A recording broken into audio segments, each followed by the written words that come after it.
In his previous life, he met a tragic demise, only to be reborn in the world of Demon Slayer, existing beyond the confines of the narrative. Qing Yu never anticipated that he would receive a second chance at life in an alternate realm. As the sole human within the Infinity Castle, he relishes privileges and honors akin to those of the upper moons. Though not a demon, he has nonetheless become akin to the malevolent beings he once distanced himself from. Just as he begins to acclimate and delve into the ranks of the Demon Slayer Corps for intelligence, he discovers that events are spiraling increasingly out of his control. Why do those around him, including the demons, regard him with such peculiar gazes? Are the Hashira of the Demon Slayer Corps truly fools? They are adversaries. Why, then, do they extend such kindness towards him? Even the upper moons within Infinity Castle regard him with an increasingly unsettling demeanor. Chapter 1. Qing Yu of the Kibutsuji clan. In his previous life, Qing Yu was cruelly murdered, and even in reincarnation, the sensation of blades piercing his flesh still evokes terror within him. He was dismembered by a deranged individual enamored with his appearance while fully conscious, enduring a profoundly agonizing death. He had presumed his life would ebb away amidst endless torment, but upon regaining consciousness, he found himself engulfed in flames. Cradled in the arms of a stranger, he had reverted to the form of an infant. Kokoshoto emerged from the inferno, addressing a shadow beside him. "My lord, all threats have been eliminated. There is no information we seek here. How is it that a survivor remains?" His crimson gaze scrutinized the infant in Kokoshoto's embrace, as if observing a lifeless entity. "Kokoshoto, could it be that you have developed a sense of compassion and hesitate to strike?" Kokoshoto lowered his gaze to meet Qing Yu's, his 6 eyes appearing exceedingly peculiar. Rather than fear, Qing Yu reached out to grasp Kokoshoto's cascading strands of hair. "He is merely a human. I retain him solely because he possesses rare blood, intended as a gift for my lord. The more humans a demon consumes, the stronger they become, and a single individual with rare blood can equate to dozens, potentially even hundreds, of ordinary humans, possessing a far greater allure for demons. However, rare blood is categorized into tiers. Qing Yu is among the rarest of the rare, and given his infantile state, Kokoshoto refrained from immediately ending his life. Upon hearing Kokoshoto's words, Kibutsuji Musen felt a rare flicker of interest as he took Qing Yu from Kokoshoto, using his nail to slice open the infant's delicate arm, the rich, sweet scent of blood wafting forth, almost irresistible even for the Demon King. Contrary to both Musen and Kokoshoto's expectations, Qing Yu did not wail in pain as a typical infant would, which was decidedly unusual. Musen found himself intrigued, reminiscent of Tamayo, who was born devoid of emotion and incapable of perceiving feelings. "Kokoshoto, take this child back to Infinity Castle and care for him. I can sense he is different from ordinary humans. Perhaps retaining him will prove beneficial in the future." Musen handed Qing Yu to Kokoshoto, who, despite his disdain for humans, surprisingly suggested sparing Qing Yu, leaving Kokoshoto utterly astonished. However, Musen's unpredictable nature made his intentions inscrutable. "Yes, my lord, I shall obey." From the moment he was brought to Infinity Castle, Qing Yu understood that he had traversed into the world of Demon Slayer, as Kokoshoto's unmistakable characteristics made it impossible to overlook. In this world, he possesses merely a cursory understanding of the overarching narrative and remains uncertain whether his presence will disrupt the established trajectory of existence. Like a butterfly caught in a tempest, the gentle flutter of its wings may instigate a cascade of reactions. For him, an ordinary individual, nothing holds greater significance than the tranquility of simply existing. In the blink of an eye, 15 years have elapsed, and Qing Yu has grown up steadily in the Infinite City. He has absorbed a wealth of knowledge from Musen and the other demons, even being bestowed with a new name, Kibutsuji Qing Yu. Perhaps out of a fleeting whim, the arrogant Demon King permitted Qing Yu to bear his surname, much like affixing a label to one's possessions. For Kibutsuji Musen, this act held no extraordinary significance in the span of his prolonged existence. Aside from not being a demon, Qing Yu bears no difference from the other upper moons. In Infinite City, Musen once again summoned the upper moons. Upon his arrival, Qing Yu discovered that, apart from Musen himself, the rest of the upper moons, including Nakheim, had long awaited his presence. Doma was engaged in a playful exchange with Akaza, who evidently could not tolerate Doma's incessant teasing, delivering a punch that sent Doma's head flying. Meanwhile, Gyako introduced his latest artistic creations to the other demons, and upon seeing Qing Yu approach, Kokoshibo's 6 eyes shifted, offering a nod in greeting. Qing Yu harbors a favorable impression of this group of demons. Despite being human, he does not fear them. They treat him well and frequently impart practical knowledge. Conversely, Qing Yu feels that his time spent living in Infinite City represents the true essence of existence. His unique constitution invariably attracts peculiar individuals, possessing a striking appearance yet lacking commensurate strength. The consequences are self-evident, and even after many years, he vividly recalls the manner of his demise in his previous life.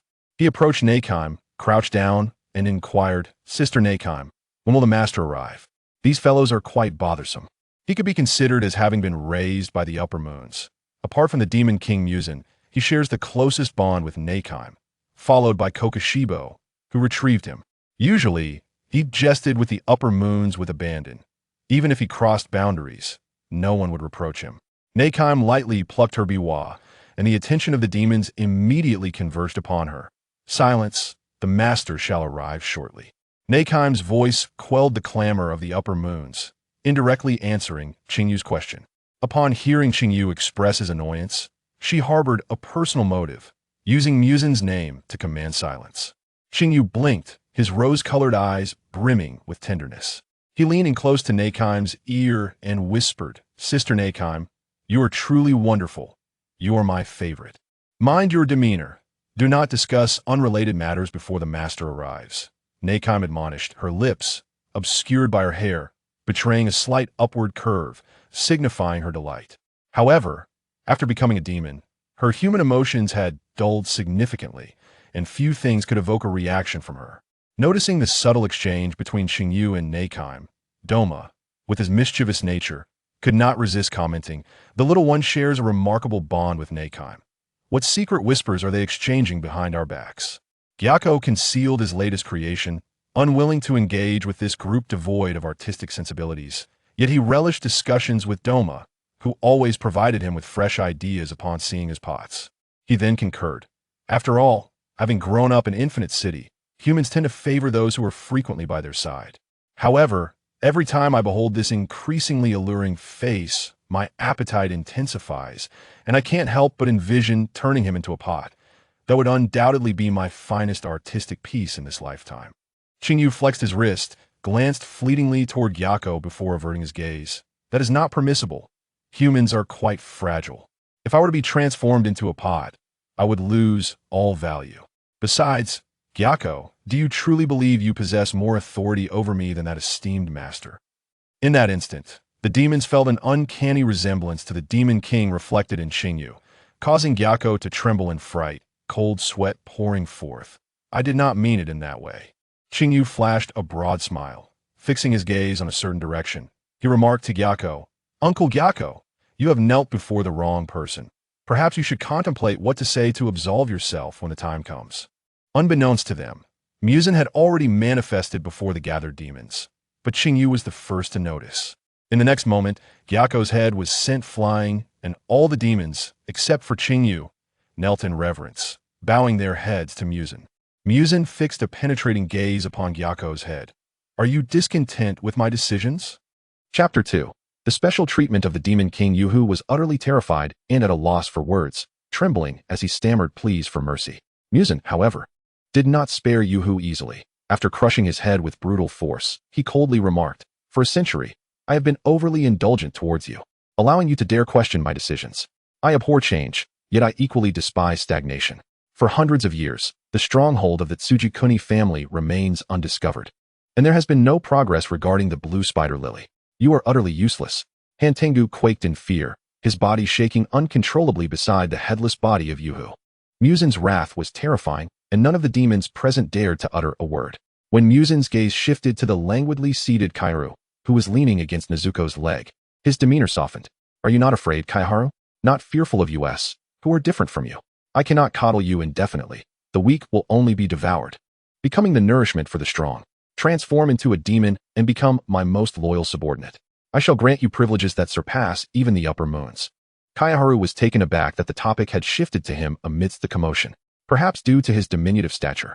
He took advantage of Musen's peculiar favor and felt a hint of arrogance. Sensing Nezuko's trembling, he straightened up to shield her, confronting Musen's terrifying gaze alone. I am unwilling, my lord Musen. Please allow me to accompany you in my human form for the time being. Musen's fury surged uncontrollably, while the upper moons strived to diminish their presence in fear. Yet, Doma, lacking the insight to remain silent, interjected, "Oh dear. It seems your favored little canary is not so obedient after all."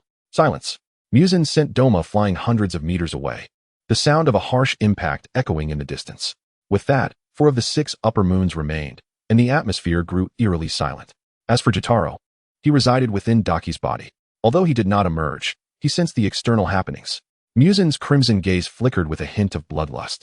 His rare patience now directed at Kaiharu. "Give me your reason," he commanded. Kaiharu wiped the smile from his face, clasped his hands together, and bowed deeply, speaking excitedly. "Because I wish to accomplish things that only humans can achieve. I do indeed cherish sunlight, yet even the weakest human possesses an undeniable significance. When the time comes, without you needing to remind me, I will come willingly to kneel at your feet, seeking your blood to transform into a true demon, becoming your blade, serving you eternally." Musen's volatile emotions were stifled. Kaiharu had genuinely surprised him, and the demons present were astonished by Kaiharu's aspirations. They quickly voiced their disapproval. Having searched for the blue spider lily for over a century, while Kaiharu, merely a human, would likely never find any clues in his mortal form. However, should the blue spider lily only bloom during the day, humans would indeed be more adept at seeking clues without fear of sunlight. Musen regarded Kaiharu for an extended period. It was time to allow him to experience the world. Once he recognizes the malice and filth of humanity, he will realize that only Infinity Castle is his true sanctuary. Musen severed a lock of his hair, soaking it in blood. Kaiharu, puzzled by Musen's actions, inquired, "My lord, what are you doing?" The dark strands transformed into a deep crimson hue as Musen handed them to Kaiu, explaining, "Carry this with you. Upon leaving Infinity Castle, no demon shall harm you." The hair felt as cold as ice, yet it provided Kaiharu with immense reassurance. He understood that Musen was permitting him to venture out, ignoring the near-murderous glare from Musen. He embraced him, playfully cuddling as he once did in childhood. "You are so kind to me, my lord. I will not betray your trust, and will certainly return soon." Musen, feeling the warmth of Kaiharu's frame, experienced an unusual emotion flickering in his eyes. He caressed Kaiharu's soft silver hair, surprisingly reluctant to let him go. "I shall grant you 5 years. If there is no progress, return and remain by my side obediently." Kaiharu pouted in displeasure. Musen still doubted his capabilities. He was not merely going out for leisure. He genuinely wished to contribute to Musen. "Understood, my lord. Please have Nezuko send me to Hantenga's side. He and Yuhu must possess considerable experience in searching for the blue spider lily." Musen replied, "Wherever you wish to go, simply instruct Nezuko to take you." Kaiharu smiled. "Thank you, my lord." Though his heart was cold, he was determined to treat those he cared for well, regardless of whether they were demons. He was indifferent to notions of good and evil. Everyone makes mistakes. Humans categorize others into good and bad, but demons are not all malevolent. He cheerfully told Musen, "I will miss you, my lord." Musen's heart skipped a beat. He relished Kaiharu's affectionate demeanor. And Kaiharu was the only human who had survived by his side for so long. "If you are unwilling to part, then perhaps you should not leave. I could transform you into a demon. Once I conquer the sunlight, all demons I transform will no longer be bound by it." "That cannot be, my lord. You must keep your promise. You have already granted me 5 years. If you were to go back on your word now, it would be rather embarrassing." Kaiharu stepped back from Musen's embrace and approached the trembling Hantengu. "Uncle Hantengu, please do not shake. My lord is gentle and will not punish us lightly." Hantengu thought to himself, "When has Musen ever been gentle? How terrifying. Kaiharu is so unafraid of Lord Musen. It is truly frightening. Why must he come and converse with me? I merely wish to remain inconspicuous." Musen's expression darkened. At that moment, the revived Yuhu and the battered Doma returned, kneeling in a random position. Upon learning that Kaiharu was to accompany Hantengu, Doma suggested, "Is there anything enjoyable at Hantenga's? You would be better off joining my Eternal Paradise cult. I would warmly welcome your presence and ensure you have an exquisite experience." Doma had long been intrigued by Kaiharu and had sought an opportunity to lure him away. Kaiharu made a face at Doma, rejecting, "I would rather not. You are nothing but a pyramid scheme leader, and I am not interested in a pervert who deceives others." Akaza and Doma had always been at odds. One feasted on women, while the other preyed upon men. Every time the upper moon meeting convened, they would be the ones to clash most fiercely. Hearing Doma being mocked, Akaza chimed in, "Not only are you a pervert, but also a tasteless one." Doma retorted, "Your words are misguided, Akaza. My taste is impeccable. Do visit my eternal paradise cult sometime. I would be delighted to host you as well." Akaza scoffed, turning away from Doma, his disdain evident. Muzan, wishing to end this farce, had said all that needed to be said. After advising Kayaharu and Hantengu a few more words, he instructed Nezuko to escort them away. Once most had departed, Kayaharu helped the frightened Hantengu to his feet, comforting, "It's all right, Uncle Hantengu. Lord Muzan has left, and we should go too." Hantengu muttered anxiously, and as Kayaharu leaned closer to hear his words, he discerned, "What should I do? What if I cannot take care of you? My lord would surely crush my head. Why me? Why not choose Yuhu or another demon? I am merely an old man. So frightening, so frightening. I just want to hide." Qing Yu was somewhat at a loss for words, had he not known that Hantian Dog possessed such a personality. Any ordinary individual would likely interpret Hantian Dog's demeanor as disdain towards him. He offered a gentle smile to Mingnu, saying softly, "I appreciate your assistance, Sister Mingnu." The sound of the pipa resonated, restoring an eerie silence within the infinite city. After escorting Qing Yu and Hantian Dog away, Mingnu maintained her posture for the remainder of the day without change. She mused to herself that for a considerable time ahead, no one would pester her to play the pipa, nor would she need to prepare exquisite tea and snacks. As she gazed at the pipa in her hands, it was the first time she felt an unwillingness to continue playing. Unbeknownst to her, it was not the act of playing she resisted, but rather the longing for the child who incessantly praised her pipa skills. Chapter 3, The Cawing Crow. In a modest grass hut on the outskirts, Qing Yu sat on the only somewhat clean bed, addressing Hantian Dog, who was cowering in the corner. "Uncle Hantian Dog, how long must we stay here?" The room was filled with dust and cobwebs, resembling a place long abandoned. Nevertheless, Qing Yu felt no disdain. Dawn was approaching, and since demons feared the sun, it was utterly impractical to ask Hantian Dog to take him elsewhere at this hour. Hantian Dog trembled as he lifted his head, his swollen forehead adorned with two sharp horns, his visage resembling that of a fearsome elder. Hantian Dog replied, "Let us wait until sunset before we venture elsewhere." Qing Yu surveyed his surroundings with keen interest. It was his first time stepping out of the infinite city without Muzan's company. In the past, whenever he wished to go out, a little coaxing and pleading would ensure that Muzan would accompany him to the human markets, buying him trinkets of little value and indulging his whims. He found himself missing Muzan after leaving the infinite city. Through the shattered window, he glimpsed the outside world. The faint sunlight warmed the ground, and reaching out, he could feel the gentle warmth, clearly indicating that day had broken. Meanwhile, Hantian Dog huddled in the darkest corner of the room, evading the sunlight. He piled discarded items in front of the window to block the incoming rays, then began to inspect the room, covering any crevice through which sunlight could seep. Stealing a glance at Qing Yu, Hantian Dog was taken aback by his actions. Qing Yu, noticing the gaze, instinctively distanced himself to alleviate Hantian Dog's fears. "Would it be more comfortable to block out the sunlight?" he said calmly from the farthest corner of the room. Hantian Dog struggled to comprehend Qing Yu's thoughts. As a human, he displayed no fear of a malevolent demon, especially since Qing Yu was of rare blood, inherently more attractive to demons than ordinary humans. What a peculiar human. Harboring goodwill towards a wicked demon, a perilous sentiment indeed. After all, some lesser demons were mentally unstable, driven solely by the urge to devour and kill. Encountering such a demon would pose significant trouble for someone like Qing Yu, possessing rare blood. "Thank you," Hantian Dog murmured softly, his outward appearance still one of fear. Yet internally he had lowered his guard somewhat, his vigilance diminishing. A faint smile graced Qing Yu's typically indifferent face. It was said that demons were ruthlessly vicious. Yet they also possessed endearing and genuine qualities. "Uncle Hantian Dog is too courteous to me. Please regard me as an ordinary junior." Qing Yu toyed with the strands of hair given to him by Muzan, contemplating for a moment before removing the earring from his right ear. Requesting Hantian Dog to help detach the red gemstone at its end, he then placed the strands of hair within the earring. This earring, a gift from Kokushibo, was one of his few treasured belongings, perfectly sized for holding Muzan's hair.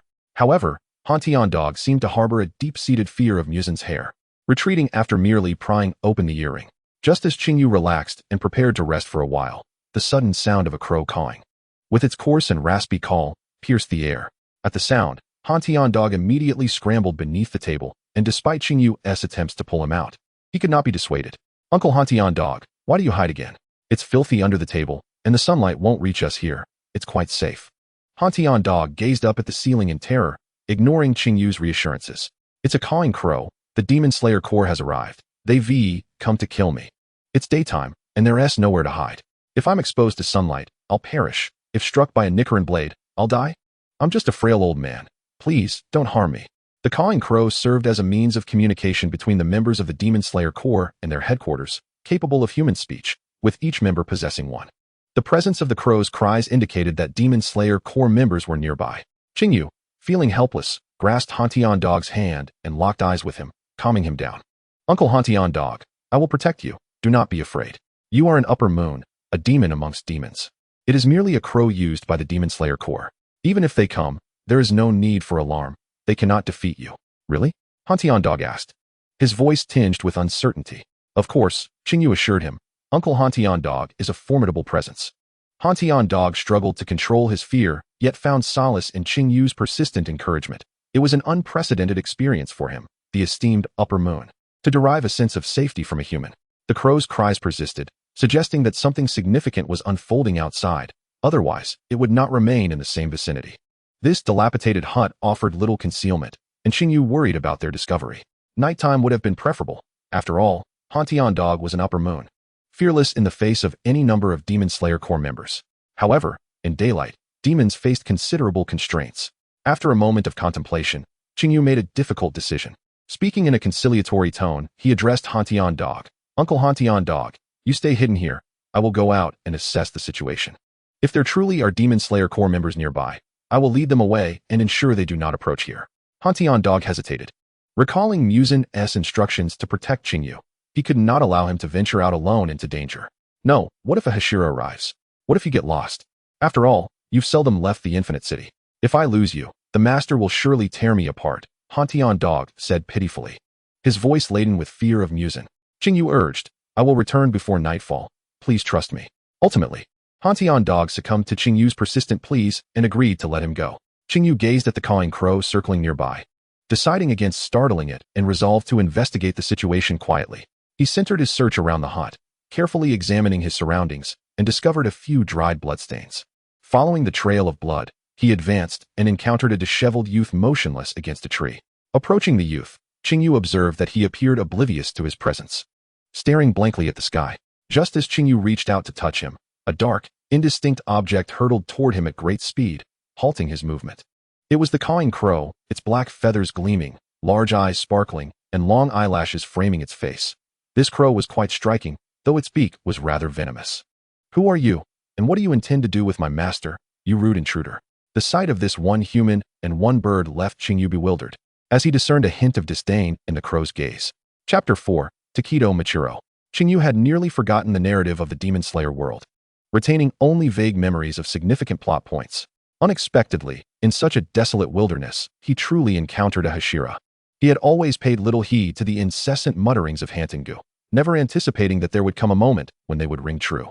I am merely a passerby, disinterested in your affairs, he declared. Leaning against a tree was a youth with long black hair, the ends of which, along with his eyes, shimmered in a minty green hue, clad in the distinctive black uniform of the Demon Slayer Corps. With just a glance, Qing Yu discerned the boy's identity, one of the Hashira, a prodigy who had wielded a blade for merely 2 months to ascend to such heights, Taketo Michiro.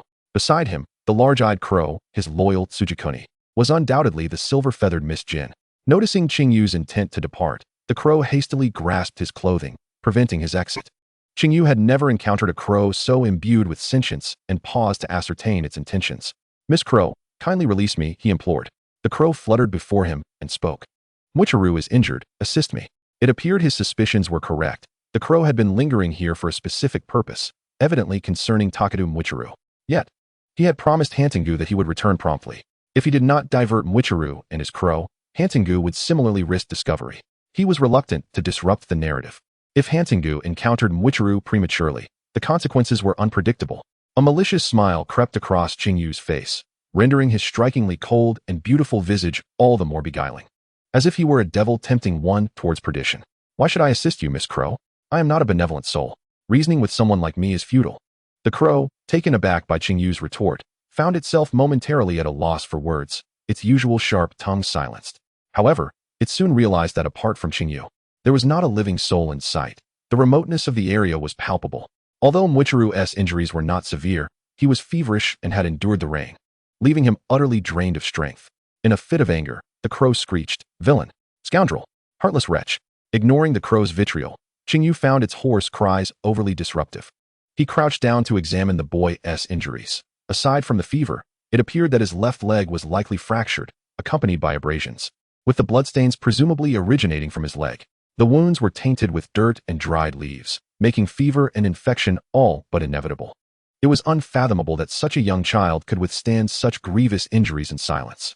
Despite his status as a formidable Hashira, Mwichuru was, at his core, merely a 14-year-old boy.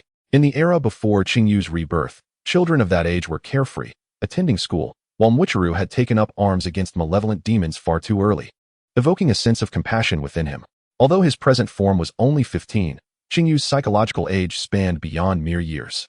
He retrieved a handkerchief and meticulously cleaned the boy's wounds. The silver-feathered Miss Jin ceased her sharp-tongued remarks and settled quietly upon Qing Yu's shoulder. Mwichuru appeared to regain some awareness. Upon seeing Qing Yu, he murmured softly, "So beautiful, are you a spirit of the mountains?" Qing Yu shook his head in exasperation, not in agreement with Mwichuru's designation. "No, I am a monster that devours men whole, and I have a particular fondness for children like you." The silver strands of hair brushed past Mwichuru's eyes, prompting him to grasp it, leaving Qing Yu momentarily bewildered. What was this child trying to accomplish? "You're lying. Only demons feast upon humans. You possess warmth and gentleness. You must be a spirit." Qing Yu found himself unable to decipher Mwichuru's thoughts. Due to his amnesia, Mwichuru displayed a cold demeanor towards others, lacking the emotional depth of a typical person, rendering further debate unnecessary. The immediate priority was to transport him to a place capable of addressing his injuries. He himself had no medicine to offer. Turning to the crow, he inquired, "Miss Crow, could you please fly above and see if there is a place where his wounds can be treated?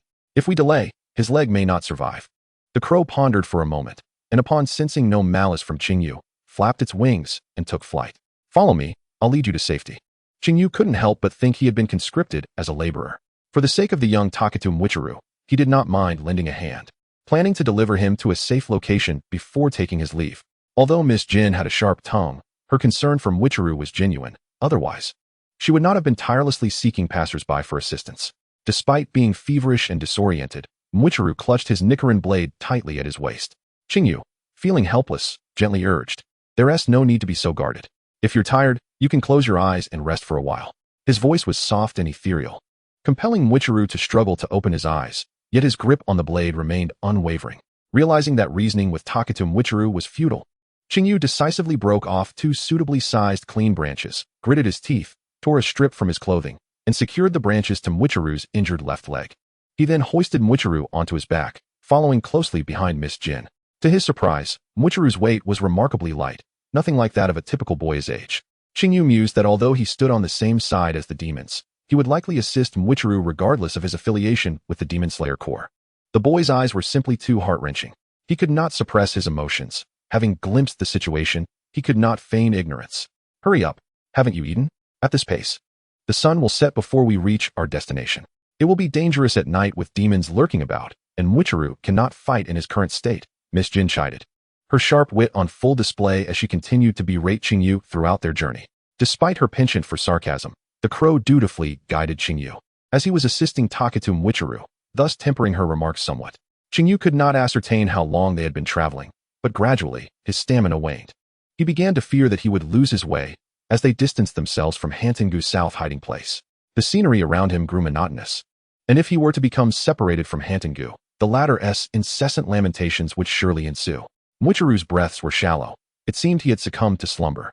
Qing Yu looked up to inquire of the crow how much longer it would be, but Miss Jin did not provide a straightforward answer, instead offering a vague response. "I'm not sure either, but it's around here. Just keep following me." Qing Yu furrowed his brow at the sun overhead. He needed to reserve time for his return. He could not afford to spend all his moments on Takatu Mwichuru, for he had other matters to investigate. Overcoming sunlight was Muzan Kabutsuji's long-held ambition. Qing Yu understood that in Kabutsuji's eyes, he might not hold significant value, yet he merely wished to assist those who had shown him kindness, even if their identity was that of a demon. The image of Muzan Kabutsuji smiling at him suddenly surfaced in his mind, causing Qing Yu to momentarily lose focus, nearly stumbling and causing both himself and Mwichuru to fall. Thankfully, he reacted in time to avoid an embarrassing encounter with the ground, for that would have been a significant disgrace. Chapter 5. The House of Wisteria Patterns. Under the guidance of the crow, Qing Yu arrived at a house marked with distinct wisteria patterns, standing before its entrance. Feigning ignorance, he queried, "What is this place?" The crow emitted a sharp call, responding, "A place for recuperation, the house of wisteria patterns. Simply bring Wicheru here, and someone will take over the treatment of his injuries." Qing Yu stepped forward and knocked on the door. After a brief moment, an elderly gentleman with graying hair came to open it. Upon seeing Shirtu Michiro dressed in the Demon Slayer Corps uniform, alongside the flying Kageyama, he warmly welcomed them inside. The house was adorned with clusters of wisteria flowers, which, aside from the sunlight, were the bane of demons. Qing Yu endeavored to recall the relevant narratives and managed to remember certain details. The wisteria house was established by ordinary people who had been assisted by the Demon Slayer Corps and offered help without charge, serving as a sanctuary for the Corps during their sojourns in the realm.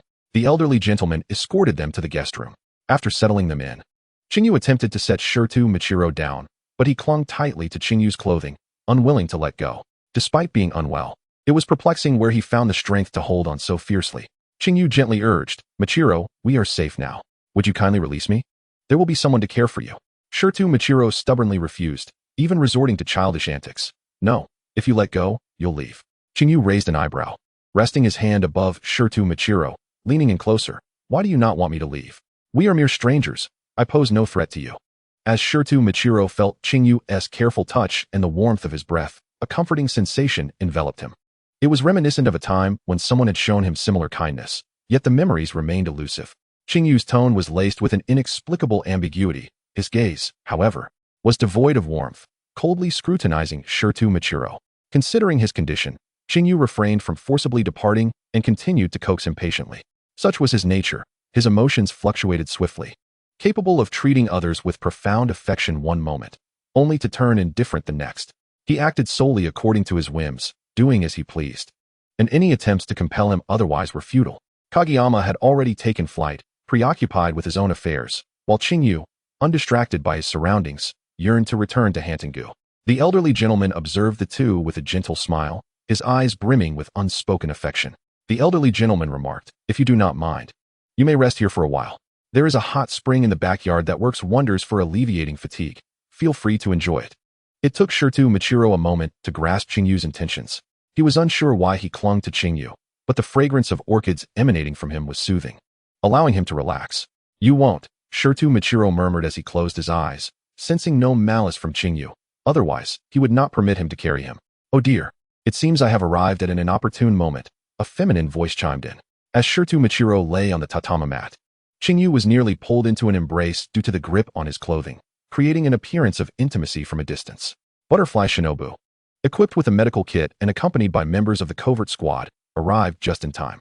Kageyama, witnessing the scene, fluttered over, flapping his wings furiously at Qing Yu, exclaiming, "Ah, what did you do to Michiro in my absence? Don't think that just because you brought him here, you can engage in anything untoward." With Kageyama's sudden intervention, Qing Yu instinctively dodged, yet forgot that his clothing was still clutched by Shirtu Michiro. The next moment, the sound of tearing fabric echoed, drawing the attention of everyone present to Qing Yu. His face flushed with an unusual shade of anger. He muttered through gritted teeth, "So this is the hospitality of the Demon Slayer Corps, truly unlike any other." Unable to contain herself, Butterfly Shinobu burst into laughter, delighted by the amusing spectacle after such a long time. She beckoned the members of the covert squad to separate Qing Yu and Shirtu Michiro. It was merely an accident. The Mist Hashira did not intend any harm. "Perhaps he was reluctant to see you leave," she explained. Shirtu Michiro, clutching the torn fabric, appeared dazed, as if realizing he had done something wrong, anxiously gazing at Qing Yu. Initially, Qing Yu had torn a small piece of his clothing to tend to Shirtu Michiro's wounds, but now, due to the pull, the garment was utterly ruined, leaving his chest and shoulder partially exposed. The disheveled appearance rendered Qing Yu less distant and more alluring, immediately capturing the attention of several onlookers. "I am but a stranger to all of you. It would be best for me to take my leave." Qing Yu artfully sidestepped Butterfly Shinobu's invitation to stay, smoothing his clothing as he rose to his feet, casting a lingering glance back at Shirtu Michiro. "Are you angry?" Shirtu Michiro mustered, carefully gathering the torn fabric, only to be reprimanded by Butterfly Shinobu. "Rest well, patient. If you move recklessly, your injuries will worsen. I trust you wouldn't want me to report your disobedience to the master, would you?" Upon hearing the mention of the master, Shirtu Michiro promptly lay still, his clear eyes fixed on Qing Yu. Inwardly, Shirtu Michiro mused, how could there be such a beautiful and warm person in the mountains? Qing Yu's presence felt so comforting. and he wished for nothing more than to avoid angering him. I will make amends, Shirtu Michiro softly declared, hoping to halt Qing Yu's departure, but Qing Yu merely smiled gently, placing a finger to his lips in a shushing gesture, shaking his head. There is no need. You should focus on taking care of yourself, Michiro, and not trouble Lady Kanata. Because of you, I have drawn her ire. If you wish to compensate for the clothing, there is no need. It was not of fine quality. Butterfly Shinobu paused in her ministrations, muttering to herself, what an intriguing individual. Shirtu Michiro replied, yes, he is very warm. It's a pity I haven't yet found the opportunity to express my gratitude. Unexpectedly, Shirtu Michiro's agreement startled Butterfly Shinobu. She then deliberately intensified her actions, causing Shirtu Michiro to wince in pain, his face paling. Michiro, your attitude toward that young man is rather peculiar. It seems to distract you significantly. However, as a patient, you must accept your role and refrain from moving for the time being. Butterfly Shinobu's smile was disarmingly sweet, yet the covert squad members were drenched in cold sweat.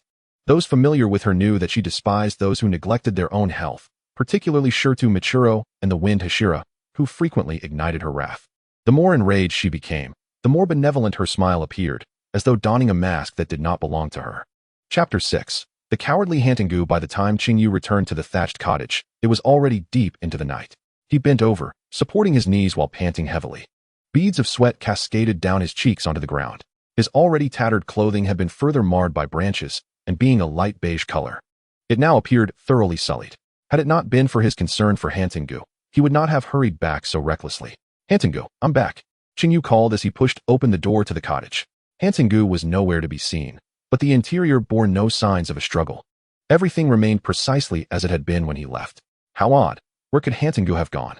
He hasn't abandoned me to hide, has he? Just as he pondered this, a timid voice floated in from outside. I'm here. Hantengu peered through the slightly ajar window, his eyes betraying a sense of trepidation. Upon confirming Qing Yu's identity, he seemed relieved. My apologies, Hantengu. I promised to return before dark, but I was delayed along the way. As Qing Yu approached Hantengu, as usual, he was taken aback when Hantengu suddenly exclaimed, Step back. Do not come near me. The scent of blood emanating from you provokes an irresistible urge within me to rend you apart. It is perhaps best that we maintain our distance, otherwise, should any misfortune befall you, that esteemed individual would not spare me. Blood scent? Qing Yu hastily examined himself, discovering a scratch on the side of his neck, oozing a trickle of blood. It was likely a wound from a branch as he ran too swiftly. Yet, the reaction of Hantian-go seemed overly dramatic given that he had only lost a small amount of blood. He quickly pressed his hand against the wound to stifle the scent spread, but he underestimated his own rare blood condition. Hantian-go's transformation into a demon intensified, his sharp fangs protruding, saliva dripping incessantly, and his eyes gleaming with an insatiable hunger for flesh. Uncle Hantian-go, you wouldn't be contemplating devouring me, would you? Qing Yu observed Hantian-go's subsequent reactions with an impassive expression. He reassured himself internally that this was merely the typical behavior of a demon. All demons exhibit such tendencies toward humans. Yet, the look in Hantian-go's eyes as he regarded him as potential prey evoked a twinge of sorrow in Qing Yu. Hantian-go turned away, covering his face with his hands, as if concealing his grotesque visage could suppress his carnal desires. He mumbled incoherently, It's not my fault. Blame this nose that can detect the scent of blood, for it has awakened my hunger. Upon hearing Hantian-go's response, hope faded from Qing Yu's eyes, leaving only an abyss of despair. Perhaps he had envisioned demons to be more benevolent, believing that by coexisting with them, he could become a unique presence in their eyes. It was, after all, his own folly to assume such. Evil demons remain evil, and without the protection of Muzan, given his constitution, he would have long since become nothing but a pile of bones, perhaps not even leaving behind a complete corpse. Hantian-go, dear Upper Moon 4. Such words hold no value now, as you harbor murderous intent towards me. Desire lurks in your gaze. The seductive, haunting tone echoed as Hantian-go could seemingly no longer endure, retorting loudly, I do not. I merely could not suppress my instincts. Any demon would be unable to resist your unparalleled physique. Lesser demons would resort to any means to ascend in strength, their self-control inferior to that of the 12 Kazuki. Even with that esteemed individual's talisman protecting you, accidents are still inevitable. A crimson glimmer flickered in Qing Yu's rose-colored eyes, momentarily reminiscent of Muzan's imposing aura. Uncle Hantian-go, are you casting doubt upon Lord Muzan's prowess? We have scarcely departed from Infinity Castle, and I am not so weak as to lack the ability to protect myself. I require no one's protection. Neither do I feel out of place simply because I am human, nor do I fear being devoured by demons. Even without your guardianship, I can survive in this world. Realizing he had misspoken, Han Tiango lowered his head and returned to the house after ensuring Qing Yu's wound had ceased bleeding. Would you care to accompany me to my temporary abode? After a moment of contemplation, recalling the Hashira Tomoyori Ju and the insect Hashira Shinobu Kocho, Qing Yu suddenly conceived a bold idea. If he could infiltrate the Demon Slayer core, perhaps he could offer Muzan greater value. I have encountered the Hashira and successfully diverted their attention. The area is currently secure. However, Hashira are typically more astute than ordinary Demon Slayer core members, so it would be prudent for us to depart promptly. Shifting his gaze to Qing Yu's tattered clothing, Han Tiango's eyes darted as he instructed, "Stay close to me." Throughout their journey, neither spoke until Han Tiango led Qing Yu to his temporary dwelling. To Qing Yu's surprise, Han Tiango's abode was quite simple. A modest yet tidy room that held a semblance of domesticity. Instead of immediately delving into research materials, Han Tiango procured human food and fresh clothing for Qing Yu. He observed Qing Yu's reactions with a hint of concern, saying, "There is no rush regarding the investigation. You should rest well first. During this time, feel free to express any needs you may have." Qing Yu remained silent, responding to Han Tiango through his actions. He had scarcely eaten or drunk anything all day and promptly devoured the food laid before him. The human body lacks the resilience of demons. A moment's carelessness could lead to injury or illness, while demons, even when maimed, would recover unless exposed to sunlight or decapitated by a Nichiren blade. This is a reality that humans cannot rival, and injury is irreversible. Thus, Qing Yu cherished his well-being, and though he was reluctant to face Han Tiango at that moment, he accepted Han Tiango's care. He felt no sense of belonging in this unfamiliar world, acting solely on impulse.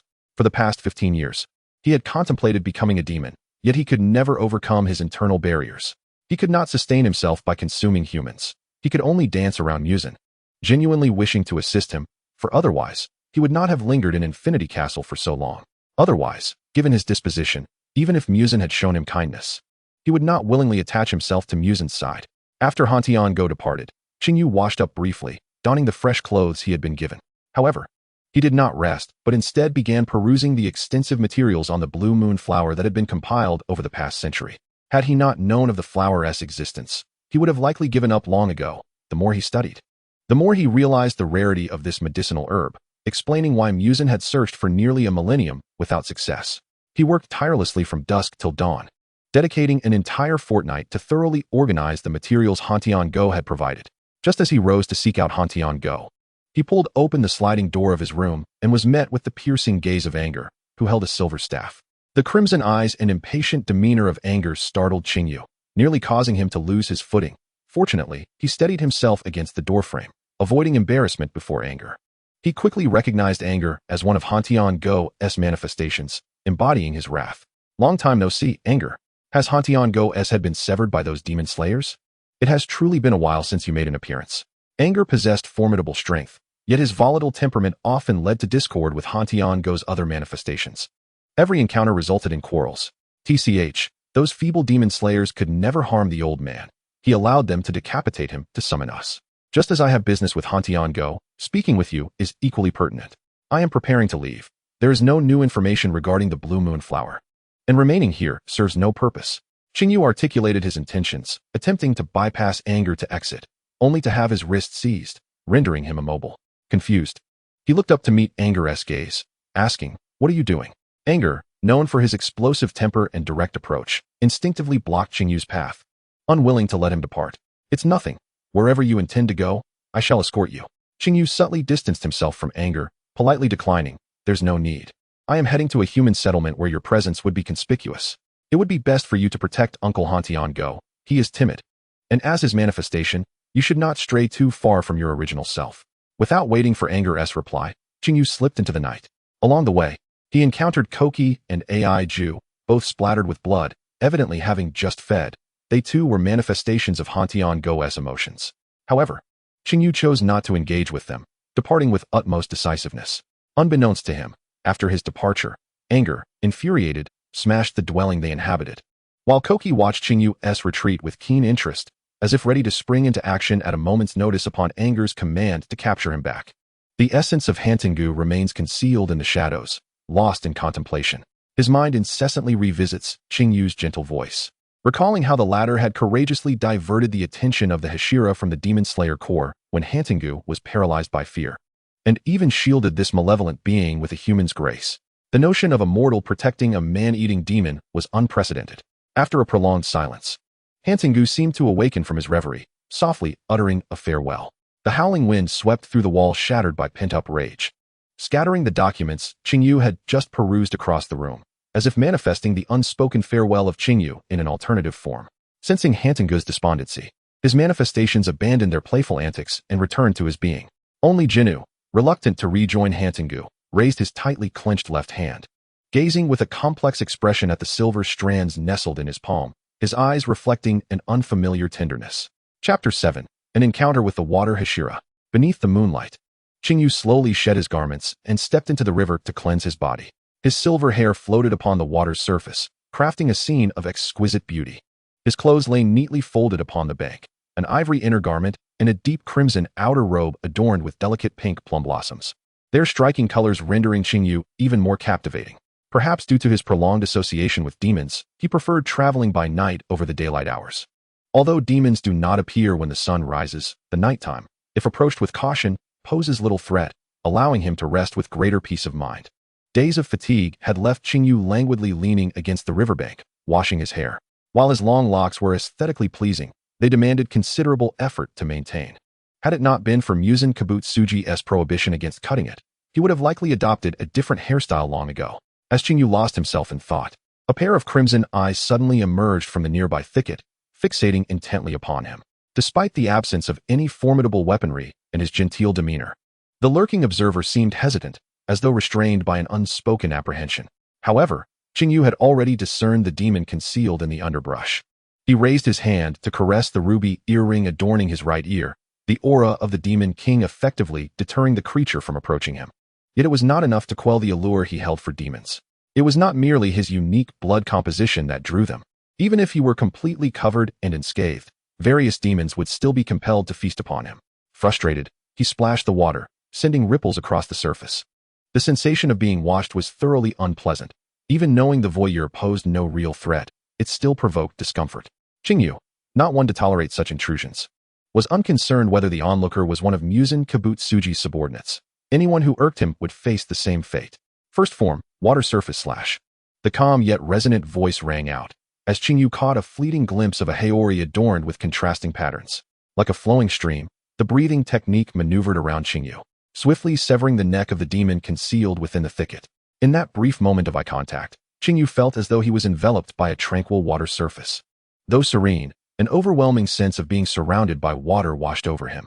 The sound of footsteps echoed behind him, and before the demon could unleash its final roar, it was reduced to ash. Just as Qing Yu was about to exhale in relief, a chilling sensation gripped his neck. Then came a deep, magnetic voice. Are you human or demon? At first glance, Qing Yu was uncertain of the individual's identity. After all, his arrival in this world had been through a rebirth, leaving him with only vague memories of the characters and narrative. Upon reflection, he finally recalled the identity of the person behind him. The dual-colored haori, combined with a formidable mastery of the water-breathing technique, coupled with a tone that could easily lead to misunderstandings, confirmed that the person was Ju Tomioka, the water Hashira. Encountering 3 Hashira in succession, was it fortune or misfortune? Nevertheless, Qing Yu remained unperturbed. Members of the Demon Slayer Corps would not harm ordinary humans unless they were engaged in the slaying of demons. The crow, Sujikuni's companion, not only assisted the Demon Slayer members in their battles, but also served as their ally and overseer. I am indeed human, but might I request to don my clothing before we continue this conversation? Though I am a man, I still experience a sense of modesty. Qing Yu could feel Ju's unwavering gaze scrutinizing him, and after being alerted by Qing Yu, Ju seemed to recognize his impoliteness, sheathing his Nichiren blade and turning away, cautioning, best not to attempt any tricks. Should you entertain thoughts of fleeing, you may test whether your speed surpasses that of my blade. You possess a ruthless heart. However, I have always been able to tolerate those of striking beauty, and your visage aligns quite well with my aesthetic. A playful thought arose within Qing Yu. The more serious Ju appeared, the more he desired to coax out an unusual side of him. This was a peculiar interest of Qing Yu's. Even Muzan Kibutsuji had once fallen prey to a trap laid by Qing Yu, subjected to his mischief. Please expedite your actions, do not prolong this. Ju spoke with calm authority, effectively halting Qing Yu's teasing. He had encountered countless demons, yet this was the first instance of meeting someone whose identity he could not discern. Even if Qing Yu were not a demon, He was surely someone who had been in close contact with them. A certain sanguine aura emanated from Qing Yu, as if he were stained by the essence of the demons. Although the scent had nearly dissipated in the water, Zhu still keenly sensed the anomaly surrounding Qing Yu. Coincidentally, Qing Yu had just departed from Hantengu's lair, having spent time in the company of demons. Except for that one instance with Takedo Machiro, this was his first encounter with a demon slayer in the wilderness. Truly, the Hashira possessed an acute intuition. He gently rose from the water, the sounds of splashing and the rustling fabric as he dressed causing Zhu's ears to subtly redden. Yet, in the dim light of the night, Qing Yu's focus was not entirely on Zhu, causing him to miss the latter's bashful reaction. The deep crimson robe, embroidered with plum blossoms, accentuated Qing Yu's fair skin, and his ethereal appearance in the moonlight exuded an almost otherworldly allure, imbued with an enchanting purity. Standing behind Zhu, Qing Yu softly stated, "My lord, you may turn around now." A delicate fragrance of orchids wafted through the air, prompting Zhu to instinctively distance himself from Qing Yu. Upon turning to behold Qing Yu's visage, he paused. Having never encountered anyone with such exquisite features, it was as though the creator had poured their heart and soul into crafting this being, captivating onlookers into pausing in admiration. Even Zhu, who typically paid little heed to appearances, found himself silently lauding Qing Yu's beauty. Nevertheless, he remained mindful of his purpose and coldly inquired, "Answer my question. Are you a demon or a human?" You clearly noticed the demon's gaze yet remained unfazed. A human could not exhibit such calmness. And your demeanor suggests an awareness of the demoness presence, yet you seem unconcerned. What grants you the courage to defy the demons? Tell me. Zhu, typically not one to articulate extensively, clearly harbored significant doubts regarding Qing Yu. Why should I divulge my matters to you? Qing Yu retorted coldly, disregarding the Nichiren blade that Zhu raised toward him, stepping forward to press it against his chest. If you lack the discernment to differentiate between human and demon, perhaps you should refrain from slaying demons altogether. Would it not be better to live a peaceful life? Zhu's furrowed brow revealed his discontent, and in this tense moment, a crow alighted beside him, advising, "Calm yourself. Do not act impulsively towards those of uncertain identity. We must not mistakenly slay an innocent."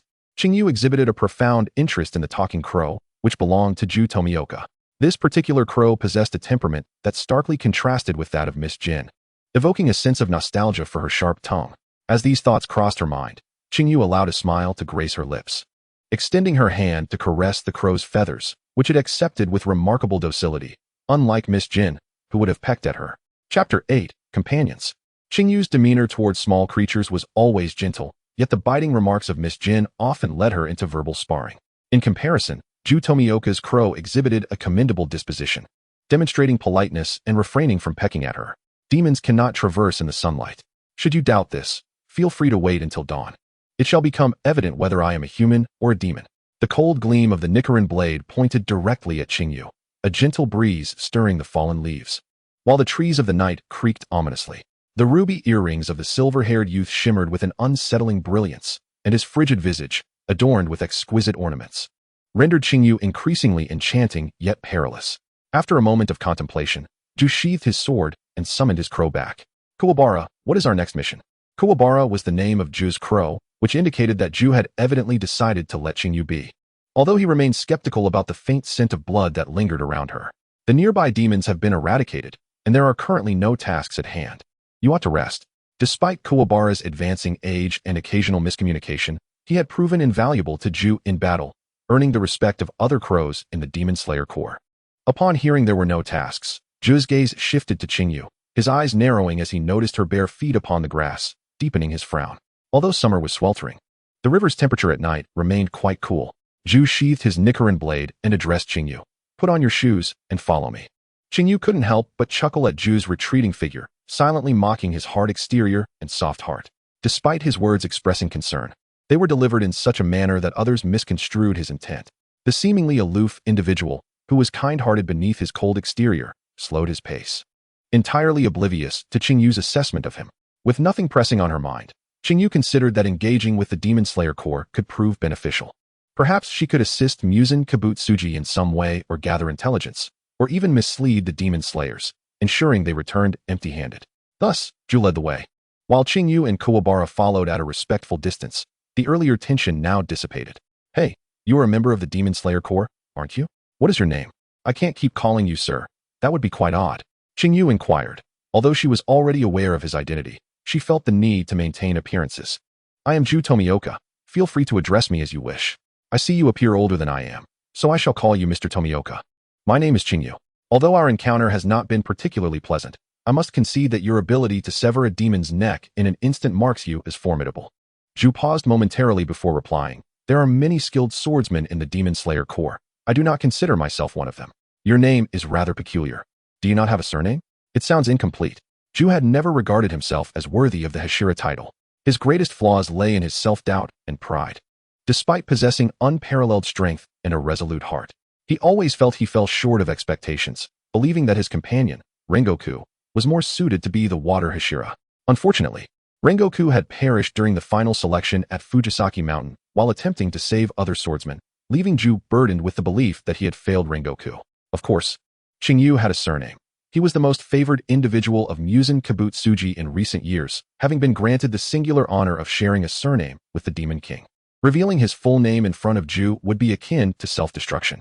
Indeed, I possess no surname. My name is merely a moniker for addressing others. It matters not what I am called. Ju could not agree with Qing Yu's viewpoint, yet he refrained from meddling in others' affairs.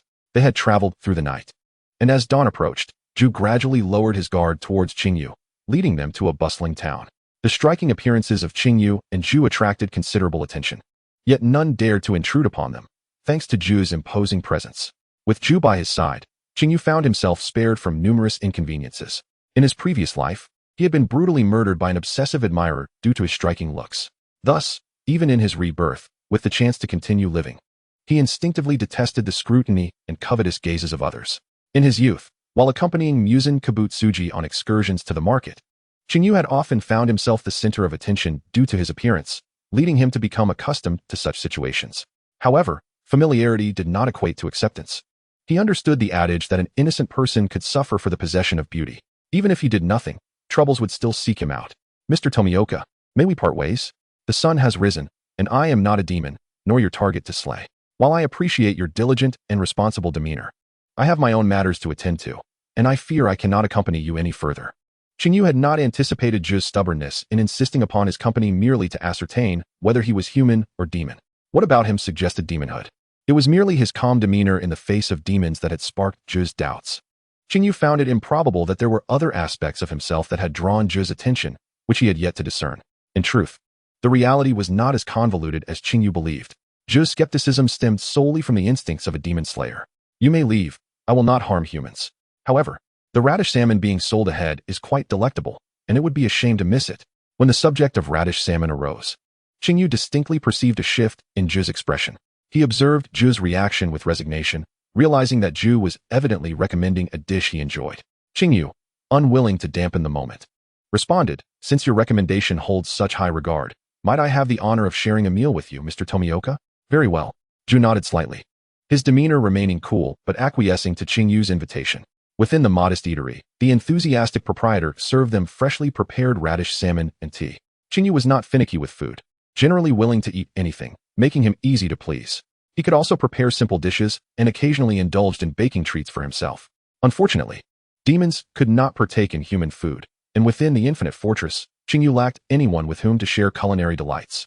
Noticing the involuntary smile that graced Ju's face as he savored the radish salmon, Qing Yu mused to himself that the man truly relished this dish. Qing Yu carefully selected the largest piece of salmon from his bowl, meticulously removing the bones and placing it in a smaller bowl, which he then offered to Kuwabara, who circled around Ju. After confirming that Kuwabara was an omnivorous creature capable of consuming fish, Qing Yu naturally shared his meal with it.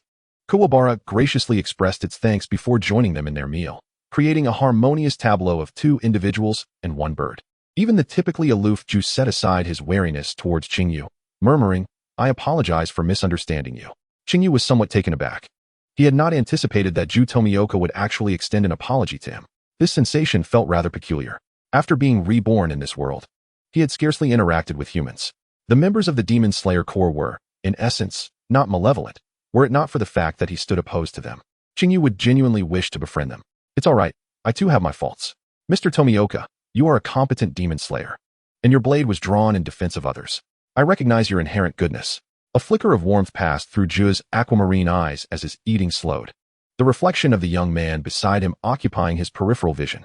At that moment, he found himself at a loss for words, silently refilling Qing Yu's empty teacup. Even without further conversation, an atmosphere of harmony enveloped them, reminiscent of long-separated friends relishing the resonance of their reunion. Chapter 9. The Amulet. Upon confirming Qing Yu's human identity, Zhu found no further reason to retain him. His duty was to hunt malevolent demons and protect the populace. Qing Yu was not of his ilk, and they were destined to part ways. After their meal of radish and salmon, Zhu inquired first, "What are your plans moving forward?" Swallowing the tea, Qing Yu propped his chin on one hand, the other toying with his empty teacup. His hands bore a thin layer of calluses, remnants of sword training. Yet this did not detract from their aesthetic. Rather, it added a touch of life's essence. "Are you concerned about me, Mr. Tomioka? Your curiosity seems rather excessive. Now that our misunderstanding is resolved, it is best we part ways." Zhu donned his haori and cast one last lingering glance at Qing Yu, leaving behind an amulet embroidered with wisteria blossoms. "If I am not mistaken, you possess a rare blood type. The wisteria has a suppressive effect on demons. This amulet will be of assistance to you." Once Zhu's figure had disappeared from sight, Qing Yu retrieved the amulet he had been given. The wisteria design was vividly lifelike, and upon closer inspection, he could even detect a refreshing fragrance. Gently, he pressed a kiss upon the amulet, his rose-red eyes shimmering with a hint of allure, drawing the attention of other patrons in the small establishment. However, Qing Yu then crumpled the amulet in his grasp, his expression swiftly shifting from allure to icy resolve as he fixed his gaze upon the direction Zhu had departed, murmuring softly, "Until we meet again." He had initially intended to discard the amulet, but recalling those aquamarine eyes and the words of concern, he found himself unable to part with it. Instead, he extracted the dried wisteria petals from the amulet and carelessly stowed them away. Lazily resting his arms on the table, Qing Yu beckoned the proprietor for a pot of wine. The owner hesitated, noting Qing Yu's youthful appearance, but upon receiving full payment, he relented and presented a pot of relatively mild wine. The scene of the handsome young man in crimson attire drinking alone captivated the attention of a few ruffians, the sunlight illuminating Qing Yu's exquisitely picturesque face, rendering him more like a celestial being than an ordinary mortal. It seemed that should Qing Yu desire, he could effortlessly ensnare the hearts of others, rendering them his captives. The leader of the ruffians was a notorious bully in the town. Nearby vendors typically avoided him at all costs. Observing Qing Yu becoming the target of the bully's attention, the shopkeeper kindly warned, "Child, you ought to return home. It's not too late." Qing Yu was acutely aware of the bullies encroaching upon him. The other patrons had long since fled, leaving him alone with his wine. "Why should I leave before finishing my drink? Please, bring me another pot. I assure you, I will not skimp on the payment." Almost as soon as Qing Yu finished speaking, the bully seated himself beside him, brazenly taking a swig from Qing Yu's wine. He then addressed the proprietor, "Old man, this wine tastes off, like dishwater. Bring me the strongest you have." The proprietor, caught in a dilemma, looked at the bully. This group had never paid for their meals, and now they were bullying a child in his establishment. Qing Yu evaded the bully's outstretched hand and, with a gaze cold as death, declared, "Keep your distance. Do not touch my belongings." He seized the bully's wine jug and poured the contents onto the floor, disdainfully stating, "How filthy, such fine wine wasted." Had it been anyone else, the bully would have likely retaliated immediately. However, the beauty's anger was a spectacle unto itself. Even recognizing that Qing Yu was mocking them, the bully found him intriguing, unlike anyone he had encountered before. "What do you wish to drink? I can always compensate you," he offered. What good things could exist in such a small place? Why not come to my house and enjoy some fine wine? I have plenty. Qing Yu scoffed at this proposition, a slight intoxication evident in his features, prompting the men before him to swallow hard, their lascivious intentions plainly visible. "Get lost." The cold rejection seemed to strike a nerve among the bullies, one of whom feigned to strike Qing Yu while spewing crude insults. "You should consider yourself lucky we even notice you. Don't be ungrateful. Do you truly think you're someone special? You probably have a long list of conquests behind you, acting all high and mighty." Qing Yu's gaze narrowed upon the man who spoke, his tone unfriendly. "Mind your language. If you cannot speak properly, then be silent."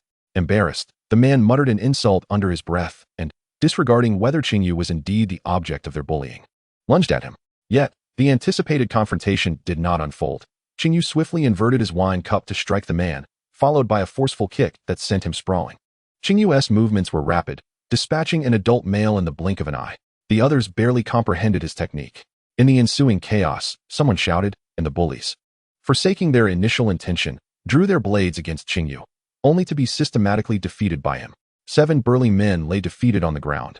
Qing Yu, unarmed, had nonetheless subdued them. His prowess was a testament to the training imparted by Muzan Kabutsuji and Upper Moon 1, Kokoshibo. If he couldn't handle a few insignificant thugs, it would indeed be abnormal. Qing Yu spared these men not out of compassion, but rather to avoid soiling his hands. Once the bullies had fled in disgrace, he turned to the trembling shopkeeper in the corner, left behind some silver coins, and quietly departed with a new jug of wine. Having endured a sleepless night, Qing Yu sought refuge in a local inn, gradually succumbing to slumber under the influence of alcohol. Disheveled silver hair, hands gripping an empty wine jug, and a less than graceful sleeping posture painted a scene from Muzin Kibutsuji upon his arrival. He silently settled beside Qing Yu, retrieving the jug from his grasp and tenderly draping a blanket over him, his touch surprisingly gentle. His crimson gaze swept over Qing Yu's exposed skin, noticing a hint of purple peeking from his collar. Upon further inspection, he discovered it to be an amulet distributed specifically by the Demon Slayer Corps. Muzin had arrived after sunset. Seeing Qing Yu asleep, he refrained from waking him, instead leaning against the wall and toying with a strand of Qing Yu's hair, patiently awaiting his awakening. He was eager to observe how the boy he cherished would articulate his defense. Chapter 10, A Nightly Visit. In the not-so-spacious inn, Qing Yu slowly awakened, his consciousness still hazy as he found himself gazing into a pair of fiercely crimson eyes. Qing Yu blinked, not only unperturbed by the presence of Muzin Kibutsuji, but also rushing towards him upon confirming his identity, excitedly exclaiming, "Lord Muzin, you actually came to see me. How long have you been waiting? Why didn't you wake me? Had I known you would visit, I wouldn't have slept so soundly during the day." The slight hint of disappointment in Qing Yu's voice revealed to Muzin the significance he held in Qing Yu's heart. However, Muzin had not come merely to indulge in Qing Yu's affection. He had pressing matters to discuss while also checking on him. Muzin raised a hand to stroke Qing Yu's soft silver hair. Yet his gaze was drawn to the talisman adorned with wisteria patterns, and he asked pointedly, "Why do you carry something associated with the Demon Slayer Corps? Aren't you going to provide a proper explanation?" Following Muzin's line of sight, Qing Yu noticed the crumpled talisman. Yet he remained calm, fixing his gaze on Muzin and replying deliberately, "The talisman was given to me by a Hashira from the Demon Slayer Corps, but I have already disposed of the wisteria petals inside that are harmful to demons. Your sudden seriousness frightens me, as if I were a naughty child who has done something wrong." Muzin had always kept a close watch on Qing Yu's movements. Tengu, who was timid by nature, had made recent mistakes, but given his formidable strength, he was accustomed to commanding respect and did not dwell on those errors. To prevent any inquiry into Qing Yu, Tengu had already taken the initiative to inform Muzin about him. Coincidentally, some images of the demon slain by Jutomioka the previous night had been caught by Muzin. After much contemplation, Muzin decided to seek out Qing Yu, arriving by nightfall. "You are quite honest," Muzin remarked.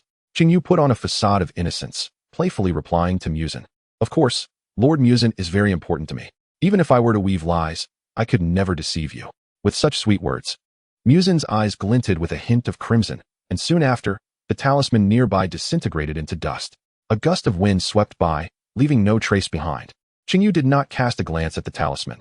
Since Muzin's arrival, his gaze had not strayed from him. "Why must you be angered over such trivial matters? It is merely a trinket from the Demon Slayer Corps.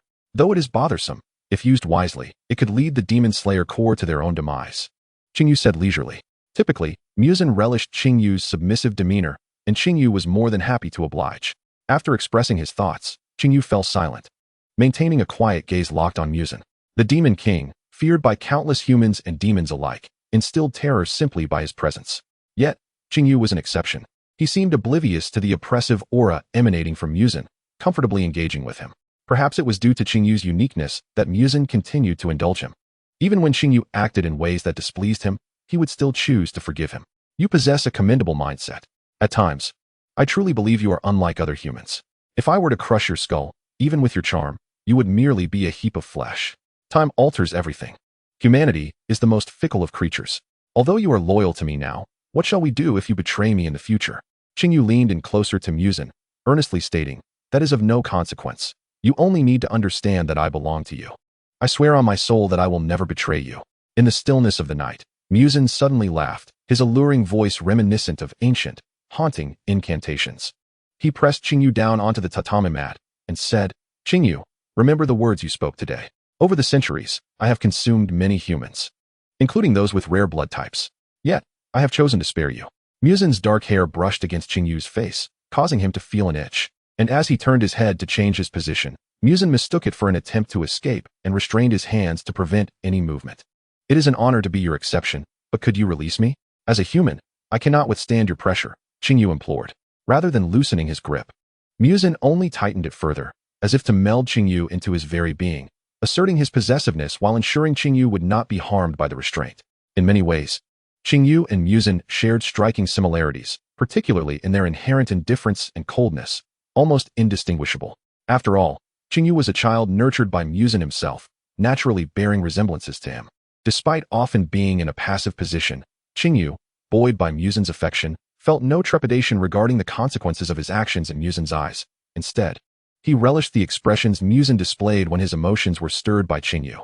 Every time I am slightly stern with you, you resort to feigning weakness. Yet you take pride in your behavior. I believe you are simply testing my patience, and I may have to discipline you properly to instill some obedience, Muzin remarked. But the truth lies in your reluctance, Qing Yu interjected, directly addressing Muzin's unmasked thoughts. The ruby-like brilliance of Muzin's eyes emitted a faint glow, and as he caught the scent of himself on Qing Yu's earrings, the joy was swiftly dampened by the realization that the earrings were a gift from Kokushibo. Even Muzin himself was baffled by the source of his inexplicable irritation, ultimately attributing it to his current displeasure. Suddenly, Muzin lowered his head and sank his teeth deeply into Qing Yu's collarbone. The sweet, rich flavor flooded his palate, and Muzin's eyes instantly turned a darker crimson, growing even more fearsome. Qing Yu's muffled groan of pain snapped Muzin back to reality, and with great effort, he suppressed the temptation of Qing Yu's rare blood, slowly lifting his head and softly warning, "Do not attempt to challenge my limits. Even if I grant you privileges beyond your station, I can withdraw them at any moment." Chapter 11. The Boy with the Pig Head. What value do I hold for you now? Qing Yu mused bitterly while gazing out the window, a hint of indifference in his eyes. Muzin gently licked the wound he had inflicted, and remarkably, the bleeding ceased, restoring the injury to its former state. Had it not been for the lingering bloodstains on Qing Yu's collarbone, one might have found it hard to believe in the miraculous scene. "Do not sulk. I have no intention of consuming you just yet."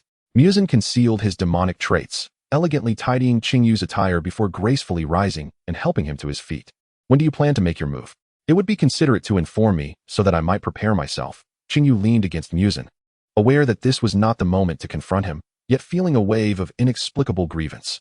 Muzin naturally embraced the youth who leaned into him, responding uncertainly, "I have not yet decided, but at the very least, we can discuss it again in 5 years. I will not go back on my word to you. At that time, it would be up to you to choose whether to be devoured and become my sustenance, or to be transformed into a demon and serve as my subordinate. 5 years is ample time for many events to unfold." Feeling his strength returning, Qing Yu distanced himself from Muzin, maintaining an appropriate space between them. "Regarding the matters of the Demon Slayer Corps, does Lord Muzin not intend to continue interrogating me? Since departing from the Infinite Castle, I have encountered 3 Hashira in succession. Such frequency, I dare say, even the upper moons have not experienced. Hence, I have conceived a daring notion to infiltrate the Demon Slayer Corps in human guise to gather intelligence. I wonder what you think of this idea. At times, seizing the initiative allows one to better grasp opportunities." Muzin Kabutsuji's gaze was inscrutable. It was not that he feared Qing Yu would betray him. Even if the rose he has nurtured were to willingly leave his side to be plucked by another, Muzin would still reclaim it root and branch. What he truly found distasteful was Qing Yu's willingness to jeopardize his own safety for his sake. Muzin Kabutsuji replied, "No. Since I have granted you 5 years of freedom, I shall not interfere with your decisions. During this time, you may return to the Infinite Castle whenever you wish. Should you encounter any troubles, do not hesitate to bring them to my attention. I shall ensure your grievances are addressed." At that moment, Muzin Kabutsuji resembled a parent who indulges their child without reservation. Even if Qing Yu's actions were misguided, he would steadfastly stand by Qing Yu's side. Qing Yu's room was situated directly across from a blossoming apricot tree, its pale pink petals carried in by the wind and scattered around them. Bathed in the silvery glow of the moonlight, the scene took on an added softness. However, the position where Muzin sat was largely obscured by the window, preventing the moonlight from illuminating his corner, which remained shrouded in shadow. While the moonlight outside was resplendent, silence enveloped the interior. Neither Qing Yu nor Muzin chose to disrupt this tranquility, merely gazing at each other, as if etching one another into their very souls. Ultimately, Muzin departed. After all, sunlight is the bane of all demons, and they can only venture forth under the cover of night. The faint fragrance that lingered in the air was reminiscent of apricot blossoms. Upon closer inspection, Qing Yu discerned an undertone of blood, faint yet not unpleasant, rendered all the more intriguing by the floral scent that tempered it. On the nearby table lay a soft blade, a weapon gifted to him by Muzin for self-defense. When drawn, it appeared as a short blade, but a button on the hilt allowed it to extend. Versatile for both protection and utility, Qing Yu found great favor in it. Previously, He had encountered unnecessary troubles due to a lack of disguise. Thus, prior to embarking on his journey this time, Qing Yu had deliberately purchased a hood to wear. It not only shielded him from the sun but also obscured him from prying eyes. Although he was not one to shy away from conflict, he found such inconveniences bothersome. With renewed determination, Qing Yu concealed the weapon gifted by Musin and set forth in a random direction to commence his journey. In the bustling town, Qing Yu scoured the local pharmacies, yet could not find the medical texts he sought. He harbored a fervent passion for rare herbal tomes, and given his own proficiency in medicine, he would treat the ailing poor whenever he passed through a place. Gradually, Qing Yu's reputation for benevolence spread. Due to his ever-present hood, an air of mystery enveloped him, growing with each passing day. One day, after healing a villager, the locals jestingly remarked that he bore a striking resemblance to the leader of the Eternal Paradise sect, sharing a similar compassion for the suffering. To this, Qing Yu could only feel a sense of helplessness. He never would have imagined himself entangled with that individual, Tamayo. Alas, he had lost his way again. Gazing at the forest before him, Qing Yu regretted believing the rumors that led him into the depths of the mountains. Yet, whenever there were hints of the Blue Bianoa, he could not bear to miss the opportunity. In this desolate wilderness, devoid of any human presence, he had no one to inquire for directions. Qing Yu resolved to find a sturdy tree to rest beneath, intending to replenish his energy before continuing on his path. He unfastened his satchel, retrieving the rice balls and fruits gifted by the villagers. Unexpectedly, a shadow darted past, and the bag containing his food vanished in an instant. How audacious to steal from me! I shall uncover this scoundrel. Though Qing Yu's speed surpassed that of an ordinary person, he found himself unable to catch up with the shadow amidst the mountains. The shadow seemed to toy with him, retreating the moment he drew near, its voice echoing a playful charge. Weary from a day of travel, Qing Yu's stamina could not match that of the shadow.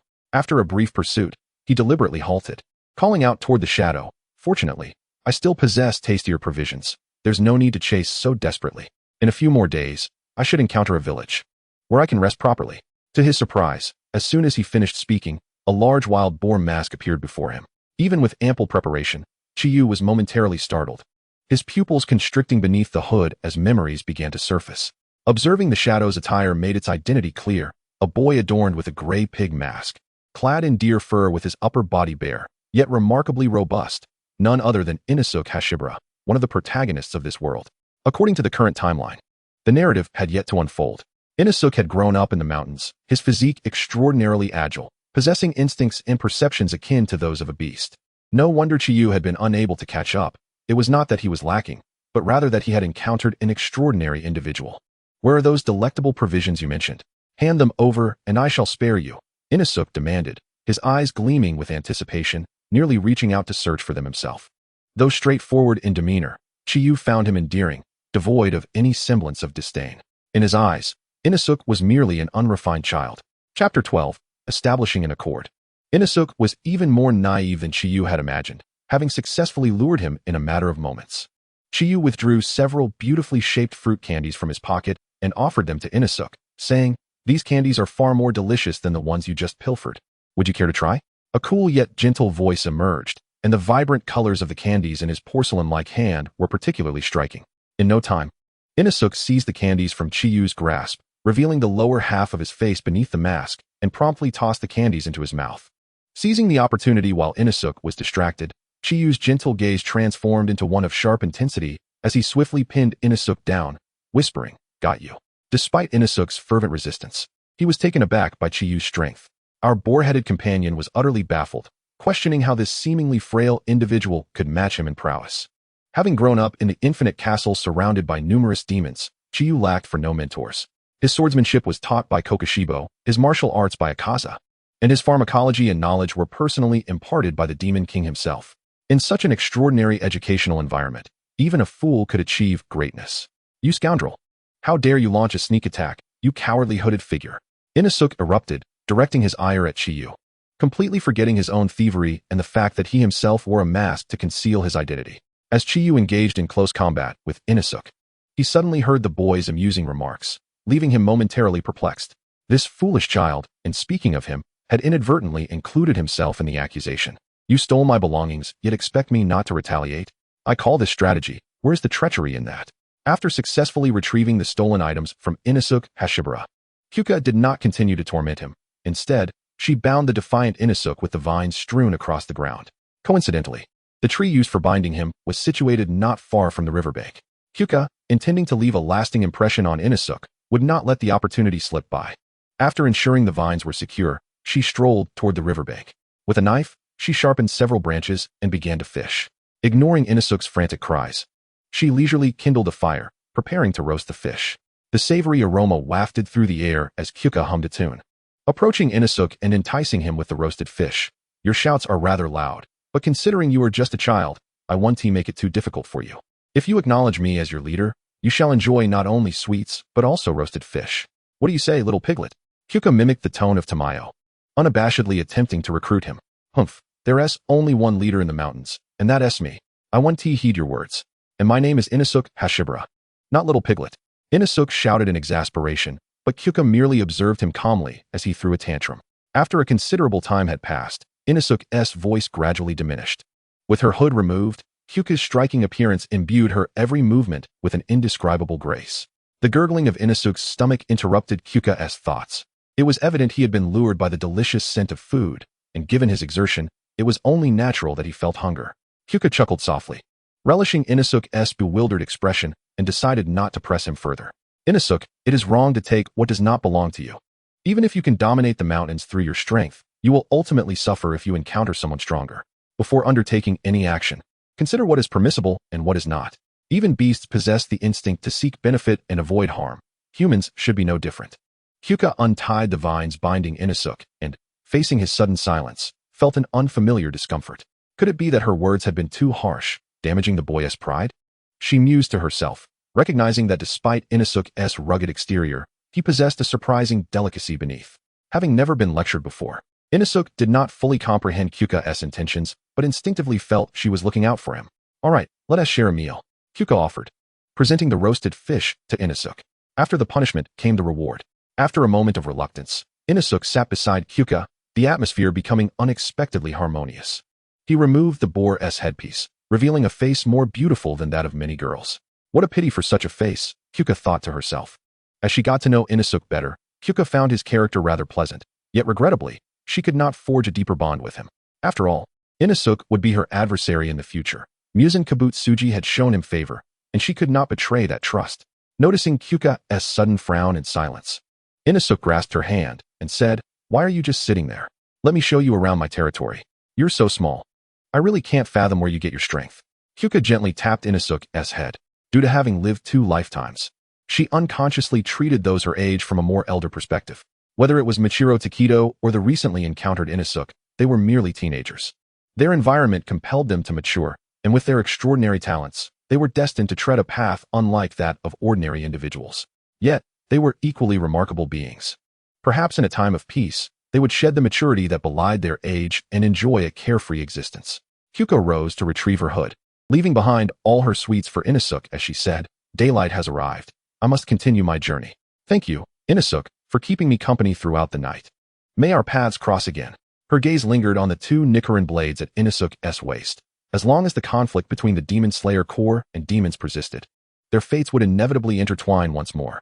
Inosuke felt the weight of the candies in his hand. Staring at Kyuka's retreating silhouette, he shouted, "Next time, I will defeat you, white-haired guy." Kyuka replied, "All right, I look forward to your challenge.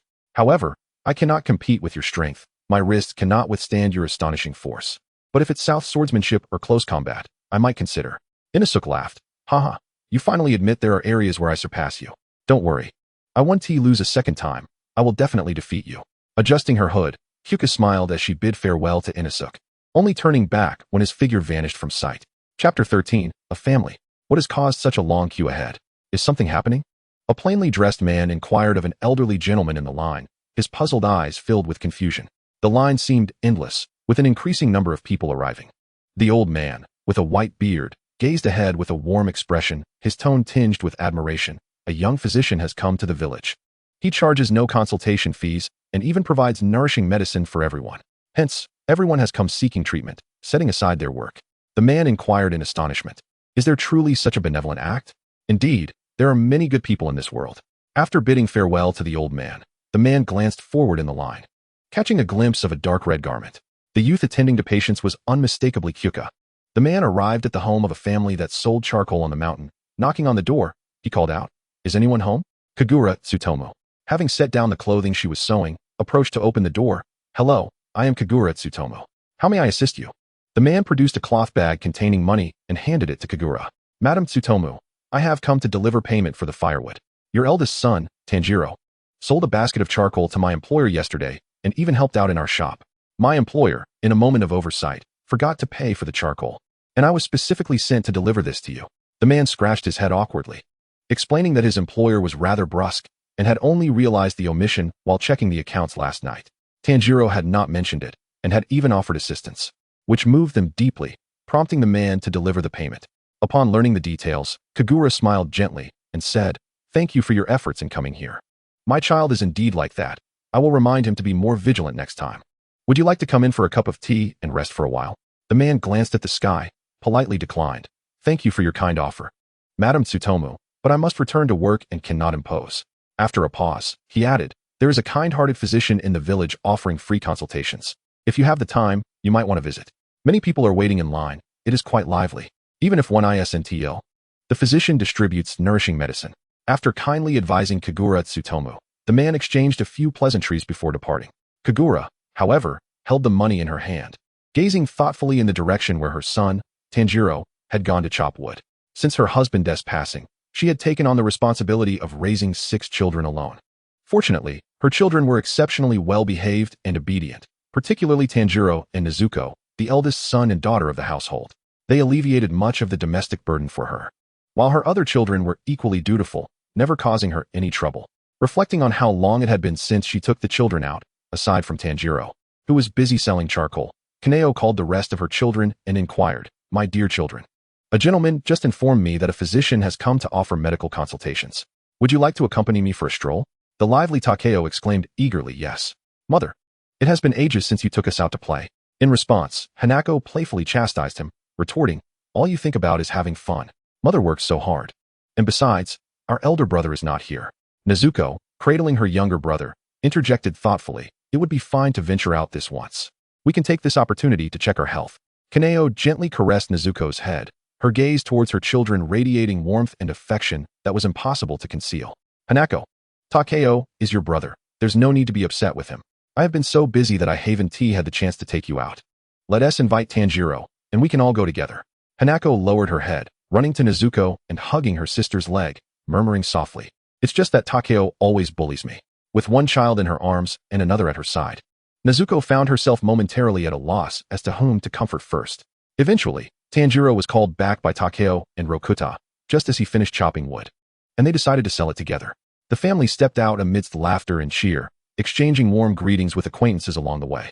They were well liked in the community, known for their good reputation, as Tanjiro diligently sold charcoal almost every day, gradually forging bonds with the villagers.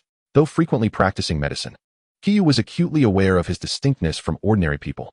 Regardless of whom he encountered, he found it impossible to empathize with others. Perhaps it was due to having lived a past life. He coldly rebuffed others' goodwill, often regarding unexpected kindness with suspicion. As the sun dipped lower in the sky, Qing Yu squinted against the fading light, his weary body beginning to ache. Fortunately, there were not many people left in line. Otherwise, he might have contemplated leaving early. Next, he called out to the remaining individuals. After a brief pause, a voice as gentle as the sun's caress emerged. "Excuse me, could you please check my family's health?"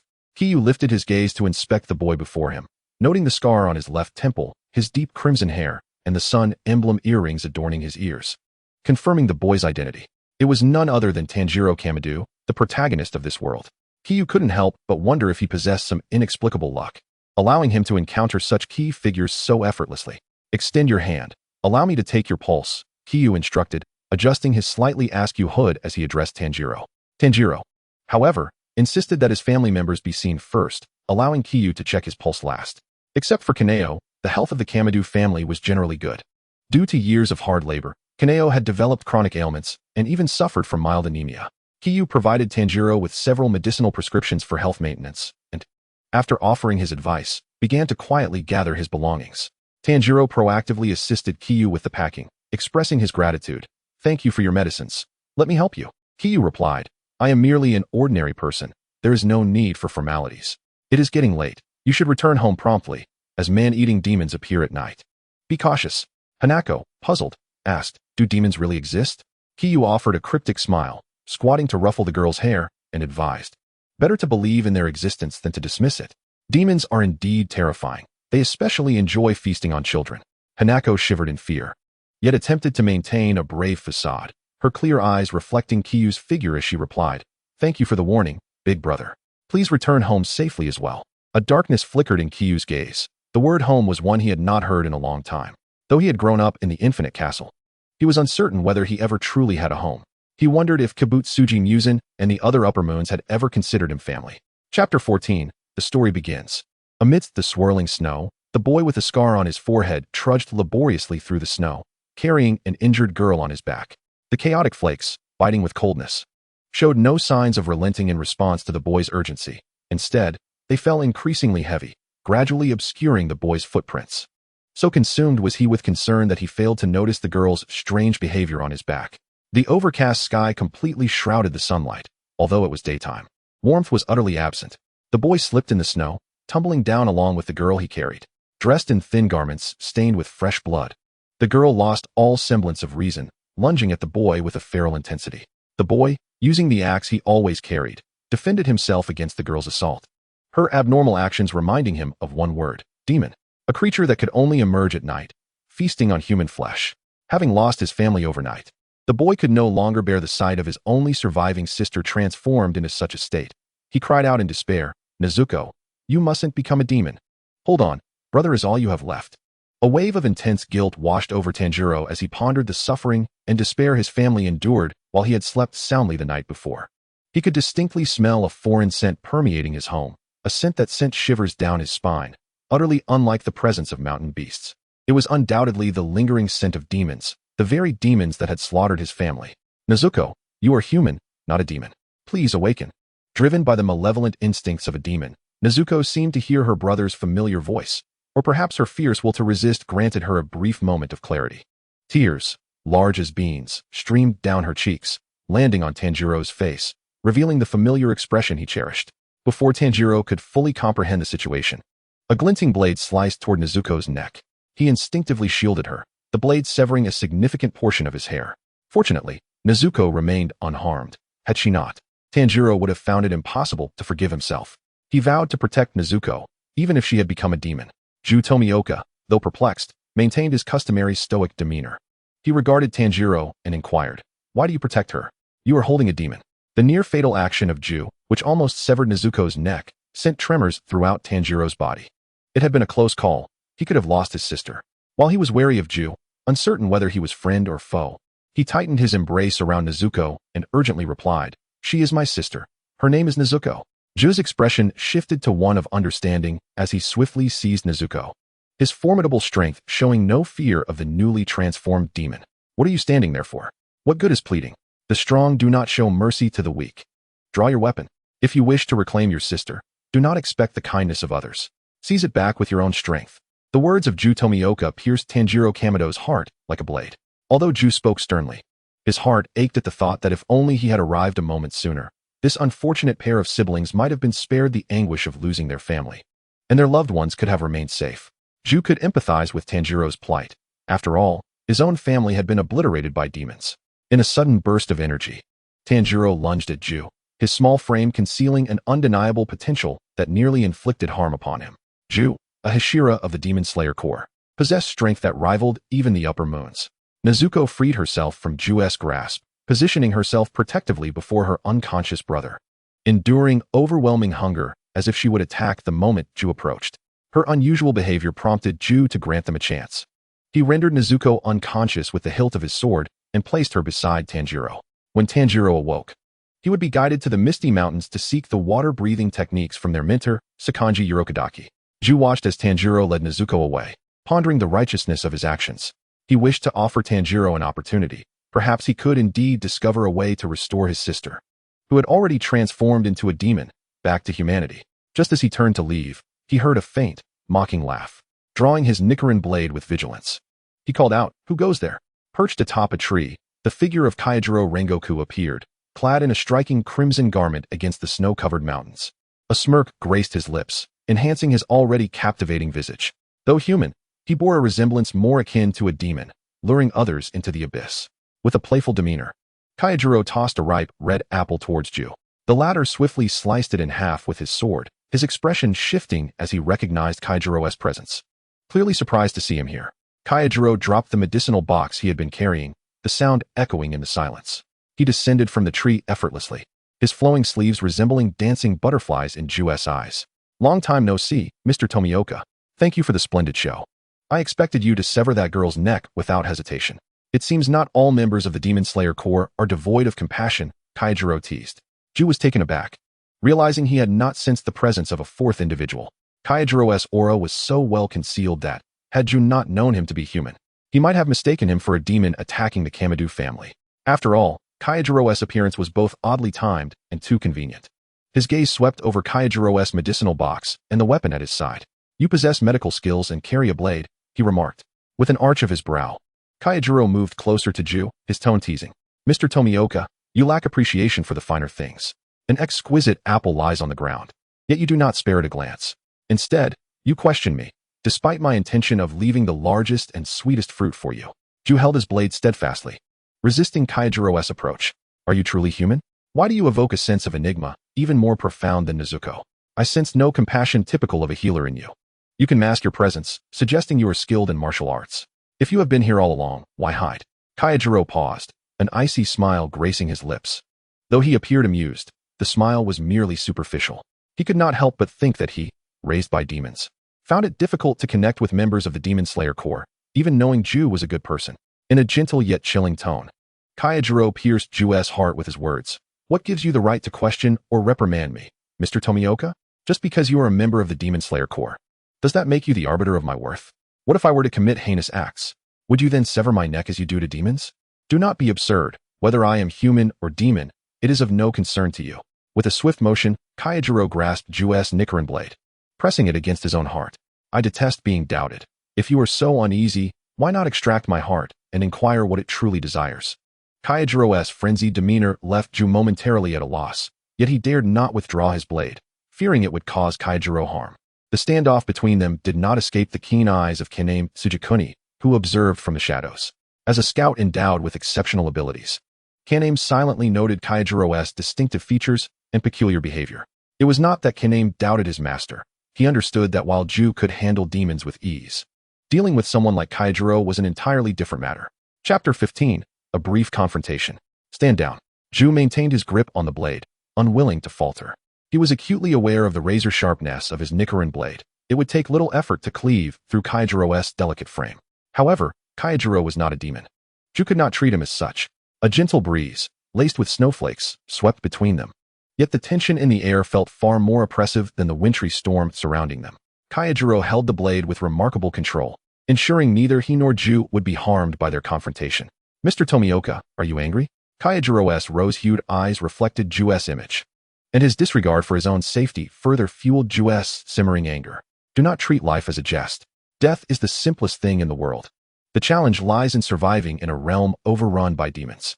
Kaijiro held his ground, refusing to yield, making it difficult to fathom that a Hashira of the Demon Slayer Corps found himself at a loss against a mere boy. His nails were slightly elongated. Though his fingers were slender, calluses hinted at his experience wielding a blade. The survival of the fittest is a natural phenomenon, Mr. Tomioka. Have you considered that some humans may be more malevolent than the demons you so despise? I harbor no hatred for demons because I possess the means to protect myself. To defeat a demon, one merely needs to sever their neck or expose them to sunlight. However, dealing with malevolent humans is another matter entirely. Brute force cannot resolve everything.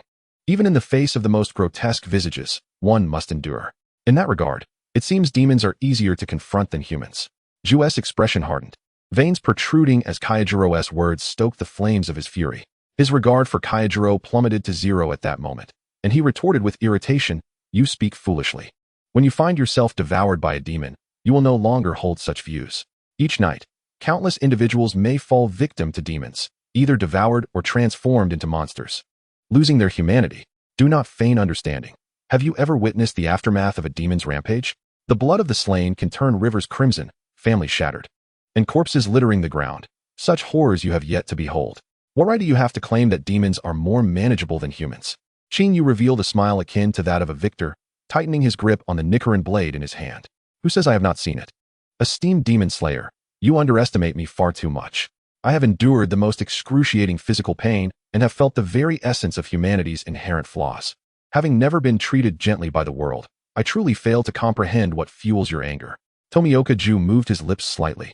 While Qing Yu's gaze bore a cruel innocence, he was unaware of what the other had endured to be able to utter such words with a smile. Thus, he chose to disregard it. Do not let me discover you engaging in malevolence. Even if you are not a demon, I shall still hold you accountable.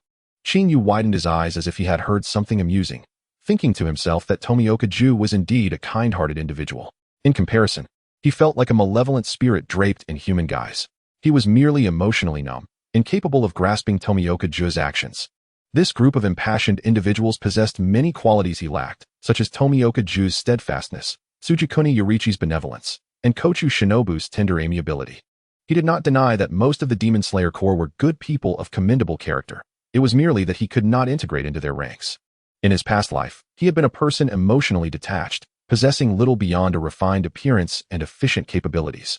His cold, reclusive nature made him difficult to approach, and he was often evaluated as lacking in empathy by those around him. Were it not for these traits, he would not have been so disillusioned with humanity. Qing Yu taunted. So it appears that the members of the Demon Slayer Corps wield such considerable authority beyond merely slaying demons. I have underestimated you, Mr. Tomioka. It seems you are not only formidable, but also possess an annoying tendency to meddle. Tomioka Ju retorted. I do not speak to you in the capacity of a demon slayer, but simply as Tomioka Ju, warning you not to engage in actions you will come to regret. Release my blade. The Nichiren sword is a weapon meant to vanquish demons and should not be stained with human blood. This time, Qing Yu did not retort, but obediently released the blade. Perhaps due to his excessive grip, the palms of his hands were reddened, with a hint of blood seeping through. Qing Yu picked up his medicine box and turned to gaze deeply at Tomioka Ju, whispering, When we first met, I thought you would kill me. However, upon witnessing you spare that girl who became a demon, I realized you are not entirely devoid of reason. Yet, why do you regard me with such suspicion? Do you believe I will inevitably engage in wrongdoing? If that is the case, Mr. Tomioka, why give me the impression that we could become friends? Tomioka Ju found himself at a rare loss for words, while the anxious Quan Saburo circled in the air, sensing the tension between the two. He landed on Qing Yu's shoulder and announced, You misunderstand. Master merely lacks eloquence. Qing Yu gently stroked the feathers atop Quan Saburo's head, softening his tone towards the aging crow. It matters not. After all, I am not of your ilk. Our philosophies differ, so there is no need for insistence. Tomioka Ju hesitated before suggesting, Would you care to learn the breathing techniques? There are mentors in the Narukami Mountains who teach others. Perhaps, having witnessed the brutality of demons, your perspective might shift. Qing Yu blinked, a cold glint crossing his eyes, hidden from Tomioka Ju's view. You truly are unguarded, he pondered, reflecting on the implications of Tomioka Ju's words. The other party dared to invite him without even grasping his own nature. He was not afraid of inviting a wolf into the fold. Little did he know, should he choose to, uniting with Kibutsuji Muzan to eliminate them all would be an inevitable outcome. Yet, he possessed an instinctive awareness that he must not overly interfere with the main narrative of this world, lest he face dire consequences. Moreover, he did not wish to disrupt the original storyline. After all, his existence was undeniably a bug, and he could only silently alter the minutiae. Little by little, he did not desire for Kibutsuji Muzan and the Upper Moons to meet a fate of total annihilation. As a human, one inevitably harbors selfish desires, and he was no exception. From the moment he was nurtured by Kibutsuji Muzan and the Upper Moons within the Infinity Castle, the scales of justice in his heart had already begun to tilt. Qing Yu retrieved some food from his bag and offered it to Quan Saburo, promptly refusing Tomioka Ju's goodwill. No, I have no interest in the breathing techniques. I practice martial arts solely for self-preservation. I abhor acts of violence. Besides, I already have a teacher to instruct me, so there is no need for others.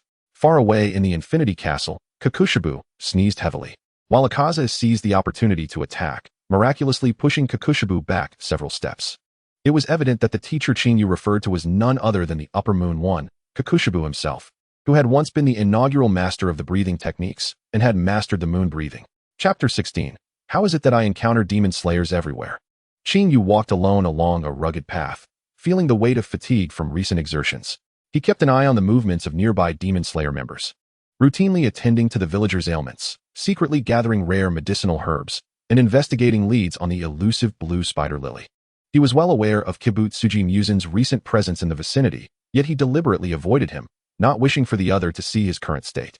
Until he achieved his goals, He had no intention of meeting Kibutsuji Musen. He harbored his own pride.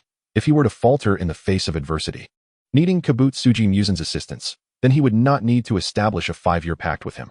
For demons, 5 years is but a fleeting moment. Thus, Kibutsuji Musen permitted him such leeway, yet Qing Yu understood that the demon's watchful gaze upon him had never wavered. Even while sleeping rough outdoors, the treasures and well-prepared food that frequently appeared around him indicated that Kibutsuji Musen had demons placed nearby to look after him. Any demon could serve as Kibutsuji Musen's eyes and ears, and Qing Yu had long since grown accustomed to the unusual attention he received from Kibutsuji Musen. As the snowfall intensified at night, Qing Yu searched for quite some time before discovering an abandoned wooden cabin in the wilderness. The aging structure bore the marks of time, with the roof and walls barely shielding against the wind and snow. However, Qing Yu accepted it gratefully. It was certainly preferable to sleeping in the open. He set down his medicine box and began to clear away the discarded items within the cabin, stacking them together. Using the fire starter he carried, he ignited the combustible debris, and the flames swiftly dispelled the chill that had settled in after his long trek through the snow. Before he could thoroughly warm himself, several individuals Qing Yu did not recognize burst into the small cabin. They were donned in the uniforms of the Demon Slayer Corps, wielding Nichiren blades, unmistakably hunters of demons. One member brushed the snow from his attire and remarked, "What heavy snowfall. There isn't a place nearby to rest. Thankfully, we have Quan Sabiru to guide us. Otherwise, I shudder to think how we would survive the night." Another chimed in, "Enough with the complaints. Having a place to rest is already a blessing. Being in the wild, far from any village or shop, this cabin is certainly better than a cave." Qing Yu observed the sudden intrusion of these demon slayers. While the leader of the group scrutinized him in return, Qing Yu felt no discomfort. Instead, he seized the opportunity to draw their attention. "Ladies and gentlemen, this dwelling was discovered by me first. We ought to adhere to the order of arrival." The group of 6 demon slayers seemed to be of lower rank, likely junior swordsmen. Qing Yu's cold voice instantly captivated their attention as he sat in the blind spot of the cabin, unnoticed upon their entrance. However, when they finally laid eyes on Qing Yu's visage, they were rendered speechless, frozen in place. They had never encountered anyone so exquisitely beautiful, with a face as captivating as a poppy and an air of aloof nobility that was far from ordinary. The previously clamorous environment fell into an instant hush, the only sound being the crackling of flames consuming the wood. One of the demon slayers stepped forward and said, "Young master, the wind and snow outside are quite severe.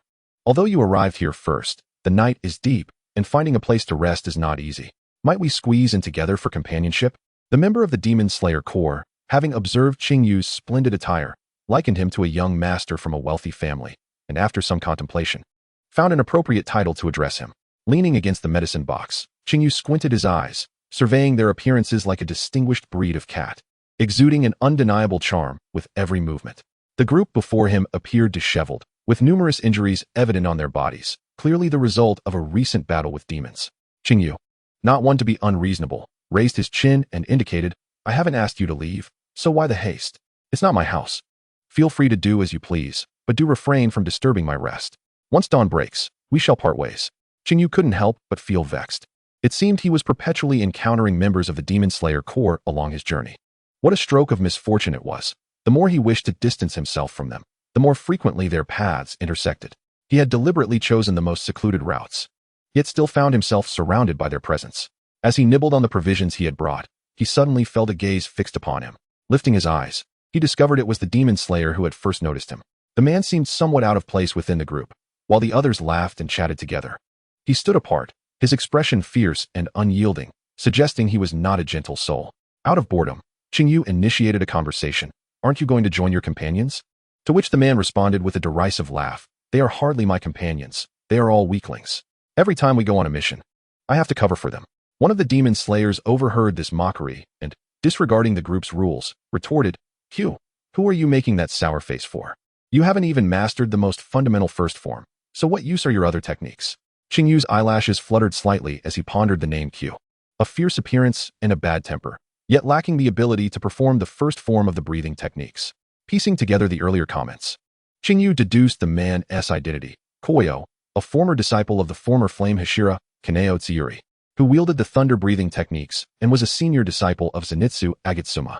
After receiving a recommendation from the Upper Moon 1, Kokushibo, he had become a demon, rising to the rank of Upper Moon 6. Had it not been for his remarkable memory, he might have forgotten about Koyo altogether. The interjecting member had inadvertently struck a nerve with Koyo, who had struggled for a long time to master the first form of thunder breathing. Regardless of how strong he became, the inability to learn the most basic technique was a sore subject he preferred to avoid. Humph. Come back to me when one of you can defeat me, Koyo declared. Qing Yu quietly observed the unfolding drama, finding the developments increasingly amusing. Koyo's gaze shifted back to Qing Yu. Discontented, what kind of look is that? Are you looking down on me? Qing Yu quickly waved his hands. Oh, not at all. It's just that you've been staring at me so intently. One might think we were old acquaintances. Koyo, recalling his past experiences, scoffed. I'm not like you pampered rich kids. How could I possibly know you? Qing Yu, without changing his expression, pulled a bag of candies from his pack and tossed it to Koyo, whose bewildered expression elicited a smirk from Qing Yu. Your words are rather harsh. Perhaps some sweets will sweeten your tongue. Koyo, infuriated, clutched the bag of candies and shouted, Don't try to fool me with childish tricks. Who knows what you really think of me? The bag of candies is quite expensive, Qing Yu remarked, leaving Koyo momentarily confused. What are you trying to say? Qing Yu raised an eyebrow and articulated slowly, I do not look down upon you. In fact, you are the one I regard most favorably among this lot. It's because you caught my eye that I gave you the candies. Otherwise, why would I bother with you? Just as Koyo was about to respond, a dilapidated wooden door was forcefully pushed open, and a band of robbers stormed in, adding further chaos to the already tumultuous night. Chapter 17. They are unworthy of my blade's blood. Don't move. Hand over your valuables. The robbers leered at Qing Yu, their gazes as predatory as wild dogs spotting a bone, unable to tear their eyes away. Qing Yu raised an eyebrow nonchalantly. His beautiful eyes held no trace of panic, merely reflecting the thought that being too ostentatious was not wise, as it would inevitably attract unnecessary trouble. The rules of the Demon Slayer Corps were numerous, forbidding members from slaying ordinary humans, even if they were villains. Qing Yu held no such reservations, as he abhorred killing. Having never been able to bring himself to harm even small animals, he would never contemplate taking a human life. The Demon Slayers exchanged glances, assessing the robbers, who numbered around 20 or 30. They were at a numerical disadvantage and, moreover, could not violate the core regulations. Fortunately, Qing Yu held no expectations of the Demon Slayers coming to their aid, gently stroking the soft blade gifted to him by Muzan Kabutsuji, feeling a rare lack of enthusiasm. Perhaps it was the prolonged separation from his companions in the Infinite Fortress that made him begin to yearn for them.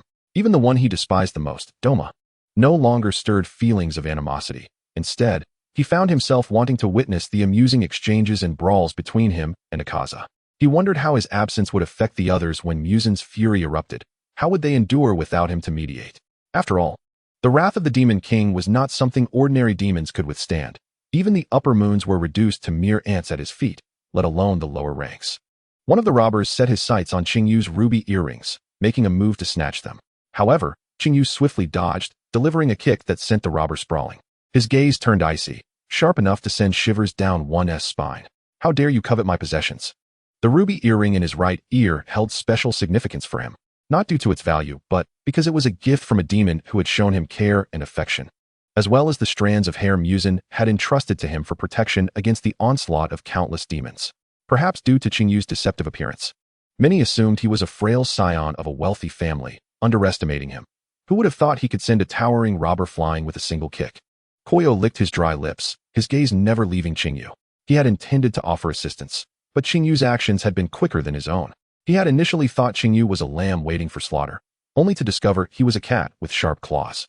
The fierce demeanor of Qing Yu ignited a sense of kinship within Koyo, for in the moment Qing Yu kicked the robber away, he had seen the disdain in Qing Yu's eyes, a look as if he were observing an ant. That expression stirred Koyo's blood, and had it not been for his companion, he would have already dealt with the intruding robbers himself. Qing Yu delicately caressed his earring, the smooth ruby reflecting a cold light that accentuated the fairness of his hand. If it were not for the shadow cast by Qing Yu in the glow of the flames, one might easily mistake him for a seductive specter come to claim lives. Given his striking appearance, the bandit leader scoffed, What are you afraid of? There are plenty of us. Why should we fear a mere fledgling? Aside from this white-haired youth, the others appeared quite ragged. Capturing him could lead to a ransom from his family, allowing us to profit further. One of the bandits, dismissing the plight of his fallen comrade, leered at Qing Yu with a predatory gaze. Though he was wary of Qing Yu's evident combat prowess, he still suggested, The boss is right. This pretty boy looks like he hails from a well-to-do family, even more alluring than the courtesans of the pleasure district. Even if he is not a wealthy heir, keeping him around for some amusement wouldn't be too bad. A bandit with slightly more principle objected, True, he is handsome, but he is still a man. Whereas the softness and charm of a courtesan to enchant us. We should just rob and leave.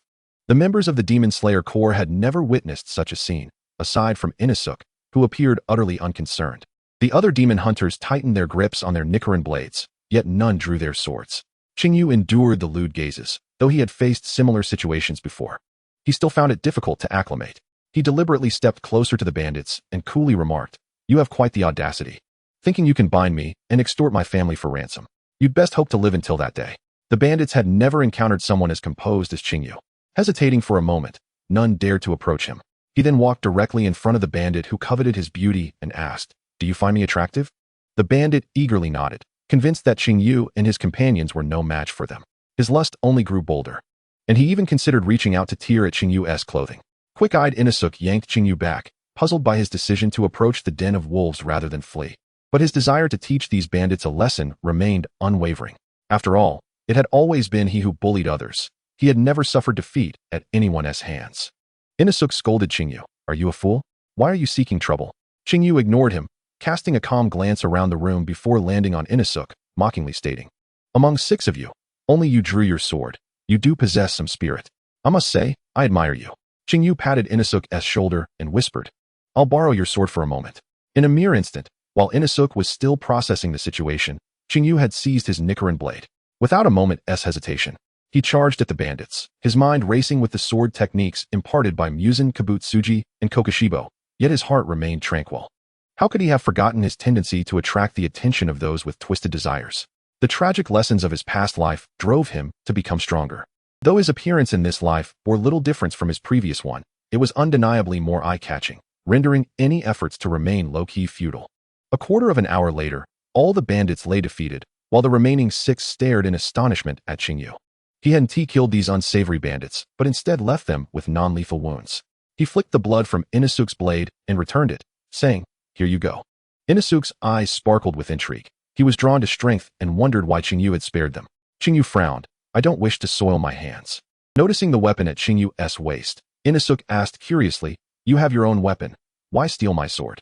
Wouldn't yours be more convenient?" Qing Yu's gaze softened as he concealed his weapon, retorting, "These scum aren't worthy of having my blade tainted with their blood." Chapter 18. The Butterfly Flapping Its Wings. After returning the sword to Inosuk, Qing Yu picked up his medicine box, noticing that, aside from Inosuk, the other 5 members of the Demon Slayer Corps were avoiding his gaze. The bandits' wails made him seem like a cold, unfeeling machine.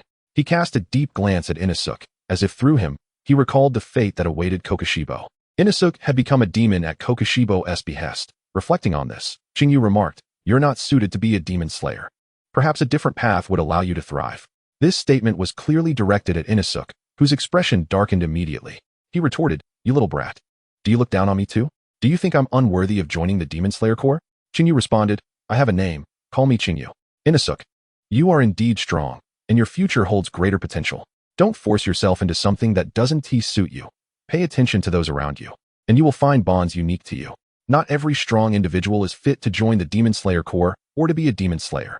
Qing Yu slung the medicine box over his shoulder, feeling he had said enough without delving deeper. He remembered that after Inosuk became a demon, his mentor, Kaneo Tsuyuri, had taken his own life in remorse, and that Zenitsu had ultimately slain Inosuk. He still had a soft heart, reluctant to witness the rift between brothers. Moreover, he did not deem Inosuk wholly evil. Compared to those truly malevolent, Inosuk at least possessed some principles. Seeing Qing Yu prepare to leave, Inosuk, in a moment of desperation, grasped Qing Yu's hand, refusing to let him depart. "Clarify your words. Why am I unsuitable? Those of lesser skill can do it. Why not me? So what if I can't master the basics? I'm still stronger than the rest." He added, "Don't look down on me like that old man. If he hadn't been so stingy with the thunder-breathing techniques, I wouldn't be the laughingstock of the Demon Slayer Corps." Inosuk's crow, Tanjiro, flew between them. "Warning, warning, warning. Do not harm ordinary people." Inosuk, in his anger, was in no mood to heed the crow's words. As he gripped Qing Yu's hand tightly, Tanjiro pecked at Inosuk, attempting to make him release Qing Yu. Inosuk shouted at Tanjiro, "What do you mean I'm violating the rules? I just want to have a word with him." Still protective of Qing Yu, Tanjiro seemed to favor Qing Yu over Inosuk, making Inosuk suspect that Qing Yu was the true master of Tanjiro, as the crow always sided with others. Qing Yu realized that unless he clarified matters with Inosuk, he wouldn't be able to leave peacefully. Thus, he teased, "It seems you're quite reluctant to let me go, holding on so tightly. Do you have feelings for me?" Inosuke recalled the bandit who had harassed Qing Yu and shivered involuntarily, promptly releasing Qing Yu. While Qing Yu was undeniably attractive, he was still a man. Inosuke huffed, as if a demon would be interested in you. Qing Yu raised an eyebrow, considering that indeed, there were demons with designs on him. And quite a few at that. Muzan Kabutsuji had long sought to convert him into a kindred spirit, while Doma persistently aimed to recruit him into the Eternal Paradise cult. Akaza relentlessly urged him to grow stronger, hoping for a worthy rival, not to mention the bizarre ambitions of the other 12 Kazuki. In the Infinity Castle, the only reliable demons seemed to be Nakeheim and Jotaro. Despite Jotaro's infrequent appearances, he possessed a commendable character for a demon, likely due to his sister. He only revealed his gentler side in the presence of Daki. Qing Yu flexed his wrist and addressed Inotama Kyuyake, saying, "It matters not if you fail to comprehend my words now. In due course, you shall." Braving the wind and snow, Qing Yu pressed forward, ignoring the calls of Inotama Kyuyake trailing behind him. At the moment Inotama Kyuyake burst forth in pursuit, his companions, who had remained largely inconspicuous, successfully restrained him. Qing Yu was not one to meddle in others' affairs, yet he felt a twinge of pity for Inotama Kyuyake. After all, dying in solitude is a profoundly painful experience. If only Inotama Kyuyake would cast a glance back, he would realize that what he misconstrued was not nearly as bleak as he imagined. Moments after Qing Yu departed, the wooden cabin was besieged by malevolent spirits. Apart from Inotama Kyuyake, who fought valiantly until dawn, all other demon hunters and bandits perished at the hands of the fiends. Clearly, this calamity was orchestrated by those who had been silently observing Qing Yu from the shadows. As winter yielded to spring, 2 years swiftly passed. Qing Yu continued to traverse desolate locales, his medicinal box slung over his shoulder. He roamed through towns, villages, and rugged mountains. Yet he could uncover no trace of the elusive Blue Shore flower. Perhaps it was by design that he had avoided encounters with members of the Demon Slayer Corps during these 2 years, instead encountering numerous demons eager to curry favor with him. Out of fear of Muzan Kabutsuji, they treated Qing Yu with great reverence, occasionally serving as intermediaries for messages exchanged between Qing Yu and Muzan Kabutsuji. Qing Yu had grown taller and more captivating in appearance. Even while cloaked in a hood that concealed his visage, he attracted considerable attention. "Wu, please marry me. I implore you. I know not when death shall come for me. So please, be with me." The sudden cries interrupted Qing Yu's thoughts as he walked along the path. Glancing down the road, he beheld a boy with golden hair clinging desperately to a girl. The boy's morose declarations evoked memories of the long-lost Hanta, causing a nostalgic smile to grace Qing Yu's lips. The little sparrow accompanying Zenitsu Agitsuma, in distress, sought out fellow demon slayer Tanjiro Kamadu for assistance. Upon learning the situation, Tanjiro seized Zenitsu by the collar and admonished, "What are you doing in the middle of the road? The young lady is clearly distressed. Please do not trouble her further. And do not cause any more problems for the sparrow." Recognizing the uniform adorning Tanjiro, both boys instantly recognized one another. They had crossed paths during the final selection, and Tanjiro had retained a vivid impression of Zenitsu, especially with his striking golden locks. Tanjiro approached the girl beset by Zenitsu's advances and apologized. "I sincerely apologize for the disturbance." The girl expressed her gratitude and reassured him that it was no trouble at all. Zenitsu's continued harassment prompted the girl to slap him several times, asserting that she was already engaged. Her initial concern for Zenitsu, who appeared to be in distress by the roadside, did not stem from any affection for him. With tears streaming down his face from the sting of 2 slaps, Zenitsu clung to Tanjiro and began to weep. "How amusing. I haven't witnessed such an entertaining scene in ages," Qing Yu remarked, drawing Tanjiro's attention. Sensing a familiar aura, Tanjiro hesitantly inquired, "Excuse me, have we met before?" Qing Yu removed his hood and smiled warmly at Tanjiro, gently responding, "I recall your hair and eyes. Their fiery hues left a deep impression on me. I once practiced medicine near Mount Onkoryu, where you resided. You were not as tall then." Tanjiro's memory was instantly jogged, and he approached Qing Yu with enthusiasm. However, Qing Yu's gaze drifted toward the box behind Tanjiro, which likely contained his sister, Nezuko. Meanwhile, Zenitsu appeared to have forgotten the earlier embarrassment and eagerly asked Tanjiro, "Tanjiro, who is this?" With a gentle smile, Qing Yu relished the camaraderie of the spirited youths, replying, "I am merely a wanderer, much like yourselves, just an ordinary person." After exchanging names, Qing Yu found himself intrigued by their forthcoming mission, deciding to accompany them for a while, curious to see if his presence might stir a tempest. Chapter 19. I'm sorry, but I cannot heal those who have long since departed. Qing Yu followed Tanjiro and Zenitsu to their next demon-slaying endeavor. Along the journey, the timid Zenitsu clearly had not yet recovered from the rejection he had faced, his despondent demeanor suggesting an air of unapproachability. Fortunately, Tanjiro, being considerate, took it upon himself to encourage Zenitsu throughout their travels. It turns out you are about the same age as us, Qing Yu, Tanjiro remarked, admiringly gazing at him. Not knowing Qing Yu's surname, he simply addressed him by his first name. Qing Yu felt no shame in the surname bestowed upon him by Muzan Kabutsuji. Rather, he regarded it as too peculiar. Revealing his surname would be akin to divulging his identity. Possessing keen hearing, Zenitsu could discern even the quietest of conversations, catching every word exchanged between Qing Yu and Tanjiro. If he focused intently, he could even perceive the sounds of breathing, heartbeats, and flowing blood, allowing him to gauge the thoughts of others and discern between humans and demons. Do you not have a family? Zenitsu queried. It seems rather odd to possess a name without a surname. Qing Yu shook his head. As the sparsely populated area combined with his hood obscured his vision, he removed his hood and hung it on his medicinal box, conversing openly with them. I do have family. They are exceedingly dear to me. Beyond that, I have numerous brothers, sisters, uncles, and aunts who treat me well. Everything I possess has been imparted to me by them. It is I who have strayed, attempting to assist them in my own manner. However, I am too weak to be of any help. Thus, I wish to keep my family's information private until I can protect them. As the eldest son in his family, Tanjiro, with many younger siblings, deeply understood Qing Yu's desire to safeguard his loved ones. He nodded in agreement. To be cherished by so many must bring you great happiness. Qing Yu gazed skyward, reminiscing about his time in the Infinity Castle, and softly replied, Indeed, the feeling of being cared for is exquisite. I relish the affection they bestow upon me. How could one not find joy in such unique privileges? Zenitsu silently listened to their exchange, not interjecting. Abandoned by his parents at birth, he had lived alone for 15 years. Lacking a family, it was not until the girl he secretly admired eloped with another man, absconding with all his savings and leaving him in immense debt, that his master, the former Hashira Kaneo Tsuyuri, appeared to settle his debts and brought him to the Peach Mountain. From that day forward, he gained a master and a senior brother. Although his master was stern and his brother difficult to approach, he felt a familial bond he had never known before. Despite his fears of hardship, ghosts, and death, he had never considered abandoning his quest to master the breathing techniques and become a swordsman, though he could only perform the first form, which likely disappointed his master. Noticing Zenitsu's dejection, Qing Yu playfully tapped his forehead to bring him back to the present. Daydreaming while walking is not a good habit, especially for a swordsman. You must remain vigilant of your surroundings, lest you encounter danger. The gentle demeanor of Qing Yu inadvertently stirred the tender heart of my wife, Zenitsu. He enveloped Qing Yu in a tight embrace, lamenting, Wah, Qing Yu, you are truly kind. Only you and Tanjiro do not disdain me, treating me with the same tender care as my grandfather. You are so beautiful. If you were a girl, I would surely marry you. The grandfather Zenitsu spoke of was his master, Sakanji Urokadaki, who held a familial place in Zenitsu's heart. At that moment, his tear-streaked face and running nose revealed his true nature once more. Tanjiro Kamado intervened, pulling Zenitsu away from Qing Yu, and began another round of admonishment. Zenitsu, you must not touch others so carelessly, regardless of whether they are male or female. It may cause them discomfort. A little sparrow perched on Zenitsu's head chirped in agreement with Tanjiro's words. Zenitsu wailed, Even you, Chotaru, feel that way? Am I really that unreliable?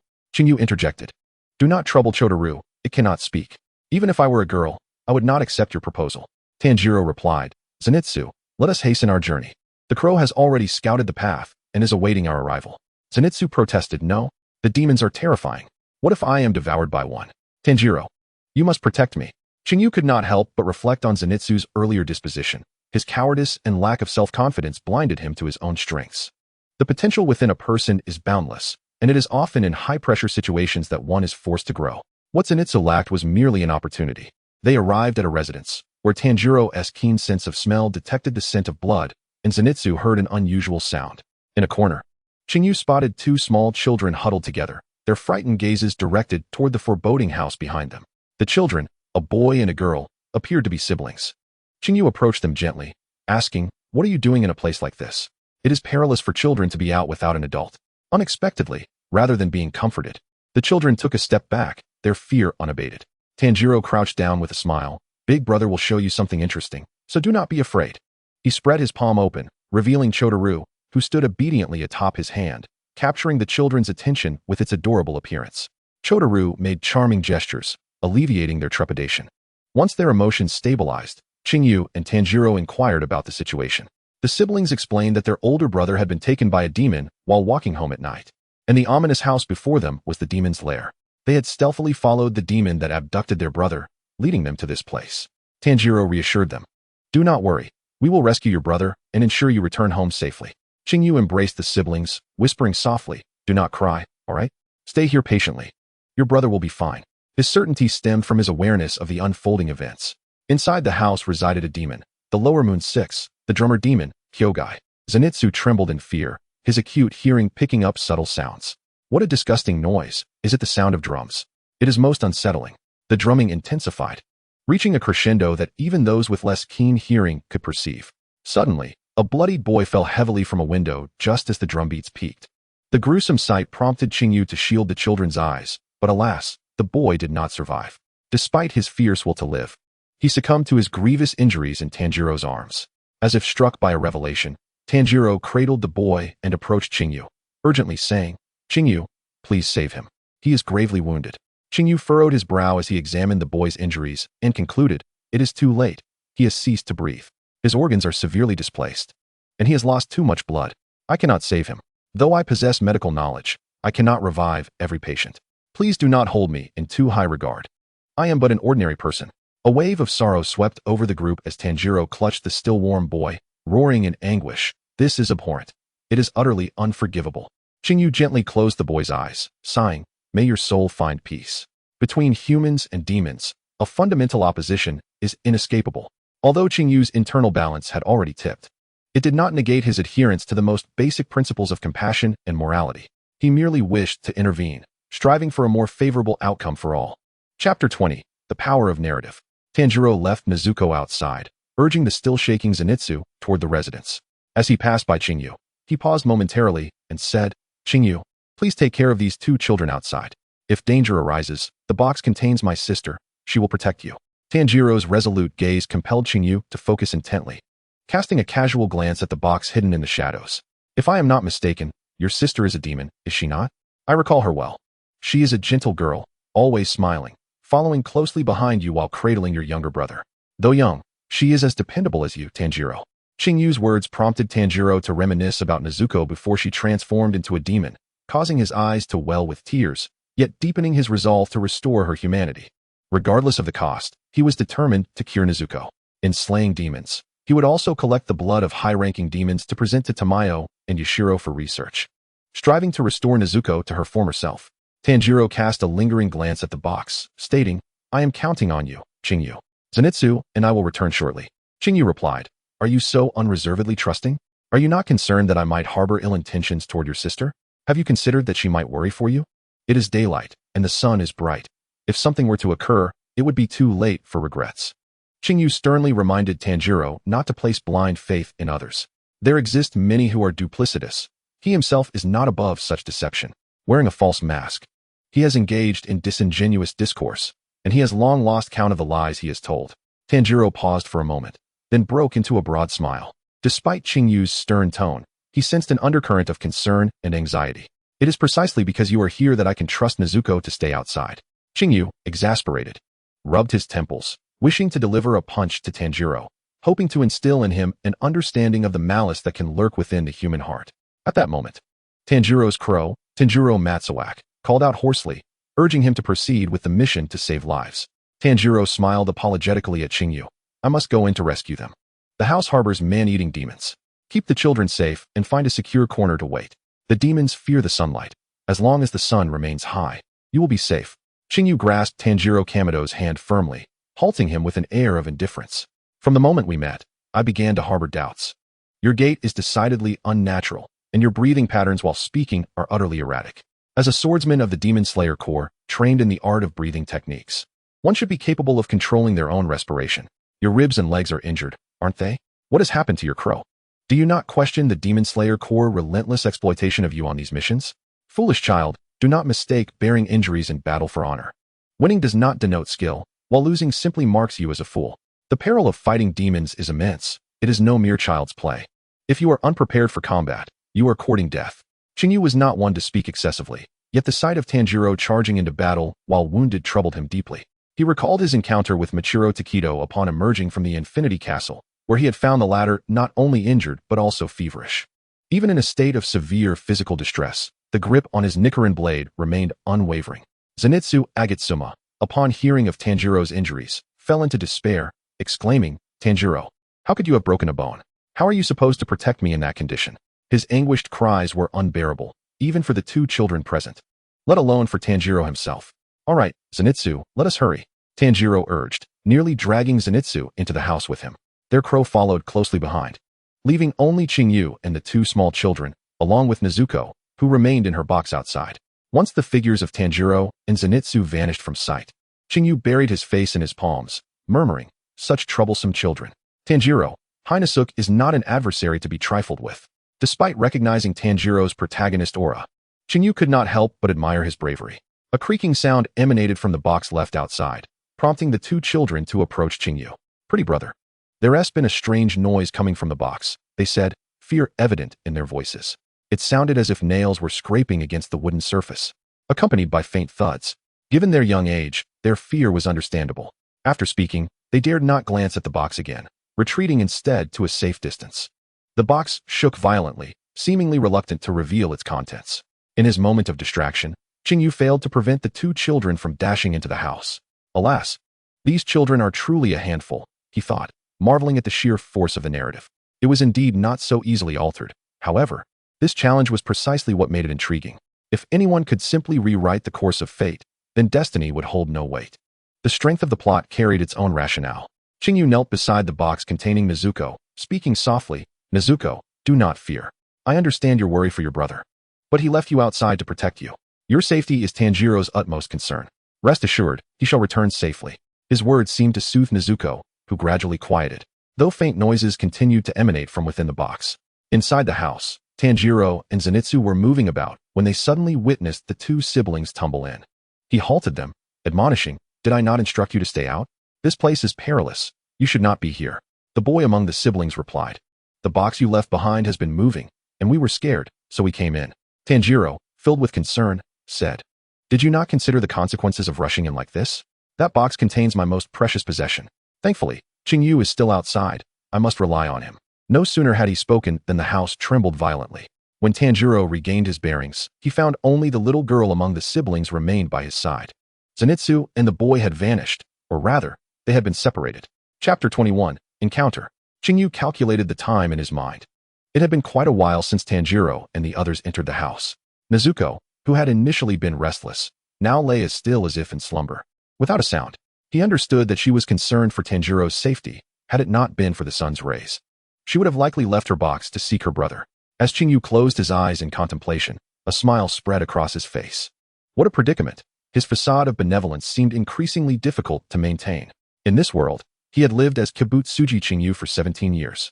Before Muzan Kibutsuji, he was the obedient, harmless canary, able to demand anything he desired with impunity, even from the upper moons, who could not dare harm him. Within the Infinity Castle, he would go to great lengths to protect demons who held affection for him, such as Sister Nagako and the siblings Jutaro and Daki. However, he found it impossible to approach demons like Doma and Tamayo, likely due to his sixth sense. He acted solely according to his preferences. His demeanor shifted when dealing with those he disliked. At times, he would wield Muzan Kibutsuji's influence, exerting power over the demons. As the saying goes, a higher official can crush a lower one, and Muzan Kibutsuji was the progenitor of all demons. Even the upper moon one, Kokushibo, who had taught him swordsmanship, would bow before Muzan. Gently caressing the box containing Nezuko, Qing Yu, well aware of the unfolding narrative, knew that Nezuko would be safe. Yet, he still felt a twinge of concern and scattered his specially concocted powder around Nezuko's box. It would not only deter any approaching insects or beasts, but also emit a scent unpleasant to humans, while posing no harm to demons. "I'm sorry, Nezuko. Forgive me for not being able to stay with you. Your brother will emerge shortly. I have matters of my own to attend to, and I hope my negligence does not result in Tanjiro's wrath." I could hardly bear it. Fixating on the box, it began to sway gently under Qing Yu's watchful gaze, as if responding to his words. Unfortunately, he could not discern whether Nezuko was in agreement or dissent. He lacked the extraordinary sense of smell that Tanjiro possessed. Nor did he share the acute senses of Zenitsu or Inasuk. He had been masquerading for so long that he had nearly forgotten his former approach to matters. "Hinasuk, once a lower moon stripped of his rank by Muzan, I wonder if you can withstand the impact I bring forth. Do not disappoint me." Before stepping into Hinasuk's domain, Qing Yu removed the ruby earring from his right ear and placed it beside Nezuko's box. The ruby earring carried an aura unique to the Demon King, making it unlikely for even upper moons to approach. With the earring near Nezuko, no demon would dare come close, even under the cover of darkness. As for whether Nezuko would react to the ruby earring, based on Qing Yu's observations, the effect appeared significantly diminished compared to other demons. Perhaps Nezuko had broken free from Muzen's control, similar to Miss Tamayo and Yashiro, rendering her less susceptible to his influence. The moment he crossed the threshold into the room, every demon was drawn to the scent of Qing Yu's diluted blood. Hinasuk, engaged in battle with Tanjiro, found his movements suddenly slowed, granting the injured Tanjiro a momentary reprieve. Just moments ago, the assault from Kyoka nearly struck him. Had the adversary not suddenly halted in place, his wounds would have surely been torn asunder. Tanjiro Kamado pondered. Why has this demon ceased its movements and refrained from attacking? It seems as if it has been captivated by something. Kyoka inhaled the sweet aroma permeating the air, a fragrance unlike anything he had ever encountered. With a flicker of his eyes, the numbers that had been etched away within his pupils re-emerged, a testament to his former status as one of the 12 Kizuki. He murmured, "It is rare blood. Exquisite rare blood.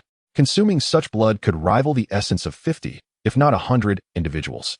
I must reclaim my place among the 12 Kizuki and regain the favor of that esteemed master." Meanwhile, Qing Yu found himself transfixed by the wound he had deliberately inflicted upon himself. Not being a demon, he could not fully grasp the exquisite allure his rare blood held for them. However, drawing from his past experiences, he could surmise its desirability. Even Muzen Kibutsuji could not resist the temptation of rare blood, thus it must be of the highest caliber. Tanjiro Kamado leaned against the wall, gasping for breath, bewildered as to why the demon he had just battled was so eager to depart. In an instant, Kyoka surged towards Qing Yu's direction, disregarding the wounded Tanjiro, who could not muster the strength to continue his assault. Qing Yu, weapon in hand, the blade glimmering with a cold light, wielded the special weapon bestowed upon him by Muzen Kibutsuji. Even though it was not a Nichiren blade, it could still slay demons and inflict harm upon them. "Ah, Kyoka, you have finally arrived," he taunted. "Your speed is akin to that of a snail." He stood shrouded in shadows, the lifeless body of a demon lying at his feet. Within Kyoka's lair, it was evident that other demons lurked, for demons do not possess the human capacity for unity. They congregate solely to vie for prey or territory, or to heed the commands of Muzen Kibutsuji. Upon catching sight of Qing Yu, Kyoka paused momentarily, the icy crimson of his eyes evoking memories of another person. Yet, Qing Yu's entire demeanor bore no resemblance to any human Kyoka had encountered. Rather, he seemed akin to a kindred spirit. "Who are you?" Kyoka queried uncertainly. "What is your purpose in intruding upon my abode and drawing me here?" Qing Yu revealed a smile laced with malice, tossing his hair aside while gripping the blade tightly. "Kyoka, how has your intellect waned since being discarded by Lord Muzen? How can you serve him in such a pitiable state? I dare say even a mere member of the Demon Slayer Corps could easily vanquish you now. Once a member of the 12 Kizuki, you have become exceedingly weak." Qing Yu's words elicited a vivid recollection in Kyoka, transporting him back to a day many years prior when he was not yet a lower moon demon. By chance, he encountered Muzen Kibutsuji and had scarcely reveled in the fortune of meeting the Demon King when a small human child, no more than 3 or 4 years old, emerged from behind Muzen, a being exquisitely crafted as though bestowed by divine hands. Overwhelmed by shock, the impression Qing Yu left upon him was profound, for it was the first time Kyoka witnessed Muzen's gentleness. Muzen held Qing Yu's hand, softly reassuring him not to fear. Unlike typical children, Qing Yu responded without hesitation, declaring, "He won't harm me.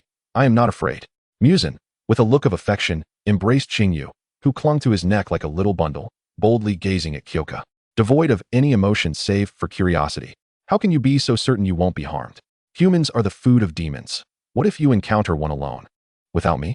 The young Qing Yu, with unwavering conviction, replied, "You would never abandon me." Intrigued, Muzen inquired, "What makes you so sure?" Qing Yu, calmly gazing into Muzen's eyes, articulated a statement that Kyoka would forever remember. "Because before you could cast me aside, I will ensure you consume me, thus binding us eternally. If you nurture me, you must take responsibility until the end."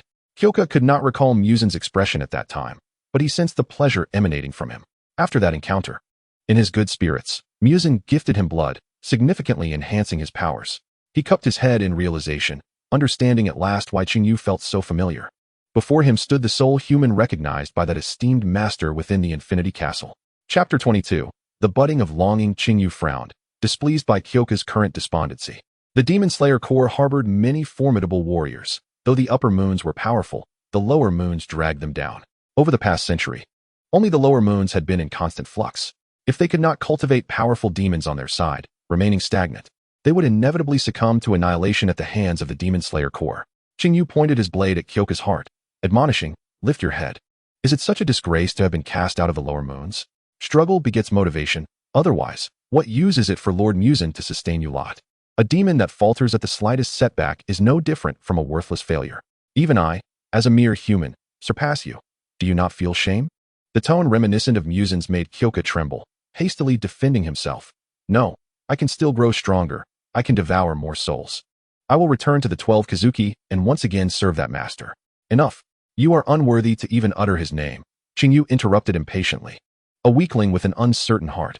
Even if your strength grows, you remain a defective piece of refuse.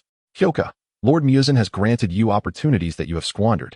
Were I in your position, I would never foolishly consume rare blood without reflection. Instead, I would identify my shortcomings, maximizing my advantages and utilizing them to their fullest potential. Blood demon arts capable of altering spatial structures are exceedingly rare. If wielded correctly, you could obliterate foes many times your superior. Why cower like a rat in a hole? Unable to defeat even a handful of human youths? If all lower moons were of your caliber, what meaning would there be in Lord Muzan's investment in your training?" Embarrassment washed over Kyoka as he bowed his head, Qing Yu's words forcing him to relive Muzan's disappointed expression. He despaired, "I have always strived to grow stronger. Please, do not abandon me. I will eliminate those intruding demon slayers. Grant me one more chance." A flicker of compassion crossed Qing Yu's eyes as he coldly replied, "Kyoka, opportunities do not wait for anyone. If you cannot rise, you are destined for abandonment." He raised his bloodied left hand, disregarding his own injuries as he approached Kyoka step by step. "Do you think I possess the courage to be here because of Lord Muzan's protection? Or do I feel secure due to my status within the Infinity Castle? Neither. It is because I possess the capability to easily dispatch you all that I stand unafraid." Suppressing the allure of Qing Yu's blood, Kyoka patiently listened as Qing Yu spoke. "Then what is your purpose here?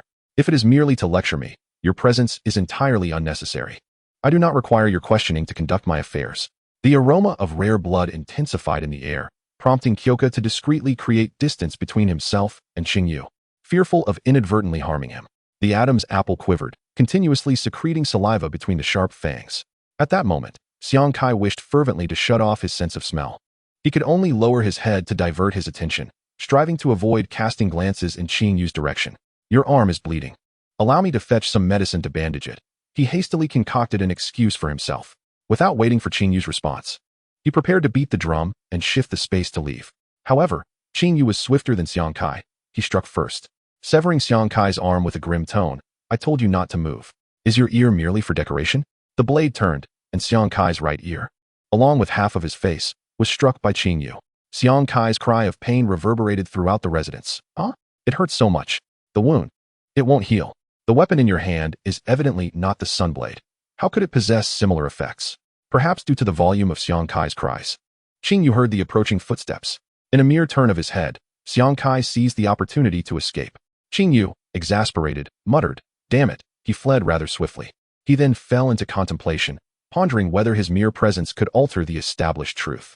He did not wish for Kabutsuji Muzan to be slain by the Demon Slayer Corps. Despite the fact that he was an unequivocal monster, Qing Yu's desire to save him prevailed. Leaning against the wall, Qing Yu's expression softened in an instant, softly murmuring, "Kabutsuji Muzan, it seems I miss you a little.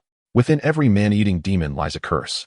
Any demon that directly utters the name of the Demon King will be consumed by the cells belonging to the demon within them. Thus far, aside from Tamayo, Yushiro, and Nezuko, no demon has been able to escape Kabutsuji Muzan's curse, not even the strongest among demons, Kokushibo." Qing Yu felt a sense of relief that he could still call out Kabutsuji Muzan's name. In his heart, he had long regarded Muzan as a familial presence, rather than a mere superior-subordinate relationship. "Oh no, my mind is consumed by thoughts of him." Qing Yu admonished himself. "Can't you show a bit of ambition? It's merely been 2 years since we last met. There will be ample opportunities to see each other again." He reminded himself that urgent matters were at hand, and that he must not falter at a critical moment. Unbeknownst to him, his inadvertent smile had already betrayed his inner emotions. He leaned against the corner of the corridor, regardless of whether he encountered a human or a demon next. His position was optimal for an ambush. As the familiar boarhead mask appeared, Qing Yu swiftly concealed his blade and melted into the shadows. "Inosuke Sayuri," the boisterous figure exclaimed, gazing curiously at the demon's corpse. "I'm still too late. I hadn't finished my fun yet." Qing Yu chuckled softly. Indeed, Inosuke's personality had not changed, remaining as endearingly boisterous as ever. Who goes there? Show yourself immediately, or do not blame me for my ruthless blade. Qing Yu stepped forth, a smile gracing his lips. His eyes sparkling as he greeted, long time no see, Inosuk. 2 years have passed, and you still possess such vigor. You've grown taller as well. You seem to have become stronger. Inosuk stood frozen momentarily, then uncertainly approached Qing Yu, inspecting him from left to right, exclaiming, "You are that peculiar fellow." Qing Yu sighed, feeling a strange sensation at being labeled as peculiar by Inosuk. "I'm delighted you remember me, but now is not the time for reminiscence." Inosuk, brimming with excitement, interjected, "Coward, I've been waiting for you to return and challenge me, yet you haven't come back even once. Have you forgotten our promise, or are you afraid to fight me? Honestly, even if you lose, I would still protect you, so why not come back?" Due to the mask he wore, Qing Yu could not discern Inosuk's expression, but he could tell from his tone that there was no resentment. He gently patted Inosuk's mask, apologizing, "I'm sorry, Inosuk, but next time, don't wait for me." "Why not? You clearly said we would meet again if fate allows. You can't just go back on your word. If you don't want me to wait, then I'll come find you instead." Regarding the enthusiastic youth before him, Qing Yu found it impossible to harden his heart against him. Yet, he had burdens he must conceal, for he stood on the opposing side of the Demon Slayer Corps, and many matters could not be resolved solely by himself. If necessary, he might even betray any member of the Demon Slayer Corps. He sighed, "As long as you have no regrets, I welcome your visit, Inosuk. The wheels of fate are turning. The fluttering wings of a butterfly will inevitably stir a tempest." 17 years prior, when Kibutsuji Muzan chose to keep Qing Yu by his side, their life trajectories had already begun to diverge. Chapter 23, The Gathering of the Three Little Ones. As the battle commenced, Tanjiro Kamado took a brief respite before encountering Xiong Kai once more in a room. He observed that Xiong Kai was in poor condition, kneeling on the ground with his hands cradling his head, continuously muttering self-deprecating remarks. "If only I were stronger. I've consumed plenty of blood, and possess blood demon arts with considerable offensive capabilities, yet why am I still so weak?" Tanjiro cautiously approached Xiong Kai, inhaling the air thick with sorrow, reflecting, "Such a potent aura of despair. This demon feels entirely different from before. His state is quite alarming, as if he has suffered a tremendous blow, teetering on the brink of madness." Noticing Tanjiro's approach, Xiong Kai roared, "Damn demon slayer. You always ruin my plans. Not only have you destroyed my dwelling, but you've also allowed my prey to escape, robbing me of the chance to grow stronger. I will tear you all apart." A flurry of swift and fierce attacks ensued. Tanjiro evaded to the side, countering with his water-breathing techniques while contemplating Xiong Kai's words. Indeed, Xiong Kai's inexplicable departure stemmed from encountering a more pressing matter, and it seemed he had suffered a substantial setback. Tanjiro truly hoped no other demons would appear, otherwise, given his current state, he feared he would be unable to protect everyone. Qing Yu followed closely behind Inosuk, concealing his weapon to avoid revealing any flaws, pretending to have been captured by a demon. Despite Inosuk's impulsive nature, his observational skills were remarkably keen, and Qing Yu did not wish to expose his identity at that moment. "Inosuk, your pace in slaying demons is too slow. I will be a burden to you." The room's layout was peculiar. Rather than wandering aimlessly within, it would be better for him to defeat the demon first to ensure their safety. Qing Yu bent down to discuss this with Inosuk, but it was clear that Inosuk's thought process diverged from the norm. He abruptly hoisted Qing Yu onto his back, securing him with the cloth of his sword, grasping the blade with both hands. "This will work. I won't let you out of my sight. Once we're outside, I must challenge you and defeat you." Qing Yu wrapped his arms around Inosuk's neck, bewildered as he lay against his back. "I'm quite heavy, Inosuk. What if you can't carry me, and we both fall?" Demons would not overlook any vulnerabilities that prey might reveal. "Inosuk," he continued, "who do you think the demons will target first, you or me?" As he spoke, his breath brushed against Inosuk's mask, and a faint scent of orchids wafted from him, causing Inosuk's neck to visibly redden. Had it not been for the mask obscuring his expression, Inosuk would have undoubtedly revealed his blushing face. "Stop talking nonsense, and stay put on my back. No matter how many demons come, I will easily sever their heads, and will not allow you to be harmed." Inosuke Hashibara boasted to Kyuka, yet the deliberate moderation of his pace revealed his genuine concern for her. Known for his competitive nature, Inosuke's feelings towards Kyuka were refreshingly innocent. He fondly recalled the candy and grilled fish she had given him 2 years prior, their sweet, fruity flavors lingering in his memory. He had been reluctant to consume that bag of fruit candies, yet inevitably, they would reach their end. After defeating the demon Kyogai, Tanjiro Kamado emerged from the house, his weary form struggling against the blinding sunlight. Anxiously, he searched for Nezuko, when Zenitsu Agatsuma rushed over, embracing him and weeping, "Tanjiro, how could you leave me? It was terrifying inside. I nearly perished." Upon seeing the box containing Nezuko unharmed, Tanjiro smiled appreciatively at Zenitsu, saying, "Thank you for safeguarding the box, Zenitsu. But where is Kyuka? It seems only you and Seiji are here."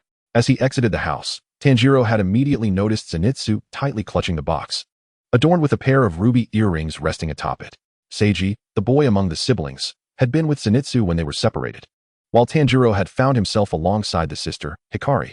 Now, he had successfully brought back their brother, reuniting the siblings. Zenitsu continued to cling to Tanjiro, sobbing incessantly. "I don't know. I didn't see him when I came out." Approaching the box containing Nezuko, Tanjiro, suppressing his bodily pain, picked up the earrings resting atop it. In the sunlight, the rubies gleamed with a dazzling brilliance, much like Kyuka herself, captivating and impossible to overlook. Strangely, the earrings emitted an unsettling aura that made him feel as though he were being scrutinized by a terrifying presence, stirring an indescribable discomfort within him. Zenitsu exclaimed, "Could Kyuka have been taken by a demon?" I haven't heard his voice at all.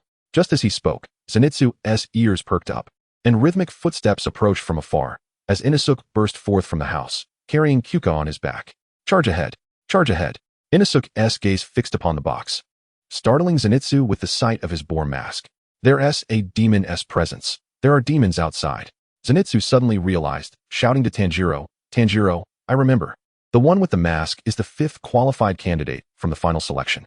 He was among the first to enter the mountains and the first to descend. He's quite an impulsive fellow." Kyuka restrained Inosuke's hand to prevent him from rushing towards Nezuko, calmly stating, "Inosuke, you must remain composed. Inside the box lies Tanjiro's most cherished family member, not an enemy." Still bound by Inosuke, Kyuka could only offer his warning, "Tanjiro, protect Nezuko.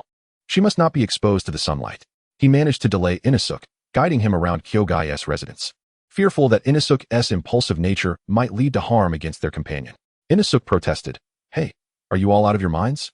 There's a demon inside that box. Something that must be eliminated. As members of the Demon Slayer Corps, why are you protecting a demon instead of eradicating it? Have you lost your wits?" Tanjiro and Zenitsu staunchly defended the box, refusing to yield even when Inosuke pressed his blade against their throats. As the situation escalated, Kyuka sighed, whispering an apology in Inosuke's ear before swiftly rendering him unconscious with an elbow strike. As Inosuke collapsed to the ground, Kyuka found himself pinned beneath the weight of the unconscious boy, the crack of his bones echoing in that moment.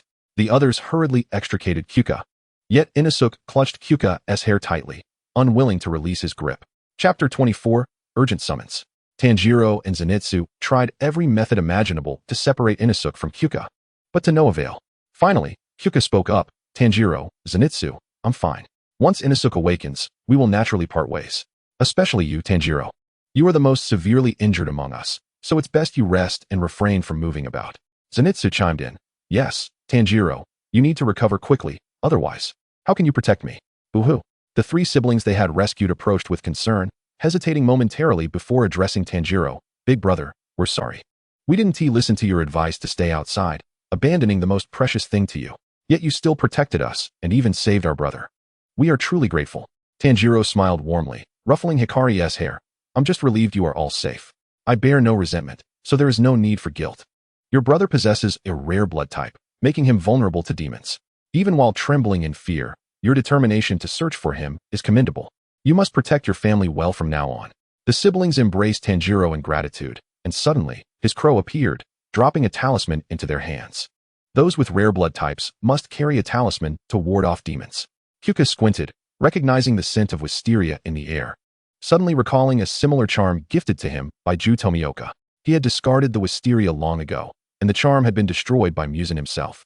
Casting a cold glance, he found himself unexpectedly locking eyes with Tanjiro's crow, which circled in the air, exclaiming, "What is it? Strange human. Why do you stare?" Kyuka shifted his position, reclining beside Inosuke, responding, "Nothing, merely curious about how a crow can speak." He then turned his gaze back to Tanjiro. "When will you return my earrings? I would appreciate it if you could hand them back to me." Tanjiro offered the earrings to Kyuka, puzzled. "Kyuka, how did your earrings end up on my box?" Zenitsu mentioned he didn't see you when he came out. "Were you attacked by a demon?" A particular remark seemed to strike a chord with Kyuka, who smiled softly, dazzling like a venomous serpent, captivating everyone's attention. Lying at an angle, his disheveled attire revealed his slender, pale neck and collarbone, akin to a seductress enticing one to fall. Aware of the peril, yet unable to resist the allure. "Tanjiro, all you need to know is that I will not harm you. At least not now. However, human nature is the most unreliable of tests.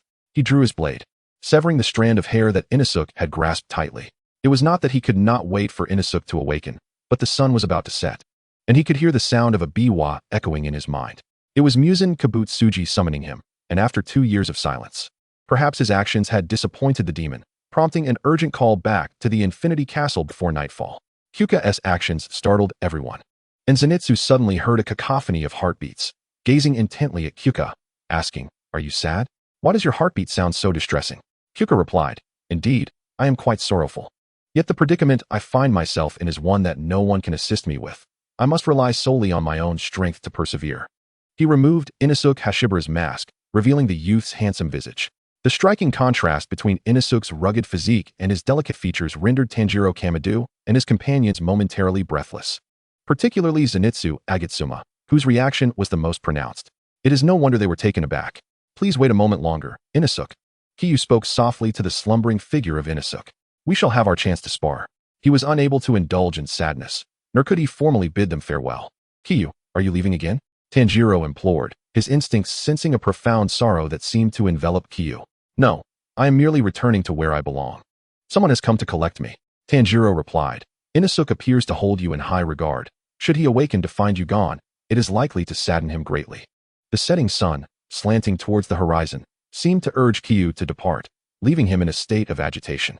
The matter concerning Kyuka had already plunged Kiyu's spirits to an all-time low, and the unexpected summons from Muzan Kabutsuji only compounded his uncertainty.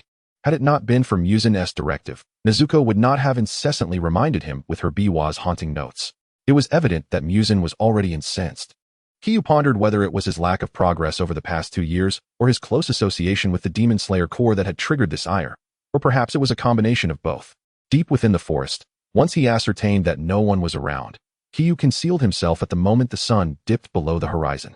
Humming a melody known only to him and Nezuko as a signal, he opened his eyes to find himself in the Infinity Castle.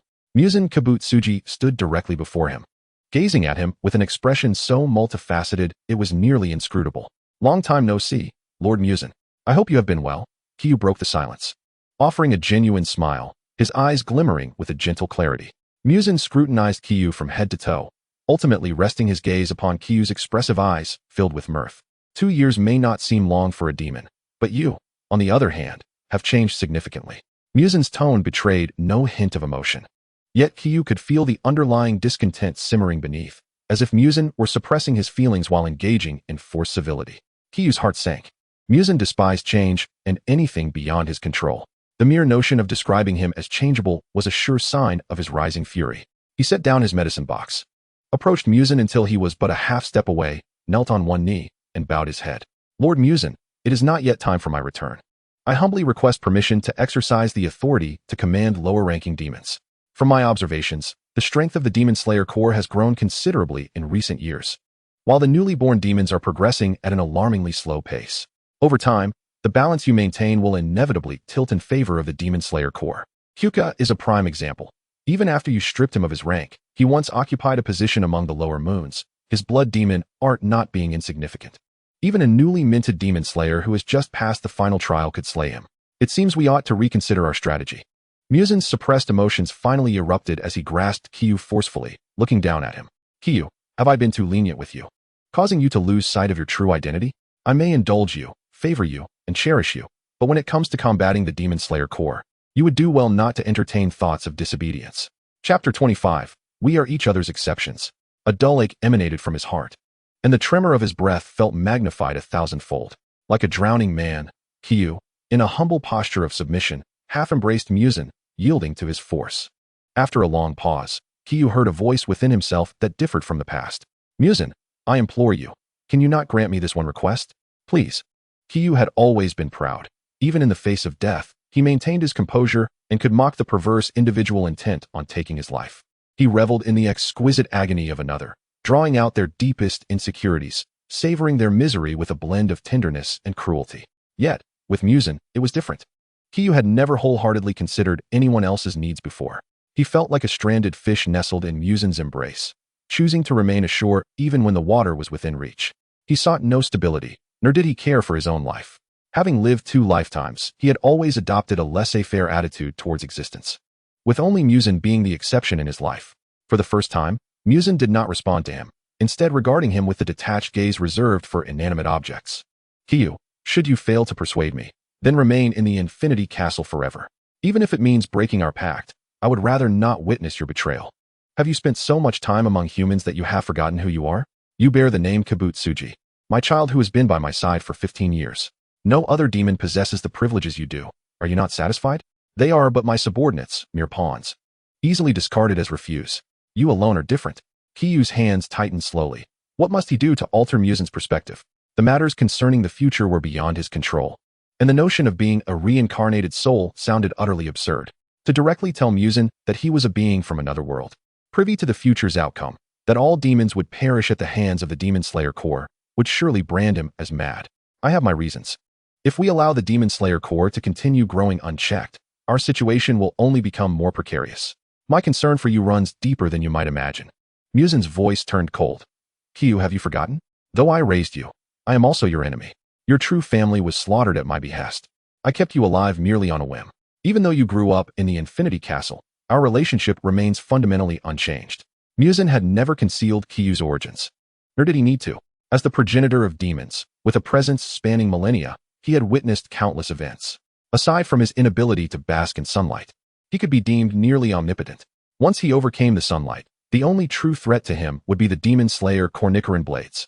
Yet, apart from Yorichi Tsujikuni, no swordsman of the Demon Slayer Corps had emerged to pose a genuine threat to him. Muzin indeed had the capital to be arrogant. This was indisputable. He was aware of everything Qiyu did, and as he observed Qiyu's growing rapport with the Demon Slayer Corps, he harbored fears that Qiyu might abandon him. Ultimately, Muzin remained cognizant of Qiyu's humanity. Whenever he contemplated transforming Qiyu into one of his kind, Qiyu would invariably reject the notion. Over time, Muzin's suspicions would naturally lead him to doubt Qiyu's words, believing him to be deceiving him. However, upon hearing Muzin's words, Qiyu did not respond with the rage one might expect. Instead, he could not suppress a fervent excitement that manifested in a somewhat unhealthy demeanor, nestling against Muzin as a fledgling would. He uttered words that even Muzin found astonishing. I am fully aware of that, but what of it? My lineage does not conflict with my admiration for you. You may consider me cold-blooded, but I am indifferent to that. As long as you permit me to follow you, I will not abandon you, regardless of my identity. Kabutsuji Muzin's once tranquil heart suddenly began to thump violently. Indeed, Qing Yu was a gift bestowed upon him by the heavens, and in essence, they were remarkably akin to one another. Do you comprehend the gravity of your words? Kabutsuji Muzin licked his parched lips, his Adam's apple bobbing as he hoarsely inquired of the youth nestled in his embrace. I have annihilated your family and abducted you to Infinity Castle. I have deprived you of a normal existence, allowing you to mature in a realm rife with malice. Do you truly harbor no resentment towards me? After uttering these words, he refrained from gazing into the boy's clear eyes, feeling a pang of thirst that compelled him to yearn for the taste of the boy's neck, to quench his thirst with his scorching blood. In a moment of hesitation, he found himself inexplicably feeling pity for Qing Yu, reluctant to inflict pain upon him. Qing Yu had become exceedingly delicate under his care. Thus, when he observed his cherished treasure consistently extending kindness towards the Demon Slayer Corps, a surge of fury erupted within him, shattering his rationality as he desperately sought to reclaim the boy. To claim he felt no hatred would be disingenuous. A dangerous glint flickered in Kabutsuji Muzin's eyes as his sharp nails pressed against Qing Yu's nape. Should the boy's next words fail to please him, he would not hesitate to pierce through Qing Yu's skull, erasing his memories and transforming him into a demon against his will, even if it meant rendering him a mere shell. Kabutsuji Muzin would never allow Qing Yu to escape him. The boy he had so painstakingly nurtured, even if destroyed and unrecognizable, he would not permit Qing Yu to leave his side. Yet, Qing Yu remained oblivious to the shift in Kabutsuji Muzin's demeanor, wholly absorbed in recalling their shared moments. He then continued, I despise you for not appearing in my life sooner. I have long recognized my own abnormality. Witnessing the happiness of others ignites within me a desire to obliterate it, relishing the stark contrast of plummeting from heaven to hell. In comparison to happiness, I find a greater affinity for despair, akin to the delight of witnessing a grand firework display. Watching others struggle in pain, I would relish in intensifying their suffering, wishing for their complete breakdown, leaving only the malevolence of humanity to flourish. Kabutsuji Muzin retracted his murderous intent, embracing Qing Yu once more, as two similarly aberrant souls drew together, redeeming one another. Qing Yu, I have not misjudged you. You are a born harbinger of evil, None are more suited to remain by my side than you. In the exchange of their gazes, Qing Yu suddenly leaned in, bestowing an untainted kiss upon Kabutsuji Musen's forehead. With a voice full of sincerity, he declared, Kabutsuji Musen, my dear king of demons. Regardless of how you perceive me, my loyalty to you shall remain unwavering. I shall exert every ounce of my strength to demonstrate this to you in my own way. But before that, I implore you not to abandon me, to refrain from doubting me, and to disbelieve any misgivings you may hold about me. Please grant me time. I will not remain forever beneath your wing, for I yearn to possess the strength to protect you. Chapter 26, Deities and Followers. Qing Yu's sudden display of intimacy left Kabutsuji Musen utterly astonished. He pursed his lips, his gaze darkening with a dangerous glint as he remarked, Qing Yu, my good child. You truly know how to manipulate me. What am I to do with you? As Qing Yu nestled in his embrace, emboldened by the increasingly warm atmosphere between them, he boldly stated, aside from transforming into a demon, you may do anything you desire with me. I shall not refuse. When the time is right, I will confess everything to you, including why I have repeatedly declined your requests to turn me into a demon and my reckless approach towards the members of the Demon Slayer Corps, despite your disdain. I do not cling to my humanity. Rather, I eagerly anticipate that moment. For once I become a demon, your blood shall course through my veins. And the very thought of it excites me beyond measure. Even for one as emotionally obtuse as Kabutsuji Musen, the profound implications of Qing Yu's words were unmistakable. Although Qing Yu did not explicitly articulate them, Kabutsuji Musen was certain that Qing Yu's feelings for him transcended mere admiration between superior and subordinate. It was a sentiment that transcended all else, devoid of any ulterior motives, as if he were Qing Yu's entire world. Kabutsuji Musen lifted Qing Yu's chin, leaning closer as he queried, would you be willing to die for me? Qing Yu's eyes glimmered with fervor, as if he were discussing a trivial matter, responding, death is the easiest of tasks. I can not only offer my life to you, but willingly descend into hell. From the moment I resolved to follow you, I have never contemplated entering paradise. As the two embraced, Narumi instinctively withdrew, dispersing the other demons within Infinity Castle to avoid disturbing them. Narumi had watched Qing Yu grow up and was acutely aware of whom he had always looked up to. As a bystander, she perceived Qing Yu's feelings clearly, which were utterly transparent to her. She plucked the strings of her instrument, gently playing a rhythmic melody, though her heart was far from tranquil. Over the millennia, many individuals, both human and demon, had found themselves enamored by Kabutsuji Musen's striking appearance and the persona he meticulously crafted. Several humans had even professed their love for him, yet none met a favorable end. Because Qing Yu was someone Narumi had nurtured, she wished to spare him from following in those unfortunate footsteps. For Kabutsuji Musen's greatest love would always be himself.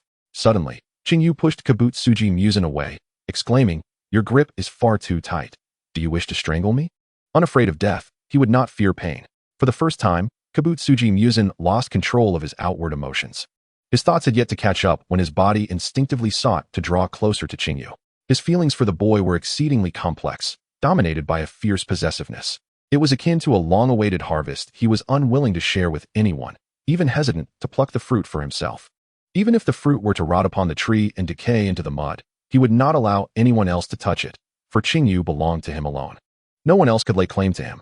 Qing Yu extended his arms, wrapping them around Kabutsuji Musen's waist from below, seductively whispering, indeed, I fear pain. But if it is pain bestowed by you, please do not hesitate, do not feel remorse, I shall not resist. Kabutsuji Musen raised an eyebrow, exhilaration surging within him as he directly asked, Qing Yu, are you suggesting something? Do you harbor feelings for me? His tone carried a hint of tremor, as he keenly sensed that he did not entirely reject Qing Yu's touch. With a gaze brimming with allure, Qing Yu, a man who relished in seizing the moment, had never truly loved anyone due to his innate pride. To a certain extent, his emotional experiences were as pure as a blank canvas. Before understanding love, he first comprehended desire. Thanks to his unique constitution, he had encountered various perverse individuals in his past life who coveted him. Some professed their love to the point of madness, others sought to accompany him in death, and some even collected his discarded belongings, closely monitoring his every move, eliminating anyone who came into contact with him, ultimately cruelly killing him in an attempt to possess him forever. Rather than saying I harbor feelings for you, it is more accurate to say I am expressing my intent. Qing Yu despised those who acted under the guise of love to treat another well. Having experienced trauma, he no longer believed in love. He gazed intently at Kabutsuji Musen, articulating, compared to those trivial emotions, I feel we share a bond akin to that of deities and their followers. Followers exist by virtue of their faith in the deity.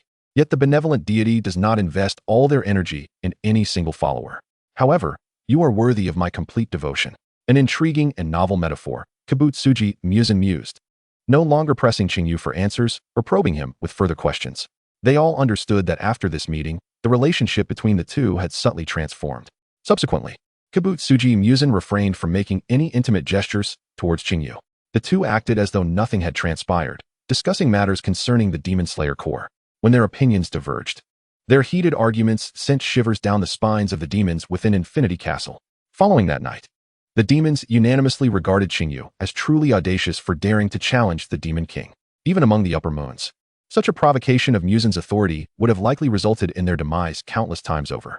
In Chapter 27, The Spider Mountain, accustomed to roaming at night, Qing Yu's schedule had completely inverted. He often spent entire nights awake without concern. Conversely, during the day, he lacked vigor, feeling languid as a pampered cat. Seemingly harmless, yet possessing sharp claws capable of drawing blood with the slightest carelessness. After reaching an unspoken consensus with Kabutsuji Musen, he chose not to linger. Before departing, Musen traced a pattern on Qing Yu's hand with his nail, which, from a distance, resembled a red tattoo. Qing Yu's striking appearance was further accentuated by the irregular design on his hand, making him all the more captivating. He raised his hand, scrutinizing the mark left by Musen, which resembled a flower or perhaps an ancient script. Yet, this seemingly covetous mark allowed him to command lower-ranked demons at will. Qing Yu couldn't help but ponder Musen's evident favoritism towards him, repeatedly pushing the boundaries of tolerance and blindly indulging him. Even in the face of Qing Yu's ineffectiveness in befriending the Demon Slayer core, Musen had not taken his life in a fit of rage. For the lofty Demon King, how could this not be considered an exception? I must rewrite your fate, steering you away from your destined conclusion, even if many wish for your demise. Regardless of the odds, I will pull you back from the depths of hell, Qing Yu mused, gazing intently at the mark on his hand. Cautiously, he pressed his face against the design. The wound Musen had inflicted had long since healed, yet Qing Yu could still feel the pain. He felt a pang of sympathy for Musen, and in that moment of contact, he glimpsed a fragment of Musen's deepest memory, an overwhelming sense of fear instilled by Yorichi Tsujikoni, which persisted even after centuries. This mark seemed etched into Qing Yu's very soul, filling him with a sense of fulfillment and joy akin to a devotee receiving a divine response.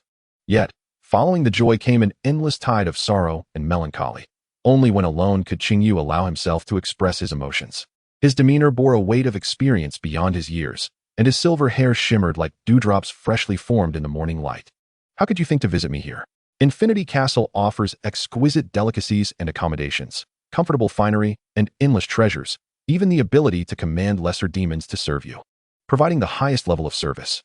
Beyond ensuring your safety, I can offer you nothing else, Rue said, his hands deftly manipulating the threads of silk, his tone indifferent, devoid of the reverence other demons showed towards Qing Yu, treating him with the same casual demeanor as always.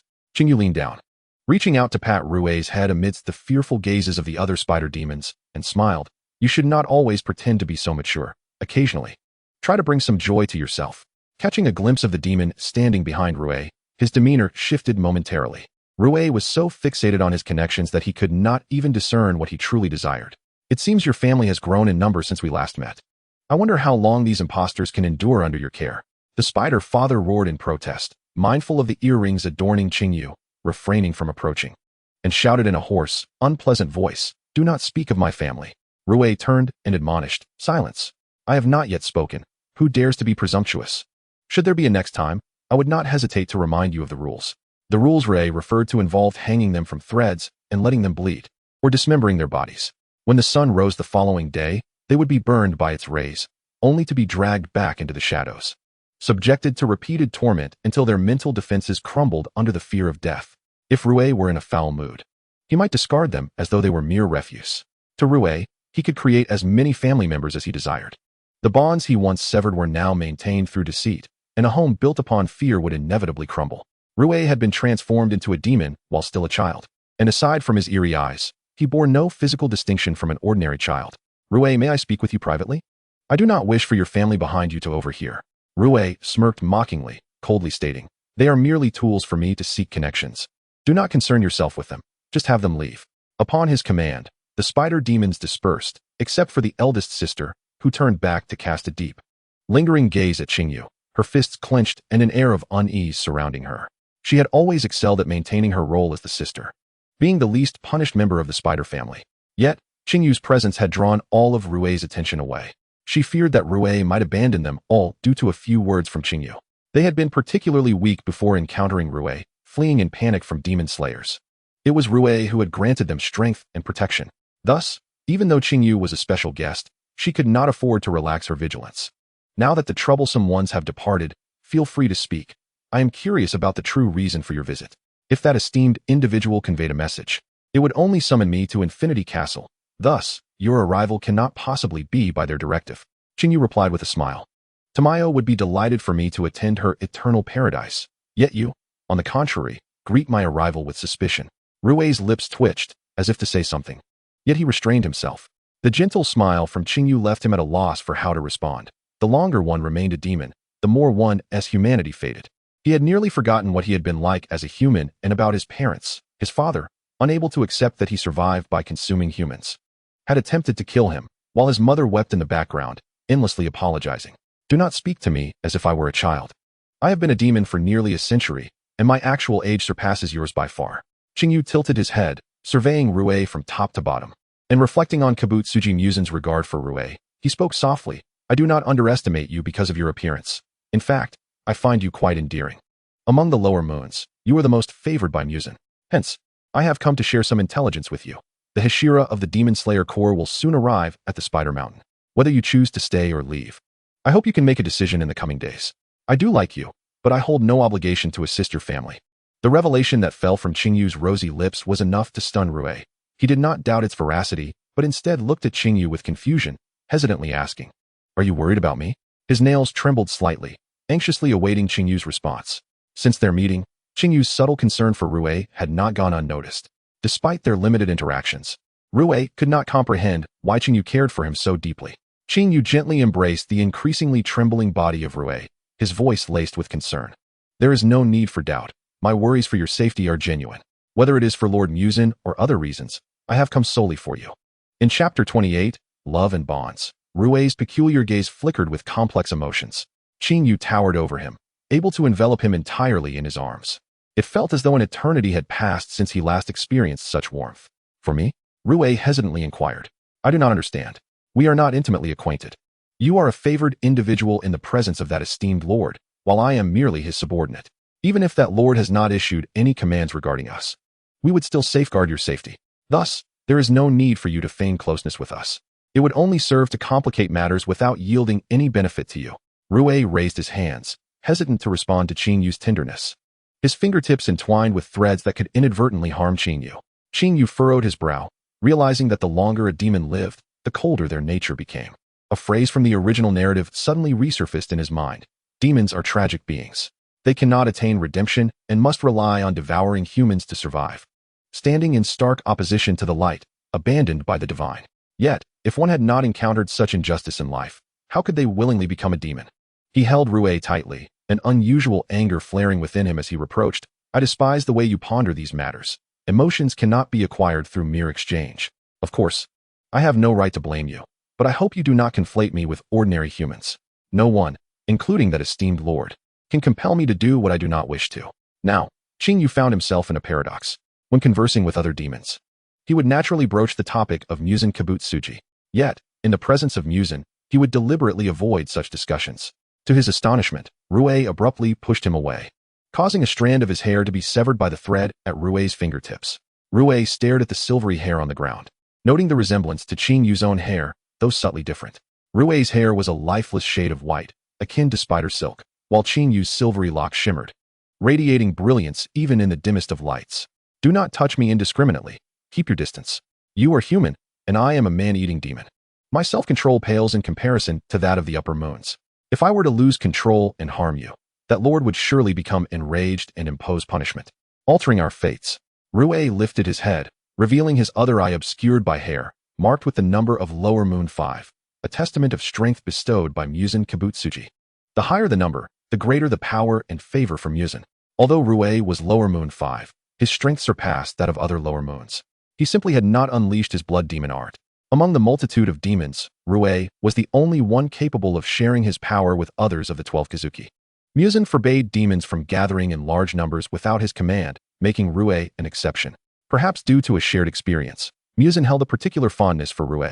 A shadow flickered in Qing Yu's eyes as he recalled how easily Ju Tomioka had slain Rue in the original narrative, a discontent stirring within him. He could not pinpoint the source of this anger. He simply did not want the demon in his arms to perish. He yearned to alter the fates of these demons. Rue, do you despise me? Rue stood frozen, contemplating the question. He looked at Qing Yu's profile with his unmarked eye and replied, I do not despise you. In his heart, Rue thought. Qing Yu's embrace was warm, and his scent pleasant. Surely, no demon could resist such a human. But was it love? Qing Yu unambiguously articulated Rue's unspoken thoughts. This was Rue's first encounter with someone as extraordinary as Qing Yu, and he turned his face away shyly, continuing. Your words are too direct. Such behavior in front of that esteemed lord may anger him. It is of no consequence. Lord Muzin is quite understanding. Despite my unguarded remarks over the years, he has never reproached me. The fact that I can still stand before you unscathed is a testament to his favoritism. Love? Rue questioned, puzzled. What is love? Is it as significant as bonds? Qing Yu, pained and at a loss for words, leaned down to meet Rue's bewildered gaze. I apologize. Rue, I do not know how to explain love to you, but it is a profoundly warm emotion. Once you experience it, you will understand. Even Qing Yu, in matters of emotion, was a novice. How could someone unclear about love convey its essence to another? Rue squinted thoughtfully. Qing Yu, can you become my family? I could report to that esteemed lord that you taught me what love and bonds are. Would that be acceptable? A blend of caution and excitement colored Rue's tone. But as if struck by a thought, his expression shifted to one of despondency. Qing Yu pressed his finger to Rue's lips, soothingly murmuring, Shoo, do not speak. Lord Muzin is aware of your perceptions and feelings. While I would love to have a brother like you, we are better suited as friends. Bonds extend beyond mere familial ties. Rue, would you care to explore that? Rue hesitated, distancing himself from Qing Yu's embrace. I do not need friends. I desire family. Qing Yu recognized this as a rejection, yet he remained unfazed. Sometimes, with a demon like Rue, gentle coaxing sufficed. He was experienced in comforting demons and believed it would not be long before Rue warmed to him. Qing Yu gazed at the sky and said to Rue, Let us return, dawn is approaching. In truth, there was something he had not voiced. To him, Muzin Kabutsuji had long been regarded as family, regardless of their utilitarian relationship. Muzin held an irreplaceable place in Qing Yu's heart. He indeed liked Rue, but he cared more for Muzin. Because of Muzin's fondness for Rue, he found himself inclined to cherish all that Muzin cherished. As Rue turned to leave, he discovered Qing Yu clasping his hand. The latter turned to him with an effortless smile, and then Rue heard Qing Yu's soft, melodious voice. Rue, I am quite weak, so you must protect me well. As a reward, you may ask me for anything during this time, as long as it is within my power. Rue instinctively tightened his grip on Qing Yu's hand, awkwardly retorting, If you're afraid, do not wander, stay by my side, or I shall return you to the Infinity Castle. Rue, I have only just escaped from the Infinity Castle, and you are already so eager to send me away. At least allow me some time to play nearby. I have not rested in ages, and you do not know how to care for me. Rue led Qing Yu back to his abode, where the sun soon rose. The light completely blocked by the dim interior. He found a clean spot for Qing Yu to rest, and within the vast space, only the two of them remained. The other spider demons dared not approach Qing Yu without Rue's permission. Maintaining a distance, Rue calmly stated, I do not possess the capacity to care for others. I only inflict pain. Do you not think that inducing fear and pain allows one to better control others? This has always been my method, yet for some reason, I have yet to find what I truly desire. In Chapter 29, The Gradual Transformation of Rue, the spider sister eavesdropped on the conversation within the house. Her heart seized with shock as she realized that Lei had indeed changed. Although he still bore the fearsome visage that haunted them, in the presence of Qing Yu, he unveiled a different facet of himself, a sentiment absent when dealing with their family. As she cautiously maneuvered to avoid detection by Lei, an unexpected voice erupted from behind her. Sister, the master forbids us from approaching that human. Are you treating the master's words as mere whispers in the wind? She whirled around to find Spider Brother. Relieved it was not Lei who had caught her, for she dreaded the punishment that would follow. Sun exposure or being sliced into pieces by Lei were not her preferred fates. Spider Brother retained a human visage only in his head. The rest of his form was indistinguishable from a spider. The sight of a human head atop a spider's body was undeniably terrifying, and the grotesque forms of the demons varied widely, each more bizarre than the last. Each demon possessed their peculiar quirks, and Spider Brother's greatest delight lay in transforming humans into spiders, relishing the process of watching them succumb to toxins and metamorphose. He maliciously remarked, Sister, Your audacity is remarkable. What do you suppose the others would do if I informed them of your little escapade? Spider Sister, a touch flustered, sidled aside, retreating to a distance where Lei could not overhear her. In a hushed tone, she countered, You threaten me, yet your own predicament is hardly enviable. If you dare to report me to the master, I shall reveal that you were also spying. You won't gain any favor either. Spider Brother scoffed, his eyes darting greedily towards the room where Lei and Qing Yu resided. If only that human were not of the rare bloodline. It has been ages since we encountered one, and the taste of the humans we've dined upon of late has been utterly disappointing. I long for a change. Spider Sister gasped, You are mad to covet Lei's guest. Have you lost your mind? Spider Brother retorted, The master is nearly always by that human side. I would never dare to act. It is you who has been seeking opportunities to draw closer to them since the arrival of that individual, plotting something nefarious, no doubt. Concern etched on her face. Spider Sister replied, Are you not afraid that Lei will forsake us? This charade is entirely under his control. If his perception changes due to that human's presence, our fate is all but sealed. I refuse to return to those wretched days of evading demon hunters and enduring the torment of my kin. Having grown accustomed to Lei's protection, I cannot bear the thought of reverting to weakness. Having relished the unease and trepidation upon Spider Sister's countenance, Spider Brother turned to leave, adding with a flourish, I forgot to mention, I did not come merely to spy. The master summoned me. As for your transgressions, I might consider my mood. Should I be displeased, prepare for punishment. Spider Sister, momentarily powerless against his verbal threats, chose not to linger and seized the opportunity to slip away. Inside the room, Qing Yu casually remarked, Lei, have you noticed any small insects passing by outside? Lei, playing with strands of silk, kept his peripheral gaze on Qing Yu. Rest assured, they pose no threat. Qing Yu continued, Have you been too leisurely of late? Every day you study toxins, capturing dozens of venomous insects and snakes. If you were to be poisoned, do not blame me. With a contemplative chin resting on his hand, Qing Yu added, You are here, after all. I have long wished to conduct research on toxins, yet I have struggled to find a suitable venue. Your territory is ideal. Not only is it remote enough to hide my studies, but it also teems with venomous creatures. You can protect me and alleviate my boredom. While Lei could not comprehend the myriad bottles and jars Qing Yu extracted from the medicine cabinet, he ensured that she would not directly handle anything dangerous. Even the venomous creatures he provided for her study were carefully prepared beforehand, and he had sought the master's approval before accompanying Qing Yu. Otherwise, he would never have allowed her such liberties. You certainly do not hold back, Lei murmured softly. During this time, he and Qing Yu had grown familiar, dropping their initial wariness and addressing each other by name.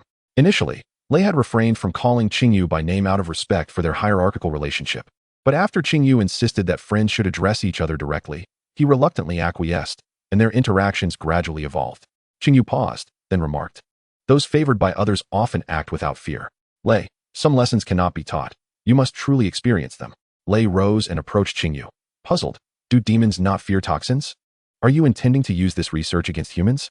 Qing Yu smiled, mixing two potions of differing effects, and, before Lei's astonished eyes, drank them down, causing him to instinctively reach out to grasp her throat, demanding she expel the poisonous concoction. Have you lost your mind? What are you drinking? That is poison. Qing Yu evaded Lei's grasp, hastily replying, Wait, Lei, do not act rashly. I am fine. What I drank is indeed poison, but these two toxins counterbalance each other. If only one were used, it would be lethal, but if both are taken simultaneously, one would remain unharmed. I plan to concoct an antidote for the Wisteria's effects, thereby eliminating a means of resistance against the demon slayers and further complicating the situation.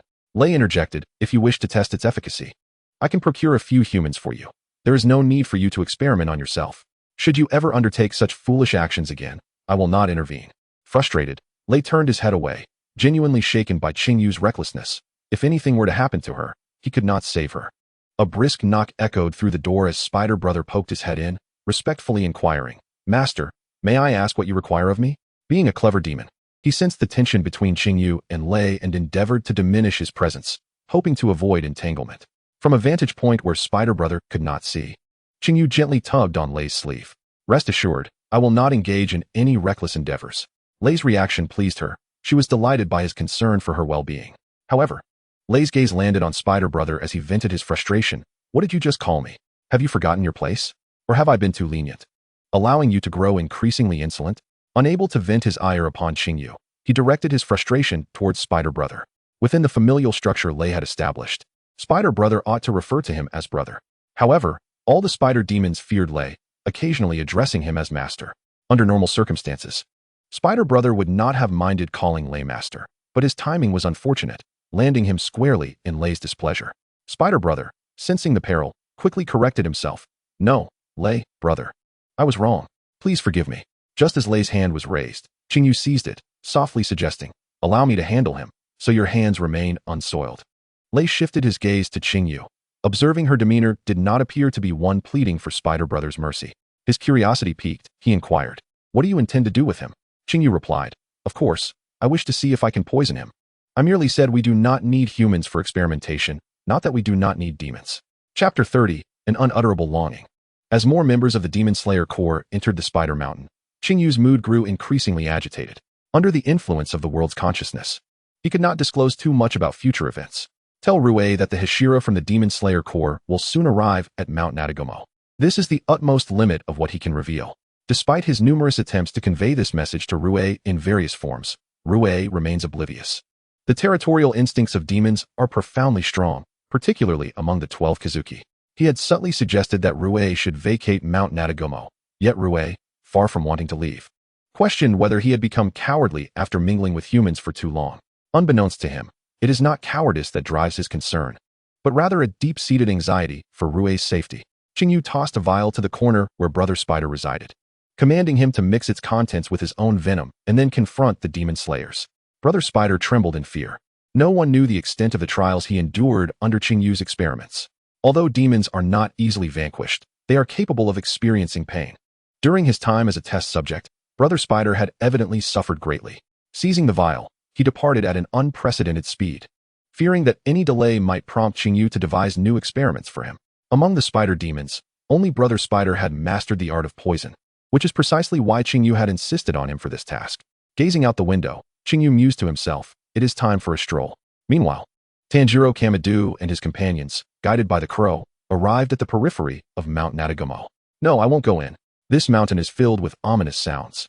There must be a formidable demon within. Zenitsu Agatsuma cried, covering his ears in terror.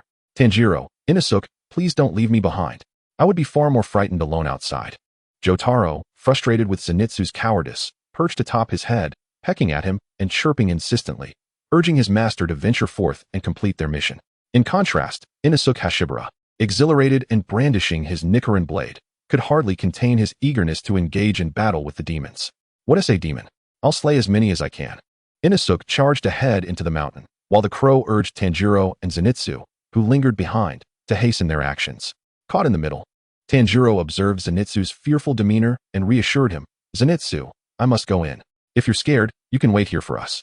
Once the demons are eliminated, we'll return. Zenitsu, with tear-filled eyes, implored, Tanjiro, I'm truly terrified. Ever since joining the Demon Slayer Corps, I've been fearful of being overpowered and devoured by demons. I'm just an ordinary person, afraid of hardship, pain, and death. I wish I could charge forward like you and Inosuke, but Zenitsu's words trailed off unspoken, prompting Tanjiro to embrace him. You've already shown great effort, Zenitsu. Do not underestimate yourself. Passing the final selection proves you possess the capability to slay demons and protect others. Encouraged by Tanjiro's words, Zenitsu regained a semblance of confidence, albeit still trembling with fear. Tanjiro, with no other option, proceeded into the mountain, while Zenitsu, after a mental struggle, recalled the training sessions on Mount Peach and the words of his master. He released his grip on his ears and began to advance toward Mount Natagomo. In the depths of the mountain, Qing Yu wandered aimlessly, boredom settling in. Upon hearing voices nearby, he parted the branches obstructing his view and witnessed a striking scene. Mother Spider, in agony, shielded her eyes, blood seeping through her fingers, while Rue stood before her, the strands of silk in his hand glinting menacingly. I detest your true forms. A family should present a unified front.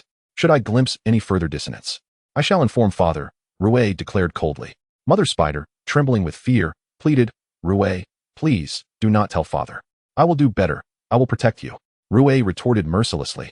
A mother's duty is to protect her children and maintain the family, yet you seem woefully inadequate. Here is your final chance. Dispose of the intruding demon slayers. Qing Yu favors tranquility. Do not disturb him. With her hands pressed against the ground, Mother Spider's gaze reflected profound exhaustion and terror, as though no matter her efforts, she could never meet Rue's demands. Rue's attention shifted, noticing Qing Yu hidden in the corner. Instinctively, he wished to shield Qing Yu from witnessing the brutality. He allowed Mother Spider to depart, retracting the bloodied silk, and approached Qing Yu, halting a short distance away. "When did you arrive?" he inquired.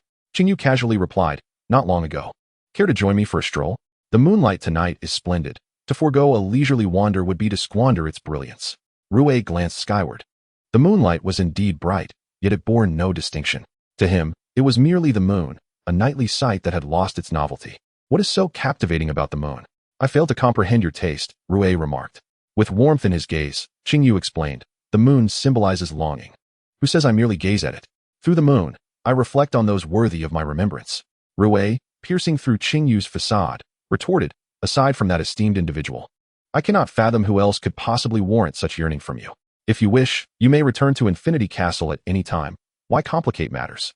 Naki's blood demon art is quite convenient, allowing for your immediate return to that esteemed individual without the need to gaze at the moon each night." The implication was clear. He need not yearn. Whenever he wished to see Muzan Kibutsuji, he could simply return. The spatial manipulation inherent in blood demon arts is remarkably advantageous, enabling the instantaneous transportation of specific individuals or objects to designated locations. Naki's ability to remain by Muzan's side relies entirely upon her blood demon art. Qing Yu's expression grew melancholic as he recalled Muzan's demeanor during their last encounter. In Muzan's eyes, he sensed an overwhelming desire and excitement, yet devoid of affection. The Demon King, having lived for millennia, had encountered myriad experiences, far surpassing those of Qing Yu, who had lived but 2 lifetimes. Faced with Rui, Qing Yu suddenly felt a reluctance to continue discussing Muzan. Perhaps he held a unique significance in Muzan's heart, yet it was not substantial enough to merit any concessions from him. In certain matters, Muzan was overpowering and dictatorial, permitting no one to question his decisions, even those who had stood by him for 17 years. Though he possessed privileges unavailable to other demons, he remained incapable of altering some of Muzan's decisions. Sighing, he said, "Rui, you truly leave me at a loss for words. Accompany me for a while. I suddenly no longer wish to gaze at the moon." Chapter 31, The Embodiment of Bonds.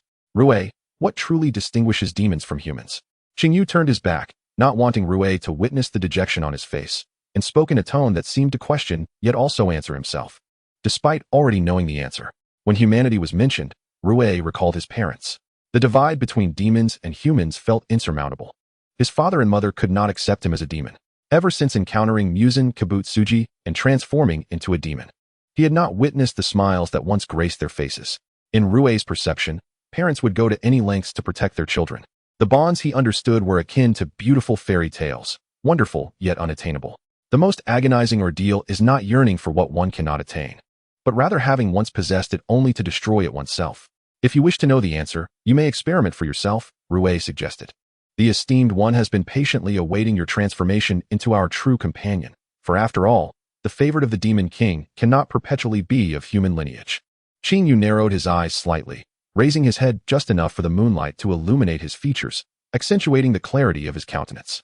The silver-haired youth's closed eyelids trembled gently. He was acutely aware that time was slipping away from him. The last encounter in Infinite City, where Kibutsuji Muzan disregarded their agreement and summoned him back, had already sown seeds of doubt in his mind.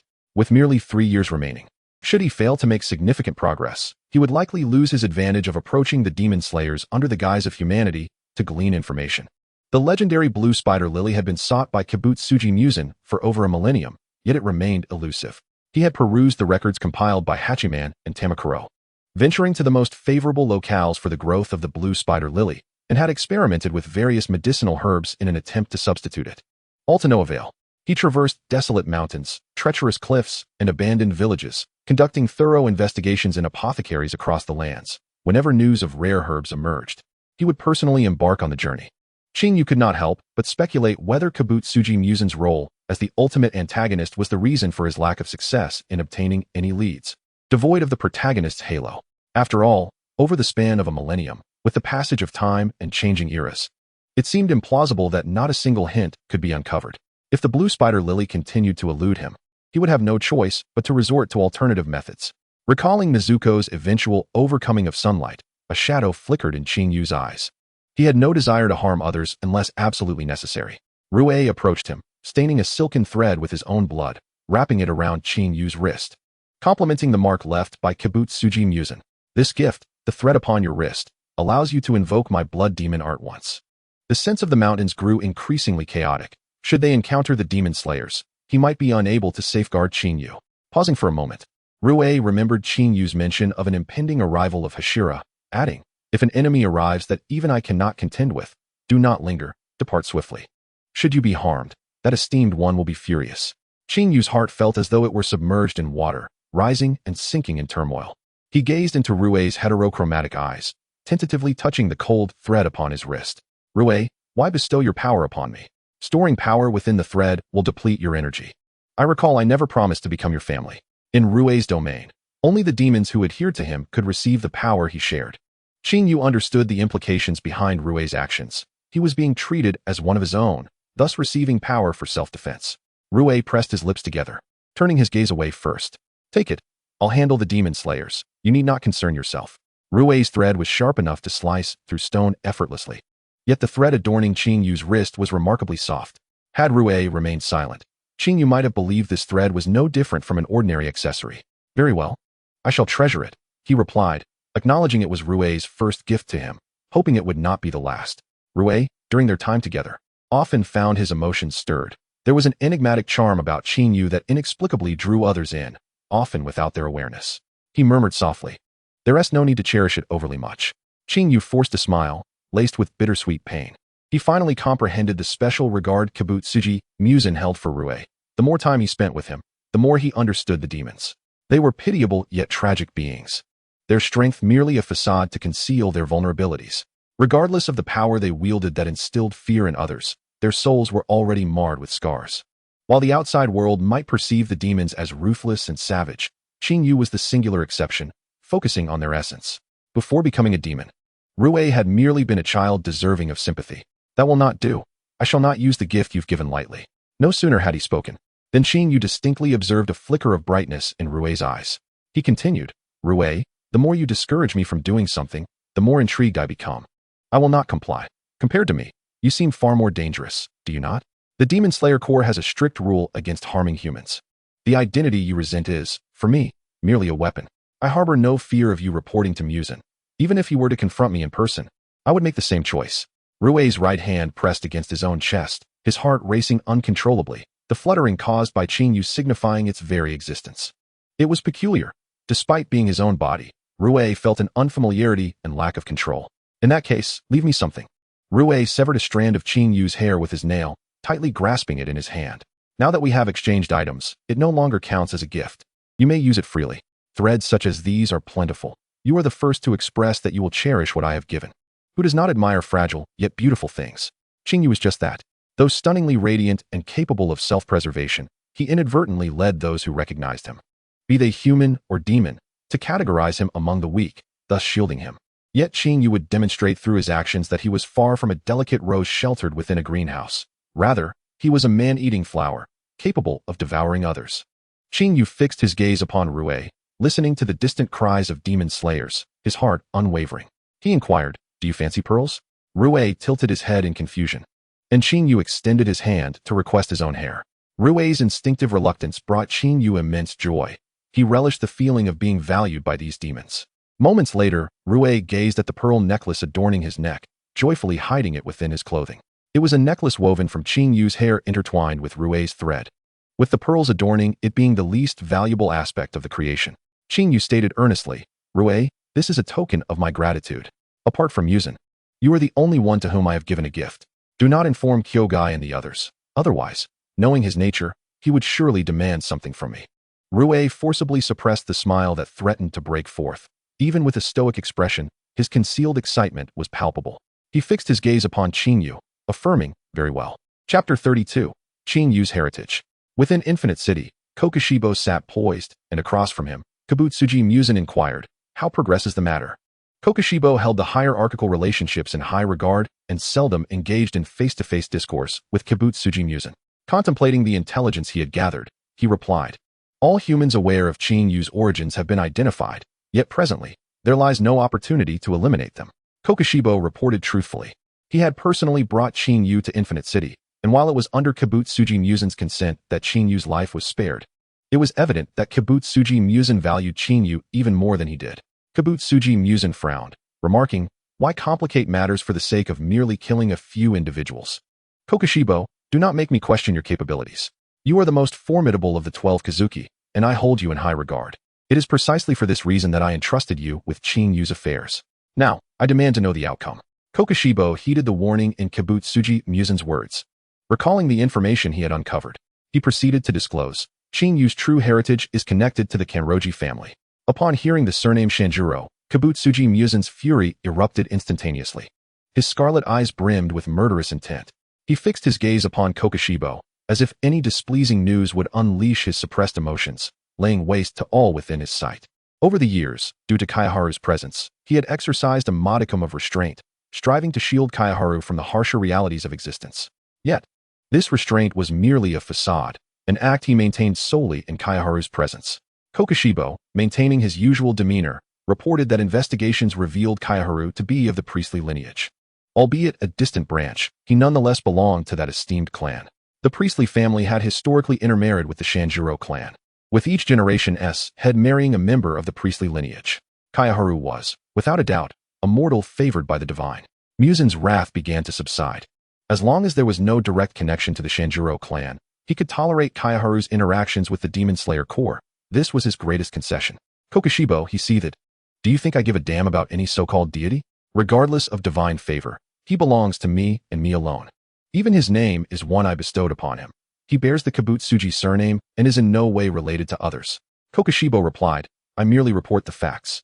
The movements of the priestly clan are elusive. Should we wish to eradicate them entirely, it would require considerable effort. Musen retorted, demons are not lacking in time.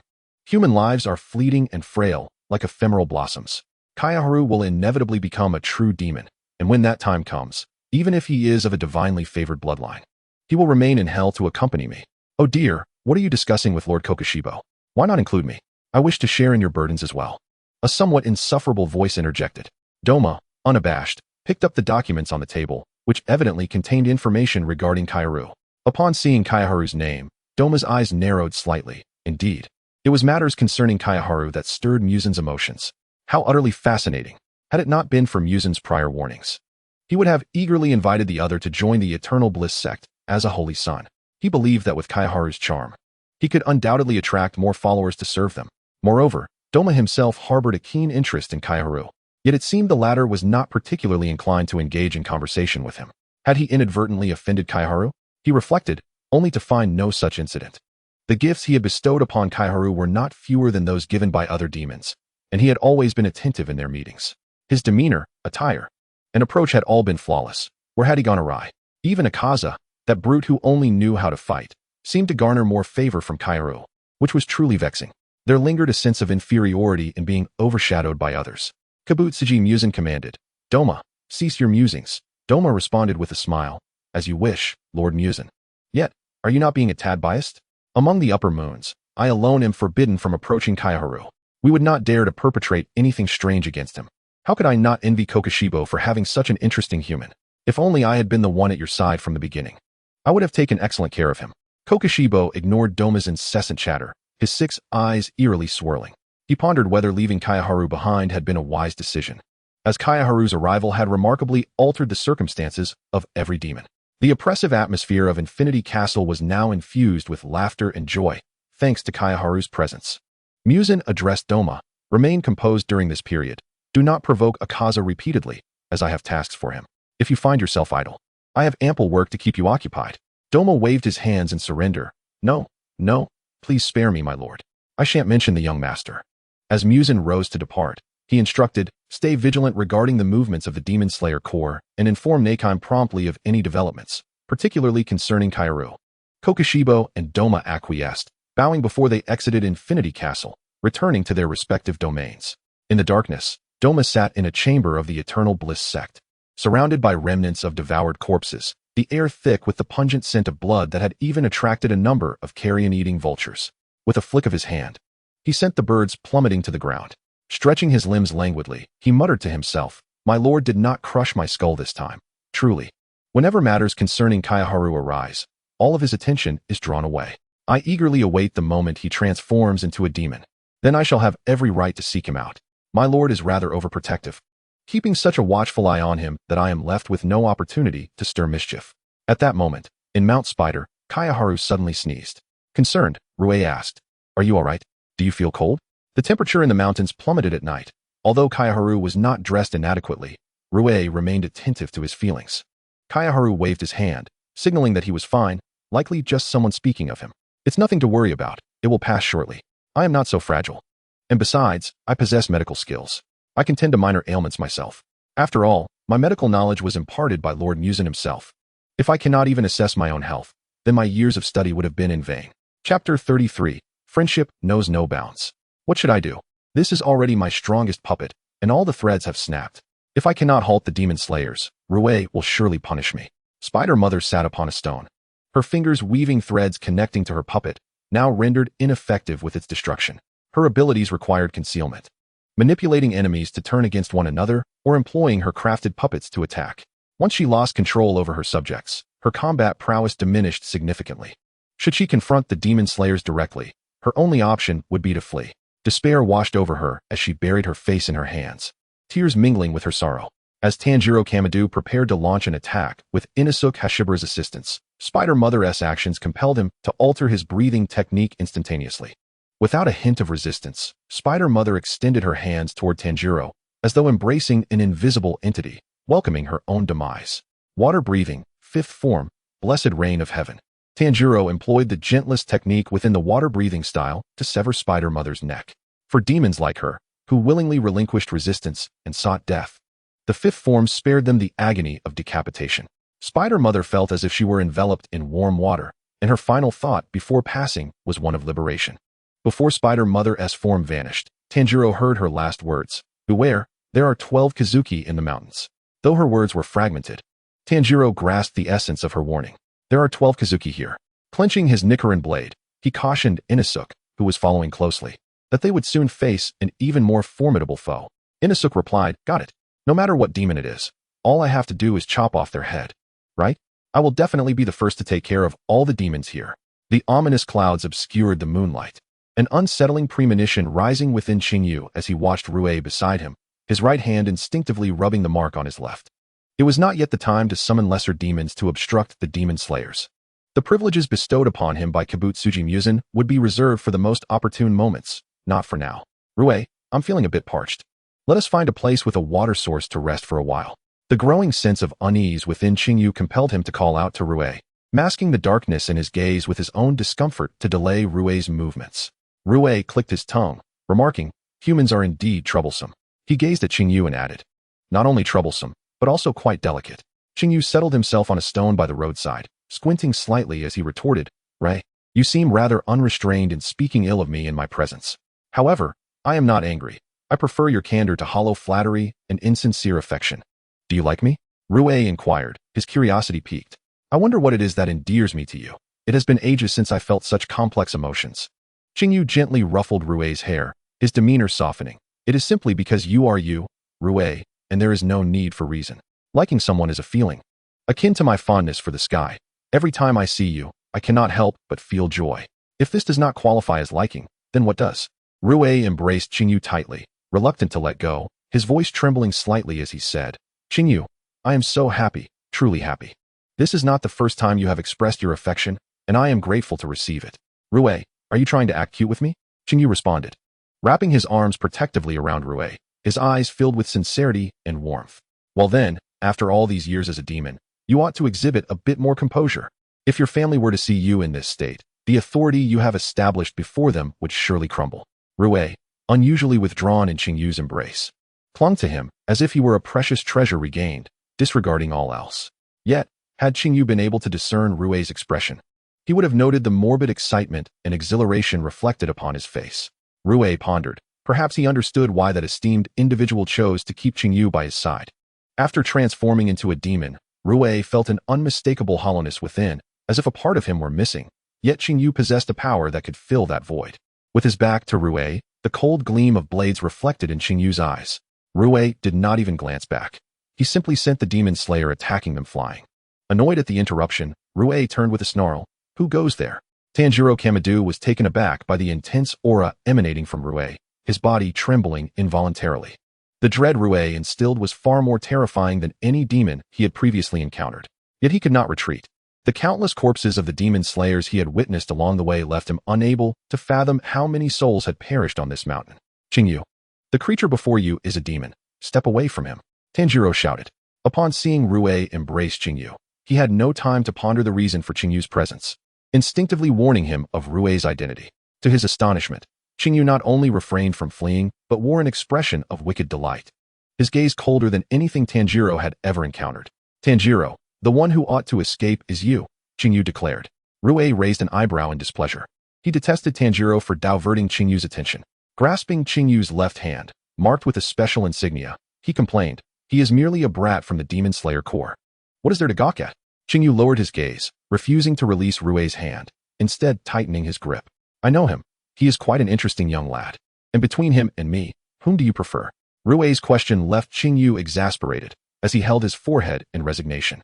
That question is akin to asking whom I would save first if you and my mother fell into water. It is a toss-up. Qing Yu noticed two eager gazes fixed upon him and paused before delivering the least offensive answer. If we are speaking of preference, I must admit I favor myself above all. As for you both, naturally, you are my friends, and I truly cannot rank you. Chapter 34. Greediness leads to overreach. Tanjiro stared at Qing Yu in shock, struggling to control his trembling hands as he cautioned. Qing Yu, the demon beside you exudes a heavy scent of blood. Do not be deceived. He is a malevolent creature who has devoured many. And so what? Qing Yu retorted sharply. I am not a member of the Demon Slayer Corps. Why should I not befriend a demon? If one measures a demon's malevolence by the number of humans they consume, that is rather superficial. Qing Yu's tone turned unfriendly as he positioned himself to shield Rue, speaking sternly. Tanjiro, I had thought you would comprehend my perspective, but given the current circumstances, it seems I have overestimated you. Tanjiro, meeting Qing Yu's disappointed gaze, felt a flicker of confusion. Although he had not encountered many demons, his master, Sakanji Urokadaki, had imparted basic knowledge about them. The more powerful a demon, the greater the number of humans it had consumed. Rue, his fingertips ensnared in threads of silk, moved before Qing Yu and grumbled, what is the point of talking to him? Just kill him. In terms of friendship, I only need you, he added. Qing Yu wished to interject further, but Rue did not afford him the opportunity. Instead, Rue ensnared Qing Yu in a cocoon of silk, the hardened threads forming a protective barrier. Though Qing Yu felt no discomfort within the confines, he was nonetheless trapped. Having spent time outside with Rue, Qing Yu had not brought the weapons bestowed upon him by Kabutsuji Musen. While the poison he carried could corrode Rue's silk, he hesitated to use it, fearing it might distress Rue. Stay inside and do not come out. I will deal with this bothersome little demon and then take you back, Rue instructed. To prevent Qing Yu from being caught up in the battle, he resorted to this measure. Though he regarded Tanjiro with disdain, he was concerned for his own actions. When utilizing his blood demon art, he sometimes resorted to more lethal techniques. By encasing Qing Yu, he aimed to protect him while also expressing his displeasure at Qing Yu's budding friendship with Tanjiro. Qing Yu sighed deeply, his expression laden with worry as he regarded Rue. Akin to a parent observing a mischievous child, Tanjiro was the first to charge at Rue, swinging his blade toward Rue's neck, but upon contact, the blade did not budge. Rue looked up, locking eyes with Tanjiro. You are far too weak to be his friend. The he Rue referred to was unmistakably Qing Yu. The competition among demons was no less fierce than that among humans. They respected strength above all, yearning for the favor of the Demon King to gain more blood and grow stronger, aspiring to join the 12 Kizuki. To think you cannot even sever my threads. Yet you wish to take my life. My neck is far sturdier than my silk. Rue's peripheral vision caught sight of Qing Yu, whose deep crimson attire always evoked thoughts of blood. This vivid hue suited him well, and its striking nature ensured he would always stand out, no matter where he was. Tanjiro exerted greater force, only to find his blade shatter in the midst of his confrontation with Rue. Qing Yu watched their battle through the gaps in the silk, acutely aware that his involvement had skewed the narrative, yet certain pivotal events were unavoidable. A gentle breeze tousled his hair, and sensing that his presence might distract both Rue and Tanjiro, he refrained from speaking, observing the unfolding situation as a mere spectator. In the original narrative, Rue's demise serves as a pivotal turning point. The incessant replacement of lower moons, coupled with Rue's shared experiences with Musen Kabutsuji, culminates in his slaughter at the hands of the Demon Slayer Corps, inciting Musen's wrath. This prompts him to question the value of the lower moon's existence, concluding that retaining only the upper ranks suffices, leading him to personally eradicate all lower moons, save for Inyu. Lost in contemplation, Qing Yu's gaze shifted, and he discerned a fourth figure lurking in an inconspicuous corner. In the instant their eyes met, Sister Spider felt an unexpected dread at Qing Yu's piercing stare. Gripping the tree trunk, She hesitated momentarily before summoning her courage to approach Qing Yu while Rui was preoccupied with battling the demon slayers, imploring, "My lord, please take me away from here." Through her recent observations, Sister Spider had deduced that Qing Yu was a rather amicable human. Moreover, he was highly esteemed by the Demon King. Thus, if she could gain his favor, it might afford her the chance to confront the Demon King directly, thereby liberating her from her tormenting existence alongside Rui. She had grown weary of her days with Rui, fraught with anxiety, and had long sought an opportunity to ascend. After all, any demon who garnered Qing Yu's favor would inevitably attract Muzan Kabutsuji's attention. Qing Yu chuckled softly, his voice barely audible to only Sister Spider. "You possess quite the audacity." Boldly betraying Rui. "Are you yearning to bask in the warmth of the sun?" Before Sister Spider could respond, Qing Yu silenced her with a mere glance, compelling her to retract her words. She knelt before him, donning a facade of desperation, gazing up at Qing Yu with feigned innocence. "I have not betrayed Rui. I have faithfully embodied the role of sister from the very beginning. I merely seek an alternative path for myself. If I could earn that esteemed one's favor, even if I cannot ascend to the ranks of the 12 Kazuki, I could still grow stronger." Qing Yu, uninterested in Sister Spider's feeble justifications, thought greed is greed. What need is there for explanations? He whispered, "Come closer. I have a secret to share." Sister Spider hesitated but eventually stepped forward until only 3 paces separated them. At that moment, Qing Yu's expression shifted from cold to menacing. He raised his hand, and Sister Spider's shriek of agony soon filled the air.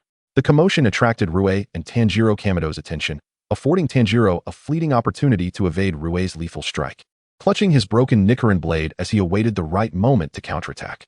Sister Spider's visage began to decay at an alarming rate, the grotesque transformation spreading throughout her body, a sight so horrific that even Rui had never witnessed. Her cries of despair echoed, "Ah, it hurts. My face is melting." Rui lashed out with his threads, instantly shredding Sister Spider's form into fragments. Yet, she did not perish immediately. With defiance, she cast a desperate gaze towards Qing Yu, wailing, "Why must you kill me?" Qing Yu shook his head, mocking Sister Spider's foolishness, and coldly remarked, "You, a mere wretch, dare to covet that esteemed one's favor? It seems I have been far too lenient, allowing you all to misjudge your own positions. Moreover, I detest betrayal. Your treachery against Rui in an attempt to ingratiate yourself is truly infuriating." Chapter 35, True Bonds. Qing Yu's icy, sinister gaze softened as it shifted towards Rui and Tanjiro. Had it not been for the poison vial in his hand, one might have mistaken his previous ferocity as mere pretense. "What are you all staring at? Diverting your focus during battle is a grave mistake. Although you two are my friends, I shall not interfere in your conflict. Consider me a mere observer." He tossed the remaining poison, along with the vial, towards Sister Spider, his words chilling. "The torment of your body, caught in the cycle of decay and regeneration, must be quite exquisite. Savor the agony before death. I shall make you comprehend what it means to wish for death, yet find it elusive. The suffering of being torn apart and reduced to ash beneath the sun pales in comparison to the despair of wishing for death, yet being unable to attain it. Betrayal is the most unforgivable of sins. It appears Rui's punishment for you has been far too lenient, or else you would not dare entertain such rebellious thoughts." Qing Yu regarded Sister Spider as if she were nothing more than a heap of filth, covering his mouth as he smiled at Rui. "My apologies, Rui, for taking it upon myself to deal with a disobedient one. I hope my actions do not displease you. However, your choice in family leaves much to be desired." Rui chuckled softly, having long forgotten the sensation of being protected during his protracted existence as a demon. "I have changed my mind. I truly cannot bear to let go. Once this battle concludes, I shall discard those so-called family members. You are worth more than 1,000 of them.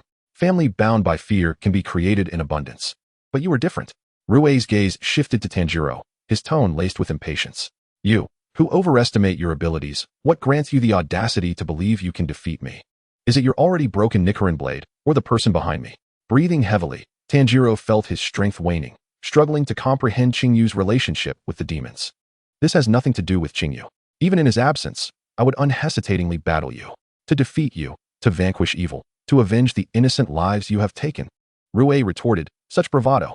You think you can annihilate me? You are not worthy." He then addressed Qing Yu. "If I were to slay this human you know, would it cause you sorrow?" Qing Yu pondered for a moment, contemplating Rui's earnest inquiry, and uncertainly replied, "Perhaps I would feel sadness. After all, who among us is devoid of emotion? My heart has yet to grow cold enough to care for nothing, but you need not hold back on my account. In this conflict between demons and the Demon Slayer Corps, there can be only one victor." He closed his eyes and turned away, unwilling to witness the unfolding scene. Rue redirected his focus, manipulating his threads to strike at Tanjiro once more. In that case, I shall show no mercy.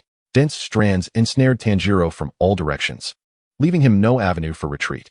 Yet faster than Rue's assault was a familiar silhouette, a blinding crimson bursting forth before Tanjiro.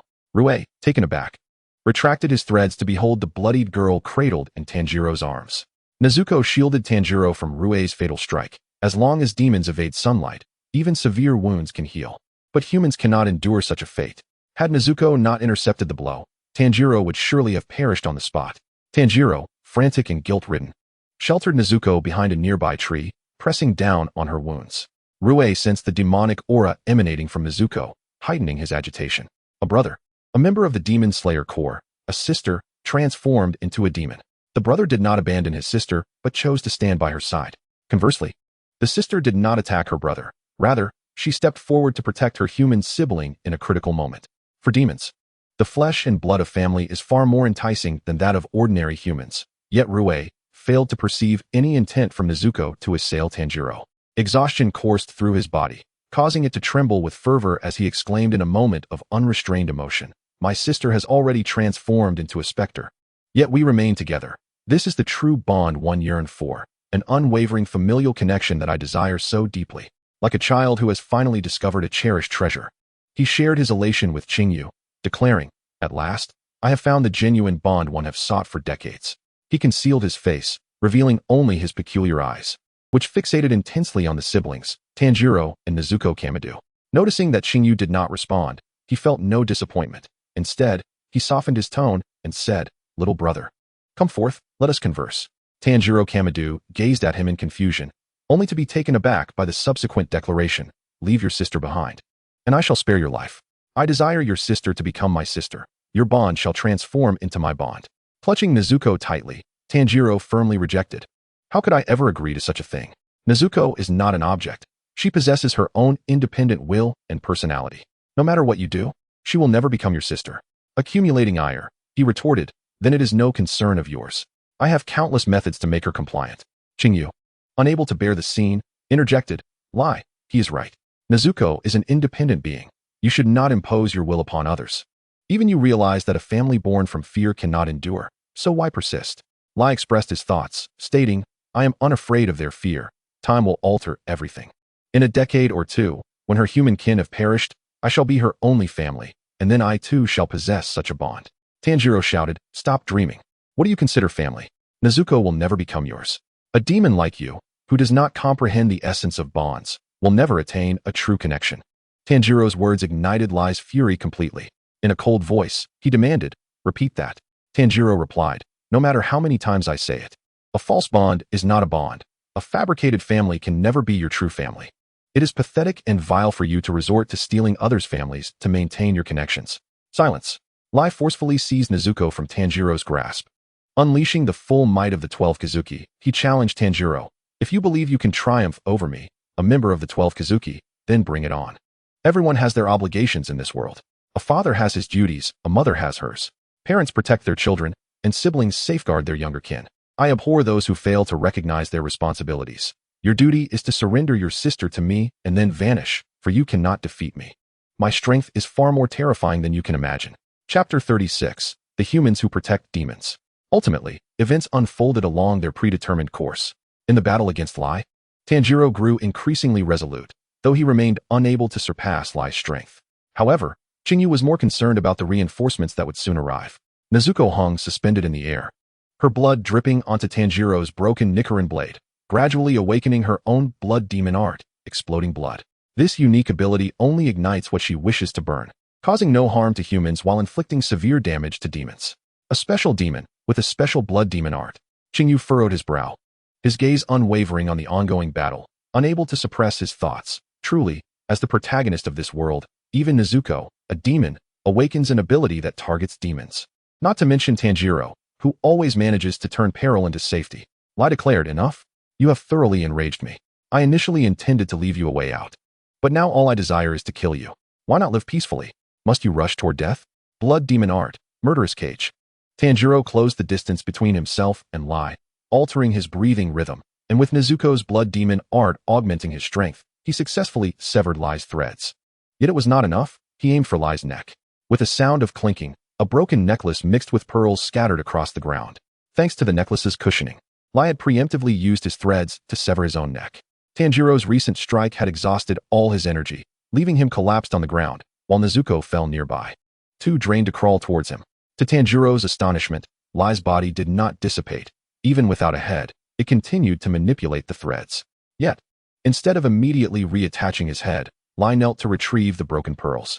Ignoring the valuable jewels, he carefully grasped the necklace intertwined with Qing Yu's hair.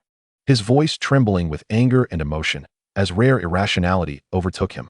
How dare you sever my necklace? I shall slice you into pieces, drain your blood, and make you pay for your actions. Lai turned away, wishing to conceal his disheveled appearance from Qing Yu, yet he could not resist saying, the necklace is broken. I have not worn it for long. Qing Yu understood Lai's sentiment and gently replied, Lai, calm down. Your heart is in turmoil. The broken necklace signifies nothing. I am still who I am, and our friendship is an unbreakable bond. Though I cannot always be with you like family, you are not alone. In fact, I am grateful that the gift I gave you has served its purpose and fulfilled its value. Lai silently distanced himself from Qing Yu, unleashing his most powerful blood demon art, consumed by the desire for slaughter. With something precious destroyed, his violent emotions surged uncontrollably. Not even Qing Yu's counsel could penetrate his mind, as he solely sought to eliminate Tanjiro and Nezuko, subjecting them to the taste of fear and despair. Die, you detestable demon slayer. The resilient threads surged towards the fallen Tanjiro, whose vision darkened, and in a daze, he saw a figure blocking his path. Lai's attack was interrupted as he roared in fury, another meddlesome fool. What are the other demons doing? They are all worthless. Even dividing power among them is futile, rendering my territory a chaotic mess, unable to halt demon slayers. How dare they claim to be my family? Upon hearing the word family, Ju Tomioka furrowed his brow. But upon noticing Qing Yu behind Lai, his expression froze. His gaze shifted past Lai, locking onto Qing Yu with stormy intensity hidden beneath calm eyes. Observing the 12 Kazuki, his eyes etched with malice, and the injured Tanjiro and Nezuko, Ju lowered his gaze and addressed Tanjiro. You have endured well until I arrived. Now, leave the rest to me. Ju effortlessly severed Lai's most resilient threads, showcasing a level of skill incomparable to Tanjiro's earlier attack. Lai recalled Qing Yu's words about the arrival of a Hashira from the Demon Slayer Corps, and he realized that this was indeed the same individual. But what of it? Anyone obstructing him must perish. Qing Yu urgently interjected, Lai, do not linger, do not confront him head-on. He could not make his hints too obvious. Anxiously gripping the threads that ensnared Lai, without a weapon, he was utterly trapped within the protective circle Lai had created. Ju wore an expression of disbelief, realizing that Qing Yu had connections with a demon. Initially, he observed the youth ensnared behind the demon, shrouded in cobwebs, and presumed the boy was captured as prey. However, the reality appeared to diverge from his assumptions. Ju Tomioka suppressed his emotions and murmured, total concentration, water breathing, 11th form, calm waters. With that, he lunged at Rue. For in the face of absolute power, evasion was futile. Rue, unwilling to accept his fate, found himself immobilized, helplessly watching as the enemy's blade drew ever closer. With a sickening sound, the sword pierced flesh, a deep crimson figure interposing itself before Rue. Kayaharu's abdomen was impaled by Ju Tomioka's Nichiren blade, his hands gripping the sword tightly. Not only was his abdomen wounded, but every exposed inch of skin bore the marks of delicate cuts from the threads, remnants of his desperate struggle to break free from the web. As he opened his mouth, a torrent of blood gushed forth. He laughed with a look that eluded comprehension. Yet within that mirth lay an inescapable sorrow. I will not let you pass, Kayaharu declared to Ju Tomioka.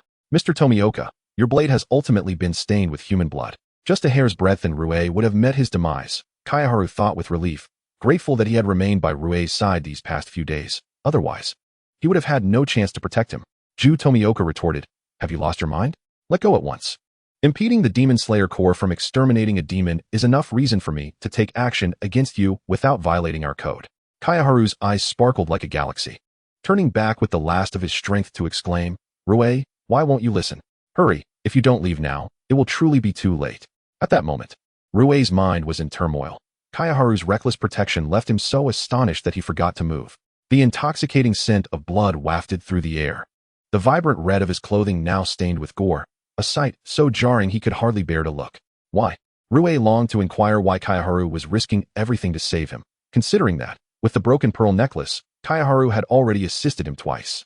It was as if Kayaharu had anticipated this outcome, interrupting Rue's thoughts with a fervent shout. What are you waiting for? Are you waiting for dawn to see the sun? If you don't leave now, I swear I will never speak to you again. Rue gritted his teeth, realizing that Kaiharu was stalling for him. And he understood that in this moment, he was merely a hindrance to Kaiharu. He leaped onto a branch, turning his back to Kaiharu, and swiftly departed the Mount Spider. At last, Kaiharu exhaled in relief, disregarding Ju Tomioka's anger, and collapsed. Chapter 37. Repeated Violations. Weakly leaning into a warm embrace. The tremors of the other's anger sent a familiar sensation coursing through Kaiharu. Although Rue had departed, he instinctively tightened his grip on the Nichiren blade to restrain Ju Tomioka. Blood dripped steadily from the blade onto the ground, staining not only Ju Tomioka's sword, but also their garments. The most effective way to hinder Ju Tomioka was to divert his attention from the demon, and it was evident that Kaiharu achieved this. He struggled to lift his gaze, his rose-colored eyes fixed upon the moonless night sky, and then, as if shedding a burden, a look of relief washed over him. Tanjiro Kamado gazed incredulously at the two entwined figures. Whether it was Kaiharu's act of freeing a demon or Ju Tomioka's display of anger, both were sufficient to leave him dumbfounded. He protected Nezuko because she was his sister, his kin. Yet Kaiharu was different. He was not family to that demon, even as friends. How many could genuinely risk their lives to shield a demon by delaying a demon slayer? Ju Tomioka, suppressing his ire, questioned, "You would suffer injury just to obstruct me?" Kaiharu, I am truly furious right now. You should be grateful you are not a demon. As a member of the Demon Slayer Corps, I cannot harm you, but I will not easily let you off the hook. That demon has already escaped. Your goal has been achieved. Now release my sword. Kaiharu let out a mocking laugh, loosening his grip and deliberately brushing his bloodied hands against Ju Tomioka's cheek, even knowing that the contact with his wounds would only intensify his pain. He reveled in the act of tainting another, relishing the sight of someone so exalted being dragged down into the mire, struggling in vain. Angry? Your emotions bear no weight with me. You are not someone important to me. Mr. Tomioka, do not be so self-absorbed. We have only met twice. Hardly enough to be considered acquainted. You have always brandished your sword at me, interpreting my intentions with malice. Therefore, why should I regard your feelings? I shall do as I please, and you have no say in it. Kaiharu's sharp nails grazed Ju Tomioka's cheek, leaving a trail of blood, yet Ju seemed unresponsive. Allowing Kaiharu to act without even furrowing his brow, his expression unchanged.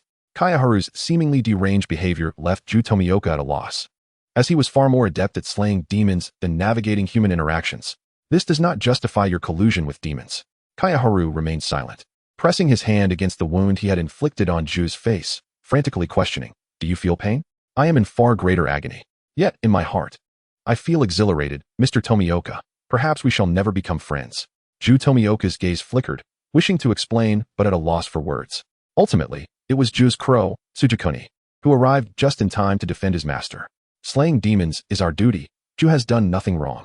On his behalf, I apologize for the inadvertent injury. Yet should you not provide the Demon Slayer Corps with a reason? After all, you have indeed obstructed us in our mission?" In that tense moment, a figure swiftly lunged at Nezuko. Tanjiro, too weak to resist, could only clutch Nezuko tightly.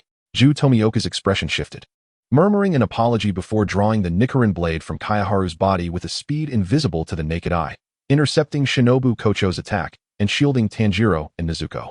Shinobu wore her false smile, gazing in astonishment at Ju Tomioka, who stood before her. Looking at the blood on Ju's Nichiren blade and the injured Kaiharu nearby, she deliberately raised her voice. "Oh dear, you have harmed an ordinary person, and yet you protect a demon. Mr. Tomioka, why must you hinder me?"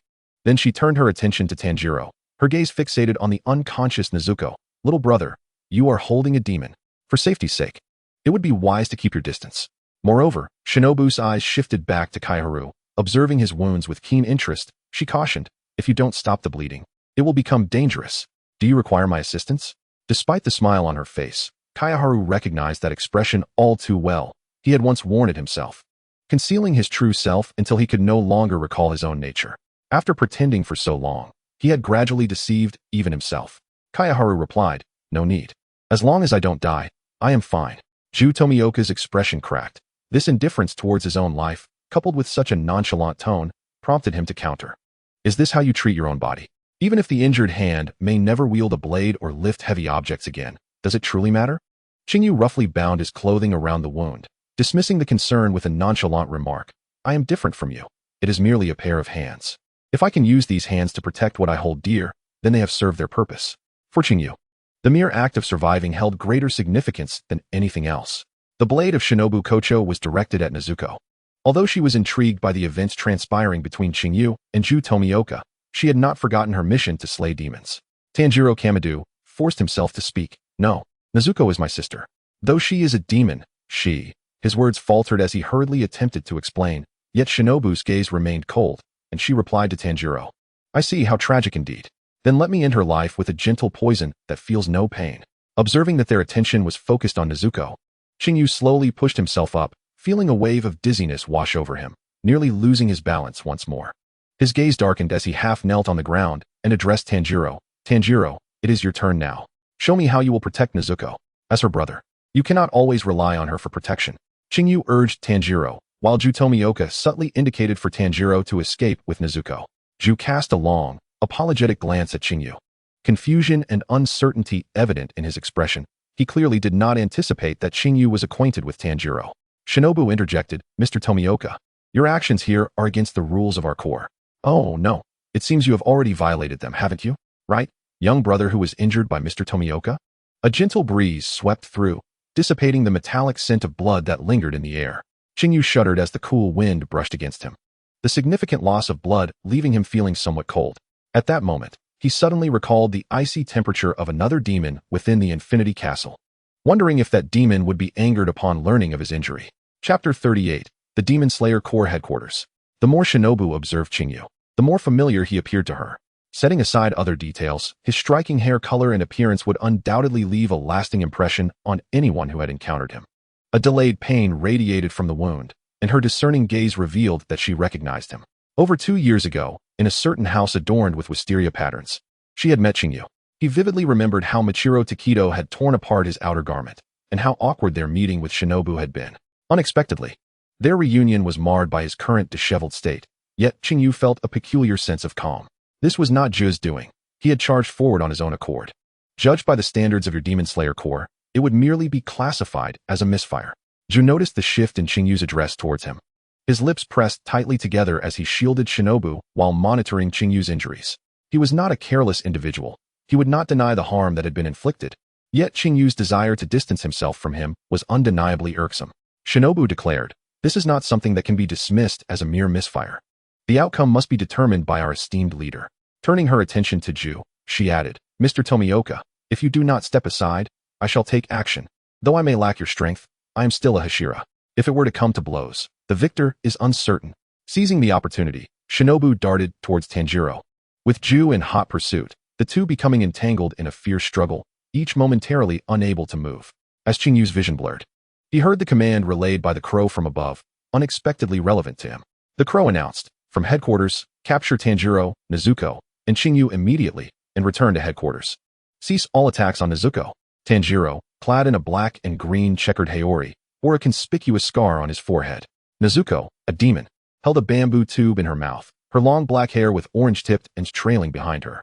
When mentioning Qing Yu, the crow hesitated before continuing. Qing Yu wears a deep red outer garment, with silver hair and red eyes, adorned with ruby earrings.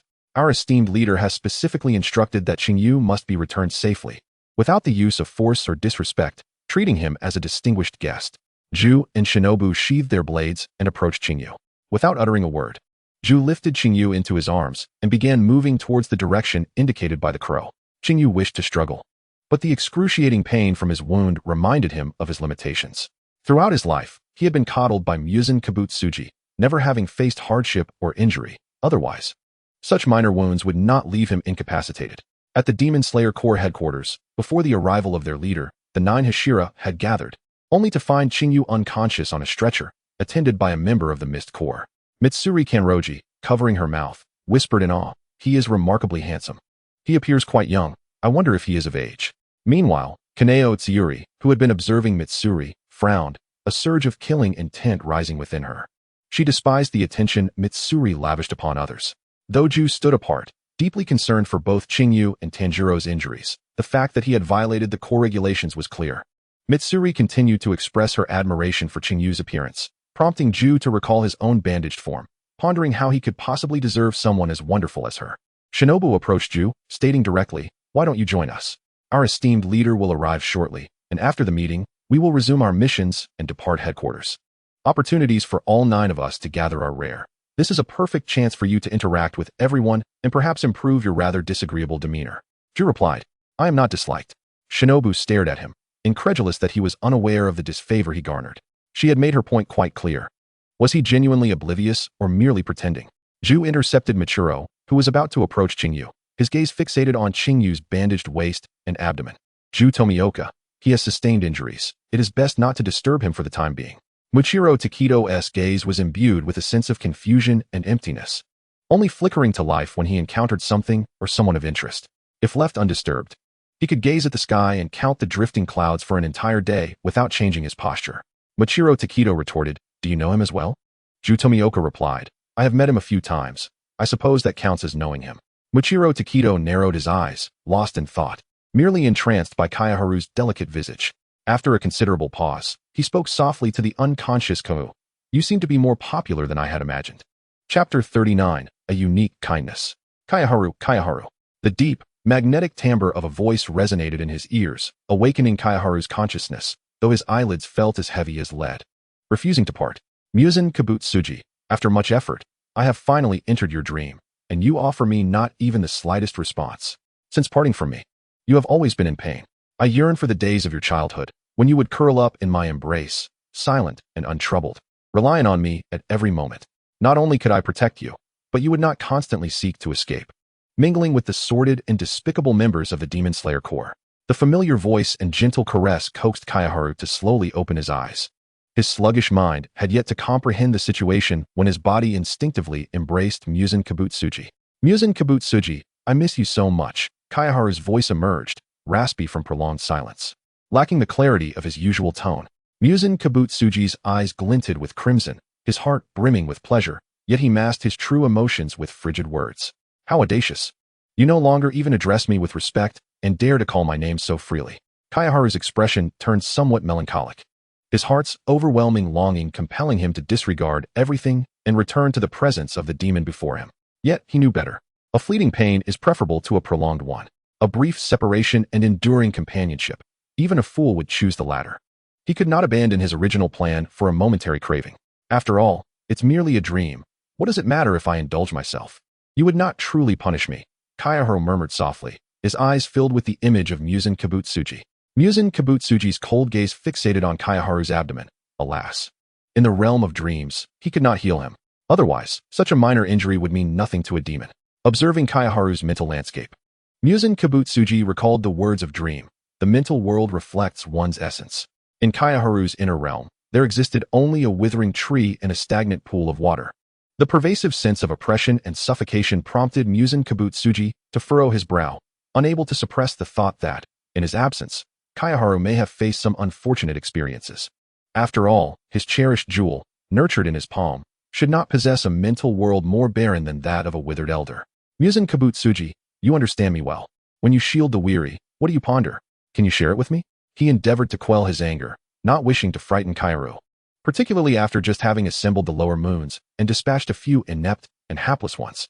Apart from the agreeable Rue, only Dream managed to pique his interest, which is why he allowed it to remain. He had not anticipated the surprise brought by Dream's blood demon art. It was indeed a rarity to encounter a blood demon art related to sleep. Just the thought of having altered Rue's fate made Kayaharu's lips curl into a smile, causing his voice to brighten. Yet, in Muzan Kabutsuji's eyes, his joy appeared glaring. Although he valued Rue, Kayaharu's closeness to him stirred discomfort within Muzan Kabutsuji. Kayaharu, I don't know. At that moment, my mind was blank.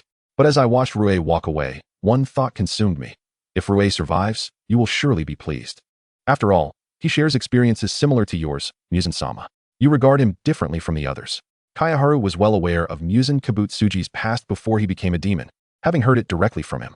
Unbeknownst to them, their distance had gradually diminished, stirring ripples within Muzan Kabutsuji's heart as he fixated intently on Kayaharu. Muzan Kabutsuji, you saved Rue for my sake. He had contemplated numerous reasons, yet he had never considered that the true motive was for him. This was the pinnacle of affection for the house and its crow, as Kayaharu's concern for Muzan Kabutsuji led him to protect Rue fiercely in response to Muzan's moods. Kayaharu, something like that. Rue is a delightful demon, and being with him is quite pleasant. Kayaharu gently lifted his hand to rest on Muzan Kabutsuji's shoulder, the tangible sensation causing him to doubt the dream's authenticity. Speaking of which, Dream's blood demon art managed to bring you into my dream. When did his powers become so formidable? Muzan Kibutsuji grasped Kayaharu's restless hand, explaining, I shared more of my blood with him, using the remnants of my essence within you as a medium. It took several attempts before I succeeded in entering the dream.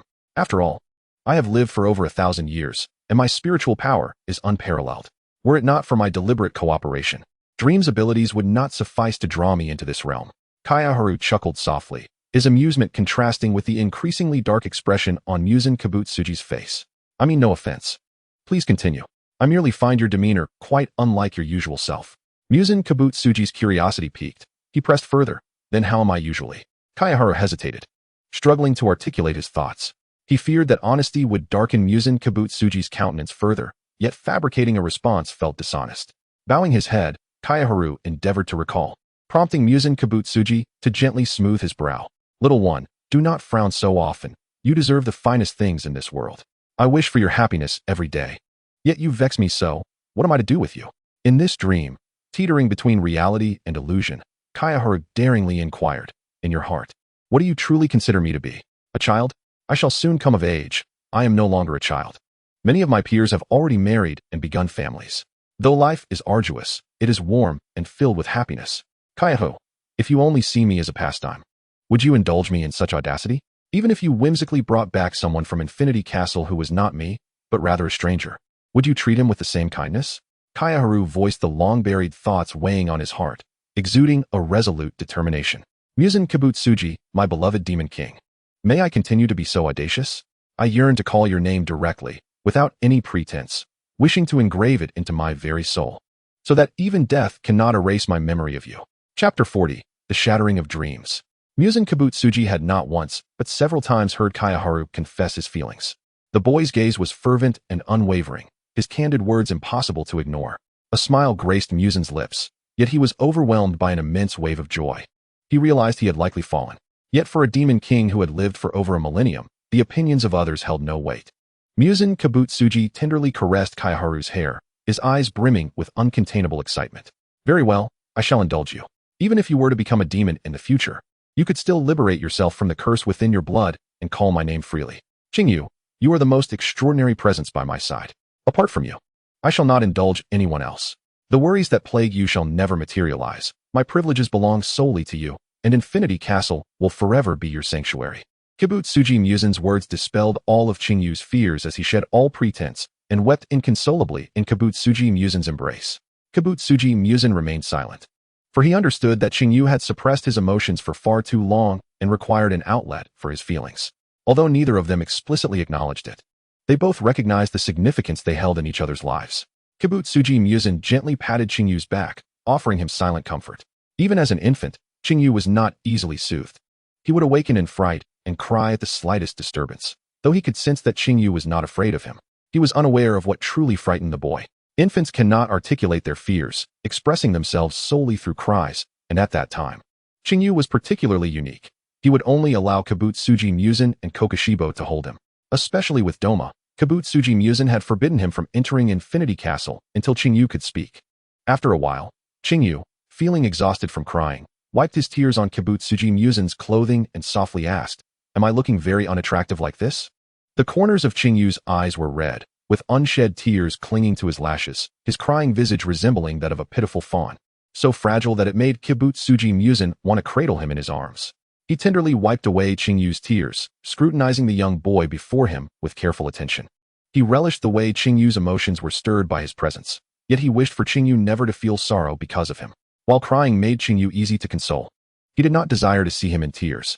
Kibutsuji Muzan chuckled softly and remarked, Now you're concerned about your image, are you? You are like a little flower kitten, pretending to be mature while still being a little one in need of care. From now on, in my presence, you may sheath your sharp fangs and claws, for as long as I am here, I shall protect you. The sincere affection of a devotee is not easily overlooked, even by a deity. Qing Yu likewise smiled, silently locking gazes with Kibutsuji Muzan. Their bond was never one-sided but a mutual journey towards each other. What should I do? I feel so happy right now, as if I am enveloped in bliss. Kibutsuji Muzan pressed Qing Yu against his chest, the smile on his lips unwavering. Kibutsuji Muzan said, Qing Yu, do you hear?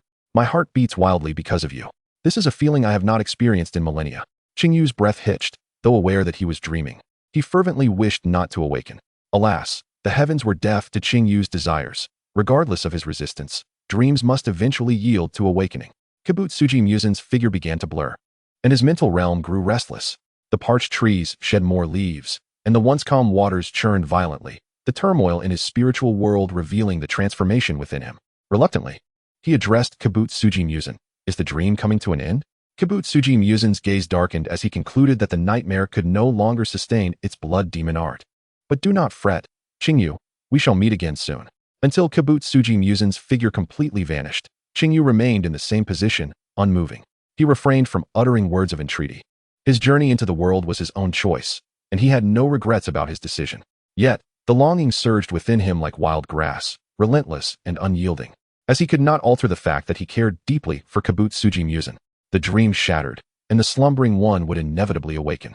Within Infinity Castle, Kibutsuji Musen opened his eyes, the joy in his gaze unmistakable. He glanced at the dream weaver and, unusually, offered praise. Your blood demon art is quite impressive. I had underestimated you before. The dream weaver trembled with excitement, for it was the first time Kibutsuji Musen had commended him so. Thanks to you, Lord Musen.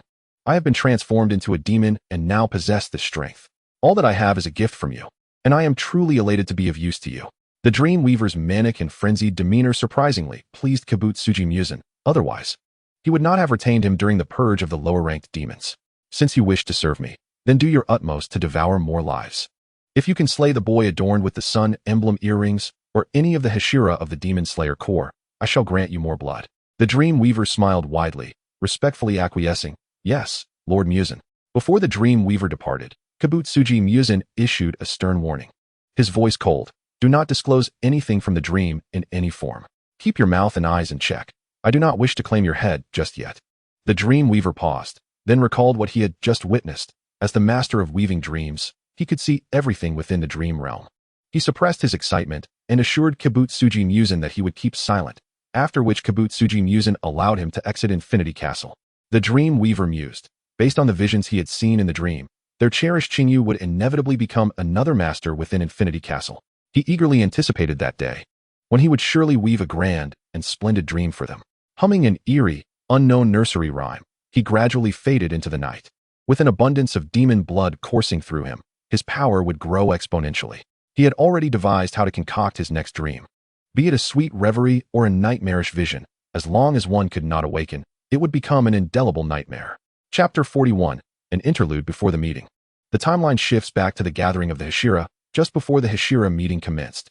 Tomioka Ju had just intercepted Tsujikuni Yorichi's attempt to touch Qing Yu when he barely had time to exhale in relief before Yuzui Tenjin curiously approached, circling Qing Yu and scrutinizing him for quite some time. Yuzui Tenjin whistled and jested. This lad is quite splendid in appearance, but compared to me, he still falls a bit short. While everyone was engaged in fervent discussion about Qing Yu, the shout of Kamadu Tanjiro abruptly drew their attention. With his hands bound, Kamadu Tanjiro yelled towards Kanroji Mitsuri, "What are you doing? Let go of my sister." Kanroji Mitsuri held the box containing Mizuko, shaking it vigorously. A swordsman with a demon? I thought it would be someone formidable who broke the rules of the Corps, but it turns out to be just a clueless young boy who hasn't even sprouted. Hey, do you even regard the Demon Slayer Corps? To openly violate the Corps bottom line, are you worthy of the uniform you wear and the Nichiren blade in your hands? Tomioka Ju interjected at the opportune moment. Kanroji, regarding the Kamadu siblings, Lord Ubuyashiki will surely make a decision. Implicitly, he was advising Kanroji Mitsuri not to target Kamadu Tanjiro and his sister too harshly. Once Ubuyashiki Yoyai arrived, there would naturally be a proper resolution for the siblings. However, this message was completely misconstrued by the others. Kanroji Mitsuri retorted angrily, "A demon is a demon. All demons should be eradicated. Tomioka Ju, as a Hashira, you not only fail to set an example, but also openly protect this rule-breaking little demon, as well as that pathetic creature on the stretcher who let a lower-ranked demon escape. Let us not forget, we are the Demon Slayer Corps. Exterminating demons is our solemn duty. I refuse to believe that there exists a man-eating demon that does not pose a threat to humanity. If demons could suppress their insatiable hunger for human flesh, such tragedies would not abound." Aside from Ju Tomioka, who intervened to halt Mitsuri Kanroji's actions, the remaining Hashiras stood still, evidently in agreement with Mitsuri's sentiments, believing that demons ought to be eradicated. In a swift motion, Mitsuri Kanroji drew her Nichiren blade and plunged it deeply into the box.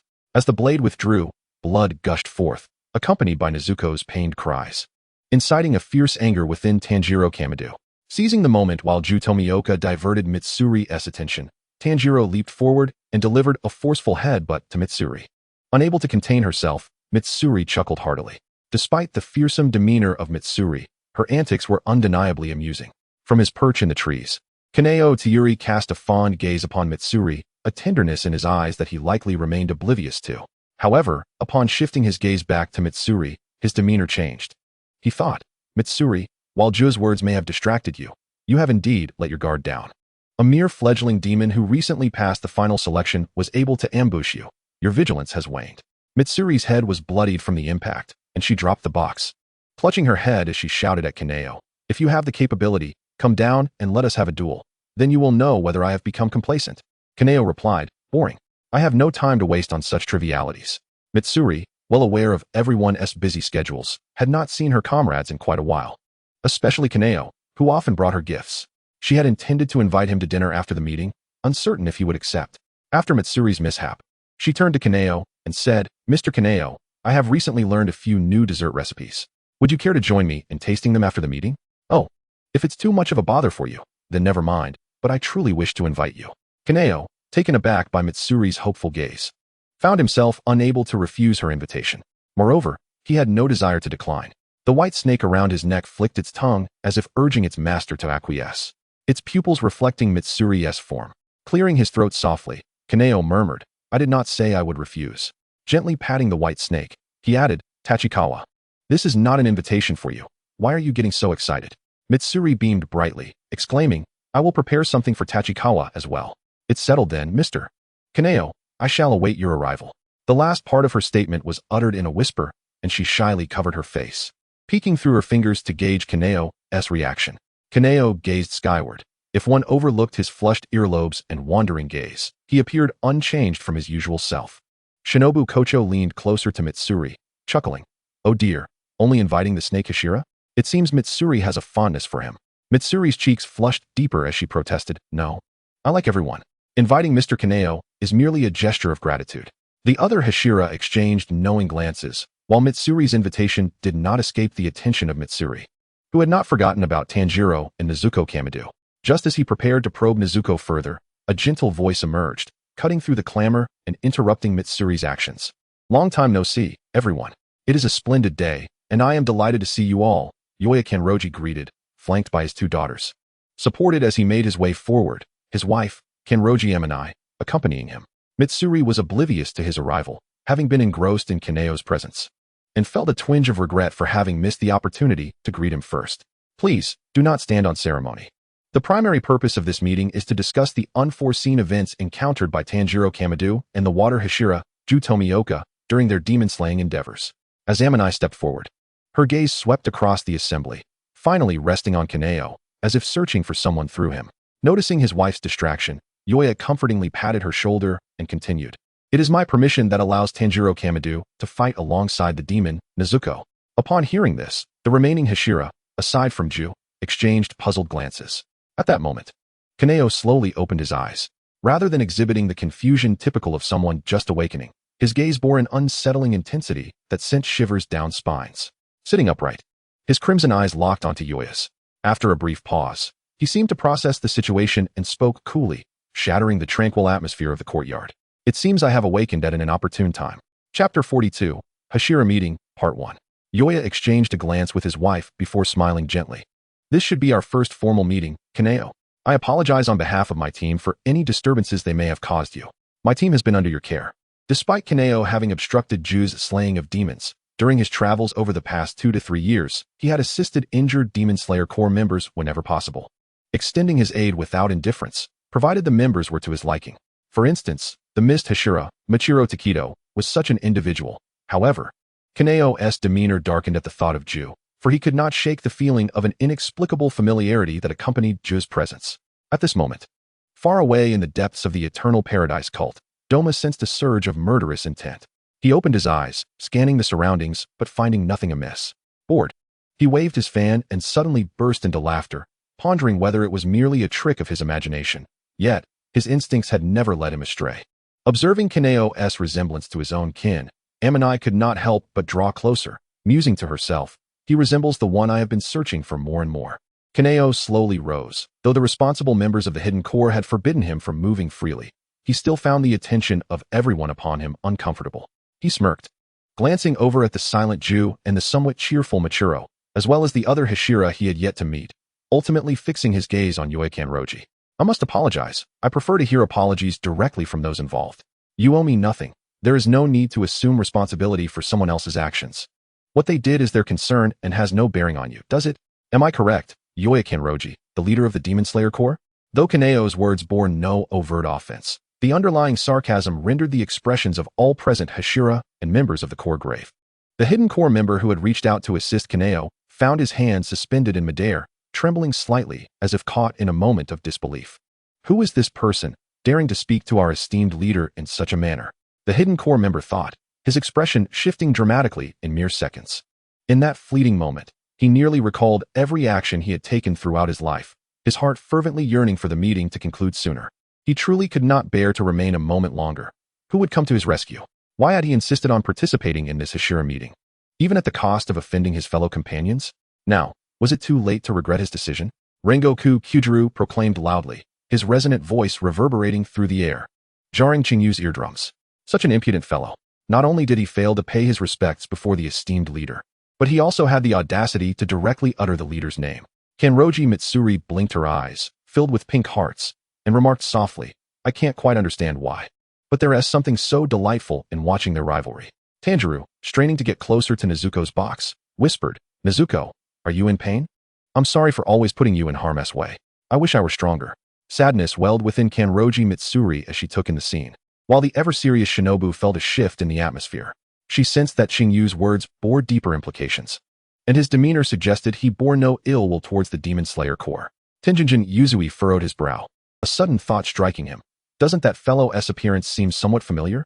His observation prompted everyone to scrutinize Qing Yu's features closely, and they indeed recognized a hint of familiarity within his exquisite visage.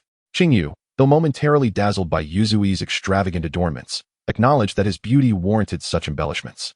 "I merely expressed my thoughts. Did I err in doing so?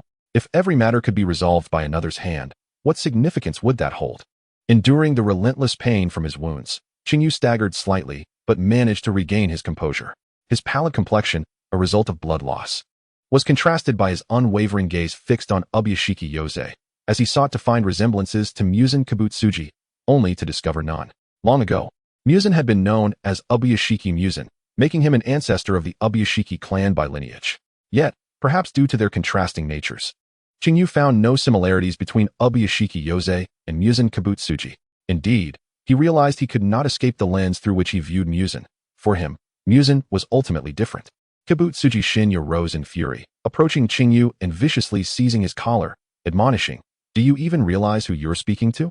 Towering over Qing Yu, Shinya forced him to look up, yet Qing Yu maintained his calm demeanor. Even with the threat of Shinya's fist looming, Qing Yu remained unperturbed, scrutinizing him with a bemused smile. "Remove your hand. You're obstructing my view," Qing Yu retorted, raising an eyebrow. The Hashira regarded him with astonished expressions. This fellow was exceptionally audacious, confronting each of them without reservation. From a distance, Tomioka Ju lowered his head, a flicker of realization igniting within him. It appeared he treated everyone with the same attitude. He was not disliked after all. Shinya's expression betrayed his anger.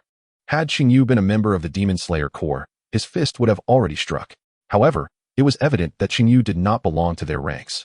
Noticing that Ubuyashiki Yose made no attempt to intervene, and the other Hashira remained silent, it was clear they wished to observe how he would respond.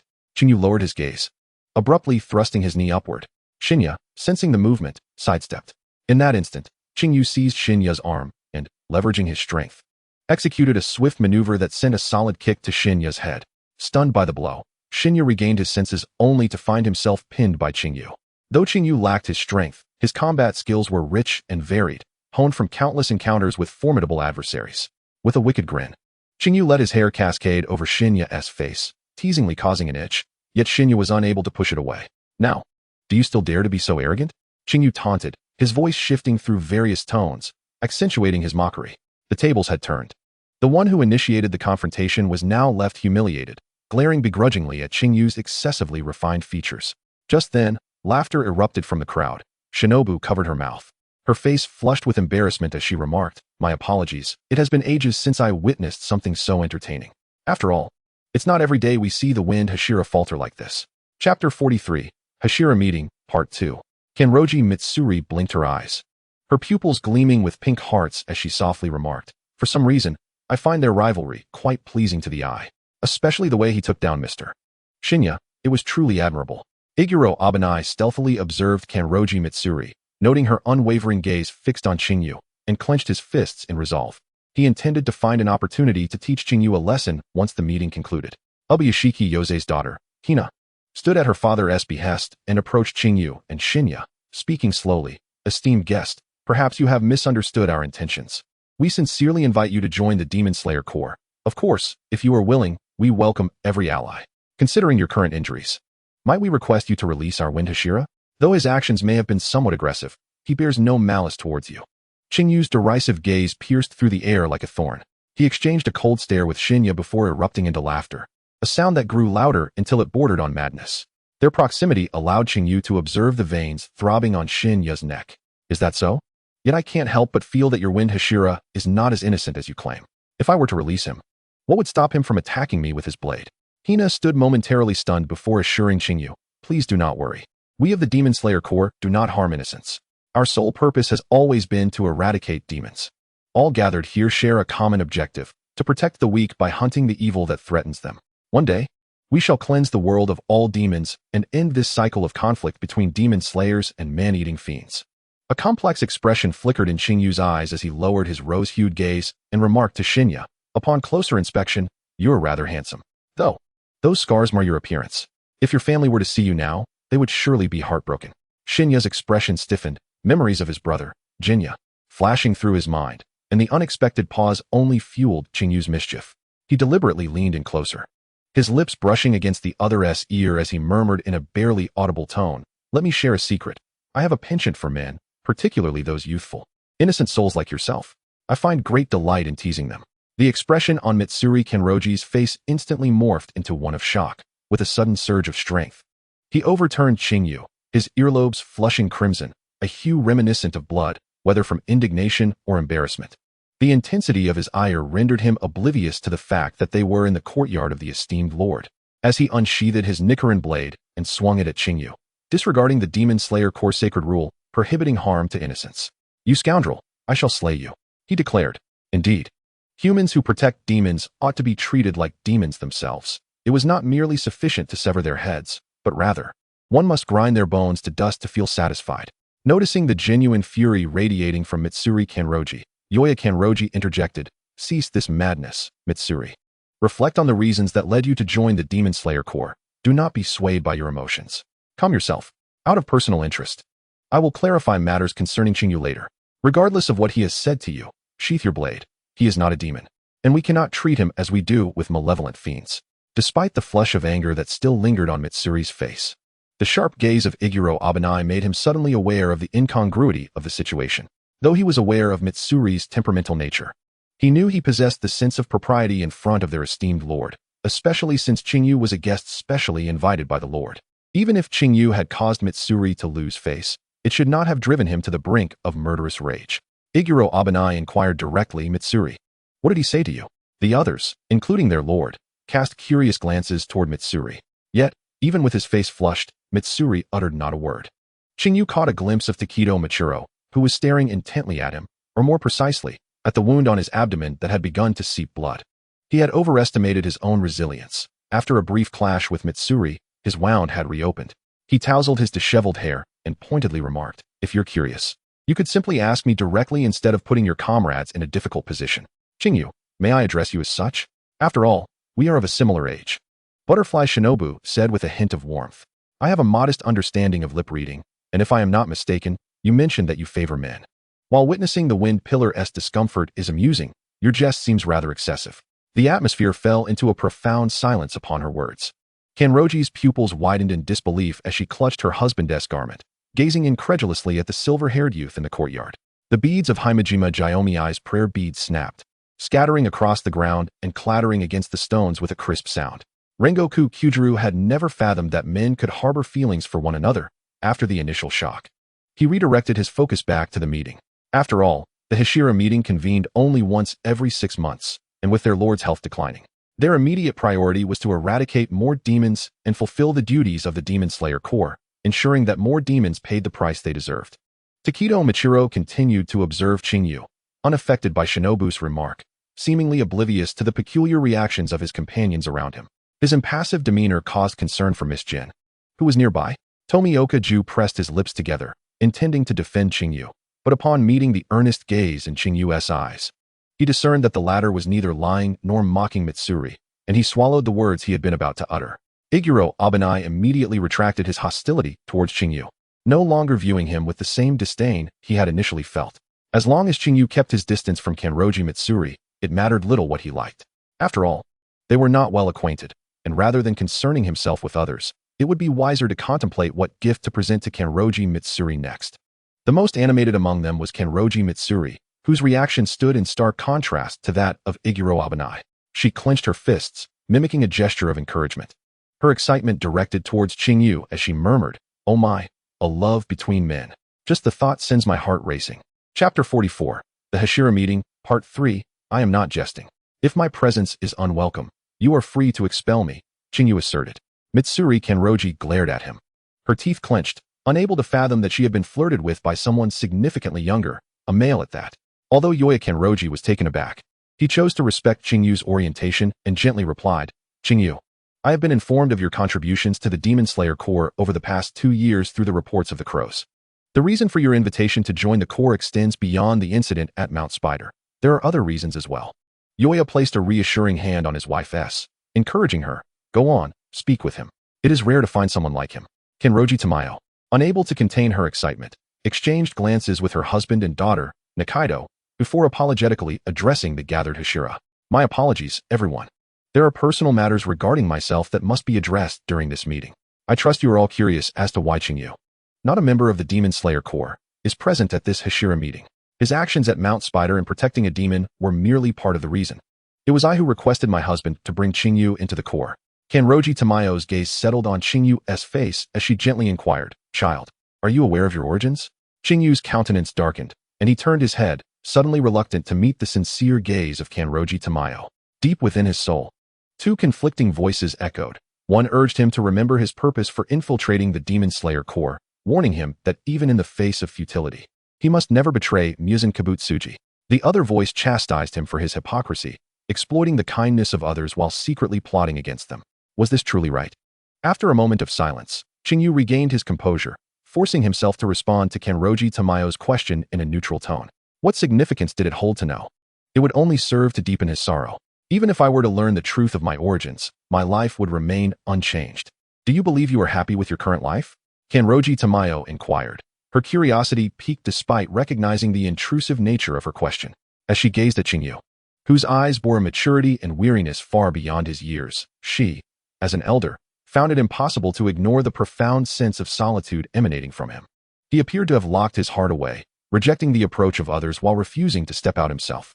She was intrigued as to why a boy of his age, typically brimming with vitality, possessed such a sorrowful and complex gaze. It stirred a desire within her to embrace him, even if her goodwill was not welcomed. For she could not bear to witness his desolate visage. Qing Yu paused, his mind flooded with memories of his life in the Infinite Fortress. Ironically, the ruthless and bloodthirsty demons perceived by others possessed a gentler, more amiable side. However, this unique quality was reserved solely for Qing Yu. He was the exception among exceptions. "Madam Kanroji, if you have no pressing matters to discuss and are merely engaging in idle conversation, I believe it would be best for me to take my leave. The members of the Demon Slayer Corps regard me with eyes that are far from friendly. I acknowledge that I have obstructed your mission. Yet I could not stand idly by as my friend faced beheading before my very eyes." Ju Tomioka furrowed his brow and gently urged, "Kaiharu, do not speak of that matter." The expressions of the Hashira became increasingly unsettling. Their deep-seated hatred for demons had seeped into their very bones. Even though their lord commanded them to treat guests with respect, the animosity within them gradually festered. Despite Kaiharu not being a demon, they found it impossible to regard him with the same kindness they would extend to an ordinary human. For those who pity and protect malevolent demons, the Demon Slayer Corps naturally had their own measures in place.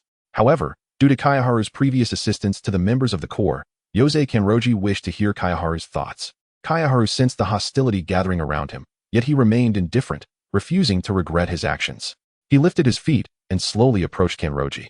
His steps unsteady yet resolute as he advanced into the room. The Hashira and the members nearby watched him with tense expressions. Should he make any inappropriate move, their blades would surely be drawn to his throat in an instant.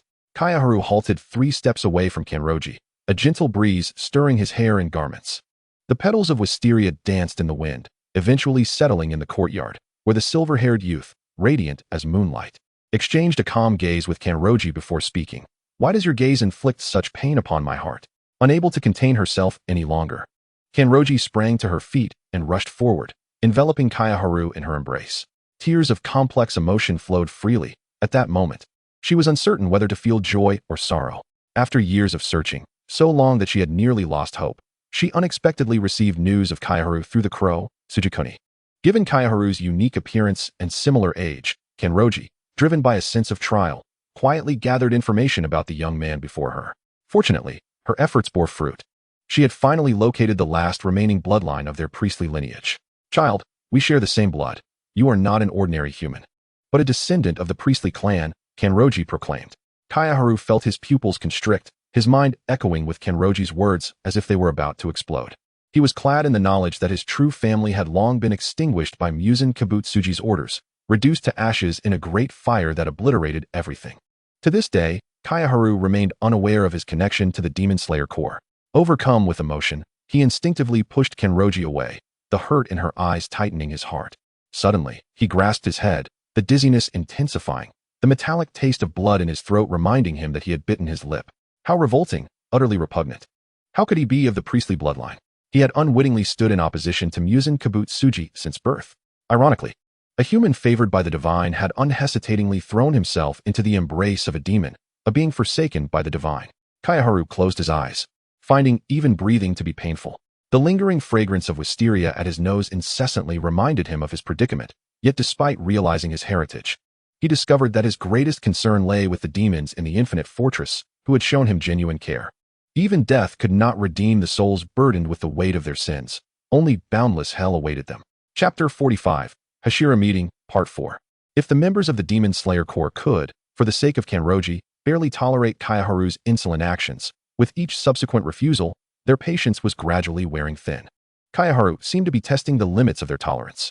The moment Kanroji fell to the ground, even the indifferent Muichiro Takatu felt a flicker of anger. Perhaps Kayaharu's actions were too hurtful. Ju Tomioka turned his head slightly, no longer speaking up for Kayaharu. Kayaharu's heart was in turmoil, unconcerned about his own missteps. He finally comprehended why Muzan Kabutsuji had always sought to transform him into a demon and the lingering suspicion and distrust that had existed between them from the beginning.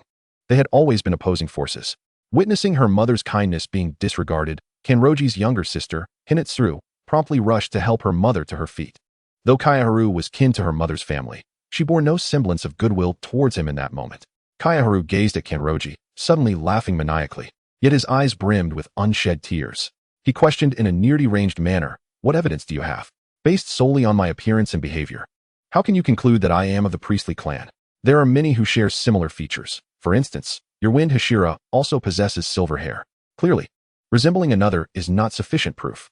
As for character," Kayaharu deliberately paused, a hint of self-deceit flickering in his dim eyes. "How can you be certain that this is not merely an act for others to see?" He thought to himself that perhaps he truly was wretched, failing to cherish the kindness within reach and instead willingly leaping into the abyss, becoming a mere pawn in the hands of demons. He did not need to be shackled. He voluntarily offered his heart to that person, refusing to betray his original intentions, no matter how lowly he felt. Yosei Kanroji emerged from the courtyard, supported by his daughter Hinetsuru, the sunlight illuminating his face. Although it was marred by horrific scars left by a curse, his expression was surprisingly gentle. He approached his wife, Kanroji, and softly inquired, "Are you all right?" Kanroji shook her head. The more she drew near to Kayaharu, the more guarded he became, like a frightened little hedgehog. His sharp quills were his only defense, compelling him to instinctively aim them at anyone who approached. For once he completely lowered his guard, he would have no means of protecting himself. Kanroji addressed her husband, "I am fine. Perhaps we were too hasty. Kayaharu seems to distrust me." Yosei first sought to calm the members' emotions before turning to Kayaharu, saying, "Child, It is natural to be wary, but regardless of our investigations, you undeniably share an inseparable blood relation with my wife, Kanroji. Our clan has followed the priest's counsel for generations, marrying into the priestly clan, where nearly every leader of the Demon Slayer Corps has taken a girl from the priestly lineage as his wife. Long ago, a girl from the priestly clan fell in love with a merchant and chose not to marry within her clan, but instead wed that merchant. Kaiharu, you are the descendant of that girl and the merchant. Kaiharu felt unsteady, a ringing in his ears drowning out Yose's subsequent words. As vivid memories surged forth like a film reel, blazing flames, terrified screams, and those cold, rose-colored eyes. He could no longer hear Yose's words, only tears welling in his eyes, stubbornly refusing to fall. Just then, a loud crash jolted him back to reality. The stone Hashira, Comb, wept bitterly, his right fist pounding the hard stone ground, creating a deep crater. Though his eyes were devoid of sight, they remained steadfastly fixed upon Qing Yu. What a pitiable child, lamented Baming Yu Xingming, alas. He is blinded by demons. As Qing Yu's origins were unveiled before the assembly, the gazes directed at him grew increasingly intricate. Due to Qing Yu's association with malevolent spirits, the majority still harbored hostility towards him. Even Taketu Mwichiru and Kanroji Mitsuri, who initially held a favorable impression of Qing Yu, exhibited a shift in demeanor, engaging in fervent discussions regarding his defense of demons and the necessary resolution to the consequences wrought by the incident at Mount Spider. The crows stood nearby, observing Qing Yu with a myriad of glances. All signs pointed to the veracity of the words spoken by the couple of the Ubuyashiki lineage. Even if Qing Yu instinctively resisted, it proved utterly futile. Blood ties are unalterable bonds, predetermined from the moment of birth, and it was precisely for this reason that he felt such profound aversion. He couldn't help but wonder how Kabutsuji Muzan perceived him, and what impression he left on other upper moons within the Infinity Fortress. Did they see him, a vessel of the priestly bloodline, as one destined to betray them? Iguro Abanai instinctively reached for his bandages, concealing wounds he preferred not to recall. Upon encountering Qing Yu, who persistently shielded demons, anger surged within him, leading to a newfound understanding of Shinazugawa Sanemi's vexation towards those he wished to slay but could not. Iguro shifted his gaze to Tomioka Ju and spoke. Tomioka, do you not intend to offer an explanation for yourself? I care not who this individual is. Even if he is related to Lady Aminai, the fact remains that he has chosen to oppose us in his aid to demons. As one of the affected parties, you should be more acutely aware of the events at hand. Shinobu Kocho remarked. By the time I arrived, the demon had already fled. However, it is my first time witnessing Mr. Tomioka in such a state of disarray. His expression rivaled that of Shinazugawa. Yuzui Tenjin added, while I concede that this youth possesses a certain flair, I cannot abide by the notion of a human protecting demons. Should Lord Ubuyashiki fail to administer justice fairly, I would not hesitate, like Tomioka, to disregard the rules of our corps to ensure he comprehends the fate of colluding with demons. Rengoku Kyujuru vociferously declared, I implore you, Lord Ubuyashiki, to administer justice impartially. A human who associates with malevolent spirits is likewise an enemy to our Demon Slayer Corps. Qing Yu too regarded Ubuyashiki Yoya, intrigued by the forthcoming developments. It seemed plausible that he would either heed the Hashira's counsel to punish him or allow this ordinary person to depart. A complex array of emotions flickered across Ubuyashiki Yoya's face, indicative of the rarity of such a situation, yet he found himself in a quandary regarding how to address Qing Yu. Thus, he inquired, Qing Yu, I seek to understand why you chose to save the lower moon demon from Mount Spider. To demons, we are naught but sustenance. Even though demons were once human, their humanity fades upon becoming man-eaters. They are no longer of our kind. What sentiment compelled you to rescue a demon capable of devouring you at any moment? Qing Yu raised an eyebrow, his earnest tone capturing the collective attention of those present. Perhaps in your eyes, he is an irredeemable demon that ought to be eradicated. Yet, in my view, he is merely a solitary child, ensnared by despair. Regardless of whether he is human or demon, I would willingly place myself before him. Ubuyashiki Yoya continued to counsel, to coexist with demons is akin to courting danger. For centuries, humans who forged deep connections with demons have invariably suffered the consequences. Qing Yu, you are still young. Some matters are not as idyllic as you envision. By treating demons as friends, have you considered that, in their eyes, you may be no different from any other human? Qing Yu steadied himself, the pain from his abdominal wound gnawing at his fraying nerves, rendering him unable to succumb to unconsciousness. He pressed a hand to his mouth, coughing violently. Despite his efforts to stifle the sound, blood seeped through his fingers. The Nichiren blade and the threads of the spider had inflicted severe injuries upon him, which had torn open during his earlier confrontation with Shinazugawa Sanemi. The bothersome bandages had been discarded from the outset. with a glint of cold determination in his eyes. Qing Yu gazed at the sky, softly stating, "The worst fate is merely being devoured by a demon. And the very demons you despise and reject are, in truth, pitiful beings driven to desperation by their kin, otherwise, who would willingly dwell in darkness. Ubuyashiki Yoya, I apologize for my inability to address you with the respect you deserve. Nor do I wish to feign a pretense of hypocrisy in your presence. What I seek to ascertain is how you intend to handle my situation." Ubuyashiki Amanai's concerned gaze fell upon Qing Yu's injuries. Though not fatal, they were extensive. Were it not for his formidable willpower, such grievous wounds would have rendered him incapable of standing. Ubuyashiki Yoya lowered his head, contemplating for a moment. Faced with his wife's distress, he was reluctant to disappoint her. However, Qing Yu was not a member of the Demon Slayer Corps. They could not subject him to their regulations. Furthermore, his selfless act of protecting a demon raised lingering doubts that could not be entirely dismissed based solely on observation and covert inquiries. Thus, he arrived at a difficult decision. "Qing Yu," he inquired, "would you be willing to join the Demon Slayer Corps?"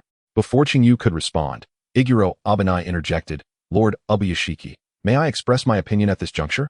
Even if there is evidence that Qing Yu is related to Lady Amanai, is it not contrary to the very essence of the Demon Slayer Corps to invite someone who associates with demons?" Shinazugawa Sanemi scoffed, his disdainful gaze resting upon Qing Yu. "With that frail demeanor, he likely cannot even wield a sword properly. When did the threshold for our corps become so low? If we were to allow him to join, he would likely betray us without any demon's persuasion." In contrast, Kocho Shinobu held a different perspective. Her sister, Kane, had always hoped for harmony between humans and demons during her lifetime. Yet, alas, demons remained demons, and even sympathy could not sway them. Remembering her sister's demise, Shinobu bit her lip, a glimmer of hatred flashing in her eyes before she donned her usual disingenuous smile. Addressing Qing Yu, "Boundless compassion for demons does not redeem them. Rather, it bolsters their arrogance. If you truly care for demons, granting them release would be the most benevolent outcome." Tomioka Ju, lowering his gaze and observing the rising tension directed at Qing Yu, paused before speaking. "Qing Yu, demons and humans are fundamentally different. Demons like Nezuko, who do not attack or consume humans and even protect them, are mere exceptions. When cornered, a demon will resort to any means necessary, forsaking everything. Reflect upon this. With your intellect, you should comprehend the implications better than anyone." Kanroji Mitsuri furtively glanced at Iguro Abanai, and upon noticing his gaze, hurriedly averted her eyes, attempting to conceal her thoughts as she exclaimed, "Surely, I am not the only one who finds this friendship to be genuinely sincere."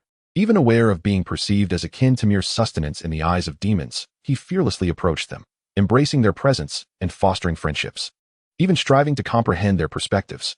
Such intricate and heartfelt emotions evoke a sense of exhilaration. However, Kanroji Mitsuri's tone shifted as she continued. "Had it not been for your protective actions towards the demons, Mr. Tenjin would have likely severed that demon's head long ago."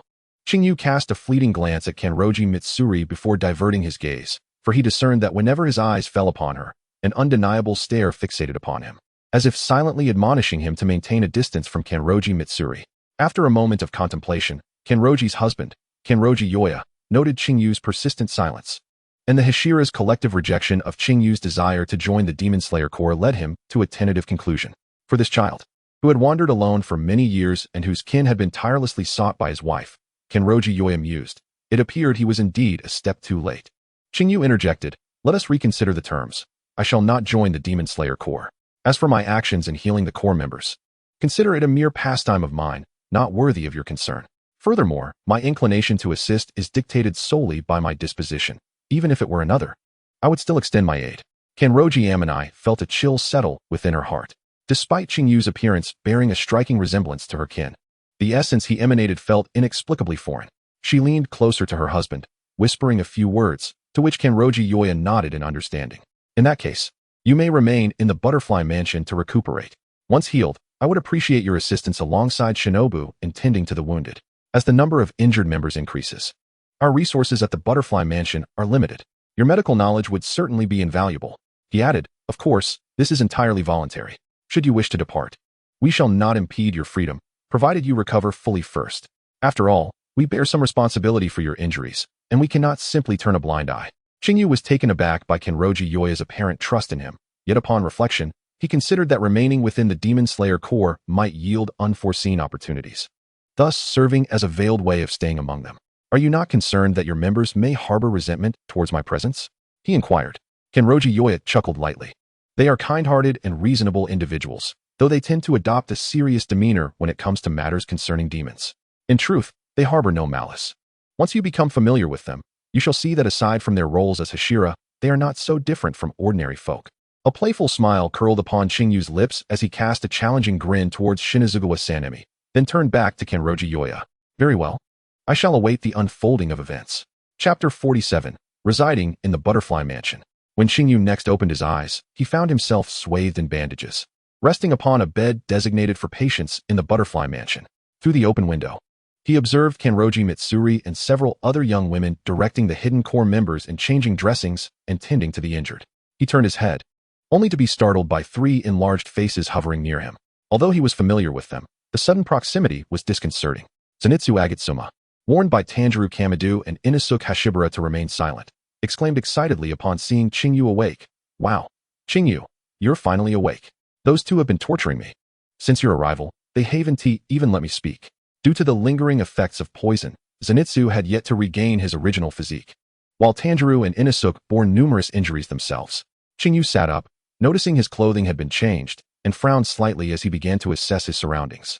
Inosuke, addressing Zenitsu's incessant complaints, remarked, "It's because you're too loud. Keep it down." Tanjiro added, "Indeed, Zenitsu, there are others who need to rest. While I understand your excitement, a little restraint would be wise." Zenitsu, with tears streaming down his face, protested from beside Qing Yu's bed, "But I'm being very restrained." After a moment of silence, Qing Yu couldn't help but smile at their playful banter. Their camaraderie was truly enviable.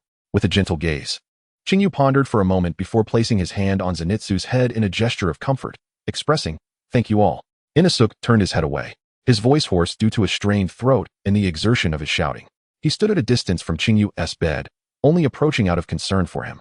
After the battle at Mount Natagomo, Inosuke had come to realize his own limitations, and Qing Yu's abrupt departure had left him feeling dejected, as if he were not truly regarded as a friend. Qing Yu's defense of the Lower Moon Demon was no secret within the Demon Slayer Corps. Shortly after the conclusion of the Hashira meeting, the majority of the members had become aware that a human was residing in the Butterfly Mansion, one who sympathized with the demon. Bound by their leader's orders, they suppressed their animosity towards Qing Yu, tending to his wounds with the utmost care and ensuring he received proper attention. However, this goodwill was limited, aside from the 3 who had known him longer.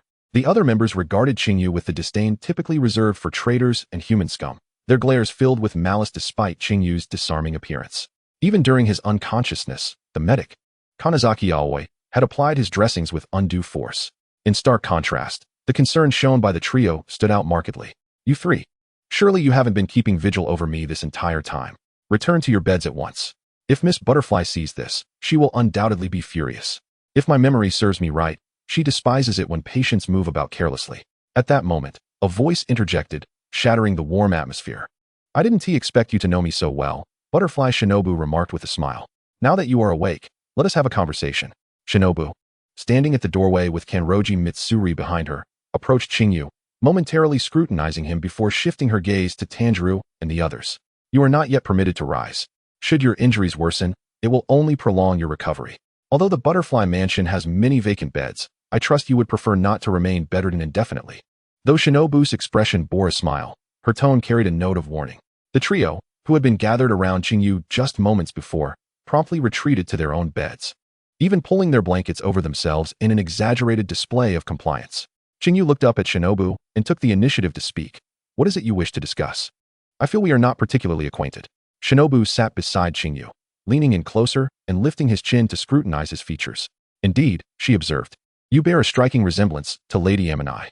Such a beautiful face. Were you a girl, it would be even more perfect." Qing Yu turned his head away, evading Shinobu's touch. Sensing her deep-seated animosity towards demons, he could not help but feel a need to distance himself from her. "If you have something to say, please do so directly. As a Hashira and the owner of the Butterfly Mansion, you must surely have a busy schedule.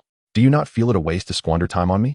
Qing Yu's tone was unremarkable, yet Butterfly Shinobu seemed oblivious to the rejection woven into her words, continuing her discourse unabated. "Qing Yu, I am truly curious about the charm you possess, one that leaves all who encounter you unable to forget, even prompting demons to spare your life. After the meeting, Mr. Tomioka and the Hashira of Mist did not hesitate to sing your praises before our esteemed leader. Mr. Tomioka is quite understandable. he appears cold on the surface. Yet his heart is softer than anyone else's. However, I was taken aback by the behavior of the Mist Hashira, who typically shows little concern for anything, yet transforms entirely when it comes to you. It is truly astonishing. Qing Yu gazed at the three who feigned sleep, meeting the eyes of Kanawo Tsuyuri. He nodded slightly in greeting. Kanawo's pupils constricted momentarily, only to revert to her usual demeanor. Who knows? Perhaps you ought to inquire of them rather than me. I've only encountered Machiro once. Qing Yu paused, concealing his own disappointment as he feigned indifference. My relationship with Mr. Tomioka is not as amicable as you might presume. What true friend would constantly hold a blade to your throat? Wouldn't you agree, Ju Tomioka? He redirected his gaze toward the doorway. From the moment Butterfly Shinobu and Kanawo entered, Qing Yu had noticed the familiar Haori, as Ju Tomioka stood at the threshold, merely refraining from entering. Upon hearing Qing Yu's words, Ju no longer feigned invisibility, stepping into view with a serious expression. Is your injury improving? With a smirk that danced on the edge of a smile.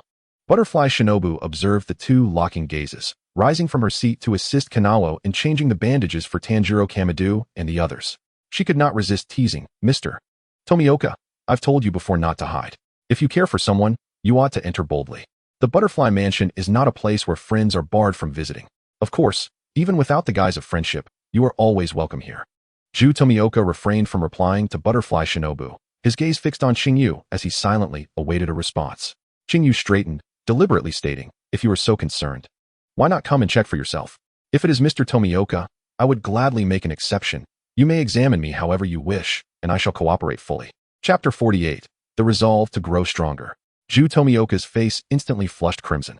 He lunged toward Qing Yu, pinning him down on the bed amidst the astonished gazes of the others, wrapping him tightly in the quilt, even covering his mouth. Is this how you treat everyone, with such casual disregard? You give me the impression that you would react the same way regardless of who stands before you. Like a fisherman using himself as bait to lure the fish into a trap. What advantage does this yield you?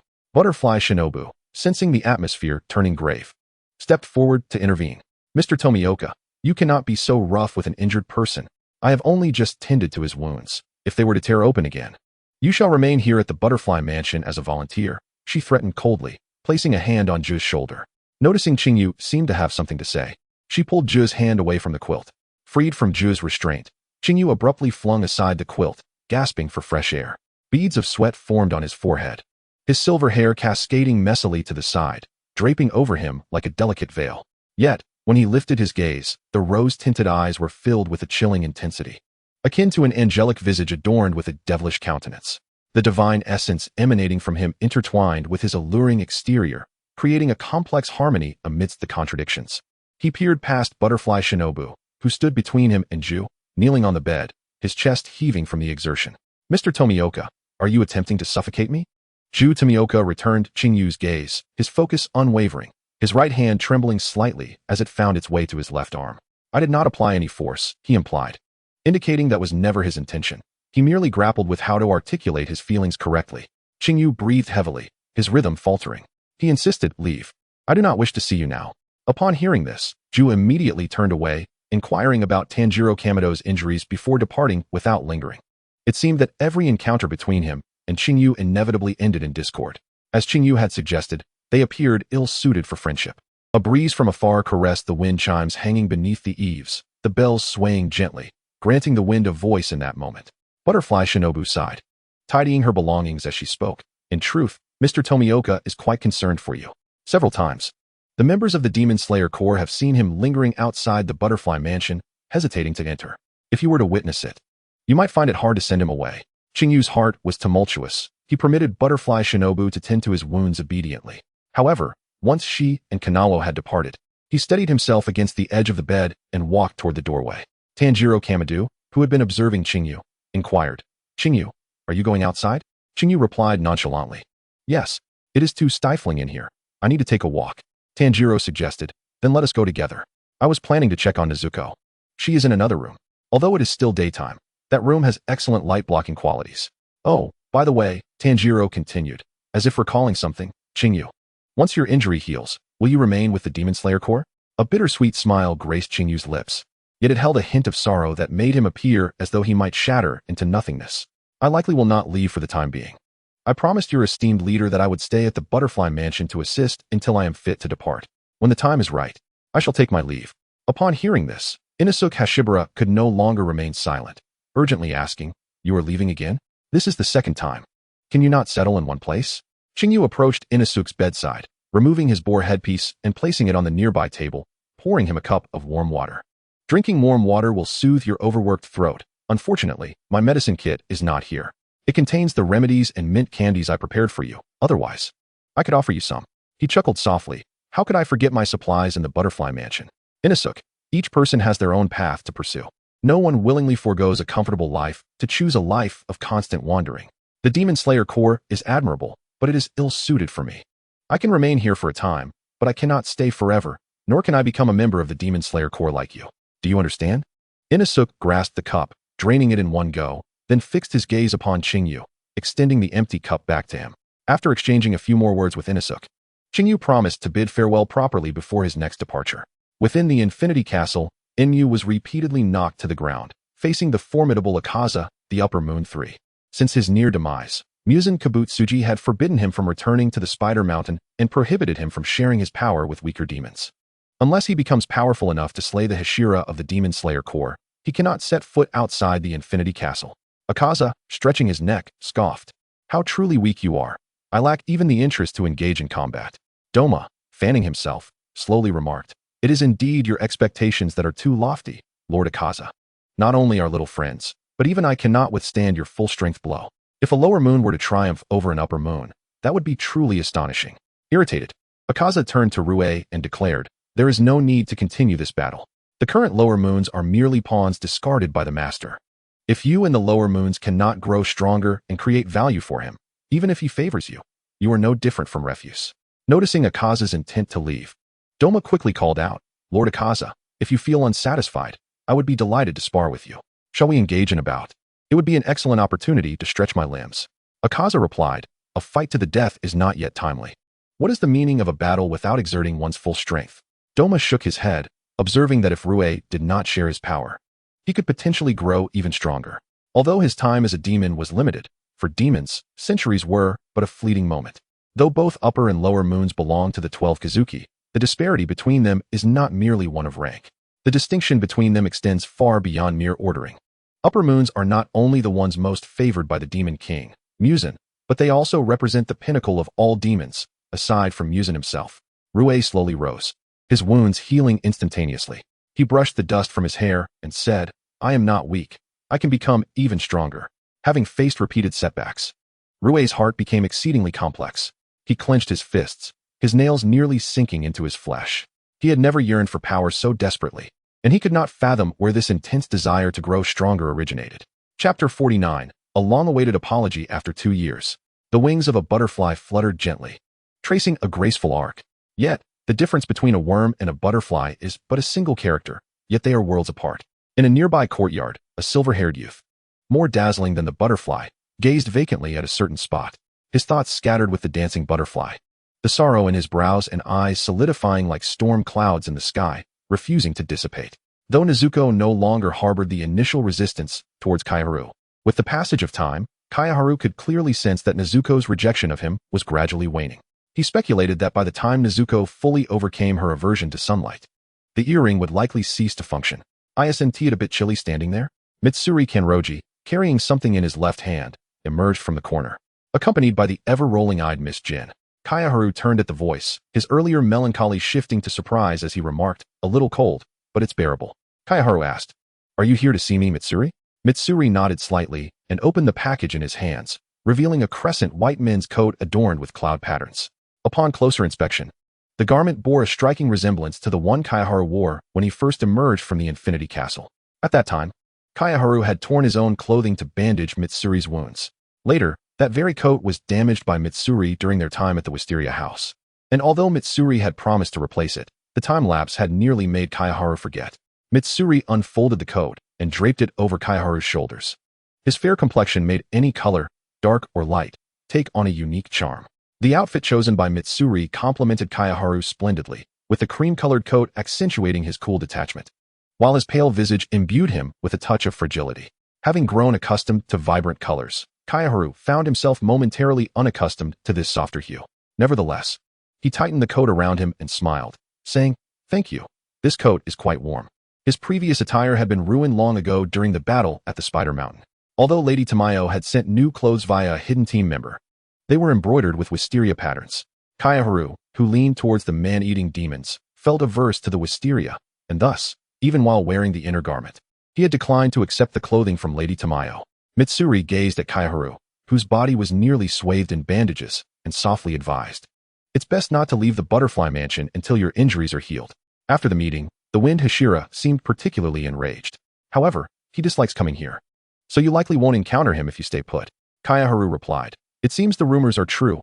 Our Wind Hashira is undoubtedly at the top of Miss Butterfly's blacklist. During the Hashira meeting, I caused him quite a bit of embarrassment. I thought he refrained from confronting me out of respect for Ubuyashiki Yoya's orders, but it appears he fears encountering Miss Butterfly." Mitsuri's clear eyes were filled with confusion as he continued. No wonder the Wind Hashira insisted on continuing to slay demons even while injured. It turns out the insect Hashira is more terrifying than the demons themselves. Kaiharu could not contain his laughter, letting out a chuckle. Mitsuri's way of thinking was truly peculiar, amusing him while also revealing the uniqueness of his character. Truly, a genius swordsman within the Demon Slayer Corps. Even his thought process was extraordinary. Kaiharu said, "All right, I will accept the coat. Does Mitsuri have anything else to discuss with me?" Mitsuri replied, "I must leave the headquarters shortly to carry out a mission. If you're concerned about the Wind Hashira causing you trouble, you may accompany me. The Hashira I oversee will likely not come near." Taking advantage of his height, Kaiharu gently ruffled Mitsuri's hair, a faint smile gracing his lips as he murmured, "Fear not, the Wind Hashira cannot bully me. If he seeks trouble, I will not let him have it easy." Understanding Mitsuri's character, Kaiharu recognized the concern underlying his invitation. If it were anyone else, the Mist Hashira would not extend such an offer. Moreover, he was not a member of the Demon Slayer Corps, perhaps in their eyes. He was merely a traitorous human allied with demons. Mitsuri's expression darkened momentarily. He had mustered the courage to invite Kaiharu, but felt as if he had been rebuffed. Miss Jin, sensing Mitsuri's despondency, interjected, "Truly ungrateful. Mitsuri has never actively invited anyone before, and you dare to decline. Are you genuinely oblivious or merely pretending? Mitsuri wishes to protect you. Your circumstances are well known throughout the Demon Slayer Corps, and you've already angered several Hashira members. It would be peculiar to remain at headquarters without drawing attention." Having not heard Miss Jin's sardonic tone for a long time, Kaiharu felt a wave of nostalgia.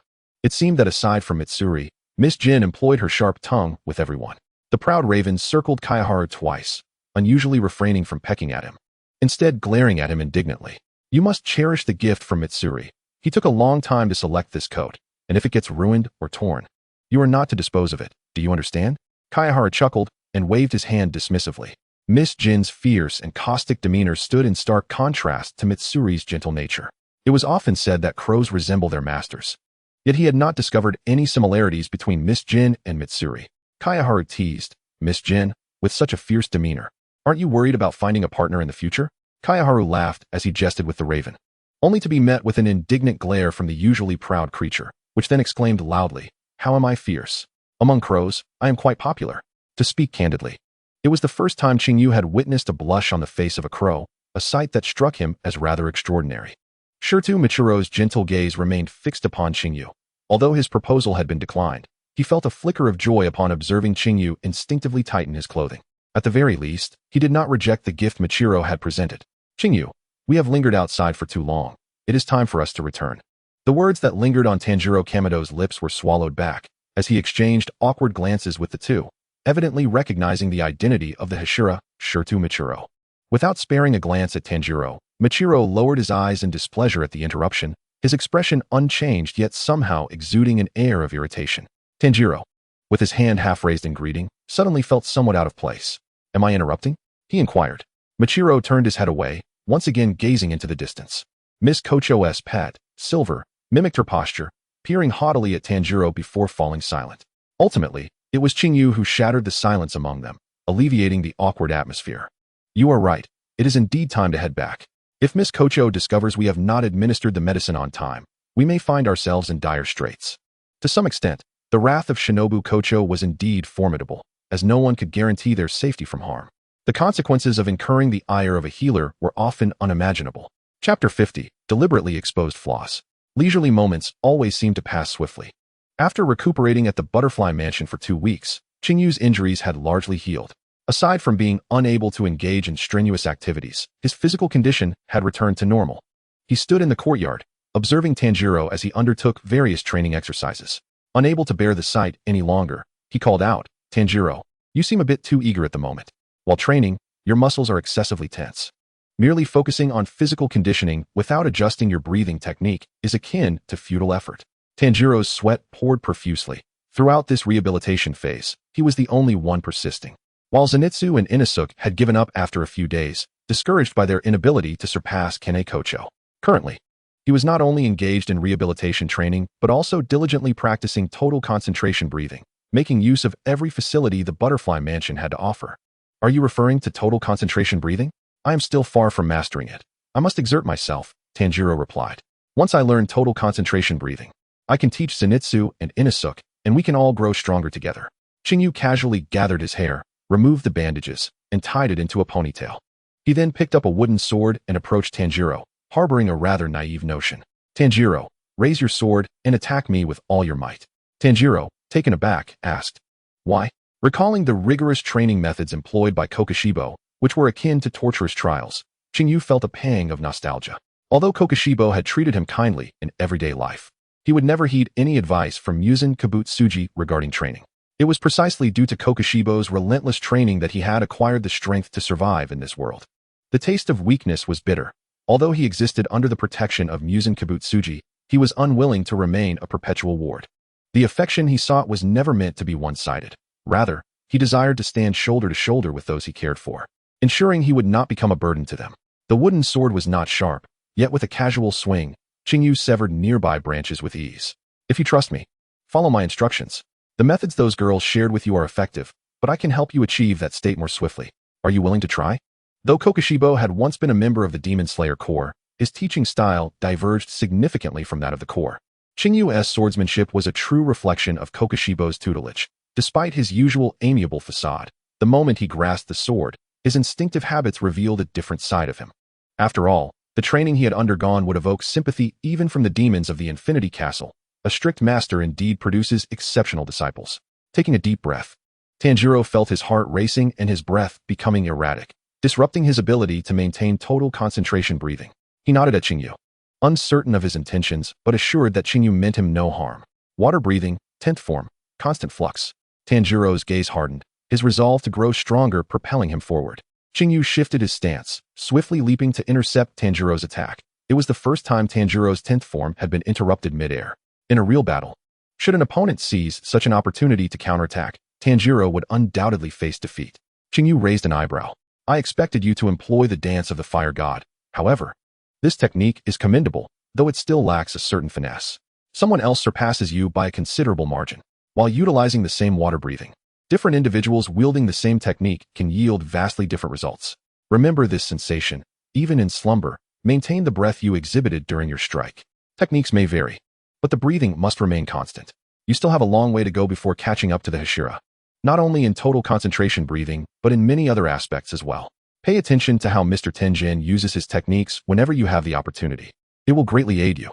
After speaking, Qing Yu discarded the wooden sword and walked back towards the house, leaving Tanjiro to contemplate his words.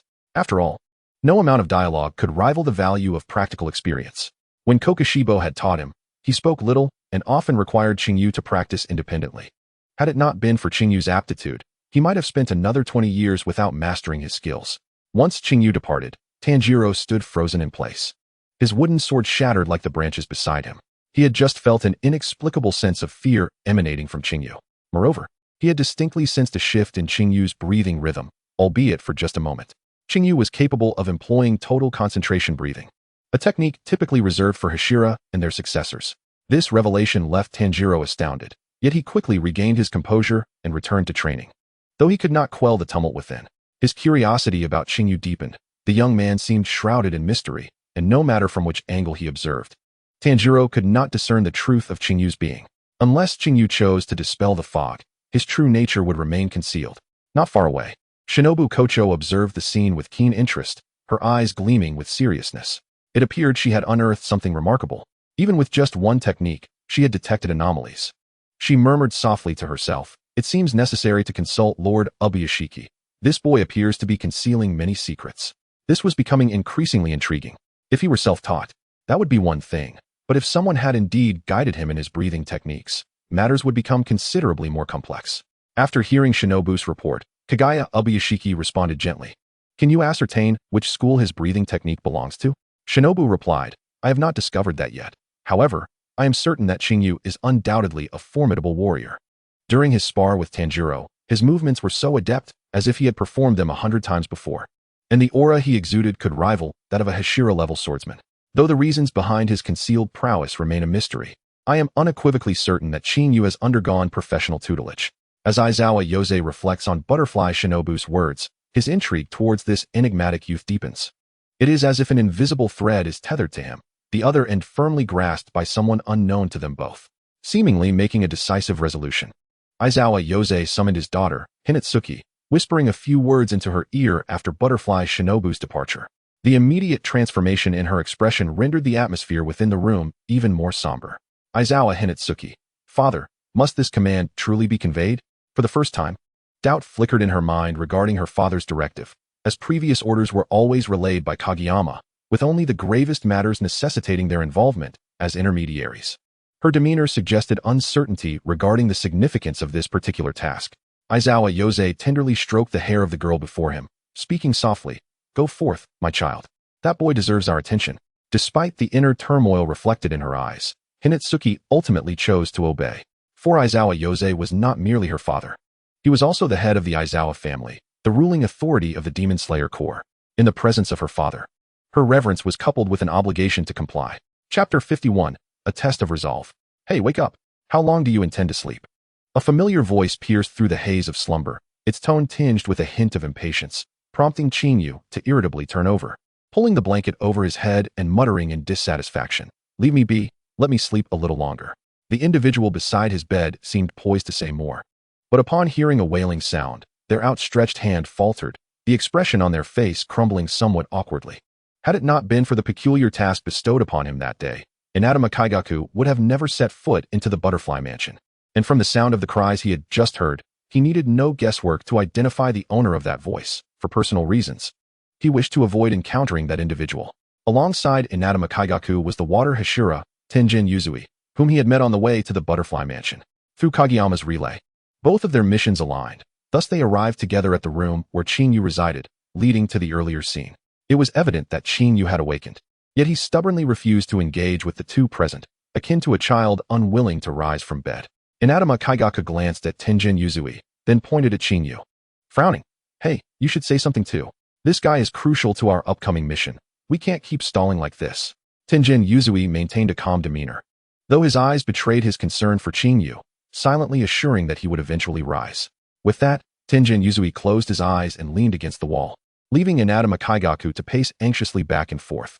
Inadama Kaigaku, exasperated, declared, Since the water Hashira is willing to wait, I, a mere ordinary member, shall take my leave and guard outside. Without waiting for Tenjin Yuzui's response, Inadama Kaigaku rushed out. However, as he turned the corner of the corridor, he unexpectedly collided with the last person he wished to see. Kaneo Tsuyuri halted mid-cry, staring in disbelief at Inadama Kaigaku, her expression shifting from shock to joy in an instant. She released her grip on Tanjiro Kamido's shoulder and hurried toward Inadama Kaigaku. Oh my, am I still dreaming? Brother, you actually came to see me, she exclaimed, tears welling anew. Despite Inadama Kaigaku's less-than-kind attitude, Kaneo Tsuyuri still regarded him as her senior and had kept a watchful eye on him since joining the Demon Slayer Corps. Inadama Kaigaku forcefully pushed her away, disregarding her status as an injured comrade, his words growing increasingly hurtful. I'm destined to become a Hashira. I have no time for your trivial letters. People like you, weak and fearful of demons, I refuse to acknowledge as my peers. The more he spoke, the angrier he became, his pushes growing more forceful. Tanjiro Kamido and Inosuke Hashibara could no longer bear to watch and intervened. Stop. Can't you see he is injured? If this continues, his condition will worsen, Tanjiro urged. Inosuke, with anger flashing across his boar-masked face, seized Inadama Kaigaku's wrist and coldly warned, Don't bully my little brother. He is under my protection. Inadama Kaigaku, overwhelmed by the noise, shook off Inosuke's grip, casting a frosty glance at Kaneo Tsuyuri before grabbing her collar, scrutinizing her for a moment before scoffing. I truly fail to understand how I fall short compared to you, a useless waste. I entered this path before you. Yet that old man bestows all his favoritism upon you. Do not call me brother. Between us, only one shall emerge victorious. With that, he tossed Kaneo Tsuyuri to the ground and strode away, disregarding Kageyama's warnings, intent on distancing himself from her. His and Tenjin Yuzui's mission was to escort Qing Yu to the location of the elder trainers. Ostensibly, the purpose was for Qing Yu to check on the elderly trainer's health, but in reality, it was a covert attempt to gauge Qing Yu's true strength. After all, the many mysteries surrounding Qing Yu perplexed them, and only by dispelling the fog could they glimpse the concealed truth. As Anatoma Kaigaku had not ventured far, he soon encountered Kaneo Tsuyuri. And even while wrapped in his blanket, Qing Yu caught wind of their conversation and dispute. A glimmer danced in his rose-colored eyes as he smirked, finding the unfolding events increasingly amusing. He had never aspired to gain the trust of the Demon Slayer Corps, and now, amidst this chaos, he found it far easier to maneuver. Upon hearing the commotion, Tenjin Yuzui opened his eyes and turned to glance at Qing Yu, who immediately averted his gaze upon meeting his eyes. Is my presence so distasteful to you? Tenjin Yuzui inquired. Qing Yu, unflustered as he sat at the edge of the bed, replied with a smile. Since you've noticed, I shall no longer feign ignorance. Aizawa Yose, aware of the discord between us, still sends you to observe me. His strategic acumen is indeed commendable. Tenjin Yuzui insisted, this is a task, not surveillance. Furthermore, you must show respect to our Lord Aizawa. Both he and Lady Amano regard you highly. In the brief interval while Anatoma Kaigaku was absent, Kageyama had already briefed Qing Yu on the task. In response, Qing Yu directly pierced through the essence of the mission, confronting Tenjin Yuzui. Mr. Tenjin, I truly detest how you repeatedly bring up my connection to Lady Amano. Even if I were indeed her kin, it does not imply that I share her stance. Please relay to your esteemed lord that I am open to any tests he wishes to impose. I shall accept them all. Moreover, do clarify the situation. Currently, it is you who seek my presence, not I who stubbornly refuse to leave.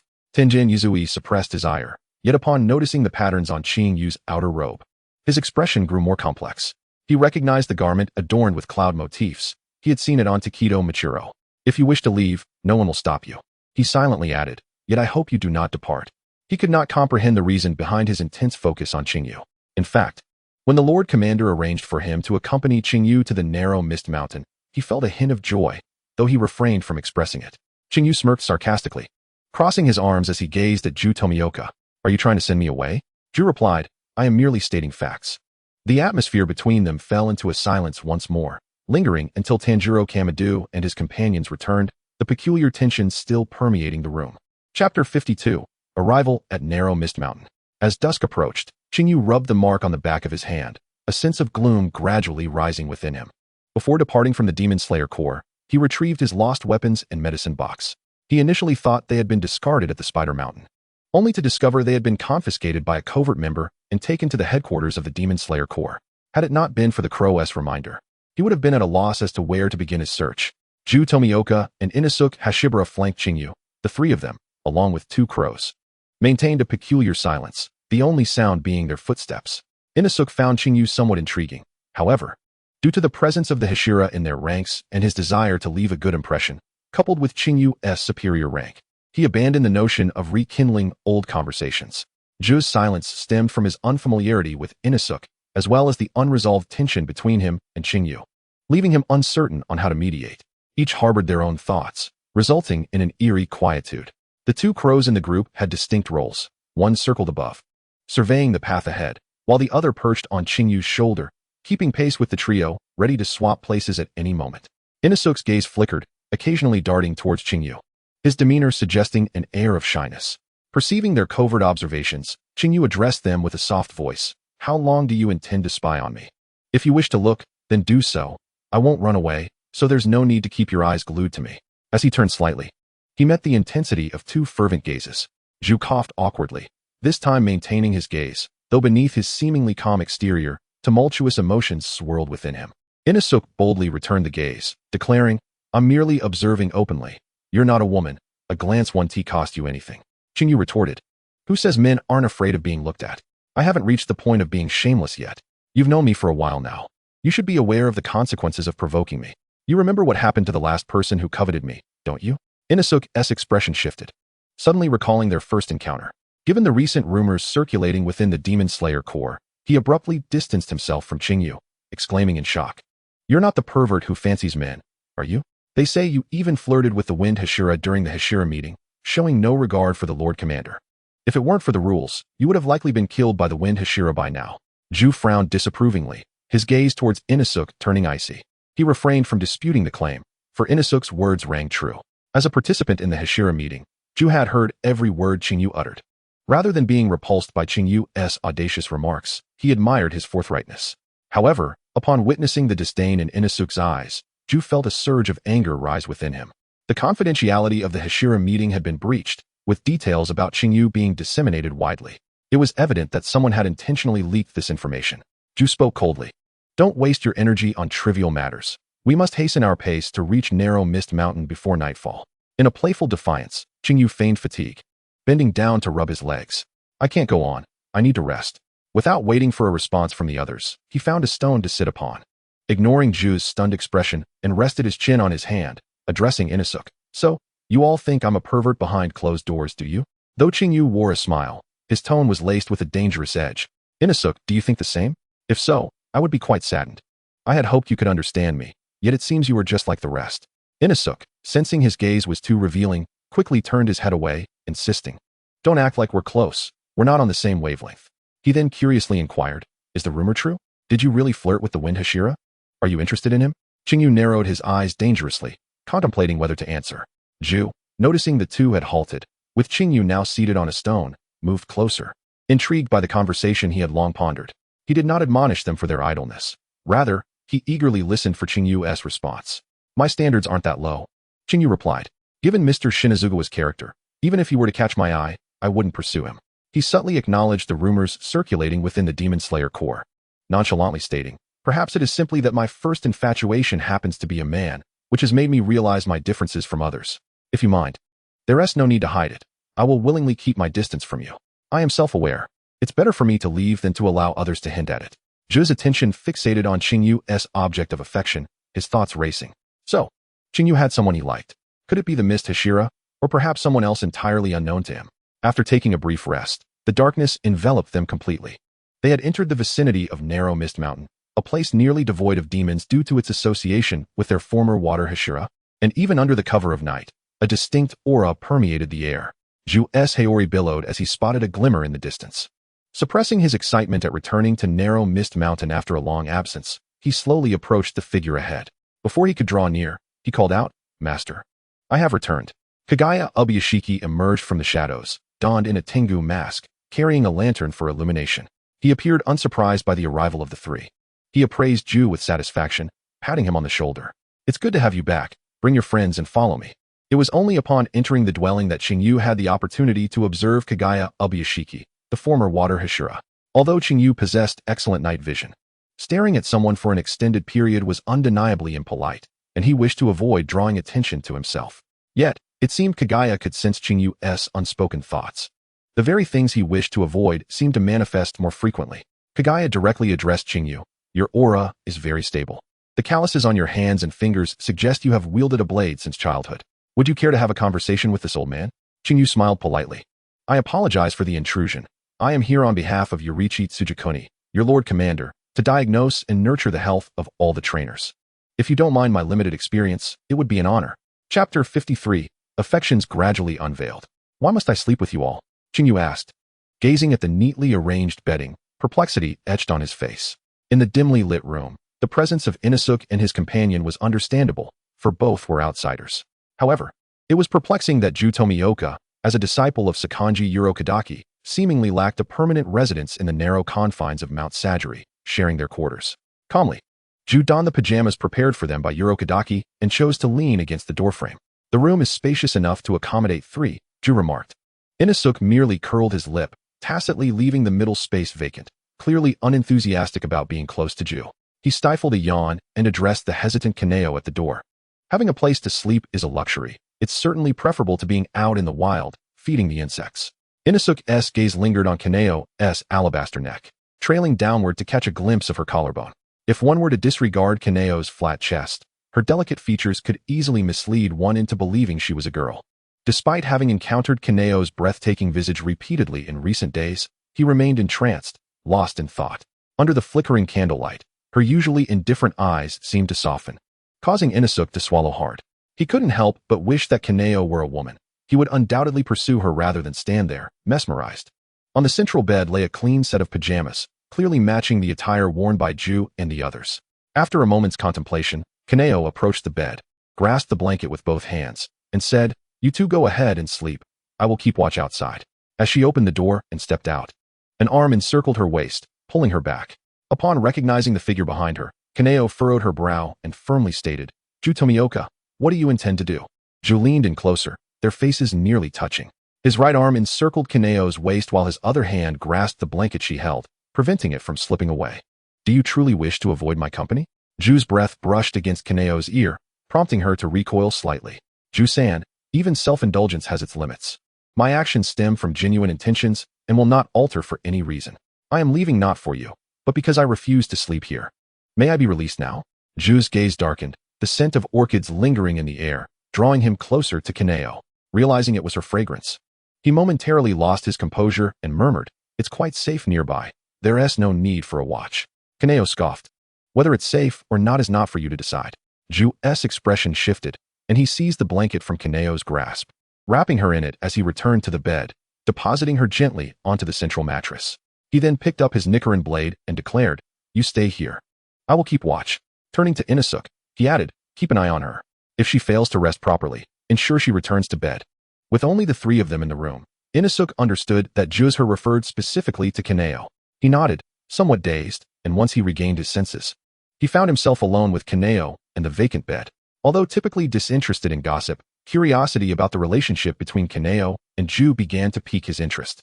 He had sensed their peculiar dynamic on the journey and was now witnessing a rather captivating scene, far more entertaining than mere mission assignments. He nudged Kaneo with his foot, inquiring playfully, "Hey, you and the water pillar, you two aren't."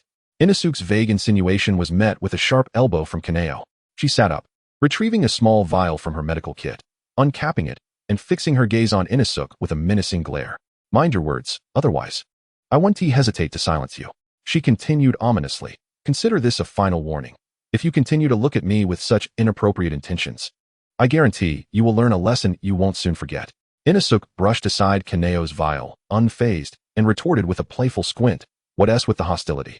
Who even cares about you?" Kaneo was unaccustomed to sharing a space with unfamiliar individuals. Even during her time in the Butterfly Mansion, adjusting to the presence of the three younger ones took considerable time. The walls of her guarded heart stood tall, impenetrable to others, while she resisted extending her hand outward. There was only one exception, and that was a singular anomaly. Her fingers brushed against the earring, conjuring the name that lingered in her mind, Muzan Kabutsuji. In the stillness of the midnight woods, the sound of footsteps on fallen leaves echoed in the tranquil wilderness. Ju sprinted to the rear mountain, skillfully evading the traps and obstacles set by Sakanji Urokadaki, venting his inner turmoil with reckless abandon. However, the fire ignited within him only intensified. He plunged into the icy creek, droplets cascading from his cheeks to the surface, creating ripples in the water. "Damn it," he muttered, cursing himself for allowing emotions to overwhelm him. Ju splashed water onto his face, rubbing it vigorously beneath the cover of his hands. A bitter smile formed at the corners of his mouth. "Kaneo, Kaneo." He murmured the name of the youth, his eyes reflecting innocence and confusion, before he sighed deeply, gazing at his reflection in the water and questioning, "Am I truly so cruel to him? Why does he refuse to even glance my way?" His voice dwindled, the moonlight illuminating his figure, revealing a countenance he had never known, obsessive, lost, doubtful, and angry. He splashed at the reflection in the water, yet could not conceal his true self. He despised Kaneo's resistance and rejection, just as he loathed the unfamiliarity that was creeping into his own identity. The creek was frigid, yet his body felt ablaze. Ju dared not delve further into his thoughts, standing alone in the stream until dawn broke, slowly retracing his steps homeward. In the courtyard of the Demon Slayer Corps headquarters, Kanamori Amanai was meticulously organizing items she had prepared for Kaneo, lamenting, "That child hasn't touched a single thing I prepared for him. Perhaps we recognized each other too late. He still cannot accept me. I wish I had found him sooner." Her daughter, Hinaki Amanai, approached gently, offering comfort. "Mother, you have done your utmost. Please take a moment to rest. The affairs of the Demon Slayer Corps can be managed by us, so you need not worry." Yu Haven-T had a decent night's sleep in ages. Kanamori set aside her belongings, embracing her daughter with a smile. "You, Hinaki, truly are a thoughtful child." She sighed. "If only I could have found your brother Kaneo sooner. Perhaps he would have remained with the Demon Slayer Corps." Hinaki looked at her mother with confusion and, realizing who she spoke of, replied, "But mother, didn't father already bring him in?" Kanamori's gaze fell upon the tray in front of her as she spoke words Hinaki did not comprehend, though he is physically present. His heart remains elsewhere. Indeed, a missed opportunity is a missed opportunity. Even if one wishes to amend it, the chance has passed. The gears of fate turned silently, perhaps even sealing the course of events the moment the silver-haired youth appeared within the ranks of the Demon Slayer Corps. Chapter 54, The Breath of the Moon. When Ju returned, he was greeted by a rather unexpected scene. Kaneo was diagnosing her master, Sakanji Urokadaki, while Inosuke sat beside her, holding his Nichiren blade with keen interest. Although it was an ordinary sight, Ju furrowed his brow, feeling a surge of irritation. When Rengoku Sakatsu beheld his drenched disciple standing in the courtyard, he promptly withdrew his hand and approached Ju Tomioka, inquiring how he had come to be in such a state. Ju, feeling somewhat guilty, lowered his gaze. And as he listened to Rengoku's admonitions, his expression gradually softened, merely stating that he had inadvertently fallen into the water and that it was of no consequence. Knowing Ju's temperament well, Rengoku had discerned his unusual behavior the day prior, yet he refrained from addressing it directly. His disciple, burdened by past traumas, had become plagued by a lack of self-confidence, not naturally adept at navigating social interactions, and possessing a reclusive disposition. Rengoku harbored concerns that Ju might isolate himself further over time. It was precisely because he understood Ju that Rengoku recognized the inherent gentleness within him, albeit hidden beneath a facade of reticence. As he dried Ju's soaked hair with a towel, he gently suggested, "Why not return indoors and change into dry clothes? I've left breakfast warming for you." Ju, evading the inquisitive gaze of Kiyo, exchanged a few words with Rengoku before retreating into the house. Even someone as unfamiliar with Ju as Kanamori Saigaku would have readily detected his peculiar demeanor. Kanamori smirked, judging by his expression. It seems he has been drained of vitality by some fairy. Who would have thought that a Hashira could exhibit such a disheveled side? Noticing Rengoku's scrutinizing gaze, Kiyo swiftly shot a glare at Kanamori, retorting, "Are you so idle that you dare to jest about a Hashira?" Kanamori, catching the warning in Kiyo's eyes, felt a shiver run down his spine. How could he have forgotten that they were on the grounds of the water Hashira, and here he was, speaking ill of the current water Hashira in front of the former? It was a blatant disregard for his own safety. Fortunately, Rengoku chose not to pursue the matter further. However, in the days that followed, his attitude toward Kanamori shifted, and he did not allow Kanamori's identity as a demon slayer to cloud his judgment. Rengoku returned to sit before Kiyo, clearing his throat as he expressed, "I apologize for my abrupt departure earlier. May we continue the examination?" Kiyo smiled warmly. "There is no need for such formality. This is indeed my duty. At the behest of Ubuyashiki Yoya, I shall ensure a thorough examination." After assessing Rengoku's pulse, he continued, "Your health appears robust, though do take care to rest and avoid overexertion." After some pleasantries, Ju emerged from the house and, upon seeing Kiyo and Rengoku engaged in lively conversation, chose to remain silent, simply leaning against a wall and observing. As for Kanamori, he was entirely disregarded. Rengoku, recalling the contents of the letter from the master, addressed Kiyo, "The sunlight in the courtyard is quite pleasant. Would you care to join this old man in some light exercise?" Kiyo paused in packing his medical kit, not at all surprised. After all, the gaps he had intentionally left exposed within the Demon Slayer Corps were meant to pique their curiosity. He was certain they would seize any opportunity to test him. His purpose was simple, to attract as much attention as possible to himself, thereby diminishing their focus on Kabutsuji Musen. "Very well," Kiyo replied candidly, meeting Rengoku's gaze obscured by his Tengu mask. Although the mask concealed his expression, Kiyo responded with confidence. However, prior to that, "I hope you will be lenient and not make my defeat too humiliating." Rengoku reassured him, "It is merely a friendly spar. There is no need for excessive apprehension. Your breath is measured, and your stance, whether standing or seated, is unlike that of an ordinary person. I suspect you have wielded a blade longer than Ju." Kiyo turned to glance at Ju, who had been avoiding his gaze, scrutinizing him until Ju felt a flush of embarrassment. "Mr. Rengoku, you flatter me, with my meager skills. I could hardly be compared to your esteemed disciple." Kiyo lifted his cup of tea from the table, took a sip, and set it down, his gaze unabashedly fixed upon Ju. Rengoku pretended not to grasp the subtext of Kiyo's words, retrieving 2 wooden swords and inviting Kiyo to the courtyard for their practice. Kanamori was no stranger to Kiyo's prowess. The last time had been 2 years prior when they faced off against bandits. Now, after such a lengthy interval, he was intrigued to witness Kiyo's current abilities. Kanamori jested, "Such beautiful hands. It would be a pity to wield a sword." Ju's icy gaze shot toward Kanamori, a warning evident as he redirected his focus back to the two sparring. Though his gaze had shifted, Ju cautioned, "Do not entertain any ill thoughts toward him. There are those who, the more they are warned against something, are compelled to do the opposite. Unfortunately, Kanamori was precisely of that disposition. Had Ju not spoken, Kanamori would have merely indulged in a bit of teasing. Yet, Ju's words ignited a rebellious spirit within Kanamori. He gazed at the youth, who seemed to have stepped out of a painting, and a smirk crept onto his lips. What to do? The more you keep him at bay, the more I wish to draw near. It reminded him of that foolish boy who could only cry. And suddenly he recalled the little disciple he had encountered at Butterfly Manor, plotting with new intentions. In the courtyard, Rengoku and Kiyo began their sparring with straightforward techniques. However, as time progressed, Rengoku noticed that no matter the intricacy of his moves, the youth deftly countered them, maintaining his composure throughout. This behavior only solidified Rengoku's suspicions. Kiyo was undoubtedly a figure shrouded in secrets. With a swift motion, Rengoku transitioned into the water-breathing techniques, unleashing a relentless barrage of attacks upon Kiyo, who found himself increasingly challenged in his responses. Rengoku murmured, water breathing, third form, flowing dance. Kiyo evaded continuously, sensing Rengoku's intent to draw out his true capabilities. With two observers who were of no assistance, he found himself retreating repeatedly. Yet, Rengoku seemed to have anticipated Kiyo's movements, executing the fastest thrusting technique of the water-breathing style. Water breathing, seventh form, ripple spike. Kiyo leapt into the air, suddenly realizing he was perilously close to the edge of the building. The trajectory of Rengoku's wooden sword was aimed directly at the medical kit Kiyo had painstakingly retrieved. No, Kiyo shouted. Unfortunately, Rengoku did not alter his course, and both Ju and Kanamori remained motionless. Ju maintained his usual calm demeanor, yet his eyes betrayed a mixture of emotions. Kanamori lounged lazily, a wicked smile plastered on his face, showing no inclination to assist. In a moment of desperation, Kiyo ceased to hold back. His breath shifted dramatically as he spun midair and declared, moon breathing, second form, pearl blossoms in the moonlight. In that instant, he unleashed two arcs of blade wind, accompanied by crescent-shaped blades aimed at Rengoku's assault, successfully interrupting his technique. Yet, his own breathing style was now laid bare. Chapter 55, The Spark of Calm. Kiyo landed gracefully, discarding the wooden sword and sprinting towards his medical kit.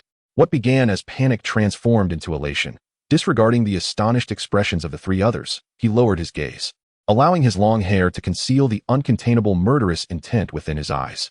No one noticed that his recent aim was not directed at the wooden sword in the hands of Kanroji Mitsuri, but rather at the opponent's back. Should that strike have landed squarely on Kanroji Mitsuri, he would likely have suffered grievous injuries, if not death. As a breathing technique second only to the sun breathing, the moon breathing, imparted to Kyuju by Kokushibo, surpasses the water breathing of the 5 basic styles in strength. The founder of the moon breathing is none other than Kyuju's mentor, Upper Moon 1, Kokushibo. Additionally, Kokushibo holds another identity as the elder brother of the prodigious swordsman, Kagaya Ubuyashiki. Due to his human lineage, Kyuju has already mastered the true teachings of Kokushibo, with the exception of the techniques following the 7th form. However, even with only the first 6 forms of moon breathing at his disposal, Kyuju's prowess eclipses that of other breathing techniques. Kanroji Mitsuri was so astonished that he nearly lost his grip on his sword. Had it not been for his formidable mental fortitude, he might have embarrassed himself in front of his junior due to overwhelming excitement. Equally taken aback was Ju Tomioka, who, as a Hashira, was privy to information unknown to many ordinary members. The moon breathing had been lost for many years, throughout the centuries, aside from the original creator of the technique. No swordsman within the Demon Slayer Corps had been able to wield it. Over time, the moon breathing became as mythical as the sun breathing, regarded as a technique long forgotten in the annals of history. Kanroji Mitsuri strode toward Kyuju, seizing his shoulder, and inquired, "Child, might you reveal to me how you learned the moon breathing? This technique has been lost for over a century, aside from the original. It stands as the mightiest of all breathing styles. Even the strongest swordsman of the first generation could not master the moon breathing. How did you come to learn it? And who taught you this art?" Kyuju struggled to maintain his composure, suppressing his anger and not directing it toward the elder Kanroji Mitsuri. His heart raced from the earlier fright, and he pushed Kanroji Mitsuri away, his facade cracking, his voice laced with coldness. "This is my affair, senior. I believe I possess the right to withhold information." Kyuju picked up his belongings, gazing mournfully at the soft blade gifted to him by Muzan Kibutsuji. Although his medical kit remained unscathed, the scabbard of the soft blade bore 2 deep scratches. It was precisely because he cherished it that Kyuju was reluctant to use the item bestowed by Muzan. Yet, the thought that the blade he usually handled with such reverence had nearly been destroyed by Kanroji Mitsuri unleashed his pent-up fury. Adjusting his breath to that of an ordinary person, Kyuju observed the cawing crows circling overhead, acutely aware of the forces at play behind this contest. Sensing his own emotions spiraling, Kanroji Mitsuri refrained from pressing further. With a hint of guilt, he remarked, "The Demon Slayer Corps headquarters has records concerning the moon breathing. Perhaps perusing them upon our return might prove beneficial to you. Even the most seasoned trainers cannot offer valuable advice on unknown techniques. However, your ability to learn it already indicates your suitability for the moon breathing." Kyuju silently scoffed, realizing that the founder of the moon breathing was right beside him. Surely, it would be far easier to inquire directly rather than rely on cold documentation. Moreover, with Ubuyashiki always wariness towards him, it was unlikely that such crucial information would be made available to an outsider like himself. Kyuju nodded to Kanroji Mitsuri, maintaining a semblance of harmony before turning to Ju Tomioka. "I am feeling unwell and wish to take a walk. I assure you, I will not run away or get into trouble. There is no need for you to watch over me." Ju Tomioka, unconvinced, replied, "The mountains are rife with traps and mechanisms. I shall accompany you. Should you feel uneasy, I will follow closely behind." Perhaps even he himself did not realize how cautious his tone was, but he gently assured Kyuju, "You will not see me. I will remain behind you. Should anything happen, just call for me." Kyuju's chest heaved violently. He offered no response and walked away without looking back. With no destination in mind, he simply sought a place to vent his frustrations. Otherwise, he feared he might lose his sanity, as negative emotions continued to fester. Even the strongest control required an outlet for release. Kyuju raised his gaze to the three before him, suddenly taking a step back and sprinting into the distance amidst the cawing of crows. Inada Tanigaki tossed the cup he had been playing with, his eyes filled with derision, laughing boisterously. Wow, he got so mad he left. Standing together, Kanroji Mitsuri and Ju Tomioka watched as the crows perched on nearby branches. And only after the fleeting silver figure vanished from sight did Ju Tomioka, at Kanroji Mitsuri's gesture, pursue the direction Kyuju had departed. In an unknown corner, Kyuju cautiously wiped the scabbard of the soft blade. Sunlight filtered through the gaps in the leaves, casting a glare on Kyuju's face, prompting him to shield his eyes. While internally lamenting his peculiar behavior, a butterfly accustomed to surviving in darkness could not endure the harshness of sunlight. "Master did not mean it. Do not overthink it," Ju Tomioka said, using his sleeve to shield the young man from the sun. The drooping edge of his garment enveloped Kyuju's upper body, creating an illusion of an embrace from afar. Kyuju leaned back, locking eyes with Ju Tomioka. Were it anyone else, I might believe them. But Mr. Kanroji, as the former water Hashira, would surely notice the direction of our steps. Kyuju blinked gently, calmly and brutally articulating the truth, whether it was intentional or not. "I believe you already have your answers, so why conceal it from me? Are you still intent on testing me?" Chapter 56, A Lesson for Tanigaki. Ju Tomioka's expression shifted sharply. He understood the implications of his actions. The doubts within the Demon Slayer Corps regarding Kyuju were not unfounded, and their repeated tests were merely to eliminate uncertainties. Over the centuries, there had been instances of members being transformed into demons. Moreover, to this day, they had yet to ascertain Kyuju's true allegiance.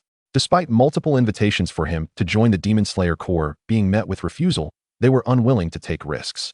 "Do you not enjoy the sunlight?" Ju Tomioka inquired, his tone carrying a certainty that suggested he was affirming his own thoughts as he addressed the young man before him. Through their prolonged interactions, Ju Tomioka had gleaned some of Kyuju's preferences. Kyuju replied nonchalantly, "The sunlight is delightful, but I am unaccustomed to overly bright environments. I believe it is the same for you, who often undertake missions at night, after spending extended periods in darkness. Returning to brightness can make that initial burst of sunlight blinding." Ju Tomioka was an excellent listener. He patiently absorbed Kyuju's words without a hint of impatience. The sleeve shielding Kyuju from the sun remained unwavering in its angle. And only when Kyuju slowly drifted into slumber did he gently lift the young man and carry him toward the wooden cabin. Following this trial, Ju Tomioka resolved to set aside his suspicions and refrain from probing Kyuju's boundaries any further. Kyuju's decision to reveal his breathing technique also harbored his own intentions. 2 days later, the three of them followed the crows toward the direction of Mt. Temiyama.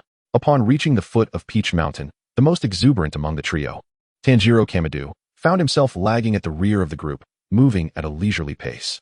It was only after being urged by Kyuka and Ju Tomioka that he reluctantly picked up the pace. "I say, you too, if you find my movements too slow, feel free to ascend without me. There is no stipulated time frame for our mission, so why the rush?" Kyuka, having discerned Tanjiro's discomfort, was acutely aware of the underlying reasons for his reluctance. However, that was of little consequence to him. He secretly hoped for further disarray within the Demon Slayer Corps. Ju furrowed his brow in displeasure and quietly remarked, "A swordsman should embody the spirit of a swordsman. Furthermore, Mr. Sakanji, the former pillar, is your mentor. Now that we have arrived at Peach Mountain, there is no justification for not proceeding. Throughout the journey, Ju spoke very little, but whenever he did, his words were a blunt critique directed at everyone, including himself. Tanjiro retorted angrily, "You mean that old man? He probably never considered me a disciple. Even a fool can master techniques that I cannot." He struck a rock with his fist, his tone rife with resentment and jealousy. Hyuga, initially disinclined to intervene, found Tanjiro's behavior irksome and decided to take action. He approached and delivered a swift kick to Tanjiro, leaving him momentarily dazed before seizing his collar and threatening, "Stop sulking here like a scorned woman. We have no time for your complaints. I, a mere ordinary person, have yet to voice grievances. So what gives you the right to do so?" Peach Mountain was perpetually cloaked in blossoms, and even before ascending, the trio could discern the delicate pink hues amidst the landscape. The fragrance of flowers wafted through the air. And had Hyuga not been intent on gathering intelligence and keeping abreast of the Demon Slayer core movements, he would have refrained from engaging in such thankless endeavors. Just as Tanjiro was about to retaliate, he caught sight of Ju's subtly threatening gaze, causing him to reconsider his approach. "Come on. Who is an ordinary person as formidable as you? I simply don't wish to climb the mountain. Your coercion is futile. I finally accepted an easier task. And I don't want to be lectured by that old man." Tanjiro's outburst successfully changed the expressions of both Hyuga and Ju. Even his own crow, Kage, seemed to align with the opposition. Hyuga clenched his fists and, with a forced smile, directed his inquiry at Ju. "Mr. Tomioka, if I were to strike this fellow before us, would he be able to retaliate?" Ju paused for a moment before responding softly. "According to the core regulations, we cannot harm ordinary civilians. Even if they initiate an attack, we must refrain from inflicting injury unless it is a matter of life and death." Hyuga's expression darkened as he confidently approached Tanjiro, saying, "I truly appreciate this regulation." Sensing impending trouble, Tanjiro began to retreat slowly, his earlier bravado dissipating. "Hey, what are you planning? Put your sleeves down. If you come any closer, I'll draw my sword." The two crows immediately turned their gaze toward Tanjiro, as if ready to intervene should he dare to attack Hyuga. There was no choice. The Demon Slayer core regulations were stringent, and even a Hashira would face consequences for breaking them. Moreover, Tanjiro had already incurred the wrath of many, even if Hyuga's actions were questionable. Ju and the crows discreetly sided with Hyuga. After a brief moment, Hyuga flicked his wrist and addressed the disheveled Tanjiro on the ground. "You actually dared to draw your sword? If you're not keen on remaining within the core, just say so." Tanjiro, nursing his bruised face, gasped. "I was merely putting on a show. I didn't actually intend to strike you. Look at what you've done to me. I can hardly show my face." Hyuga, adopting a serious demeanor, crouched before Tanjiro and stated each word with gravitas. "I detest those who lack respect for their masters. If you continue with this attitude, we need not travel together any longer. Even if requested by Yayazaki, I will not accompany you again. I trust that your lord will reconsider his opinion of you once he learns the full story," Hyuga added. Tanjiro gritted his teeth and replied, "You're threatening me." "This is not a threat. I am merely stating facts. Neither Ju nor I will wait indefinitely for you. Reflect on this mission's objectives and why Yayazaki entrusted it to you and Ju." Silence enveloped the surroundings as Tanjiro scoffed, defiantly rising to his feet and locking eyes with Hyuga. "Fine, if you want to go, then let us go. As if I'm afraid of you." Having lived at Peach Mountain for an extended period, Tanjiro, despite not having returned since passing the final selection, found the paths familiar. With his guidance, the trio's speed noticeably increased. Hyuga, equally curious about the former pillar Sakanji, pondered how he taught his disciples, considering one could only wield the first form of thunder breathing, while the other had mastered all forms except the first. It was a curious thought indeed. Before they arrived, Tanjiro's crow had already flown ahead to notify Sakanji. Hyuga could distinctly sense the tension in the air as they reached the summit, where they encountered Sakanji. Chapter 57, An Imminent Storm. Aware of the elderly man's gaze upon him, Tanjiro awkwardly turned his head, pressing his lips together in silence. Although Sakanji had received a letter from their lord, there was a brief moment of astonishment upon seeing Tanjiro. He approached with his cane and, noticing Tanjiro's injuries, broke the silence. "You returned without notifying me. When I heard from the crow, I thought perhaps my age was causing me to miss here. There's medicine in the house, still in the same place. You can go in and apply it yourself." Tanjiro was acutely aware of the source of his injuries. Perhaps Hyuga's lesson had left a subtle impact, prompting a slight shift in Tanjiro's demeanor towards Sakanji. "I'm not a child. I don't need your reminders." Pausing, he added, "If your leg is troubling you, refrain from being outdoors too often. I'll head inside first, master." Originally, Tanjiro intended to address him as old man, but he caught himself and changed his words. As they brushed past one another, Sakanji faintly smiled, and even the scars on his face seemed less intimidating. Kyuka feigned stretching his wrist, pleased that Tanjiro grasped his unspoken message. Otherwise, he would have had no qualms about causing Tanjiro to lose face once more on Sakanji's territory. Once the exchange between the master and disciple concluded, Ju stepped forward slowly, saying, "Mr. Sakanji, it is a pleasure to finally meet you. I have long admired your reputation. I trust the crow has informed you of our mission, and we may trouble you for a few days." Sakanji scrutinized Ju before responding with a smile. The disciple trained by Shinobu is quite impressive. However, my own students are not lacking either. His gaze shifted to Kyuka, softening as he remarked, "This child bears a striking resemblance to Lady Cannon. Had it not been for the mention in the Lord's letter, I would have thought he was a girl." Kyuka beamed, appreciating Sakanji's favorable first impression. He had always maintained a congenial demeanor towards those he found endearing. "Mr. Sakanji, are you jesting? I am indeed a genuine man." Hardly resembling a young lady, Kyuka teased, his tone warm yet resonant. Perhaps it was the enchanting atmosphere, coupled with the blooming peach blossoms adorning the mountains, that rendered Qing Yu's silver hair a dazzling spectacle under the sunlight, captivating the attention of passers-by with a mere glance. Tomioka Ju, maintaining his composure, subtly closed the distance between himself and Qing Yu, his gaze unwavering for even a fleeting moment. The joyful laughter of Kanamori Ziyu rang out as he playfully patted Qing Yu's shoulder, exclaiming, "Ah, a delightful personality indeed, I quite like it." With the instinctive intuition of a swordsman, Kanamori Ziyu quickly discerned that Qing Yu was unlike ordinary individuals. Yet he refrained from mentioning it and warmly ushered him into the house. Inside, Inadama Kaigaku was sprawled haphazardly on the tatama mat, and upon seeing this, Kanamori Ziyu's expression reflected a hint of exasperation. Nevertheless, he meticulously observed his long unseen disciple, expressing concern, "Do refrain from moving about after applying the ointment. If it smudges everywhere, no one will be here to assist you." Inadama Kaigaku waved dismissively, nonchalantly retorting, "It's just a minor injury. Why fuss so much?" Qing Yu cast a sidelong glance at Inadama Kaigaku, pondering silently, before formally introducing himself to Kanamori Ziyu and opening his medicine box in preparation for a diagnosis. To his surprise, the latter declined Qing Yu's offer, expressing wistfully, "Please reserve these medicines for those more in need. It would be a waste for an old skeleton like me to use them. I am well aware of my own body, and at present, I am in good health and have no need for such remedies." Kanamori Ziyu looked at Qing Yu with gentle eyes, his aged hands firmly gripping his cane, and added, "Once we return to headquarters, kindly convey my gratitude to Lord Shinobu for his kindness." Before entering the abode, Kanamori Ziyu had surmised the unique relationship between Qing Yu and Inadama Kaigaku through their interactions. And given his own fondness for Qing Yu, he proposed, "Child, would you consider becoming my disciple?" This elicited expressions of shock from everyone present, save for Kanamori Ziyu himself. Inadama Kaigaku reacted most vehemently, sitting up abruptly and exclaiming, "Hey, old man, I certainly don't wish to have another junior." He continued, "With your expertise, why not focus on teaching me the thunder breathing? Once I become a Hashira, you can bask in the glory as well." Kanamori Ziyu could not help but respond to Inadama Kaigaku, "Everything I could teach you has already been imparted. As for the extent to which you and Zenitsu master the thunder breathing, that will depend on your own comprehension moving forward." Among the 5 foundational breathing styles, thunder breathing demands exceptionally high physical prowess from its practitioners. Thus, Kanamori Ziyu had contemplated taking Qing Yu as his disciple upon meeting him. Although Qing Yu possessed a slender frame, he was by no means frail. From mere observation and their brief exchange, Kanamori Ziyu was convinced that Qing Yu's physical capabilities were undoubtedly at the Hashira level. This realization had already been sensed by Kanroji Mitsuri when they arrived at the narrow mist mountain. Qing Yu smiled politely, declining, "I appreciate the offer, but I must apologize. Senior Kanamori, I am not a member of the Demon Slayer Corps, nor do I intend to join. As a mentor to the Corps, your students are destined to become part of it. Though I currently reside with the Demon Slayer Corps, I am ultimately not one of them. Furthermore, I already have a teacher."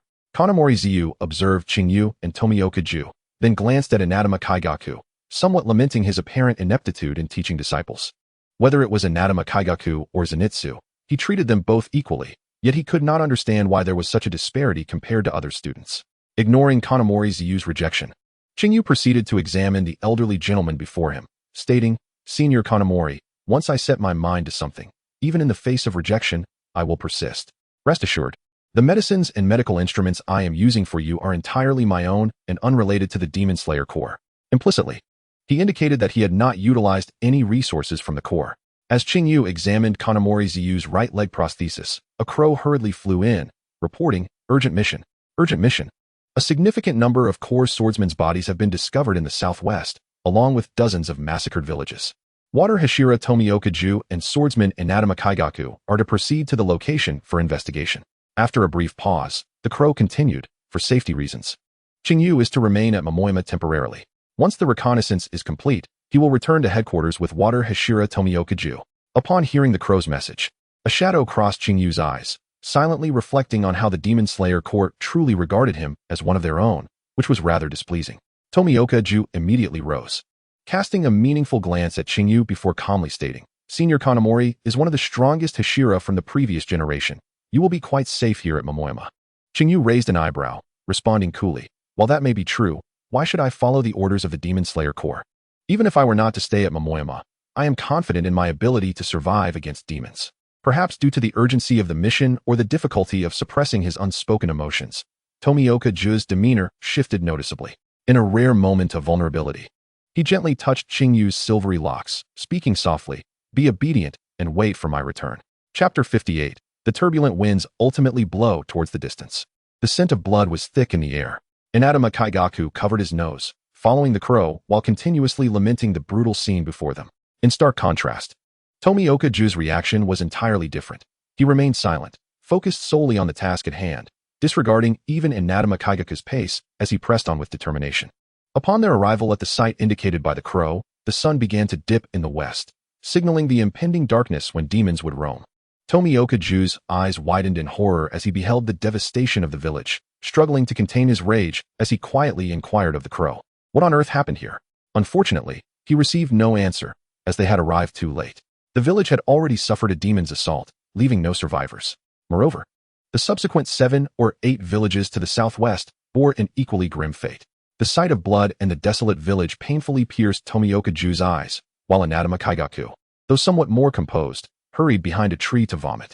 Ugh, how long has this demon been starving to kill so many? He exclaimed. Tomioka-ju knelt down, examining the bodies before him, noting only bite marks on the arms and chest. From the remnants left at the scene, it was evident that more than one demon had attacked this village. This realization shocked Tomioka-ju. It was unusual for demons to gather and act in unison. Typically, due to territorial disputes and other unknown reasons, man-eating demons preferred to operate alone.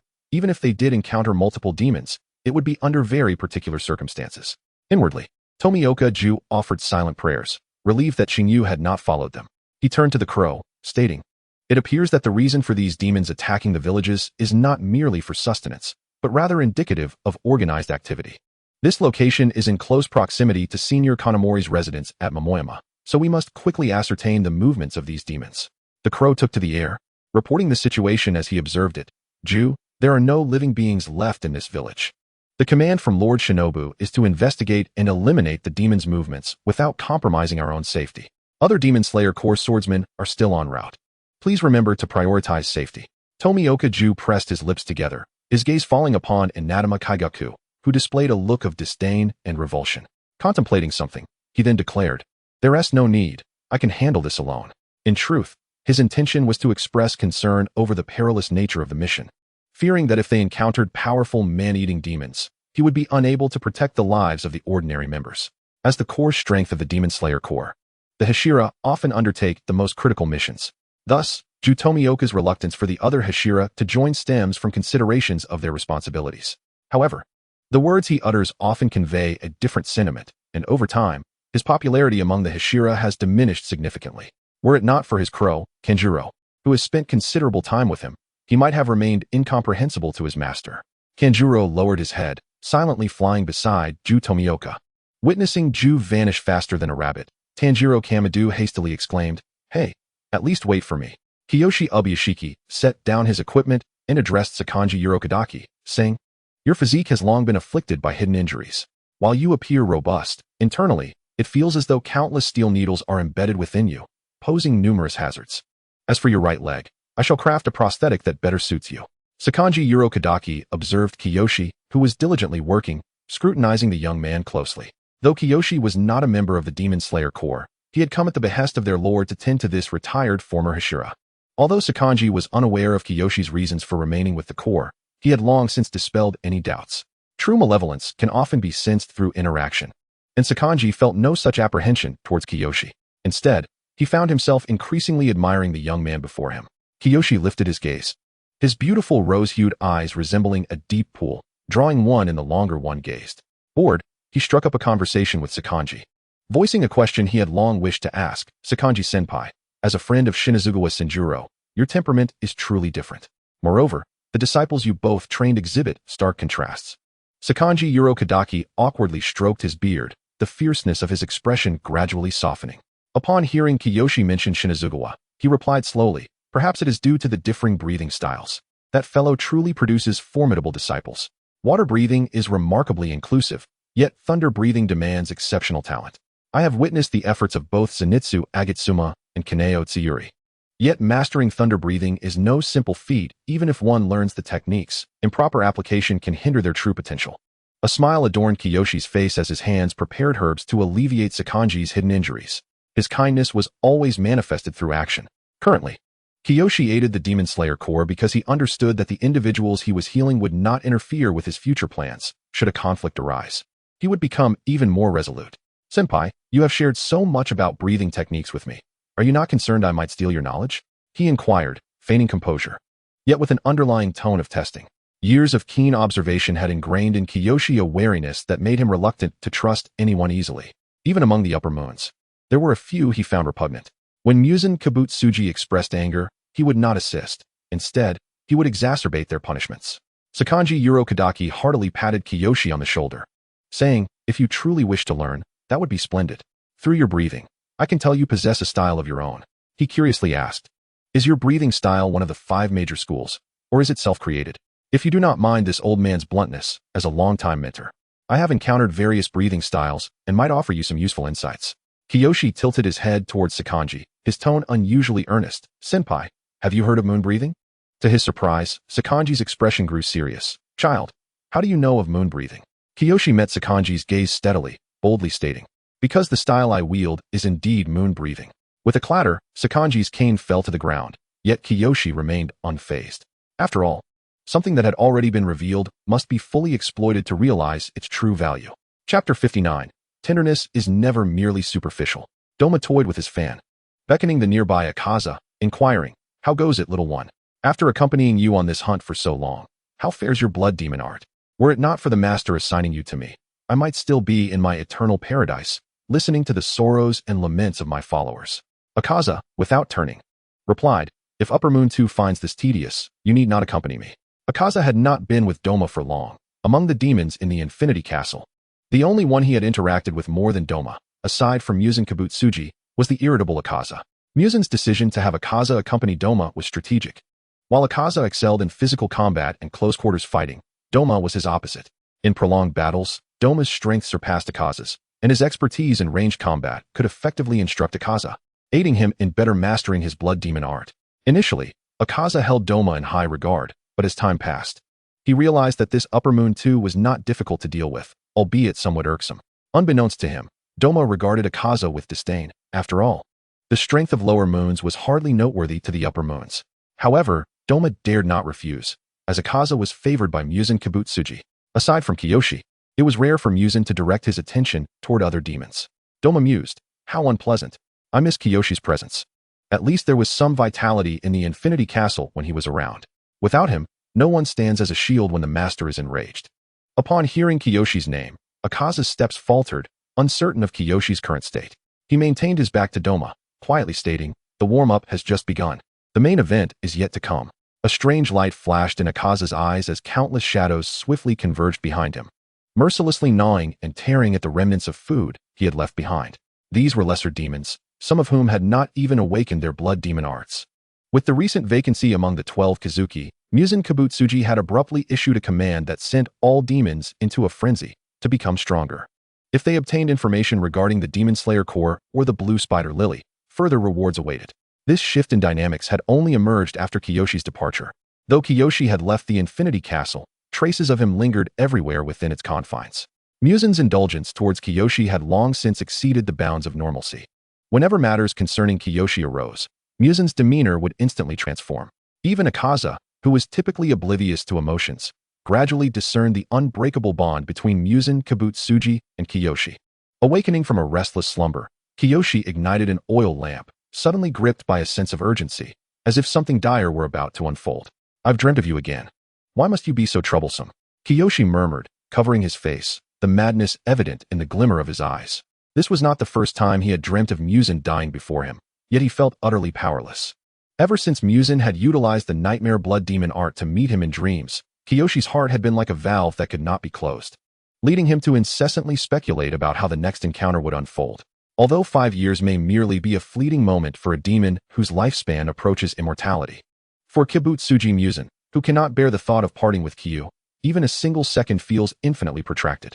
Kyu donned his clothing and, upon opening the door, was met by the hurried arrival of Kawajima Jigaru.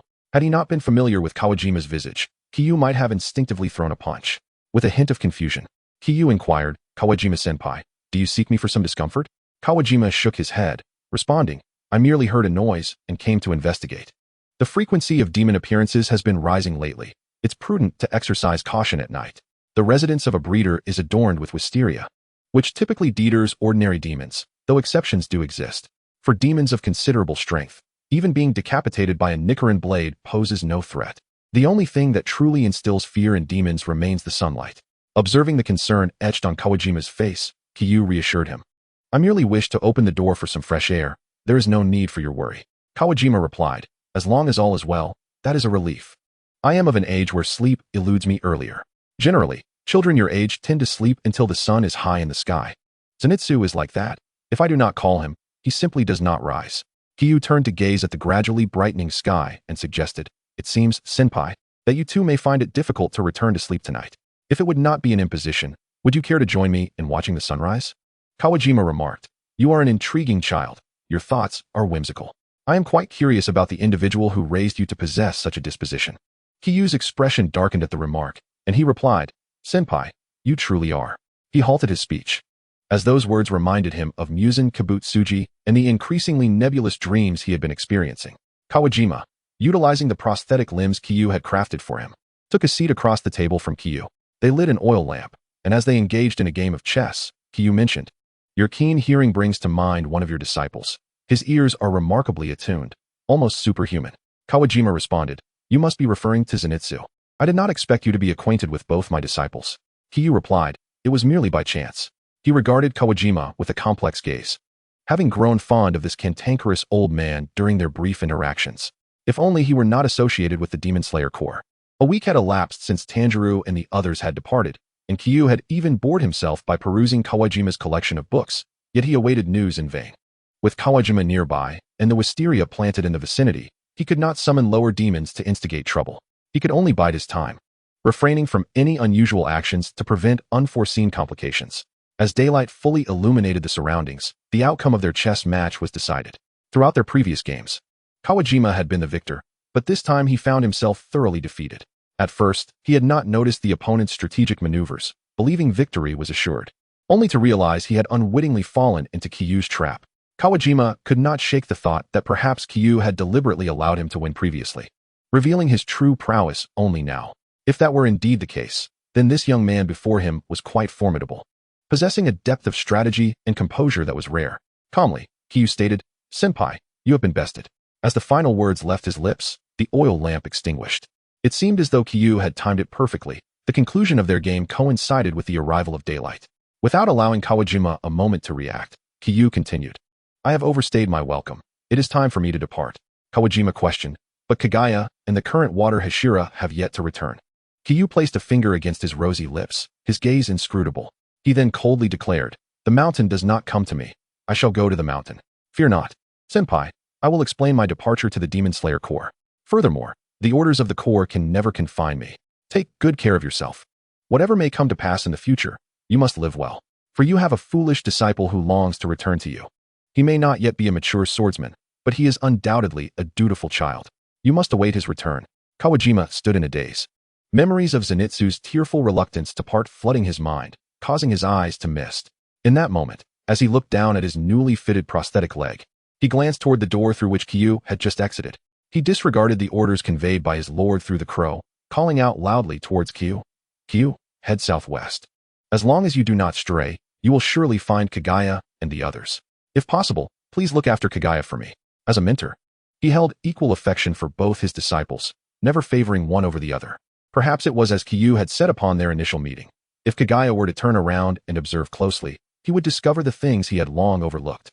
Qing Yu raised his hand in a farewell gesture, acknowledging Kawajima, and as he was gradually enveloped by the burgeoning light of dawn, he receded further into the distance until he vanished from view. Chapter 60. What is an ant? No sooner had Qing Yu exited the wisteria grove than he promptly set off towards the southwest. However, he had clearly underestimated the vigilance of Ubuyashiki Kaguya. Although he had managed to deal with Kawajima, he had not accounted for the crow that Kaguya had secretly dispatched to follow him. It was not until 2 days later that Qing Yu became aware of this predicament.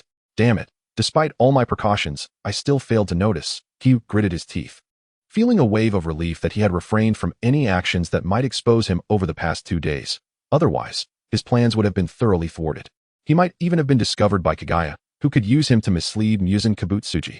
By the time Qing Yu had exhausted every effort to shake off his tail, he utilized the power bestowed upon him by Muzan to summon lesser man-eating demons to do his bidding. The peculiar markings on the back of his hand began to glow, and the crimson threads coiling around his wrist shimmered with an eerie light. Before long, the underbrush beside him trembled violently, and a grotesque, aberrant demon materialized before Qing Yu. The demon, wary of the emblem on Qing Yu's hand, did not underestimate him due to his humanity, but instead bowed respectfully and said, "What commands do you have for me?" "My lord," Qing Yu inquired, "have you seen any Demon Slayer Corps swordsmen in the vicinity?" The villages Qing Yu traversed had long been cleared by the Corps covert members, so he had not witnessed any bloody scenes.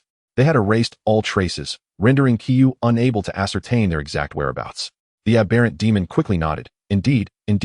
Recently, many swordsmen from the Demon Slayer Corps have passed through here, including one particularly cold swordsman who is simply extraordinarily powerful. Most of the demons wandering nearby have been slaughtered by them. Those of lesser strength have been captured and taken away, and I was fortunate to escape with my life. Qing Yu delivered a swift kick to the aberrant demon's head, scolding, "Useless creature." His anger surged, fueled by the fact that there were too many lower demons and too few that could be utilized during a decisive battle, thus enabling the Demon Slayer Corps to gain the upper hand. However, this was not the time for anger. Qing Yu retrieved a vial of purplish-red potion and a pre-written letter from his medical kit, handing them to the demon before him. "Qing Yu, take these items and deliver them to that esteemed individual. The letters bear my essence. Sister Ningnu will grant you access to the Infinite City. Be cautious of the Demon Slayer Corps along the way. Do not jeopardize my plans." The aberrant demons would not dare voice their objections. After Qing Yu had conveyed the necessary instructions and the destination, the individual hastily departed, feeling that Qing Yu was even more intimidating than the Demon Slayer Corps. Qing Yu sighed, realizing that they should be approaching the plot of the Infinite Train by now. They must catch up. After all, Qing Yu did not wish for the demons that could be of use to Muzan Kabutsuji to be eliminated prematurely. As Qing Yu advanced, he became increasingly aware of the altered environment surrounding him. The area was enveloped in an eerie silence, devoid of the chirping of insects or the songs of birds, with the lingering scent of blood permeating the air. In the darkness, Tamayo opened his kaleidoscopic eyes, each adorned with the characters for Upper 1 and Upper 2. Suddenly, he sensed a familiar presence. The sweet fragrance carried by the breeze lured him into a state of blissful squint. The undercurrents in his gaze rendered his thoughts inscrutable. Kaneo, seated upon a web woven from spider silk, spoke. "Those demon hunters have been trailing us for quite some time. Why not simply eliminate them?" Tamayo replied, "If I were to destroy all the toys in one go, the ensuing time would become exceedingly tedious. One must learn to savor the thrill of the hunt. Rather than exterminating them all at once, it is far more entertaining to torment them slowly. However, I have changed my mind, for I have discovered something more captivating than toying with the demon hunters." Just as Kaneo was about to inquire further, a familiar figure caught his eye, causing him to widen his eyes in astonishment. Although they had been apart for only a short while, the overwhelming sensation coursing through him upon their reunion rendered him momentarily speechless. In stark contrast to Tamayo's feigned smile, Qing Yu's expression was grave as he addressed them. "It has been a long time, Tamayo. And you, Kaneo?" His gaze shifted to the visibly excited Kaneo, shaking his head with a hint of exasperation as he sighed softly. "I did not expect to encounter you here. The Demon Slayer Corps has surrounded the vicinity, preparing to besiege you. I barely managed to slip in, while you two seem to be rather at ease." Kaneo, suppressing his gaze, refrained from making any overtly audacious moves in the presence of an upper demon. Even though his thoughts had already drifted to the silver-haired youth before him, he had to remain mindful of the other demon present. Tamayo raised his fan, the golden iron fan obscuring much of his face, leaving only his eerie, kaleidoscopic eyes to quietly observe Qing Yu. Tamayo remarked. They are merely ants. No matter how numerous they may be, it does not alter their ant-like nature. Pathetically weak. Yet they harbor the delusion of eliminating me, an upper demon. Such misguided creatures, unacquainted with their true capabilities, do not even pique my interest. Tamayo's gaze swept over Qing Yu, and his demeanor abruptly shifted. However, if they were as intriguing as you, I might not mind indulging them a little longer. Without allowing Qing Yu a moment to react, Tamayo extended his hand toward him. The force of his palm immediately drew Qing Yu closer, and he embraced him with one arm, locking eyes with those rose-hued orbs he had long desired. What beautiful eyes you possess, so cold, akin to that esteemed individual. Each time I gaze into them, I ponder how exquisite it would be to see you weep, tears brimming in those lovely eyes. But why do you distance yourself from us, mingling with the ants? Are we not good enough for you, Qing Yu? Seeing this, Kaneo, concerned that Tamayo might disregard Muzan Kabutsuji's warning and act against Qing Yu, could not help but murmur, Lord Tamayo, please release him. Tamayo rested his head against Qing Yu's neck, the youth's slender waist appearing so fragile that a mere exertion could snap it. Ignoring Kaneo's plea, he savored the warmth of Qing Yu's form beneath his palm, suddenly overwhelmed with the urge to bite down, to discover if the boy's blood was as heated as it appeared. Having only ever fed on women, he was willing to break his century-long rule for Qing Yu. Alas, if he were to harm his precious prize, the wrath of Muzan Kabutsuji would undoubtedly incinerate him. He had no desire to provoke that esteemed individual's fury. Tamayo slightly lifted his head, attempting to discern different emotions in Qing Yu's eyes, yet the boy remained as calm as still water, unmoving like a statue. After a prolonged gaze, Qing Yu emitted a low chuckle, replying without hesitation, why must we dwell on the reasons? If you trust me, you would not pose such questions. Or do you believe I will inevitably betray Lord Muzan? Chapter 61. The Unreliable Tamayo. Tamayo leaned closer to Qing Yu, as if he had heard something astonishing, their gazes locked in a steady confrontation. He let out a series of low chuckles, seemingly understanding why everyone was so concerned about this young lad, because he was simply too unique. And it was precisely due to his uniqueness that he was coveted by many. Tamayo, do not address me so directly, it feels rather distant. Call me uncle as you did when you were younger. Perhaps if you amuse me, I might consider sparing your demon slayer friends. Tamayo's peculiar tone caused Qing Yu to furrow his brow in discomfort. He turned away, only to meet another pair of unsettling eyes. The chilling aura enveloped him. With just one hand, Tamayo restrained him, rendering him immobile. Had one not known Tamayo's character, they might have assumed he intended to kill. In truth, if Tamayo truly wished to take a life, he would afford no opportunity for escape, as he possessed the strength to easily vanquish any opponent. Qing Yu, I apologize, but seeing your face makes it quite difficult to speak. He continued, Tamayo, you are not feeling jealous, are you? You have tried to abduct me multiple times, only to be rebuffed each time. Seeing me grow close to other demons, even members of the Demon Slayer Corps, does that displease you? Qing Yu posed the question softly, his calm gaze scrutinizing every nuance of Tamayo's expression, leaving no subtle change unnoticed. Tamayo's smile vanished as he tapped his fan lightly against Qing Yu's heart, coldly asserting, I do not possess the pettiness to feel jealousy like an ant. Such despicable emotions are confined to humanity. Perhaps when you transform into a demon and completely renounce the base nature of humanity, I might reconsider my perception of you. Currently, you are so fragile that I could easily extinguish your life with a mere flick of my finger. I fail to comprehend why you squander the opportunity to grow stronger, choosing instead to mingle among those humans. Slowly, Tamayo raised his fan. Perhaps due to its sharpness, it inadvertently grazed a small portion of Qing Yu's neck, drawing blood. The air became thick with a sweet aroma, and a glimmer of darkness flickered in Tamayo's eyes. An uncanny atmosphere descended, the sudden silence stretching time as it became oppressively eerie. In that moment, the distance between Qing Yu and Tamayo narrowed significantly, despite Qing Yu's attempts to evade him. He was ensnared like a child in Tamayo's single-handed embrace. As Tamayo drew ever closer, the gap between them continued to diminish. Kaneo, recognizing Qing Yu's resistance, took action once more. His fingertips twitched, and blood-colored threads of silk suddenly unfurled. Tamayo felt a weight on his shoulder and looked down to find his hands ensnared by Kaneo's web. Irritated by the disruption, Tamayo furrowed his brow, his voice laced with coldness. You are quite audacious, Kaneo, to defy me. I have warned you to refrain from playing with Lord Akaza. You seem obedient most times, yet when it matters, you choose to disobey. Kaneo forcefully severed the weary threads, shedding his ebony cloak to drape it over Kaiharu's head, cautioning him not to remove it before embracing him and redirecting their path, firmly facing Rue. Kaneo gazed at Rue and remarked, to employ what you have learned from me against me truly gives me a headache. Rue, however, cast not even a glance towards Kaneo. Ever since Kaiharu's arrival, His attention had shifted entirely. Kayaharu belonged to that esteemed individual, and without their consent, none of us dare lay a hand on him. Kaneo continued. I am merely nurturing our little darling's affections, indulging in playful banter. Why must you take it to heart? Rue, while enjoying the favor of the master, should ever remember the hierarchy that exists between upper and lower moons. Lord Kokushibo despises such acts of transgression. Rue could not disregard Kaiharu's emotions. He was acutely aware of the resistance and disdain reflected in his gaze. Even if, but a moment ago, he held Kaneo in esteem, now, in Rue's heart, Kaneo was merely a source of discomfort for Kaiharu. Rue declared, after this, the master will surely lean towards whom, if not me, in light of my transgression. I am prepared for punishment the moment I strike. Kaneo effortlessly neutralized Rue's assault, even wickedly positioning Kaiharu before him, thereby constraining Rue's attacks. Kaneo understood that Rue would not harm Kaiharu, yet the influence of the person in his arms was overwhelmingly profound. If this persisted, it could spell trouble. Suddenly, Kaneo detected a subtle sound, swiftly raising the cloak enveloping Kaiharu to shroud him entirely, while signaling Rue with a glance. Rue altered the angle of the threads in his grasp, directing them towards the area behind Kaneo, while Kaneo's counterattack obliterated the cover on Rue's flank. Revealing unwelcome guests lurking nearby, Kaiharu felt an overwhelming urge to vomit, the nausea churning within him. Internally, he cursed Kaneo, the clumsy fool who could not even manage his grip, embracing him tightly, causing him to feel more jostled than on any roller coaster in his past life.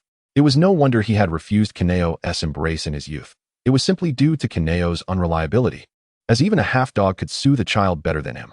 Rue spun midair, continuing his blood demon art along the path of Kaneo's attack. Blood demon art, blood demon prison. Rue's technique was intercepted, and in the most unwelcome scenario for Kaiharu, he heard the last voice he wished to encounter. Third form of the breath of wind, clear gale wind tree. Kagaya Ubuyashiki surged forward at blinding speed, intercepting Rue's strike before swiftly locking onto the positions of the two demons before him. Upon discerning the numbers reflected in Kaneo and Rue's eyes, he momentarily froze, quickly adjusting to stand opposite the two demons. Meanwhile, Jutomioka and Tenjin Yuzui approached from the same direction. Kagaya felt his grip on the Nichiren blade tremble, not from fear, but from exhilaration. He shouted back, Hey, Ju, why didn't you mention earlier that they were upper moons? Otherwise, I could have arrived sooner. Ju's gaze fell upon Rue, recalling their previous encounter, and his eyes involuntarily filled with murderous intent. Ju replied, I just discovered that myself. Tenjin felt a sense of helplessness. After all, they were facing an upper moon. Having heard the rumors surrounding them, he was uncertain if he would live to return. Yet duty compelled him to follow Ju's side. Rue recalled Kaiharu's earlier words and, hiding behind Kaneo, whispered, The swordsman in the bicolored Haori is a Hashira. He nearly severed my neck last time. With Kaiharu shrouded by the cloak, his sight was hindered, leaving him to deduce the identities of those before him by sound. He instinctively tightened his grip on Kaneo's garments, hoping that he would remember Muzan Kabutsuji's command to shield him from detection. Noticing the subtle movements in Kaiharu's embrace, Kaneo smirked, dismissively stating, It has been quite a while since I've feasted on a Hashira. Too bad there are no girls among them. Who shall I begin with? After all, you have disrupted my enjoyment. I have not felt this irate in quite some time. Chapter 62, Rue's Request. Observing the numbers in Kaneo and Rue's eyes, the three held differing mentalities. Kagaya boldly declared, What luck to encounter an upper moon here. I've long wished to test the strength of an upper moon. Prepare to have your neck severed, demon. Ju cautiously surveyed the situation, yet his gaze was irresistibly drawn to the obscured figure in Kaneo's arms. He frowned, outwardly calm, but internally fraught with confusion. No one truly knew the upper moon's real strength, as no swordsman who had previously confronted an upper moon had returned alive. Not even a Hashira. Ju coolly confronted the demon before him, asking, Who is the person you hold? Release him. In response to Ju's reckless inquiry, Kaneo merely laughed, teasingly toying with his fan, all while safeguarding Kaiharu and Rue behind him. There was no choice. One was Muzan Kabutsuji's precious darling, and the other was a favored subordinate, making it imperative for him to protect them. Kaneo taunted, Do demon slayers like you always meddle in others' affairs? Isn't your task to exterminate us man-eating demons? When did you become so tedious? As for the one in my arms, he is my cherished darling. Do not set your sights upon him. Otherwise, I will take great pleasure in ruthlessly ending your lives, making you regret ever entering this world. Kaneo's feigned smile vanished, and the rare moments of sincerity that surfaced left Rue questioning, only to realize the peculiar behavior stemmed from Kaiharu's significance. After all, even that esteemed individual treated Kaiharu with exception, let alone the other upper moons who had watched him grow. Kagaya, bewildered, shouted to Ju, "What are you doing, Ju? Why waste words on a demon? Just strike." Ju suppressed his internal confusion, adjusting the angle of his blade, and after regaining composure, charged toward Kaneo. Ju quietly declared, "Water breathing, third form, flowing dance." In an instant, Ju transformed into a blur, racing towards the two demons. Kagaya followed closely, sporting a reckless grin. Wholly undeterred by the presence of an upper moon, moving faster than even Ju, Kaneo enveloped Kaiharu snugly, but recognizing the urgency of the battle, he made a swift decision. Just before the onslaught arrived, Kaneo entrusted Kaiharu to Rue, positioning himself between Rue and Kaiharu. "For the time being, I leave him in your care. Stay close behind me and do not stray." Rue's pupils widened, yet his hands steadied as he gently received Kaiharu, cradling him with astonishing tenderness. Rue disdainfully addressed Kaneo, "You should handle these nuisances first. I will take the person." Kaneo easily deflected the incoming attacks, and before he could react, he caught a glimpse of Rue, handling their precious charge as if he were a treasure, rapidly retreating in the opposite direction. Kaneo's gaze darkened as he watched Rue depart, though dissatisfied. He still prevented Ju and Kagaya from pursuing. Then, with an audacious and cruel laugh, he proclaimed, "Do not rush to flee. I have yet to finish my fun. That little brat, daring to disobey my orders, truly deserves a thorough lesson." Shinazugawa Sanemi could clearly perceive the distracted demeanor of Tanjiro Kamadu, who, while evading attacks, bellowed, "If you wish for death, just say so, Tanjiro. I wouldn't mind delivering a strike before proceeding to slay the demon. Snap out of it. If you remain dazed, you might as well await your demise." Tanjiro's thoughts were ensnared by the haunting image of Rue and Kyuka's departure, a silhouette he felt inexplicably familiar with. Yet the specifics eluded him. Sanemi's voice jolted him from his stupor, prompting him to raise his blade in retaliation, faced with the enigmatic Upper Moon Demon. The remaining members of the Demon Slayer Corps, aside from the Hashira, would be of little consequence, a truth both Sanemi and Tanjiro were acutely aware of, which is why they refrained from summoning other members for assistance. At that moment, Inosuke Hashibara, who had been lingering at the back, overheard the whispers of his comrades and silently tightened his grip on his Nichiren blade. An unnamed member exclaimed, "Goodness, is this truly one of the 12 Kazuki? Its strength is staggering. Thank goodness we have Hashira with us, or we'd be annihilated in an instant." Another unnamed member concurred. "With the water Hashira and the wind Hashira present, they will surely subdue the malevolent demon." You have no idea how harrowing the battle at Mount Spider was. Hundreds of swordsmen could not vanquish that demon, yet the water Hashira and the insect Hashira handled it as though they were merely slicing vegetables. Listening to the praises of the Hashira from his fellow members, Inosuke felt a simmering mix of envy and resentment. His reputation within the Demon Slayer Corps was far from stellar. Whenever he encountered swordsmen he could not best, they would mock him for his inability to master the first form of thunder breathing. What tormented him further was the whispered comparisons to Zenitsu Agitsuma, suggesting that he paled in comparison to his junior. The notion that his seniority was overshadowed by his junior's acclaim festered within him, and he could not comprehend why Zenitsu, despite being perceived as inferior, garnered more accolades. It felt profoundly unjust. As he internally lamented this perceived inequity, he observed Rue's departure, a spark igniting within him. While everyone's attention was consumed by the clash between the Hashira and the Upper Moon Demon, Inosuke's gaze twisted with jealousy as he silently moved in another direction. Upon reaching a considerable distance, Rue concealed his presence and scent, carefully lowering Kyuka to the ground. The moment Kyuka touched the earth, he violently tore away the cloak of Doma, revealing his true form. Taking a deep breath, Kyuka addressed Rue, "I was nearly suffocated. Rue, what were you thinking? Did I not instruct you to maintain your distance from the Hashira? Even in proximity to Doma, you must prioritize your safety. If necessary, seek refuge." Completely disregarding his previous treatment of the aberrant demon, Kyuka hypocritically cautioned Rue, "Doma is no paragon of virtue. Aside from his looks and a modicum of strength to deceive others, he possesses no redeeming qualities. You should limit your interactions with him." Rue listened quietly, his gaze greedily tracing Kyuka's features. Under Kyuka's puzzled stare, he grasped Kyuka's hand and pressed his face against his palm, nuzzling affectionately. "Very well. I shall heed your words. In light of my compliance, might you indulge me with a request?" Kyuka fell silent, taken aback by Rue's demeanor, and awkwardly responded, "As long as it is within my ability, you may ask." Rue's eyes sparkled with joy as he resolutely declared, "Become my family, will you? I will grow stronger. Participate in the blood battle, ascend to Upper Moon, and remain by your side. Will you wait for me?" Chapter 63, The Indulgence of Upper Moon 1. Kyuka found himself momentarily at a loss for words, his brow twitching as if struck by an emotional blow he could scarcely bear. He had anticipated Rue would present an unreasonable demand, perhaps even request that he leave the Demon Slayer Corps to remain by his side indefinitely. Yet, Rue's genuine desire to have him as family was unexpected. Even the seemingly unconcerned Rue harbored aspirations of ascending to Upper Moon due to Kyuka's presence. In that moment, gazing into Rue's earnest eyes, Kyuka felt a stirring of emotion. He looked at Rue helplessly, finding it difficult to refuse a request he had previously denied. Feeling the warmth of Rue's hand in his, he found himself unable to harden his heart. If we are to be family, Rue, you may have as much as you desire. I recall Muzan-sama once promised you that you could transform other demons into the family you long for. As I am still human, I cannot become your family.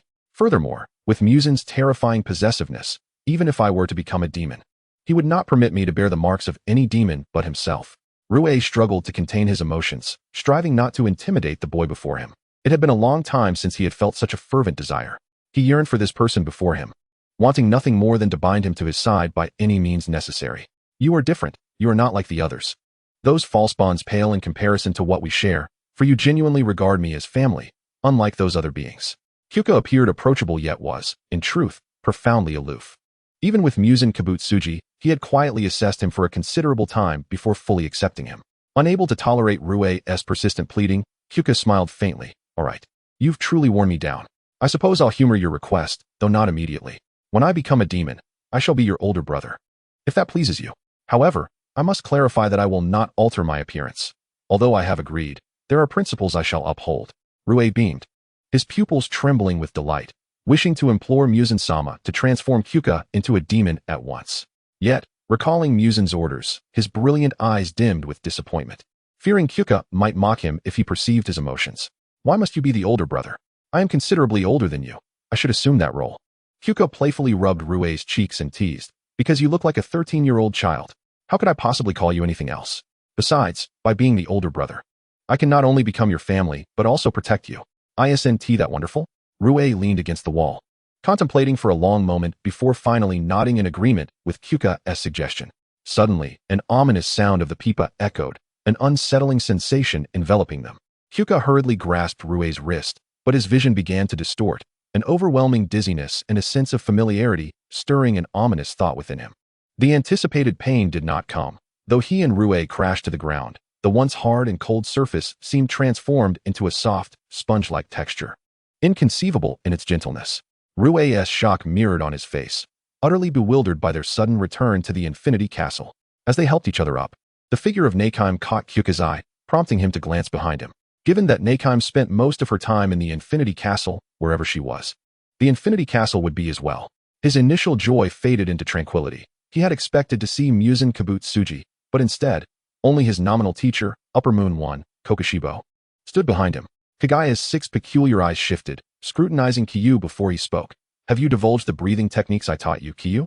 His tone was calm, but the overwhelming pressure he exuded nearly forced Rue to the ground. Although Rue could not comprehend the source of his anger, he instinctively monitored Qing's condition.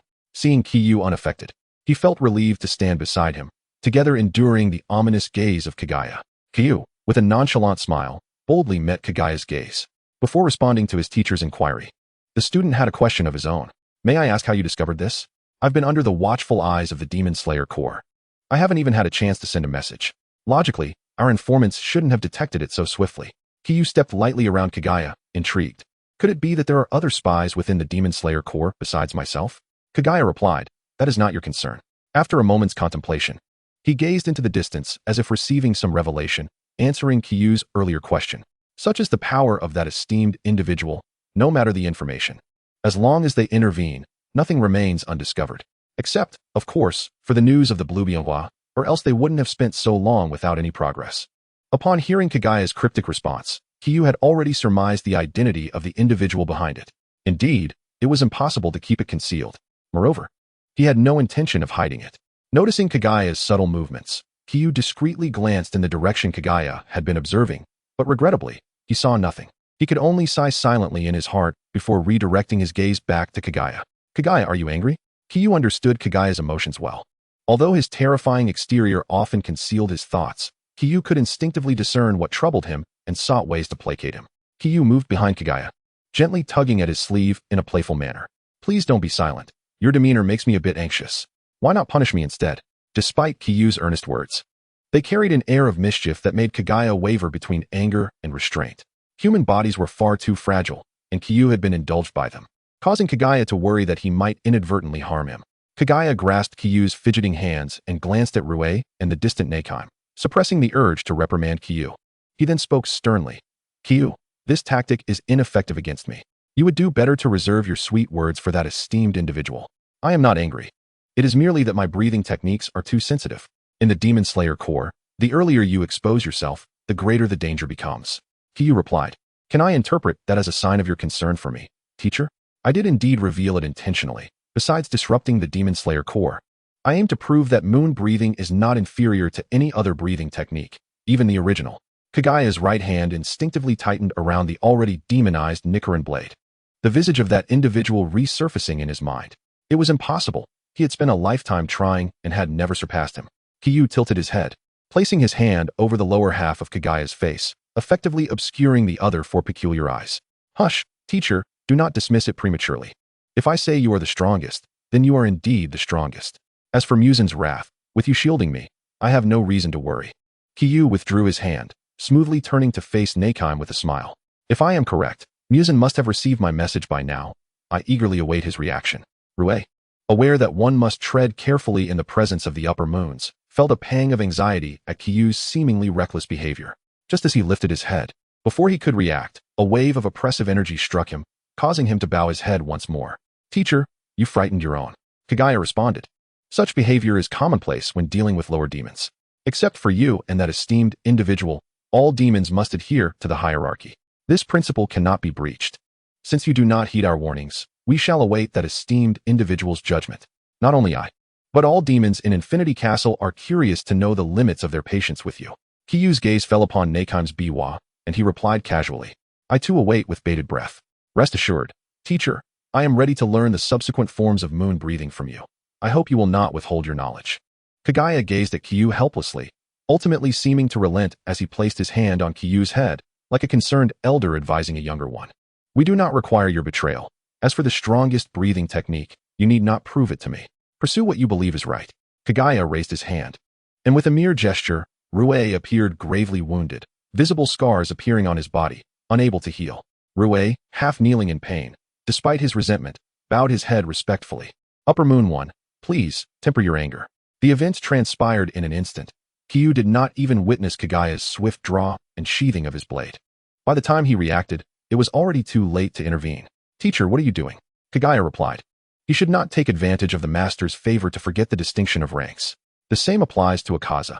Even if Doma is indifferent to their transgressions, it is still quite excessive. Some matters, some rules, once broken, are difficult to reverse. Qiyu, your greatest weakness is your compassion. Perhaps you have yet to realize it. But one day, you will pay a heavy price for this flaw. With that, Kagaya closed his eyes, seemingly wishing to withdraw, and turned to leave. Qiyu carefully maneuvered around Rue's wounds, helping him up with a sigh. I told you to stay away from Doma. I warned you. Kagaya usually did not concern himself with such trivial matters, which indicated his irritation, leaving Qiyu without any face. It's nothing. This pain is inconsequential. Rue mused before shifting the topic. Aren't you going back to those demon slayers soon? Qiyu evaded Rue's gaze, missing their moment of eye contact, and did not answer his question directly. Now is not the time. I will check in on Doma. Given your injuries, you should avoid the Demon Slayer Corps for now.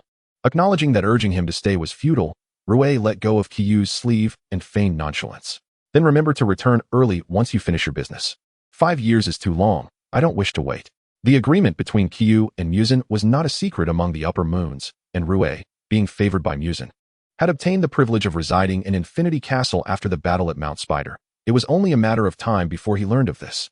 Perhaps Rue's appearance was too beguiling, or perhaps Qiyu genuinely cherished Rue, but his demeanor was unusually gentle. How can I bear to leave after hearing such adorable words? Rue suddenly lifted his head, blinking in hopeful anticipation. If you can't bear to leave, then why not stay? Qiyu replied, that is not possible. Doma is too whimsical, and I fear he might jeopardize my plans. After running my fingers through my weary hair, I began to comprehend why Musen Kabutsuji is perpetually troubled by my presence.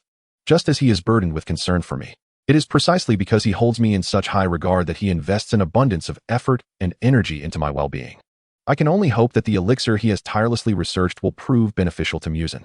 I am particularly curious about how the poison meticulously crafted by Shinobu Kocho and Tamayo will affect the decisive battle at Infinity Castle, especially after neutralizing the harm inflicted by the wisteria flower on demons.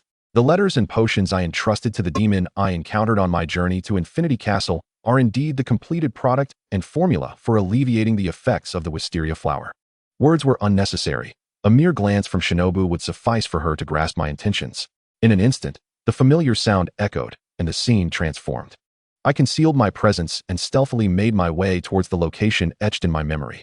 As the upper moon too, Doma's prowess is undeniable, unencumbered by any restraint. He relished in toying with every demon slayer, including the Hashira, much like a cat plays with a mouse. Even when the ordinary members of the Demon Slayer Corps adhered to the Hashira's directives and refrained from approaching the battlefield, Doma nonchalantly slaughtered distant demon slayers amidst the fray. He deliberately strung along Ju Tomioka and Mitsuri Kanroji, creating the illusion that they could save the lower-ranked swordsmen. Just as they were about to rescue those in peril, he would alter his attack trajectory, dismembering the vulnerable souls he was meant to protect.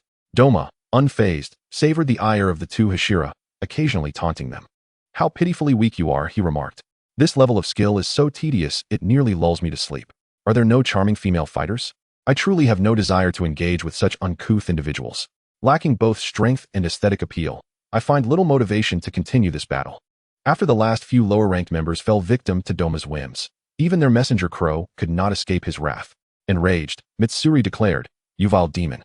I shall send you to hell." Doma effortlessly evaded the attack, his fan held firmly in hand. "Oh hell, you say? Quite the bold claim. But before that, I shall send you to reunite with your recently departed comrades. Weren't you just furious enough to kill me? Come at me. And by the way, has any of you even managed to injure me a fraction?" As the final low-ranking members succumbed to Doma's torment, Mitsuri's voice grew increasingly quieter. "That does not permit you to place me in the role of the protected. Even if I must die, I will fight this demon until dawn." Doma paused, his arm halting mid-swing, his gaze shifting to a familiar figure who had just reclaimed the item from him, signaling to leave. Doma feigned ignorance of Shinobu's hint and intensified his attacks, delivering lethal blows without mercy. It was only as dawn approached that Doma mercifully departed, winking at Shinobu before leaving. Frustrated, Shinobu silently cursed, vowing to expose Doma's antics to Muzan at their next encounter.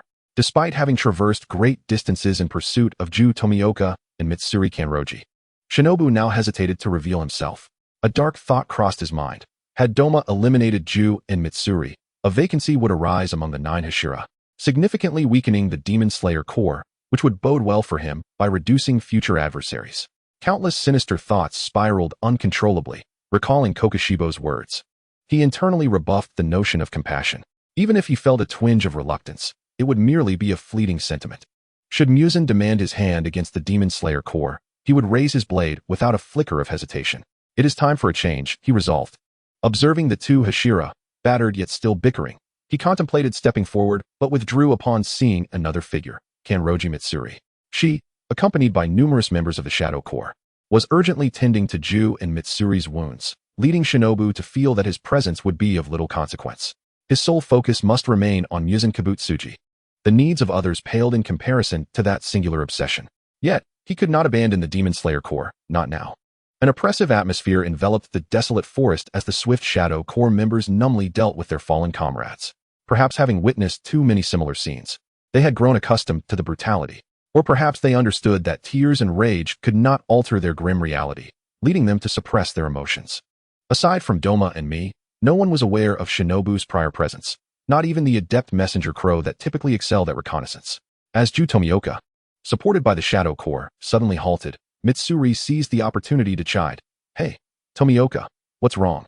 The demon has retreated, and you're still dazed." Ju replied, "I believe I caught a whiff of the scent of orchids." Mitsuri, unable to fathom Ju's thought process, nonetheless found herself viewing him in a more favorable light. After all, he had shielded her from harm during the recent skirmish, and she was not one to harbor unreasonable grievances. However, the words of gratitude felt too foreign on her tongue to utter. Where were the orchids?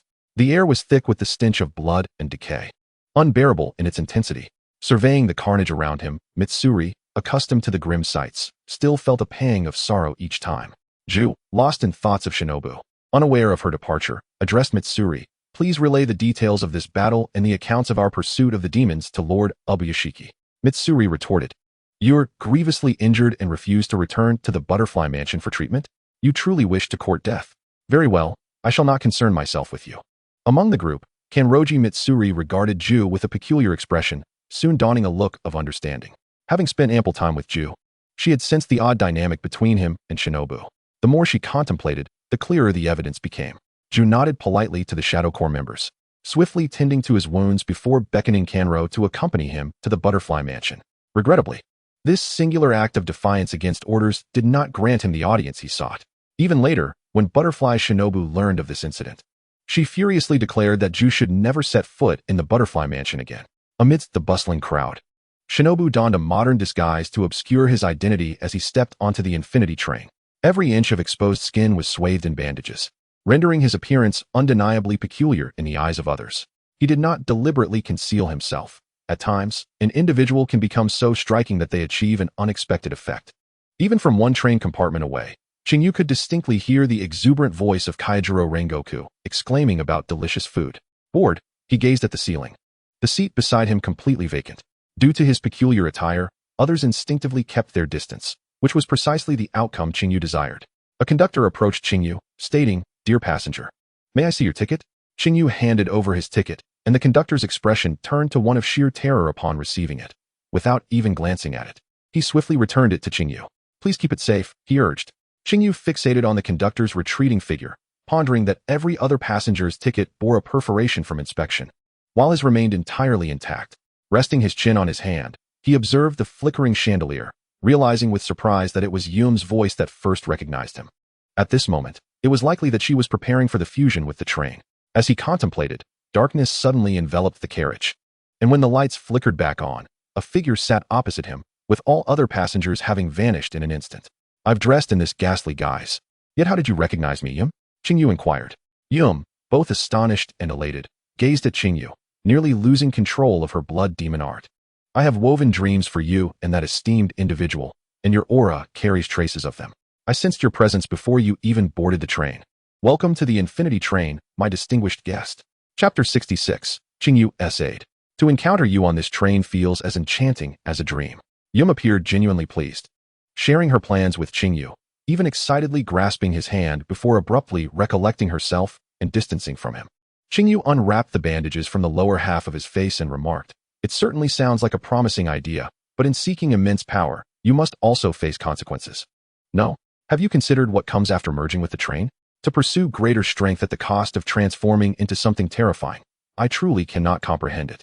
Yum snapped her fingers, and suddenly, a cup of brewed red tea and sweet pastries appeared before Qing Yu. "This is a crucial moment.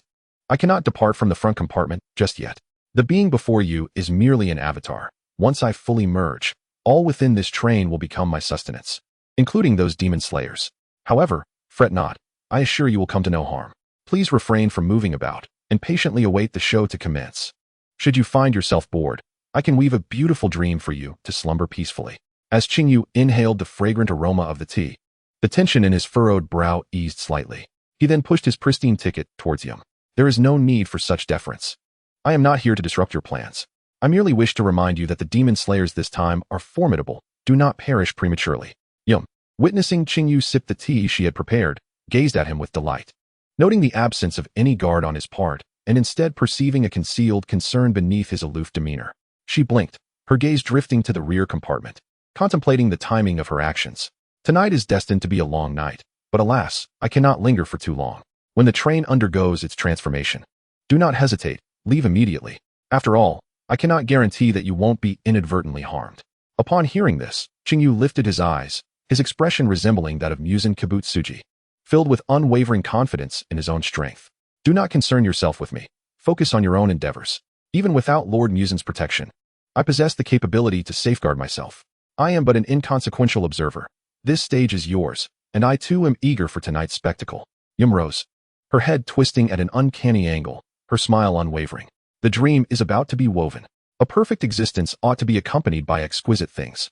As long as the dream does not shatter, one may remain forever enraptured, yet even the most beautiful dream can ultimately transform into a nightmare. It is getting late. Good night. My little master.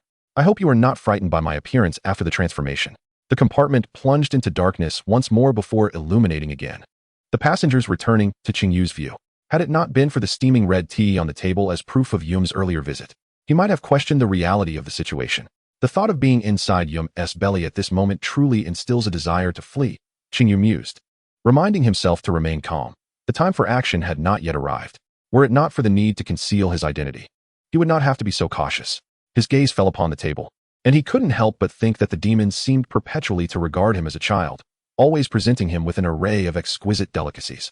Even though human food and its scent repulsed demons to the utmost degree, their behavior had never changed. In another compartment, the others had succumbed to slumber. Nezuko pushed open the box and slowly crawled out. She was the only one awake in the entire carriage.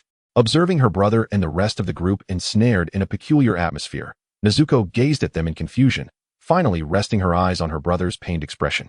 Unable to understand the struggle on Tanjiro Kamado's face, she attempted to place her hand on his head to comfort him, but when he did not respond, still trapped in his nightmare, she grew frustrated and continued her efforts, only to inadvertently cause herself to cry. Blood trickled down Nezuko's forehead. It was evident that her head was not as hard as her brother's. Crying, she lamented, "I shouldn't have bumped my forehead against Tanjiro's." Tears streamed down her cheeks. But fortunately, the release of her blood demon art successfully awoke Tanjiro Kamado. Meanwhile, Qing Yu set down his teacup, catching the scent of blood in the air, and slowly rewrapped the bandages he had just removed, leaving only his rose-red eyes exposed. In a hushed whisper, he murmured, "It is time. I must assist you."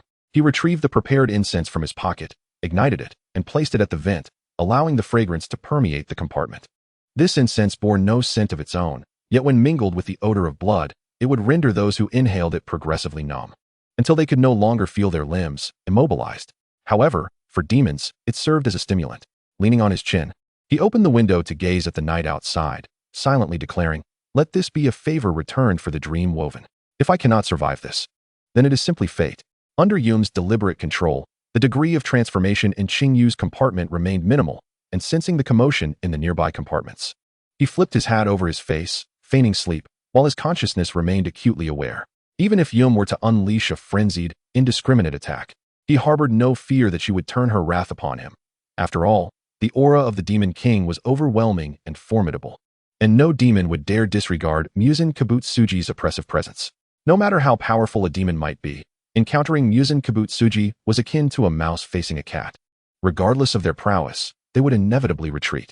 Suddenly, Yum's true form trembled, sensing the changes within the compartment, and her fusion with the train accelerated considerably. She could not help but inwardly rejoice, thinking, "What a useful ally. Thankfully, we have a helper on our side. Otherwise, even if the plan were to fail, we would first need to eliminate him." Yet, no sooner had this thought crossed her mind than a surge of excruciating pain coursed through her body. It turned out that Lord Muzan's affection for that human was so profound that even the mere thought of inflicting harm upon him would invoke punishment. In the depths of his heart, the dream demon pleaded, "Lord Muzan, I beseech you for mercy. I shall never transgress again."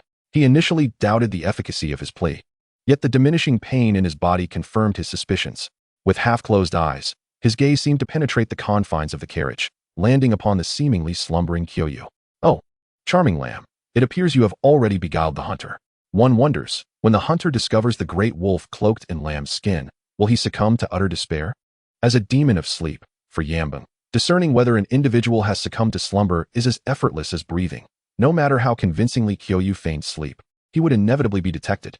However, within the carriage, the demon hunters, shrouded in Yambang's deliberate concealment, would find it nearly impossible to unveil his presence, even should Qing Yu reveal a flaw. Chapter 67, The Yielding Yamba. All the demon hunters, including Flame Hashira Kyajiro Rengoku, awakened, although Zenitsu Agatsuma lingered in a state of half-sleep.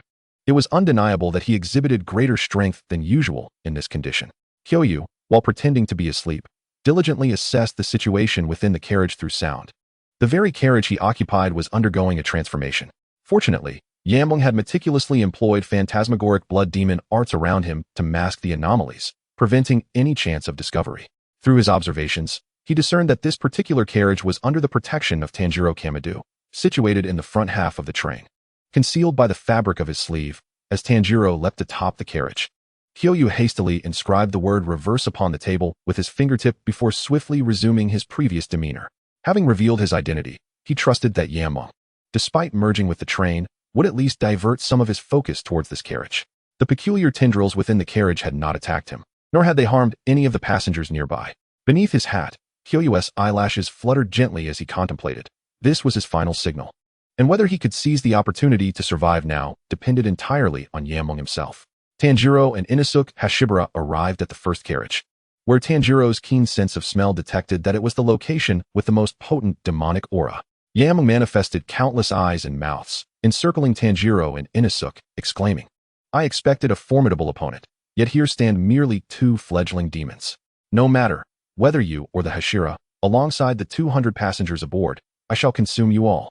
Resistance is futile. Prepare to become my sustenance." Tanjiro retorted, "I will not allow you to succeed. Inosuke and I shall sever your neck. Before that, Rengoku, Zenitsu, and Nezuko will safeguard every passenger, ensuring none fall prey to you." Inosuke, wielding his Nichiren blade with ferocity, could evade a portion of Yamong's blood demon arts due to his headgear. Observing Tanjiro's continued affliction by the demon's arts, he leaned closer and urged, "Why waste words on this demon? Let us annihilate him directly." Inosuke thwarted Tanjiro's attempt at self-sacrifice, shouting in exasperation, "This is reality, not a dream. You nearly perished." Tanjiro gasped for air, striving to disregard the omnipresent eyes surrounding him. Upon slicing through the carriage's surface, he discovered the demon's spine, yet he realized that alone he could not sever it. Before he could strike a second blow, the demon's formidable regenerative abilities had already mended the wound. "Inosuke, thank you for the reminder," he said, gripping his Nichiren blade tightly as beads of sweat formed in his palms. Standing back to back with Inosuke, he acknowledged, "Our time is limited. We must eliminate this demon swiftly." Meanwhile, Rengoku had sensed something amiss within his own body, as his right hand, which had never trembled before, began to falter in its grip on the Nichiren blade. Gritting his teeth, he tore at his clothing, binding his hand to the blade. Yet his resolve to protect the passengers did not waver. However, beads of sweat multiplied upon his brow, and his expression grew increasingly grave. In another carriage, Zenitsu suddenly sank to one knee, gasping for breath, his rhythm disrupted. Distracted, he narrowly avoided a strike from a tendril, saved just in time by Nezuko, who stood vigil nearby, defending the passengers while awaiting Zenitsu's recovery. Tanjiro and Inosuke, having spent most of their time atop the train in a state of lucidity, felt the least impact, yet an unease began to stir within them, as if something dire were about to unfold. The incense Kyoyu had released had burned out, and Yamong would surely be satisfied with the results. Rengoku, employing his breathing techniques to safeguard the passengers in 5 carriages, made his way to assist Nezuko and Zenitsu, though he was merely holding on by a thread. Regrettably, they all misattributed their physical changes to the blood demon arts, entirely overlooking any human influence. Yamong, aiming to disrupt Tanjiro and Inosuke's focus, sought to induce slumber, beginning to speak of the conditions affecting their comrades to distract them. "Would you care to check on your companions? They seem to be on the verge of collapse. That girl is a demon, isn't she? Assisting you in confronting me. Such a traitor.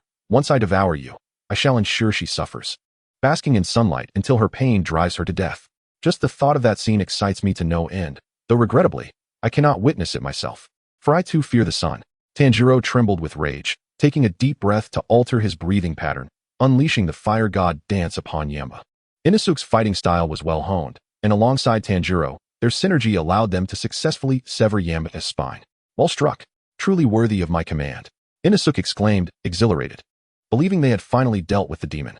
However, before Tanjiro could sheath his blade, an unsettling realization washed over him. The train's transformation had not ceased. The demonic aura remained unabated. Tanjiro grasped Inosuke, who had narrowly avoided being pierced by a tendril, as they tumbled back into the carriage, only to be met with relentless assaults, depriving them of respite. The train continued its journey, and the severed spine began to heal. Tanjiro, in disbelief, remarked, "I struck true just now. This must be the real body." Yamong's maniacal laughter reverberated in their ears, answering their questions while simultaneously shattering their already wavering resolve. "Why am I still alive? Why do I not perish from a severed neck? Is that what you wish to ask? How pitiable it is. The foe you so painstakingly vanquished remains intact, while you are left battered and broken. How does it feel, O confident demon hunters? What you severed was not my neck. For a demon of my caliber, altering my form is but a trivial task. Has no one ever told you that spines can be disguised? The train's head was merely a ruse to deceive you. Care to guess where my true neck lies? If you do not act quickly, I shall devour all your comrades, including every passenger aboard." Yamong's maniacal laughter echoed throughout the carriage, while Zenitsu, unable to move, relied on Nezuko's protection, and Rengoku, barely holding on, bore the marks of battle. The situation had deteriorated far beyond their expectations. Chapter 68. Every benefit has its drawback. Within the carriage, the only individuals capable of contending with the nightmare were Tanjiro Kamado and Inosuke Hashibara. However, their circumstances were far from optimistic. Both were injured, merely enduring their pain through sheer will. The onslaught from the nightmare intensified, and Tanjiro strained to discern any weaknesses in his opponent.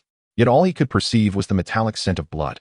This was untenable. They needed to devise a strategy to locate the demon's true neck.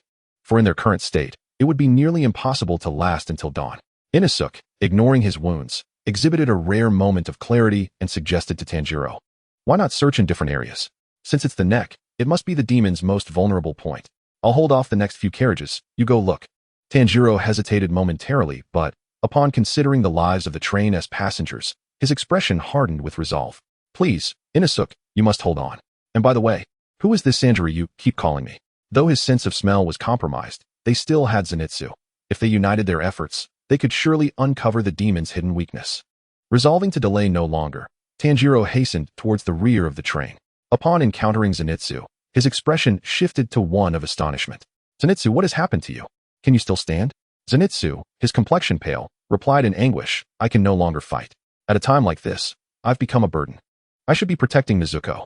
Tanjiro crouched to inspect Zenitsu's legs, discovering no wounds, nor signs of the nightmare's blood demon art. He aided Zenitsu to his feet and called out to Nezuko, "Nezuko, please hang on a little longer. I need Zenitsu's assistance." Nezuko nodded at Tanjiro.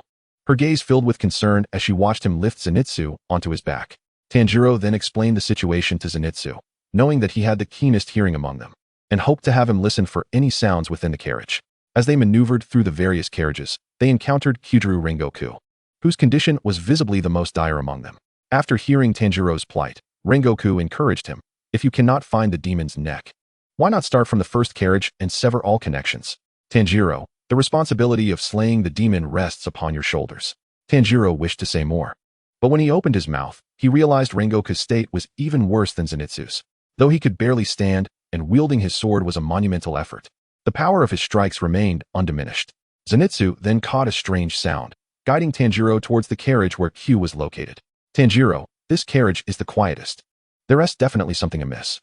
However, as they stepped inside, the nightmare seemed to sense their presence, launching a reckless assault that nearly claimed Zenitsu's life, who was still on Tanjiro's back.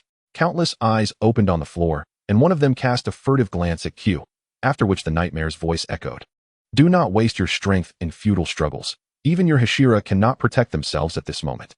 While you still possess energy, why not flee? After all, no one will know, and the lives of others are of no concern to you. Why sacrifice yourselves for those who are insignificant?" Tanjiro narrowly evaded the attack, but as he passed a certain spot, he caught a faint whiff of an orchid's fragrance. He paused, the familiar scent leaving his mind blank, and he noticed something peculiar about the nightmare. Despite its attempts to conceal its actions, its gaze consistently lingered in a particular direction. Water breathing, third form, flowing dance. Tanjiro charged towards the direction where the nightmare had been looking. Q, leaning against the window, subtly moved his fingers, prompting the nightmare to instantly manifest a barrier encapsulating Q's position.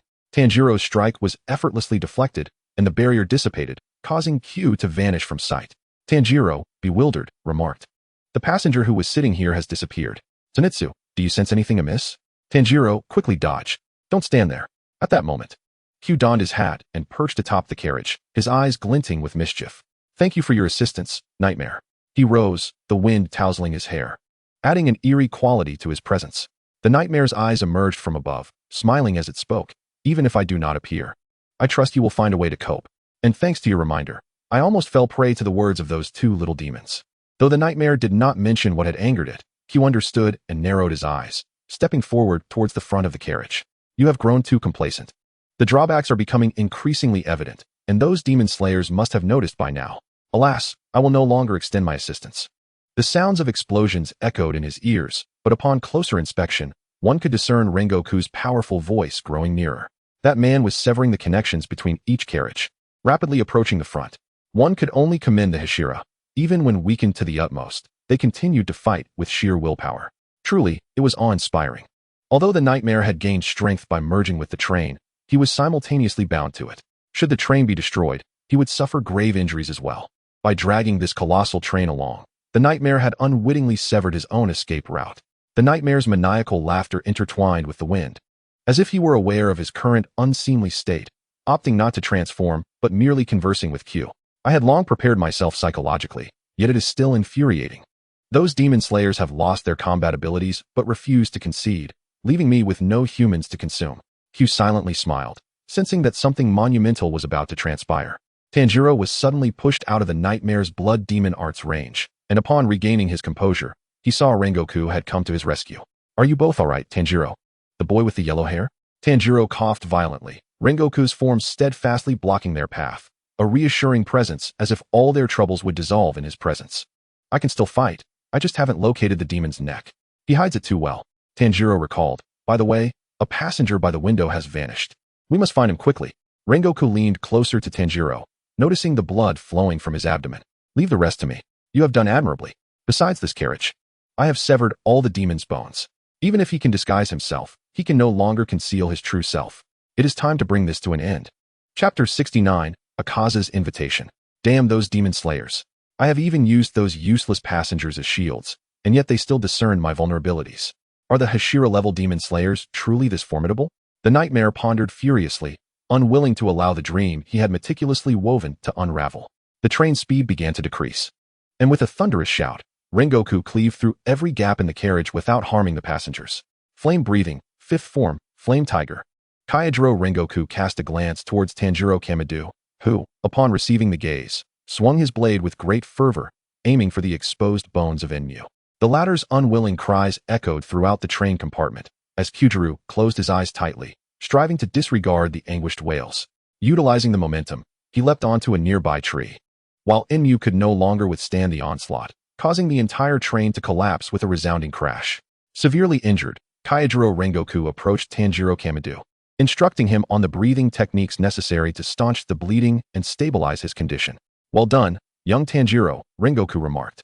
Once we return, become my adopted son. I shall guide you well, and together we shall grow stronger. Inosuke Hashibara descended steadily from above the train, rushing towards them with concern. Are you both all right? Though this brute has fallen, thanks to the cushioning provided by the demon's flesh, I am unscathed. He leaned closer to Tanjiro, shouting into his ear. How are you? Can you still move? Do you need me to carry you? Tanjiro turned his head, weakly responding. Inosuke, I'm fine. Please go assist the other passengers. Zenitsu and Nezuko are injured as well. All right, I'll help. Just stay still. I'll bring them to you right away, Inosuke replied. Tanjiro raised a feeble hand towards the direction Inosuke had departed, muttering, remember to tread lightly. The crows circled above the train, and with Enmu's demise, his curse was dispelled, gradually awakening the passengers. Meanwhile, the Demon Slayer Corps received news of the situation on the train through the crow. Due to the distance, reinforcements were still en route. Just as everyone began to lower their guard, a thick smoke billowed up, and unnoticed by all, another demon materialized before them. His body was adorned with eerie, deep blue tattoos, and inscribed within the irises of his left and right eyes were the characters for lower and upper. Merely locking eyes with him induced an overwhelming sense of pressure that felt as if it could shatter their chests. None could fathom the reason for this demon's arrival. Akaza wore a smile, seemingly unfazed by Enyu's demise, intently fixating on Kyojuro Rengoku. Sensing the familiar aura still lingering in the air, Akaza's smile broadened. He mused within himself. How intriguing. This little fellow is here too. I wonder where he is hiding. But no matter, once I deal with these bothersome demon slayers, I shall have time to search for him. It has been ages since I last laid eyes on Kyojuro. With sudden force, Akaza lunged towards the immobile Tanjiro Kamado, only to be intercepted by Kyojuro's blade. Why attack an injured opponent who cannot defend themselves? I cannot comprehend your actions, Rengoku stated resolutely. Akaza arrogantly replied, no reason. It simply irks me that this little brat is here. I can sense your strength, and once I dispose of him, no one will hinder our conversation. I generally have great patience for those with power. Secretly observing the surroundings, Akaza refrained from revealing that he sensed Kyojuro's aura within Tanjiro. As Kyojuro's whereabouts and identity were classified information ordered to remain concealed by Muzan Kabutsuji, Kyojuro, still unable to regain function in his right hand, realized he wasn't afflicted by blood demon arts. Unfortunately, none present possessed medical skills, and he could only rely on sheer willpower to endure. Gripping his numb hand and Nichiren blade with his left, he exhibited no signs of weakness. I have nothing to discuss with demons. Though this is our first encounter, I already detest you immensely. Akaza appeared unfazed, his gaze flicking towards Tanjiro. How repulsive. I too disdain the weak. The sight of them struggling for survival nauseates me. But you are different. Would you consider becoming a demon? Your strength is evident. You must be a Hashira. Such a powerful being should not forsake the chance to become a demon. The human lifespan is limited. One ages, suffers, and bleeds. Why remain confined within this frail mortal body to decay? Kaijiro resolutely rejected. No matter what you say, I shall never become a demon. I am Kaijiro Rengoku, the flame Hashira of the Demon Slayer Corps. Even if I fight until my last breath, I will pour every ounce of my strength into slaying evil demons. Akaza, with admiration, replied, I am Akaza, upper 3. Seeing you in this state, you must be poisoned. Yet, even in such a condition, you can still intercept my attacks. I am truly impressed, Rengoku. You are a worthy opponent. Since you refuse to become a demon, I shall simply have to kill you. Akaza initiated the attack, and Kaijiro responded in kind, engaging in a fierce exchange of blows, with neither able to allow a third party to intervene. Tanjiro struggled to support his body, realizing he could be of no assistance to Rengoku.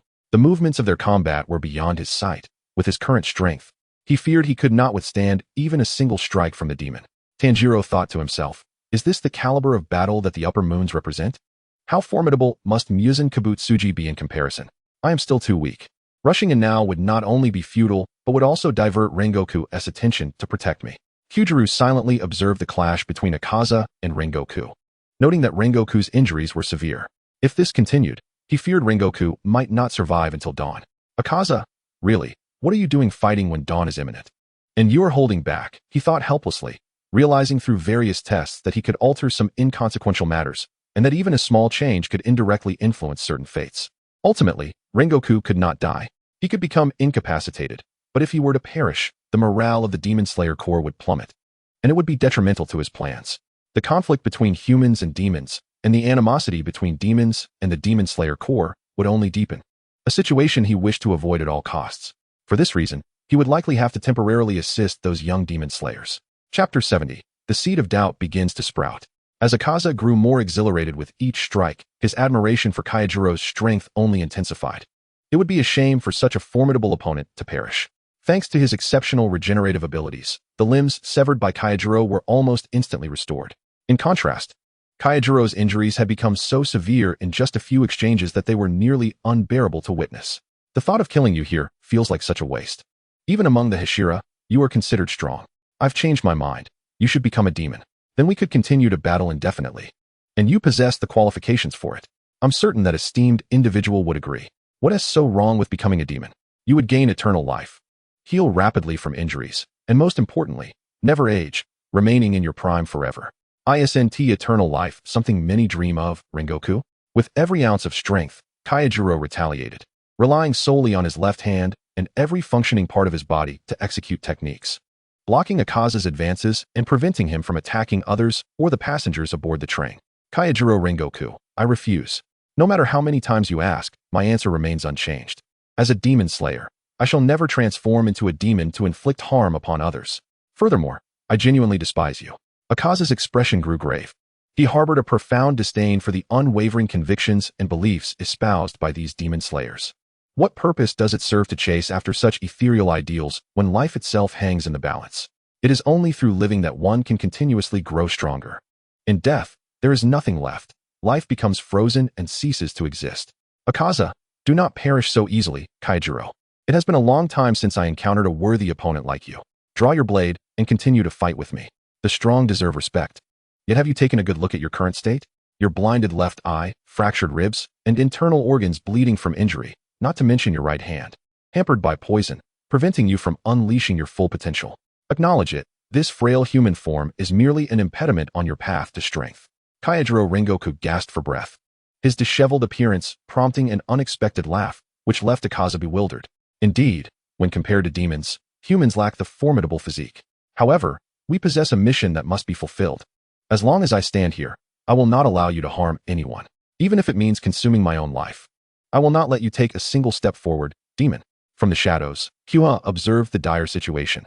Kaijiro Rengoku's body could no longer withstand any external damage, and such reckless tactics were draining the last remnants of his energy.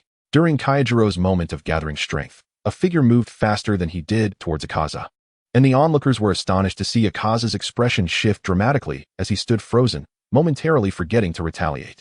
A voice they knew all too well resonated, drawing their gaze to the sudden arrival on the battlefield. Tanjiro Kamado watched intently, hardly blinking. Moon breathing, first form, dark moonlit palace. Kua disregarded the astonishment of those around him and, while attacking, exchanged a meaningful glance with Akaza, the implication clear. Akaza seemed momentarily stunned before quickly reacting, using his arm to block the attack. This maneuver almost reminded him of his harrowing battle against Upper Moon 1, Kokushibo. He had no desire to recall that gruesome scene. Excited, he licked his lips, realizing that their cherished little treasure had indeed grown. The stance he displayed while drawing his blade was becoming more and more commendable. Yet, he could not afford to show it. The demon slayers were still watching, and he needed to maintain an air of nonchalance. Akaza, oh, where did this little child spring from? Hasn't anyone told you that the outside world is perilous? Would you like your uncle to escort you home? Kua lowered the bandage covering his face, and the hearts of Tanjiro and the others, who had been apprehensive, finally settled. They had not misjudged. The person before them was indeed Kua. But why was he here, especially dressed so strangely? Kaijiro Rengoku did not forget his duty and shouted urgently, "Get back! That demon is not something you can easily handle." Although Kaijiro was equally astonished by Kua's appearance, he suppressed his curiosity and did not dwell on the fact that Kua also wielded breathing techniques, instead wanting to pull him out of the battlefield. However, before he could act, Kua shot him a fierce glare, commanding him not to move, warning that even deities could not save him if he persisted. Then, he created distance from Akaza, deftly swinging his blade and addressing the least injured of the group. Inosuke Hashibara, are you not going to help persuade your flame Hashira? His body can no longer endure the strains of battle. Tanjiro Kamado. Kua, how did you end up here, and dressed like that? It seemed he had recalled something. His gaze fixed on Kua. I remember now. You were the passenger leaning against the window. Weren't you with Mr. Tenjin? How did you come to this place? Kua raised a finger to signify silence, indicating that this was not the time for reminiscing, especially with the Hashira present. They could not afford to act too dramatically. Akaza quickly grasped Kua's intent and feigned concern for Kaijiro, saying, Kaijiro, do ensure that you do not die. I shall let you off this time, as I do not relish fighting children. With that, he vanished like a fleeting shadow, retreating into the depths of the forest. Tanjiro wished to pursue, but was halted by Kua. This is not the time for bravado. You are also injured. What purpose would it serve to chase after him? Other than becoming a meal for a demon? Kua gazed at the ravaged carriage, letting out a heavy sigh. This situation was unlike the last. Even if he exerted himself, he was destined not to save the dream of the demon. Kua could not help but ponder that this time, the demon's plan had failed, and Akaza had not succeeded in slaying Kaijiro due to his intervention. He could only hope that Akaza would temper his anger. Constant fury was detrimental to one's health. Kua approached Kaijiro, intending to treat his wounds, only to find Kaijiro scrutinizing him and the blade he held. Kaijiro Rengoku propped himself up with his Nichiren blade, his expression grave as he asked, Who taught you your breathing technique? Kua had been asked this question more than once. He deflected, responding, This matter seems rather inconsequential. Are you so invested in my breathing technique that you know its origins? Kaijiro scrutinized Kua's reaction, articulating each word carefully, if I am not mistaken. The moon breathing you employ was created by a traitor. Furthermore, aside from the founder, no demon slayer has successfully mastered this style of breathing. You are the second individual to wield moon breathing. Chapter 71, The Origins of Moon Breathing. It appeared that Kaijiro was not injured enough, as he still had the leisure to concern himself with such trivial matters. Kua unfastened his outer garments, producing supplies he always carried to administer first aid to Kaijiro. He ignored Kaijiro's wary gaze, deftly puncturing Kaijiro's acupoints with silver needles, his movements resolute and unhesitating. Your primary focus now is to heal your wounds. They still need you, Kua said, his tone tinged with resignation. He was unafraid of suspicion. Some matters required no concealment, and he would not defend himself. Trust and distrust lie solely in the hearts of men. Kaijiro Rengoku understood that Kua referred to Tanjiro and the others, temporarily setting aside his doubts about Kua. Using his Nichiren blade to support his weary body while casting a gentle glance at the sobbing trio, seeking to soothe their distress. With Kaijiro's cooperation, Kua's treatment progressed smoothly, and as he completed the final step, the dawn broke fully. Urgent members of the Corps rushed in to assist. There were many injured, yet thankfully, none had perished. Kua wiped the beads of sweat from his forehead, gazing at the unconscious Kaijiro Rengoku, reflecting on how he had enough life-saving medicine on hand. Otherwise, given Kaijiro's current condition, he would have been left to await death. Upon returning to the Demon Slayer Corps, Kua calmly seated himself aside, refraining from intervening in Kaijiro's subsequent treatment. Inevitably, he was brought before Kagaya Ubuyashiki, a scenario he had anticipated. Following the guidance of the crow, Kua arrived at the courtyard where Kagaya awaited him. only to be surprised to find several familiar faces present. The water Hashira, Ju Tomioka, the wind Hashira, Sanemi Shinazugawa, the insect Hashira, Shinobu Kocho, and even the unexpected presence of the stone Hashira, Jiomi I Himejima. The gathering was substantial. Were they so eager to judge him that even Shinobu had been summoned? In the present day, the Butterfly Mansion is undoubtedly the busiest hub of the Demon Slayer Corps, and it appears that the impending battlefield is unavoidable. Qing Yu casually chose a spot to sit, disregarding the myriad of scrutinizing gazes around him. Upon noticing the presence of tea, he poured himself a cup and drank contentedly, completely ignoring the watchful eyes of the head of the clan, Ubuyashiki Yoya, and Ubuyashiki Emanai, who were observing him intently. Shinazugawa Sanemi could no longer tolerate Qing Yu's behavior, especially since he had a previous grudge against him. He directly mocked, "In the presence of our esteemed leader, one should not act so brazenly. How uncouth." Qing Yu, unaccustomed to being lectured for quite some time, first glanced at Ubuyashiki Emanai, before directing his gaze at Shinazugawa Sanemi. "Your master has yet to speak. From whence does this barking disturb the peace? As for manners, I have always been the one to compel others to compromise. You lack the standing to reprimand me." When Qing Yu uttered the word reprimand, his gaze lingered pointedly on Ubuyashiki Emanai, who immediately appeared uncomfortable. Realizing the underlying implication of Qing Yu's words, she lowered her head in apology, silently reprimanding herself for not reaching out to him sooner. When Qing Yu's parents faced their tragic fate, they had indeed failed to arrive in time or offer any assistance, and only began their investigation after the news of his family's massacre had spread widely. Although Qing Yu was a distant branch of their clan, the ties with the main family had never been severed, and he had often provided financial support to them.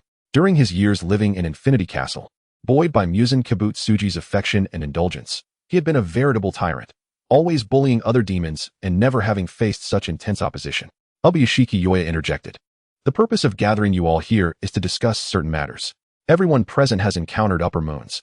It has been a considerable time since the last sighting of an upper moon, and aside from the severely injured Rengoku and the swordsman Kamadu Tanjiro, Yuzui Tenjin, and Inosuke, who cannot attend due to injuries, everyone else is gathered here.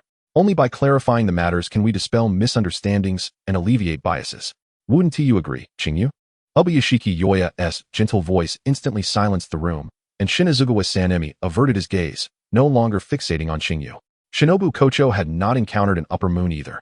Her reason for leaving the Butterfly Mansion was due to the deteriorating health of their esteemed leader. Lady Amanai was concerned that their leader might overexert himself by holding a meeting, which is why she summoned her to come along. Qing Yu chuckled at this, realizing that Ubuyashiki Yoya was evidently attempting to test him through this meeting. However, he was unfazed, as he also sought to clarify certain matters. And as to who was the hunter and who was the prey, it remained uncertain until the final moment. Given the current atmosphere, it seemed they were inclined to engage in prolonged discussions throughout the night. Qing Yu nodded and said, "I can cooperate with you, but before we proceed, please provide me with a reasonable justification. I am not a member of the Demon Slayer Corps. Are you not concerned that I might leak information or betray you?" Qing Yu deliberately exposed their suspicions of him, remaining unperturbed. Ubuyashiki Emanai responded, "At least for now, you have not committed any acts detrimental to the Demon Slayer Corps, and we are willing to trust you. We are also grateful for your assistance to the Flame Hashira, Rengoku Kyujiro. His injuries were treated quite promptly." Qing Yu provocatively glanced at Shinazugawa Sanemi, inciting the latter to clench his fists tightly. Ubuyashiki Yoya continued, "Well then, let us begin by discussing the matters concerning the Kamadu family. Qing Yu, although it may be somewhat presumptuous to ask, the moon-breathing technique you employ pertains to a closely guarded secret of the Demon Slayer Corps. The moon breathing was created by the former Demon Slayer, Tsujikuni Yorichi, who later became a demon. He left no heirs and failed to document any information regarding the moon breathing, resulting in the discontinuation of this lineage of techniques. Our understanding of the moon breathing is derived solely from the accounts of swordsmen who fought alongside that founder, and these accounts have been recorded and passed down through generations. The moon breathing is, apart from the original breathing techniques, the most formidable, with all subsequent styles derived from it." Qing Yu replied, "So, merely because I employ the moon breathing, I am to be branded a traitor? That seems rather unreasonable. The paths to learning breathing techniques are not restricted to the Demon Slayer Corps. For instance, Tanjiro's fire god Kagura and Inosuke's self-created beast breathing serve as prime examples. As for how I acquired the moon breathing, I would prefer it if you did not concern yourselves with that." Ubuyashiki Yoya responded, "Of course, if you are unwilling to disclose, we will not press you. Although the Demon Slayer Corps has not preserved the lineage of the moon breathing, information regarding its creator still exists. I will arrange to have the relevant materials sent to you later. I hope they prove beneficial." Qing Yu neither accepted nor declined, for this matter involved his mentor, Kokoshibo, and he had a profound interest in the materials that Ubuyashiki Yoya and Sanemi had previously mentioned. He wondered how his mentor's character differed during his human years compared to now, whether he was as stern as he appeared now, or if he had always remained unchanged. Just contemplating this was immensely intriguing. Chapter 72. Overcoming the Wisteria. Qing Yu was compelled to listen to the meeting for an entire night, his boredom causing him to stare blankly in a certain direction, anxiously awaiting its conclusion. Who could understand the despair of a meeting that stretched from day into night, and then from night into the depths of the night? He couldn't help but lament the significance placed on mere information regarding upper moons. If they were to learn of Muzan Kibutsuji's whereabouts, the ensuing chaos would undoubtedly eclipse the current situation. Throughout the meeting, Qing Yu had been questioned multiple times, yet he skillfully evaded each inquiry. Perhaps his fatigue was too evident. Ubuyashiki Yamanai kindly inquired, "Are you all right? Would you like to return to rest?" At this point, the meeting had entered the review stage, rendering his presence inconsequential. However, he did not wish to be treated as special. Even Ubuyashiki Yoya was enduring the meeting despite his illness, so he had no reason to leave early. Qing Yu replied, "It's fine. I'll wait until it's over." Tenjin Yuzui had many things he wished to discuss with Qing Yu, but upon seeing him, he found himself at a loss for words. He longed to ask why Qing Yu had not waited for him to return to the Kamadu estate, why he had suddenly vanished, but upon reflection, he felt he had no right to question him. Most importantly, he had yet to formally apologize to Qing Yu on behalf of his master, Sakanji Urokadaki. Although he had learned during the meeting the reasons for Qing Yu's departure, for some reason, he still felt a dull ache in his chest. This sudden discomfort left him bewildered. He was unsure of what was wrong with him, as there were no visible wounds on his torso that should have caused such pain. When he privately sought Shinobu Kocho's help, he explained his situation, but instead of receiving treatment, he was dismissed, being told that he was wasting her time. After Qing Yu silently counted countless sheep, Ubuyashiki Yoya finally announced the adjournment of the meeting. He stumbled to his feet, his mind consumed with a singular thought: sleep. Even if Muzan Kibutsuji were to appear before him at that moment, he would insist on getting his rest first. "Wait, Qing Yu, I have something to discuss with you." Tenjin Yuzui's voice rang out behind Qing Yu, akin to a curse from the depths of hell, prompting Qing Yu to turn around with an unwelcoming expression. Qing Yu replied, "You'd better genuinely have something to say." This implied that he did not wish to engage in idle chatter. He had no time for reminiscing. It is indeed commendable that Kenroji Mitsuri, despite his frail health, persevered alongside them without a moment's respite, enduring until the conclusion of the meeting, when all matters had been duly arranged. "Tanjiro Kamadu, I have been searching for you. Regarding the incident at Mizunoyama, are you still upset? I deeply regret almost damaging your cherished possession. Master Urokadaki entrusted me with a letter for you, and since you lack a crow, it has remained with me." Kyuha gazed at Tanjiro with a complex expression, extending his hand to receive the letter he offered. "I recall you have already apologized for that matter. Please convey my regards to Master Urokadaki. Now that it has passed, I shall not dwell on it any further." Tanjiro felt a fleeting softness as his hand brushed against Kyuha's, stirring an unexpected sense of longing within him. His breath became momentarily erratic, and he swiftly lowered his head to conceal his discomfort, not wishing to reveal his vulnerability. Fortunately, Kyuha, fatigued beyond measure, did not immediately notice Tanjiro's unsettled breath. The timeline shifts back to a few nights prior, where Akaza, after a retreat, arrived at a residential dwelling. Upon entering, Akaza respectfully knelt before the manifestation of Kibutsuji Muzan, stating, "I have completed the tasks you assigned, and I have come to report to you, Lord Muzan." Muzan's aura shifted dramatically, his eyes reverting to their original crimson hue. He closed the book he had been holding and inquired, "Have you encountered Kyuha?"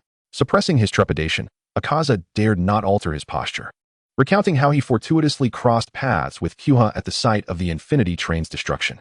He assured, "I adhered to your command and did not reveal any vulnerabilities before the Demon Slayers. From my observations, Kyuha has successfully integrated into the Demon Slayer core, and there is no immediate concern regarding exposure." Muzan remarked, "Kyuha has always been a valuable asset. This has never caused me worry. I deliberately refrained from meeting him last time. He is likely upset. Maintain close surveillance on the movements of the Demon Slayer core. Any information pertaining to Kyuha must be reported to me without delay." Reflecting on the gifts Kyuha had provided him, Muzan was now fully assured of the efficacy of the potion he had been experimenting with and refining over this period. Indeed, Kyuha had proven himself worthy of Muzan's trust by developing a potion that counteracts the effects of wisteria, devoid of any side effects. He distributed the improved potion among all upper-ranking and formidable demons, preparing to catch the Demon Slayer core off guard. Simultaneously, Kyuha's extraordinary talent reminded him of a traitor, Tamayo. She had scurried like a rat for years. It was time for her eradication. Akaza responded, "I will obey your command." Muzin continued, "You may leave. It is rare for me to be in good spirits today. As for your previous transgressions, I shall overlook them this time due to Kyuha's involvement. However, it is unacceptable that you failed to handle a mere handful of demon slayers and a severely injured Hashira. It appears you two have fallen from grace. Such a situation may only occur once. Should it happen again, I will not be so forgiving." Akaza swiftly exited under Muzin's icy gaze, recalling his encounter with Rengoku Kyuduru, still feeling a lingering sense of desire for that battle. Despite his admiration for Rengoku's prowess, it paled in comparison to the weight of Muzin's orders. For months quickly passed, and Rengoku Kyuduru's injuries gradually healed under the tireless care of Kochu Shinobu and Kyuha. Due to the severity of his wounds, Rengoku had no choice but to withdraw from the 9 Hashira after the battle on the Infinity Train. Once fully recovered, he would serve as the protector of Kanroji Mitsuri at the Demon Slayer Corps headquarters and instruct other swordsmen in the breathing techniques to enhance their skills. However, circumstances did not unfold favorably. The frequency of demon appearances escalated alarmingly. Tanjiro Kamado and his comrades discovered that the instances of demons congregating for operation had increased during their missions. Previously, demons primarily attacked humans for sustenance, yet now, with the fall of night, they selectively tormented humans as if to provoke the Demon Slayer Corps. Consequently, the number of injured members rose, leaving Kyuha with no time for leisure, constantly traversing the various wards of the Butterfly Mansion. Chapter 73, Preparations Before the Mission. Kanroji Mitsuri had long arranged accommodations for Kyuha, considering his frequent visits to the Butterfly Mansion to assist. Thus, his residence was not far from there. Ever since their last encounter, Tanjiro sought him whenever he had the chance. Sometimes he would merely stand by, silently observing Kyuha at work, occasionally offering assistance. During this time, Kyuha's relationship with the young ladies of the Butterfly Mansion had blossomed. They often shared tea and conversations, though more often than not, they were bustling with tasks. Setting aside his belongings, Kyuha was momentarily distracted by the raucous sounds outside, prompting him to rise and investigate. Before he could fully step outside, he was taken aback by the scene before him. Yuzui Tenjin, whom he had encountered previously, carried Kanazaki Aoi on his shoulder while gripping another girl from the Butterfly Mansion.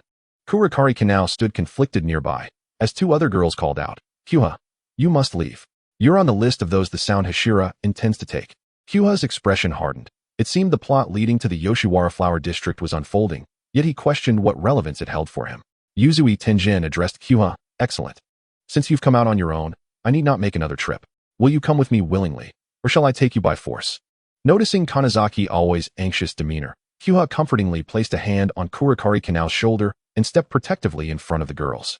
Regardless of the reason, one cannot coerce another. Your actions are akin to those of a robber. Should Miss Butterfly learn of this, how do you think she would react? Yuzui Tenjin retorted, "I require their assistance for my mission. You needn't invoke the insect Hashira to intimidate me. Taking individuals who are not her successors does not require a Hashira-esque consent. As a member of the Demon Slayer Corps, one must fulfill their responsibilities. Regarding you, I have already received Lord Kanroji's approval prior to the operation.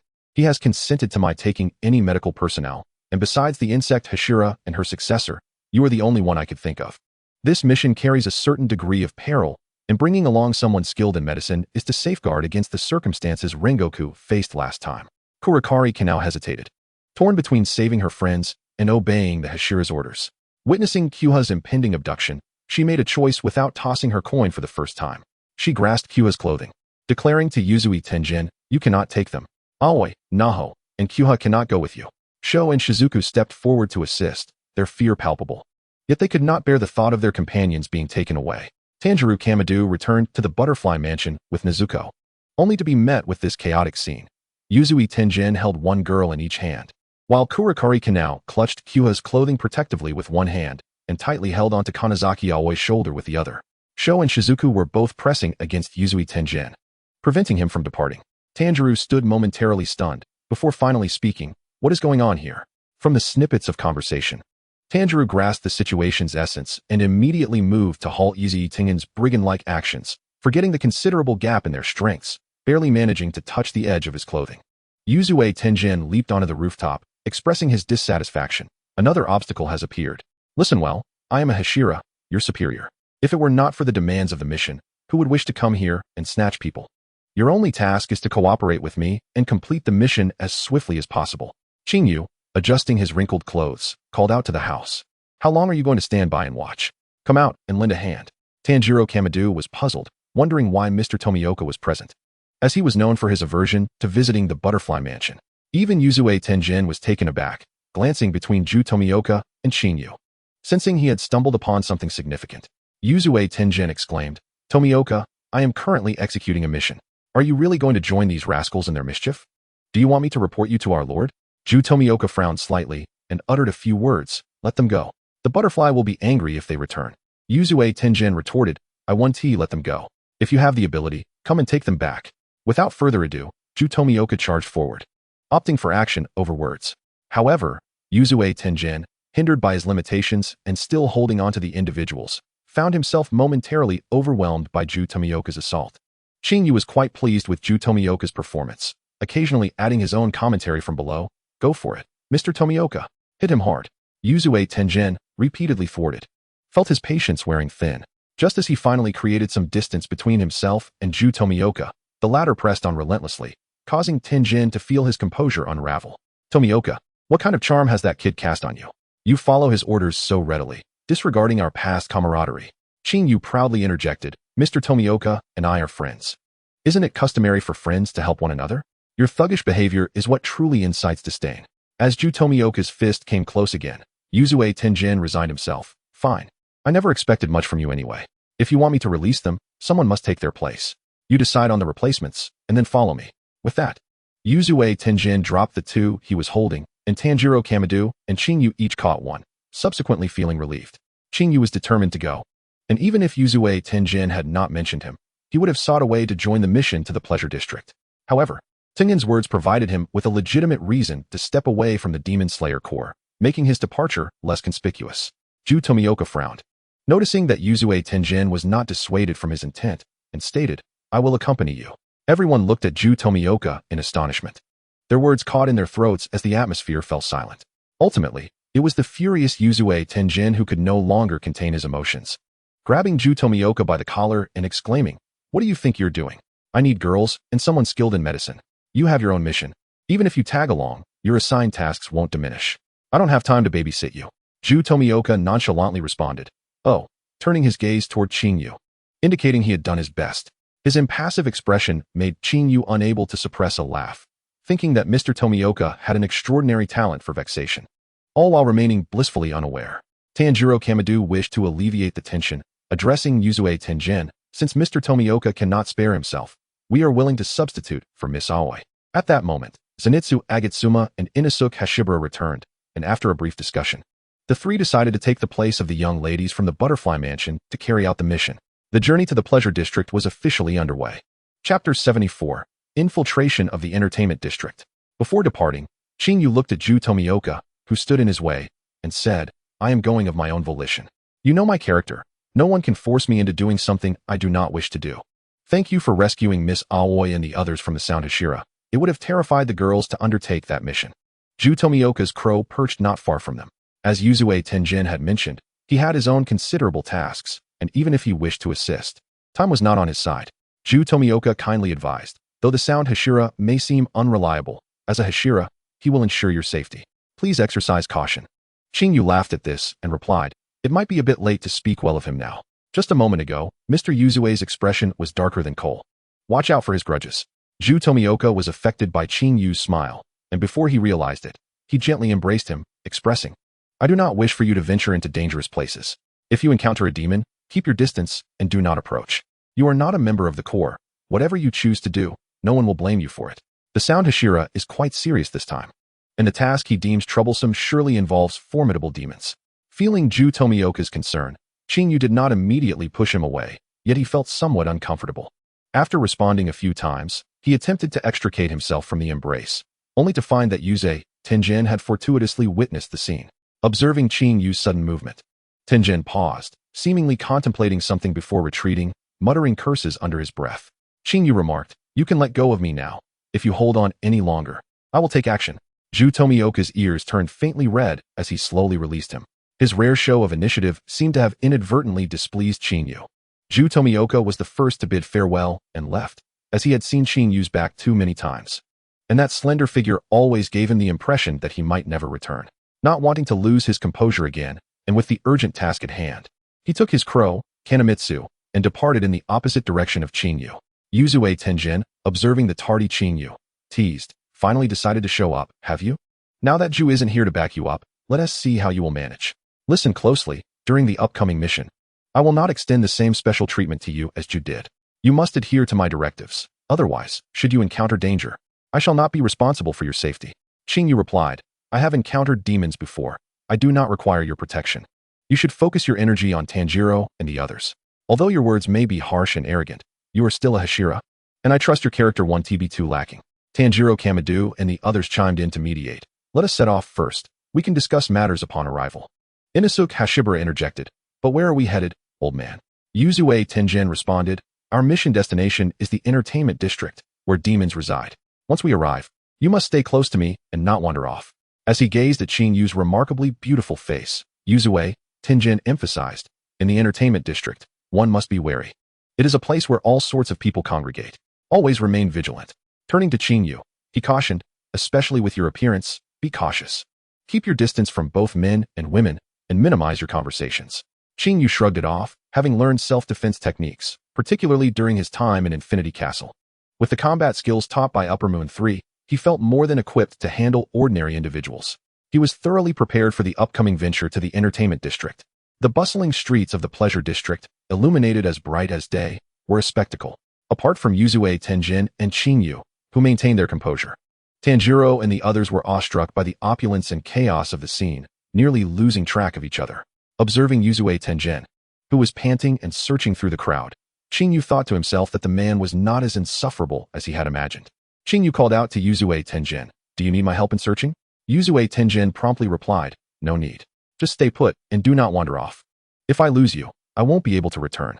After retrieving the errant Inosuke Hashibara and Zenitsu Agitsuma, Tenjin Yuzui led them to the wisteria-patterned residence in the entertainment district for a brief respite. Tenjin explained, aside from you, Hiyori, your current mission is to disguise yourselves and infiltrate the entertainment district in search of my wives and the lurking demons. I will also gather intelligence while Hiyori stays here to help organize our findings, providing medical assistance should we sustain injuries. Hiyori responded, I have no objections. If you are injured during your mission, I will assist in your treatment, but you must not restrict my freedom. Tenjin nodded in agreement. Of course. I am not a true tyrant. He continued, my wives have been undercover in the entertainment district for some time. They are exceptional kunoichi. And since our communication was abruptly severed, I hurried here. This only serves to illustrate the strength of the demons lurking in this area. Whoever first detects their presence must not act recklessly. Instead, seek an opportunity to relay the information back. Zenitsu seized upon a key phrase, stepping forward to inquire. Wait a moment, did you just say wives? What does that signify? A person like you, with such a peculiar demeanor, somehow manages to have not one but multiple wives. Tenjin replied to Zenitsu, it means exactly what it implies. I have 3 wives. What is it to you? I am quite remarkable myself, you know. Hiyori and Tanjiro Kamadu restrained the agitated Zenitsu, forcefully pinning him down on the tatami mat, one holding his shoulders and the other covering his mouth, an impressive display of teamwork.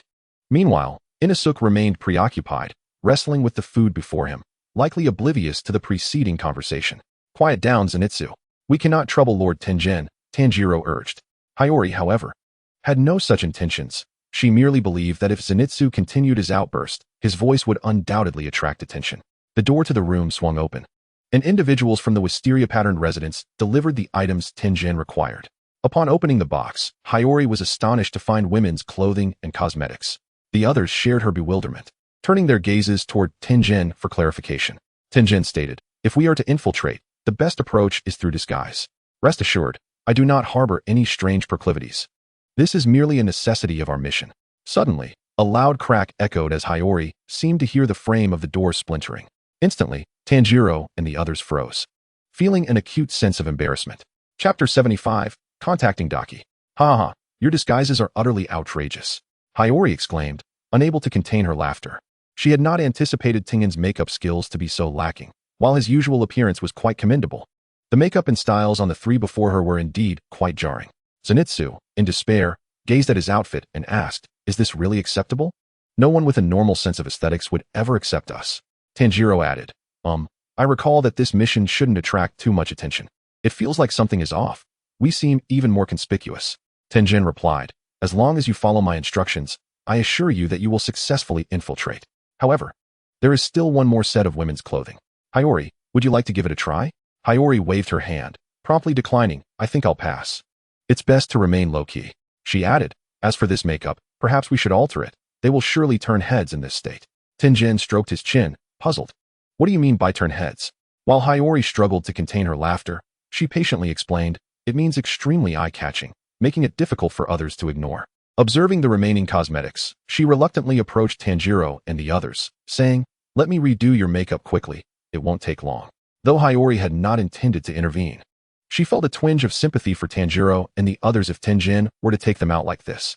Watching Hiyori's somewhat clumsy, yet clearly effective makeup skills, Tenjin inquired, why didn't you mention you could do makeup earlier? I wasted my efforts. Hiyori retorted without mercy, you never asked me. In no time, their makeup was adjusted, earning unanimous praise. Even Tenjin complimented, well, it's only slightly better than my own. Your skills are quite commendable. Hiyori clapped her hands and replied calmly, I know a sister who loves beauty. Watching her groom herself has taught me a thing or two. Reminiscing about Hyogai and Daki, Hiyori felt a wave of nostalgia. When she was quite young, Daki had cared for her for a time. Due to the lack of sunlight in the Infinity Castle, Muzan Kibutsuji had taken her to live among the crowd, only sending her to other upper moons when he was too busy. Of course, excluding Doma and Jotaro. With Hiyori's capable assistance, Tenjin managed to promote Tanjiro and the others without much difficulty. Seizing the opportunity when no one was around, Hiyori opened the window and quietly slipped out. She locked the door behind her and, after confirming she was not being followed, headed toward the Kayagaku residence.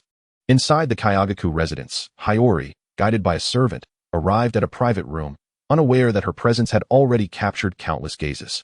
I have long heard of the famed beauty of the courtesan Warabeheim. I wonder if I might be fortunate enough to witness her in person. Upon hearing Warabeheim's name, the young girl pouring tea for Hiyori turned pale, spilling the tea in her shock. She hastily set down the teapot, repeatedly apologizing. I'm so sorry, esteemed guest. I didn't mean to. Please forgive me. Hiyori inquired. You seem frightened. What is the matter? What do you know? The maid lowered her head further, trembling uncontrollably. Realizing she could extract no useful information, Hiyori memorized the maid's face and dismissed her. She deliberately appeared at the Kayagaku residence as a guest, ensuring that even if her presence were discovered, she would have an explanation. The sound of hurried footsteps echoed down the corridor. Daki had sensed Hiyori's arrival long before she reached the vicinity of the Kayagaku residence. After all, the earrings Hiyori wore emanated the aura of Muzan Kibutsuji, making it nearly impossible for her to go unnoticed. Once she had sent away those lingering outside, Daki opened the door to find Hiyori leisurely seated within. Her gaze as gentle as ever. Hiyori smiled. You still look as beautiful as ever, Sister Daki. Daki approached Hiyori, astonished, little ancestor. Why didn't you inform me of your arrival in advance? Let me take a good look at you. I've missed you so much. Daki cupped Hiyori's face in her hands, examining her closely while her complaints flowed incessantly. You've lost so much weight, and your complexion is poor. The fabric of your clothing isn't even the finest quality, and your hands have more calluses. Is the Demon Slayer Corps treating you harshly? What kind of miserable life are you living? Come, let us go to my room. I'll have someone prepare some things for you. This isn't the place for a proper conversation. Hiyori allowed Daki to fuss over her, relishing the feeling of being cared for. All right, I will heed your wishes, Sister Daki. Or perhaps it would be more appropriate to refer to you as the courtesan Warabeheim. Daki playfully tapped Hiyori's nose with her nail, affectionately saying, call me whatever you wish. It's entirely up to you. As Qing Yu traversed the staircase in the corridor, he was met with the enchanting sounds of the shamisen, a clear indication that his companion, Zenitsu Agitsuma, had successfully infiltrated the area. It appeared that caution was still warranted, for he had not forgotten Zenitsu's extraordinary sense of hearing. Daki commanded her attendants to present an array of exquisite items and personally informed the proprietor that the entire floor had been cleared of guests, as she was to entertain a particularly important visitor, forbidding any disturbances. Within the Kayagaku house, Daki held absolute authority. Whatever demands she made were dutifully fulfilled by the owner.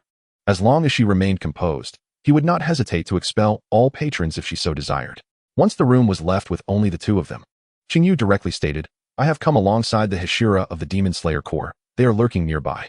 Daki smirked, raising her hand to offer Qing Yu a piece of candy, saying, do give it a taste. I find that human children are quite fond of such treats.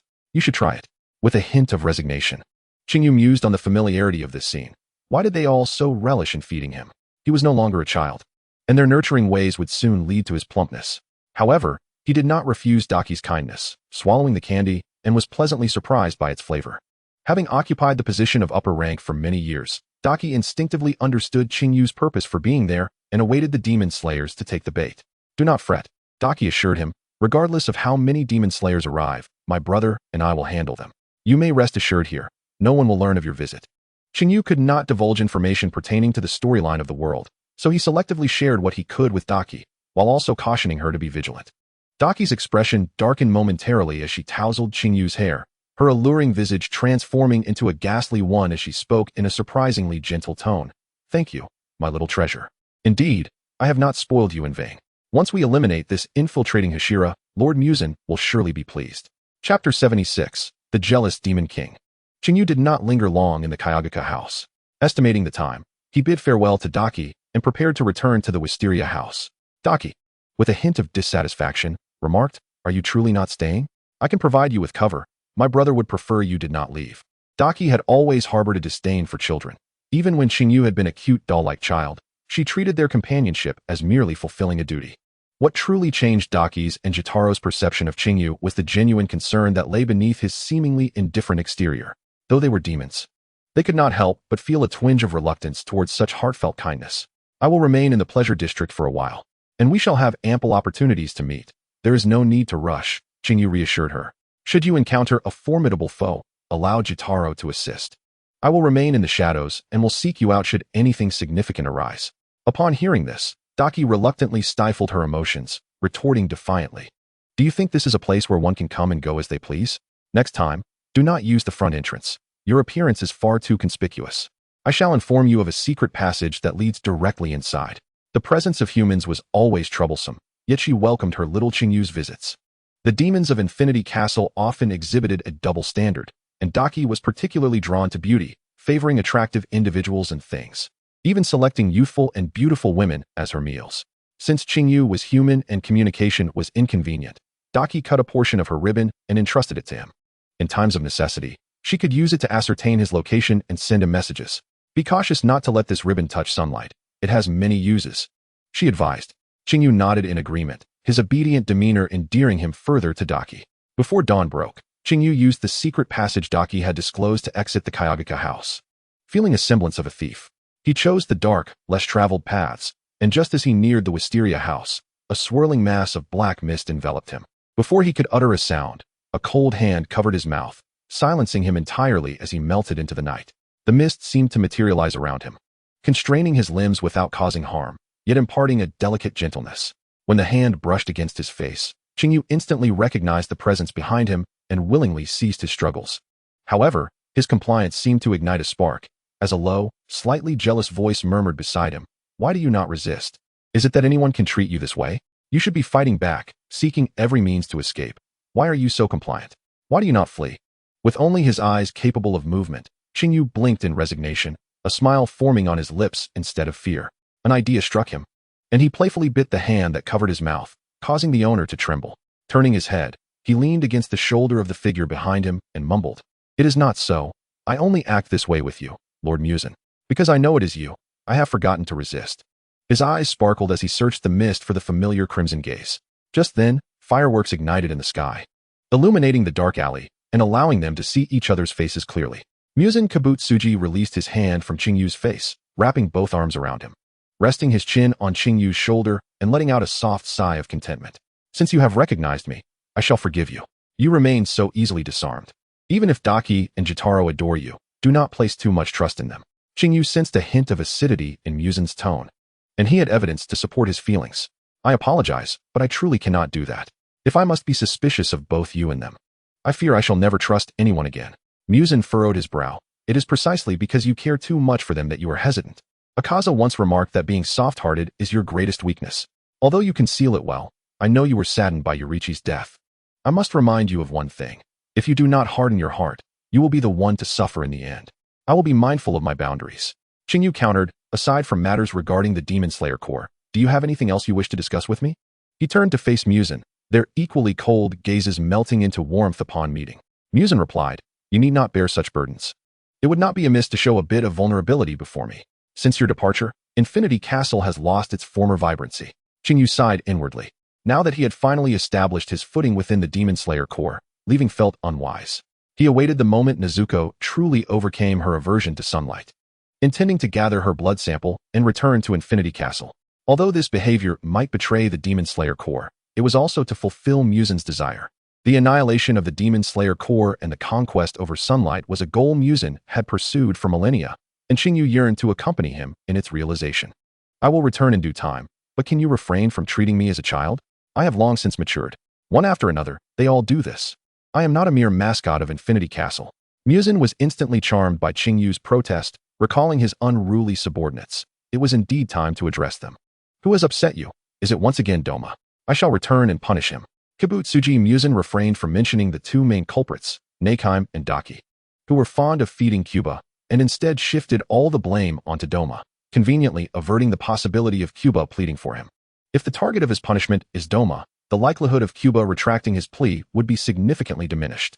A mischievous thought crossed Cuba's mind, taking advantage of Doma's absence. He schemed to create obstacles for him. Please assign Doma more tasks. The last time I encountered him, he deliberately toyed with my intentions, almost exposing my identity. Moreover, he has corrupted the others, failing to teach them properly. Musen acquiesced to Cuba's requests, although Doma possessed considerable strength and was quite useful. Cuba's whispers would ensure that Doma's days ahead would be far from pleasant. They conversed for an extensive period, but ultimately, Cuba, concerned about being discovered by Yuzui Tenjin, requested Musen to escort him back. Chapter 77, Ominous Signs. Daki sat in a room that never saw the light of day, clutching the items left by Cuba. They were two spherical objects resembling eyeballs, which Cuba had specifically emphasized should be carried by both her and her brother. Daki turned towards her shadow on the floor and said, "You heard what Cuba said, did you not, brother?" Her shadow elongated and expanded, eventually revealing a figure. Jotaro stirred. His gaze fixated on the items in Daki's hands. Jotaro immediately discerned the true nature of the objects and nodded for Daki to keep them, as they bore the essence of Lord Musen and the Biwa woman. Rest assured, little one, it is rare for him to come bearing gifts for us. Daki tilted her head. Though puzzled, she chose to trust her brother and Cuba. She handed one of the objects to Jotaro, keeping the other for herself, which she placed in a ribbon, while Jotaro integrated his into his scythe. Daki rose and approached Jotaro, expressing her dissatisfaction. "Brother, I called for you several times. Why did you only come out now? Cuba has already left. More foolish demon slayers have arrived in the Pleasure District. It must be related to those 3 women. To be safe, we should consume all the supplies in the granary." Jotaro gently stroked Daki's hair, his smile appearing more sinister due to his terrifying visage. "I recall that food was painstakingly selected by you. Are you truly willing to devour it all at once? After all, it took considerable effort to amass such delightful provisions." Jotaro understood his sister well. Her temper was spoiled, her tastes refined, and she was not one to engage her mind during battle. Yet, despite this, she was still his sister, someone he would protect with his life. Perhaps it was because they had endured so much hardship as humans that, after becoming demons, they became so particular. Lavish rooms, exquisite decorations, even food was only consumed if it was presented by beautiful girls. However, Jotaro did not hold such fastidious standards. As long as his sister was happy, he was content. As for why he did not come out to meet Cuba, he indeed held affection for the child, but there were clearly many humans lurking downstairs. An exposure would be detrimental. Unfortunately, Daki, in her excitement at seeing Cuba, had not considered this aspect. Jotaro revealed a cruel smile and said to Daki, "Prepare for a grand endeavor. Once we slay the Hashira, brother will transform his flesh and blood into our nourishment, allowing us to grow stronger. That esteemed lord will surely be pleased with our victory over the Hashira." Daki replied, "I am looking forward to it, brother. I have a premonition that this battle will be of great significance to Lord Musen, and with Cuba in the Pleasure District. I must find a way to draw out those demon slayers quickly. It will be up to you then." On the day of the scheduled report, Cuba accompanied Yuzui Tenjin to meet with Tanjiro Kamado and the others. Along the way, Cuba kept a keen eye on Tengen's expression, noting that his demeanor grew increasingly grave. Before they approached, he observed that one of the 3 was missing, Zenitsu Agatsuma, who had been lurking at the Kayagaka house. Tenjin also allocated some attention to Cuba, noticing that he was able to keep pace with his speed, without even breaking a sweat. He thought to himself, could Cuba's strength now rival that of Hashira? Such terrifying talent, akin to the genius Mitsuri Kanroji. It was said that he wielded the long-lost moon breathing. Had the circumstances been different, he would have been eager to witness whether the moon breathing techniques were as splendid as Rengoku Kyujuru described. Though Cuba seldom engaged in combat, the brilliance of the moonlight could not be easily obscured.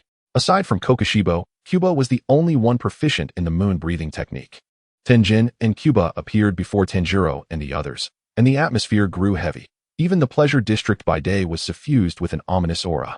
Tenjin solemnly declared, "Zenitsu will not be joining us. This was a misjudgment on my part.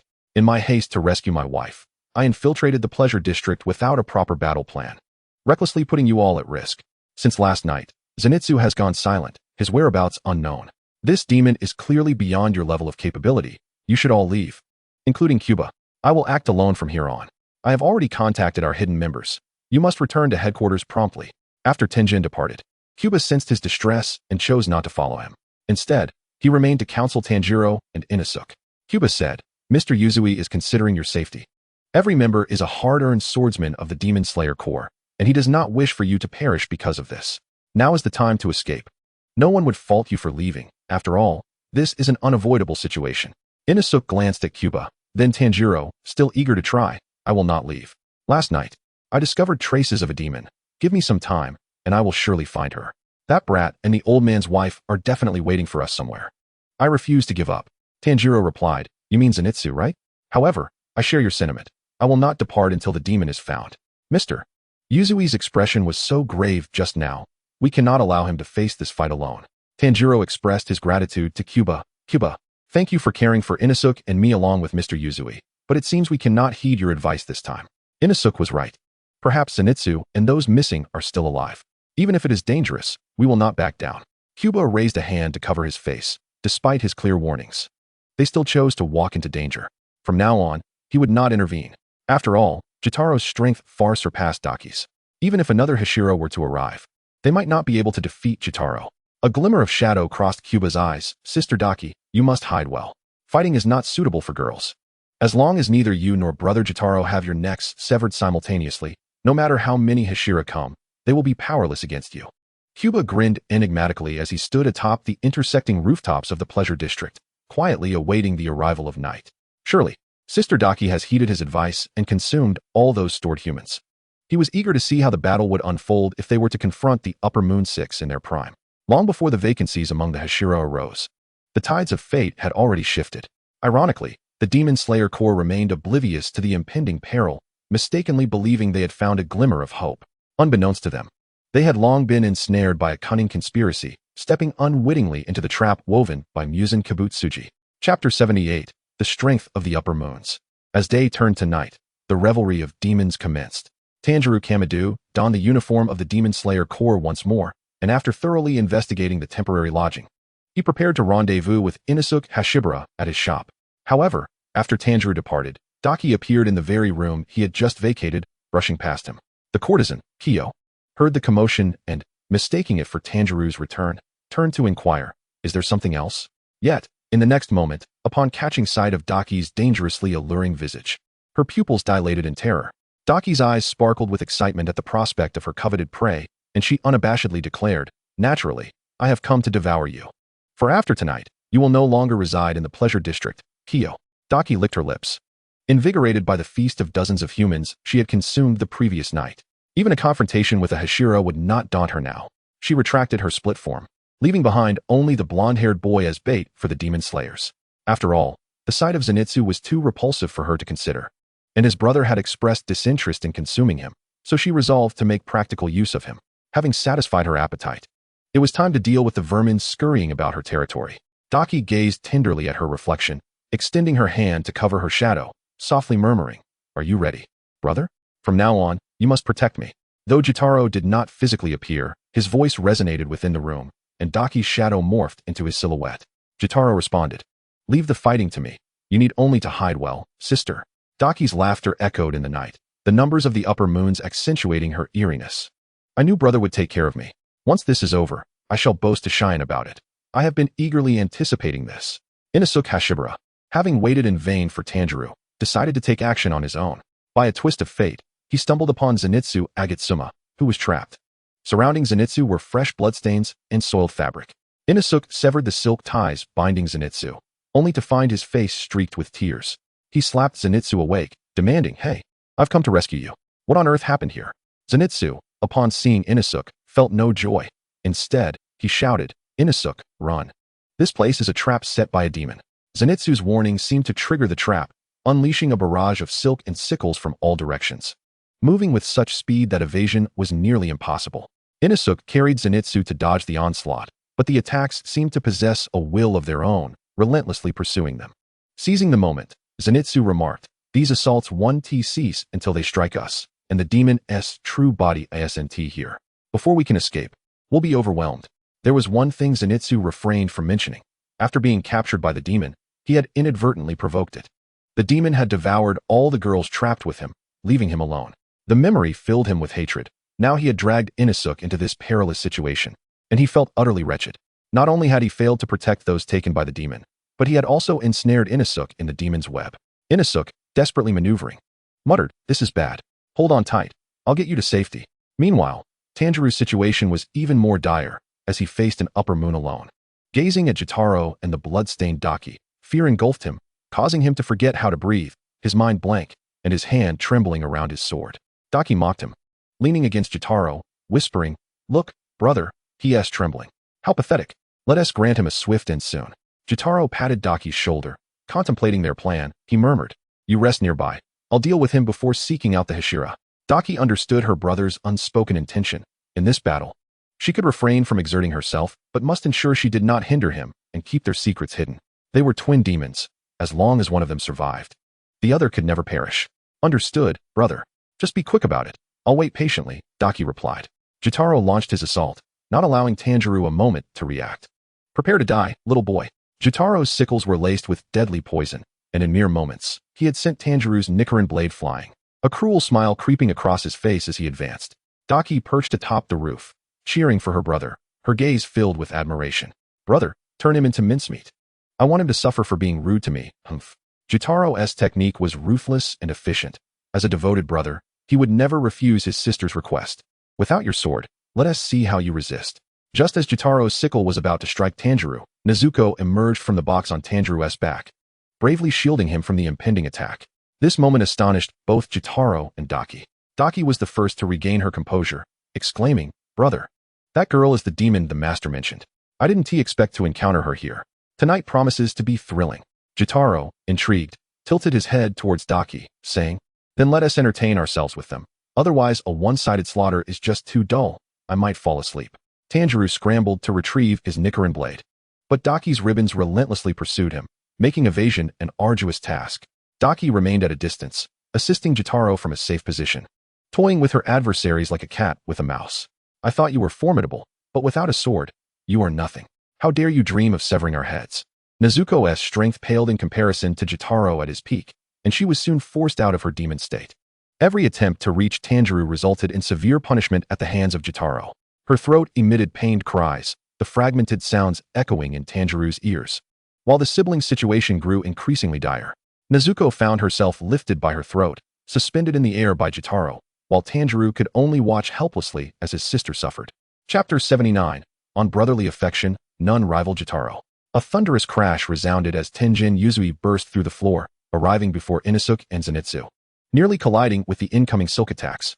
Inosuke shouted, "Old man, those attacks will lock onto our position. We can't take them head-on." Zenitsu successfully caught the Nichiren blade handed to him by the muscular mice, joining Inosuke to combat the traps within the cave. Tenjin Yuzui declared, "If we cannot evade them, we shall draw them together and sever them all." Sound breathing, fourth form, constant resounding slashes. With a mere flick of his wrist, he swiftly neutralized the traps set by Daki, then approached Inosuke Hashibara and Zenitsu Agitsuma, inquiring, "Are you injured? Have you glimpsed any traces of the demon?" Inosuke replied, "I'm unscathed. Such petty tricks could never harm me, though they are rather bothersome." Upon the appearance of Tenjin Yuzui, Zenitsu could no longer contain his tears, exclaiming, "I'm sorry, I couldn't protect the hostages, and I let the demon capture them. Those poor girls have fallen into the demon's clutches." The atmosphere instantly plummeted to a chilling silence. Tenjin, visibly shaken, began to frantically scour the cave, ultimately uncovering a few familiar scraps of fabric stained with blood. Gripping the fabric tightly, he murmured, "Makio, I've arrived too late." Although he had anticipated the worst, witnessing it firsthand was still unbearable. His gaze turned cold, veins bulging, and his breaths grew heavy. "I will avenge you, even if it costs me my life." Turning to Zenitsu, he urged, "Do not dwell in self-reproach. Gather your spirit. The malevolent demon awaits our reckoning." With unparalleled swiftness, Tenjin traversed the eaves of the pleasure district, appearing behind Daki and severing her neck with a single stroke. Daki let out a piercing scream, and the momentum of her attack on Tanjiro Kamado diminished, granting him the opportunity to roll into a nearby house, reclaiming his Nichiren blade. Tenjin lifted Daki's head, locking eyes with her. "Is it you who killed my wife, foul demon?" Daki retorted angrily, "You rude wretch. How could I possibly remember every soul I've devoured? I've consumed so many. Brother, help. He is bullying me." Daki struggled to reclaim her head, only to be kicked off the rooftop by Tenjin. Jotaro, witnessing this, hastily discarded Nezuko and caught Daki's falling body. With Tenjin holding Daki's head, she was powerless, forced to gaze at him with resentment. Tenjin immediately sensed Jotaro's formidable presence upon their first encounter, as the latter effortlessly reclaimed Daki's head, gently placing it back onto her body and wiping her tears away. Now, such a lovely face should not be marred by tears. Daki sobbed, breathless, pointing at Tenjin. "He ambushed me and severed my head. Brother, you must kill him." Jotaro patted Daki's head, assuring her, "Just hide and watch the show, worry not. As long as I'm here, no one shall bully you." Tenjin, clutching his wound inflicted by the scythe, stared in disbelief at the spectacle before him. Despite having severed the demon's neck, she remained alive and even reattached her head. This pair of demons were siblings. Could they possibly be twin demons? Inosuke and Zenitsu arrived just in time, joining forces with Tanjiro and Nezuko to encircle the sibling duo. Jotaro unleashed his blood demon art, enhanced by Daki's ribbons, creating an impenetrable barrier that kept them at bay. Tenjin declared, "This approach is futile. We must devise a means to separate them." Jotaro focused solely on Tenjin, dismissing Tanjiro and the others as mere trifles. "Since you dared to harm my sister, prepare for my vengeance. I am a demon who bears grudges. I will reclaim what is owed to me. You shall perish." Tenjin steadied his breath, seeking opportunities to strike at Daki while countering Jotaro's attacks. He discerned that Daki, as the sister, lacked the power and speed of her brother. Jotaro was the true upper moon, while Daki was merely a liability. Daki, incensed by the onslaught, flailed her ribbons but found herself evading the relentless attacks. "Brother, they're all targeting me. You must do something." She whined like a petulant child. Despite her efforts to defend herself against the coordinated assault, Jotaro sent Tenjin sprawling back, seizing the moment to unleash his blood demon art, sending the others flying. Qing Yu, having deliberately refrained from entering the fray, monitored the battle's progress. Given the current circumstances, it was highly probable that Jotaro and Daki would survive. However, he remained wary of Tanjiro's protagonist aura, knowing that the tide could shift at any moment.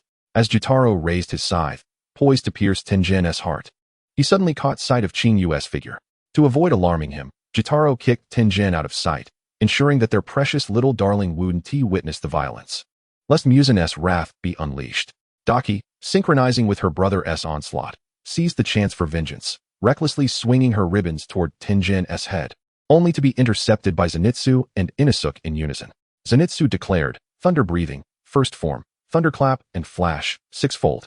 Inosuke added, "Beast breathing, fifth form, crazy cutting." Daki, frustrated by the incessant skirmish, found the situation intolerable, loathing the feeling of being restrained by these inconsequential minions. A flurry of scythe attacks descended from various angles, and Inosuke, unable to evade in time, took a direct hit, the poison seeping rapidly from the wound. Jotaro swiftly appeared before Daki, addressing the remaining two. "How dare you bully my sister while I'm away? Did you consider my opinion?" Daki gleefully exclaimed, "Brother, you've finally arrived. These two ugly brutes have soiled my clothes and constantly obstruct me from reaching you. Seek vengeance on my behalf." Tanjiro sensed something amiss.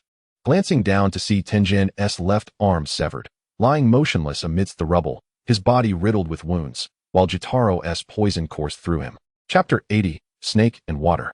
Due to Jotaro's overwhelming strength, Tanjiro and the others quickly found themselves on the verge of collapse, with Nezuko sustaining grave injuries as well. Although Nezuko possessed a demon's regenerative ability, she had lost considerable blood, her healing growing sluggish, and she was ensnared by Daki's ribbons. Jotaro appeared pleased with Tanjiro, not only for the scar adorning his forehead but also because he, too, had a sister, which evoked memories of his bond with Daki. As an older brother, he mused, one cannot always rely on their sister for protection. An older brother must embody the essence of guardianship. By the way, would you consider becoming a demon? That way, you could remain with your sister forever. Perhaps that esteemed gentleman might even show you some leniency. Recalling Qing Yu's favorable rapport with the diminutive demons before him, Jotaro extended an olive branch, yet it was inevitably rejected. Tanjiro asserted, I will revert Nezuko back to humanity. I refuse to let her remain a sorrowful demon, no matter how arduous the journey may be. Jotaro replied, what a pity. I must eliminate you. But fret not, come dawn. We shall send your sister down to accompany you. That much, we can indeed manage. Jotaro brandished his scythe menacingly towards Tanjiro Kamado's neck, preparing to deliver a devastating blow. From a distance, Inosuke Hashibara, witnessing the scene, rushed forward without hesitation, hurling his Nichiren blade towards Jotaro in a desperate attempt to save his comrade. Tanjiro dodged. Upon hearing Inosuke call his name, Tanjiro felt an unexpected surge of joy, realizing that Inosuke had pronounced it correctly. Jotaro, dismissively, did not even glance at the incoming blade, effortlessly deflecting it with a whirlwind of crimson energy that sent the Nichiren sword flying. Daki, observing this, erupted into laughter, regarding the fallen figures as mere insects. Indeed, my brother is the strongest. Even your Hashira has fallen. Spare yourselves the struggle. Simply accept your fate. Inosuke was struck and sent crashing against the wall by Daki's silk, which caused the structure to crumble, burying him halfway. As his boar mask slipped off, Daki caught sight of his face and gasped in admiration. What a beautiful visage. I expected something grotesque beneath that mask, but he is more delicate than any woman. A sudden desire to devour him surged within her. However, Inosuke had already succumbed to unconsciousness, or else he would have surely leapt up to hurl insults at her. Jotaro's attention was diverted by Daki, and as Tanjiro persisted in his futile attempts to strike him down, Jotaro relished in prolonging their suffering. Each of his attacks was imbued with ferocity, yet he wielded his strength with precise restraint, always maintaining the delicate balance between life and death. Meanwhile, Nezuko struggled against Daki's silk, which continued to slice into her skin, tightening its grip the more she resisted. Unable to voice her distress and trapped, tears streamed down Nezuko's cheeks in a torrent of anxiety. She needed to break free quickly, otherwise, her brother would surely perish. This ominous thought consumed Nezuko, intensifying her foreboding sense of dread as Tanjiro's injuries worsened. Daki felt a tug at her ankle and looked down to find the yellow-haired demon slayer clinging to her. You're still alive? Truly resilient, like a bug. Zenitsu Agatsuma coughed up blood from his throat, desperately obstructing Daki. You mustn't harm Inosuke. You've already taken so many lives. Isn't that enough? The girl from Kyogoko House, the vanished courtesans from the cave, and the innocent bystanders caught in this battle. Those vibrant lives should not be trampled upon. Daki furrowed her brow, irritated by the audacity of these brats to preach to her. Did they truly see themselves as saviors? She was a demon. Devouring humans was her instinct, and to her, they were merely sustenance. Why should she concern herself with the thoughts of her food? Remove your filthy hands, you ugly creature. You have no right to speak to me. She retorted. Who do you think you are to lecture me? Courtesans are the least valued commodities in the flower district. I've merely eliminated a few inconsequential lives, doing them a favor by freeing them from their suffering. You aren't in a position to dispense justice. Daki kicked Zenitsu aside, recalling his actions at Kyogoko House. Oh, isn't he supposed to be fast? If I incapacitate him, will his bones produce a delightful scream? She aimed for Zenitsu's knee and stomped down with all her might. The joints were the most vulnerable, and with Daki exerting her full strength, even if healed, he would be left crippled. Contrary to his usual fear of pain, Zenitsu remained silent, even as agony clouded his senses. Tanjiro yearned to assist, but had been forced to evade Jotaro's scythe, repeatedly invoking the dance of the fire god. The after-effects began to manifest, his body disobeyed him, even breathing became a torment. He could not muster the strength to close his eyes, collapsing helplessly to the ground. Suddenly, footsteps echoed, drawing nearer with urgency. Two indistinct figures appeared in Tanjiro's line of sight, moving faster than Jotaro's scythe, dressed in a familiar, dual-colored haori. The figures cleaved Jotaro in two from below. In a flash, Mitsuri Kanroji materialized behind Daki, swiftly severing her head. Tomioka, hurry up, she called out. Ju Tomioka scanned the area, not spotting Kaneo, which eased his tension. He lifted Tanjiro, leave the rest to us. You've done splendidly, Tanjiro. Meanwhile, Tenjin Yuzui regained his composure, preparing to seize the opportunity to strike Jotaro's neck. However, Jotaro sensed his approach and turned to bite down on Tenjin's Nichiren blade. Your heartbeat and breath have ceased. Yet you still live, Jotaro murmured indistinctly. With Daki preoccupied by Mitsuri, Ju hastened to strike Jotaro from the opposite side. I am a ninja. Had it not been to halt the spread of poison, I would not have forced my heartbeat to stop, Tenjin replied. Mitsuri's gaze hardened, quickly assessing the battlefield. Inosuke lay gravely injured, Zenitsu's legs grotesquely twisted, Nezuko nearly impaled by Daki's silk, and both Tanjiro and Tenjin were in dire straits. Had he not received the crow's message the night before and rushed here without pause, bringing Ju along, they would surely have faced total annihilation. Chapter 81. Escape.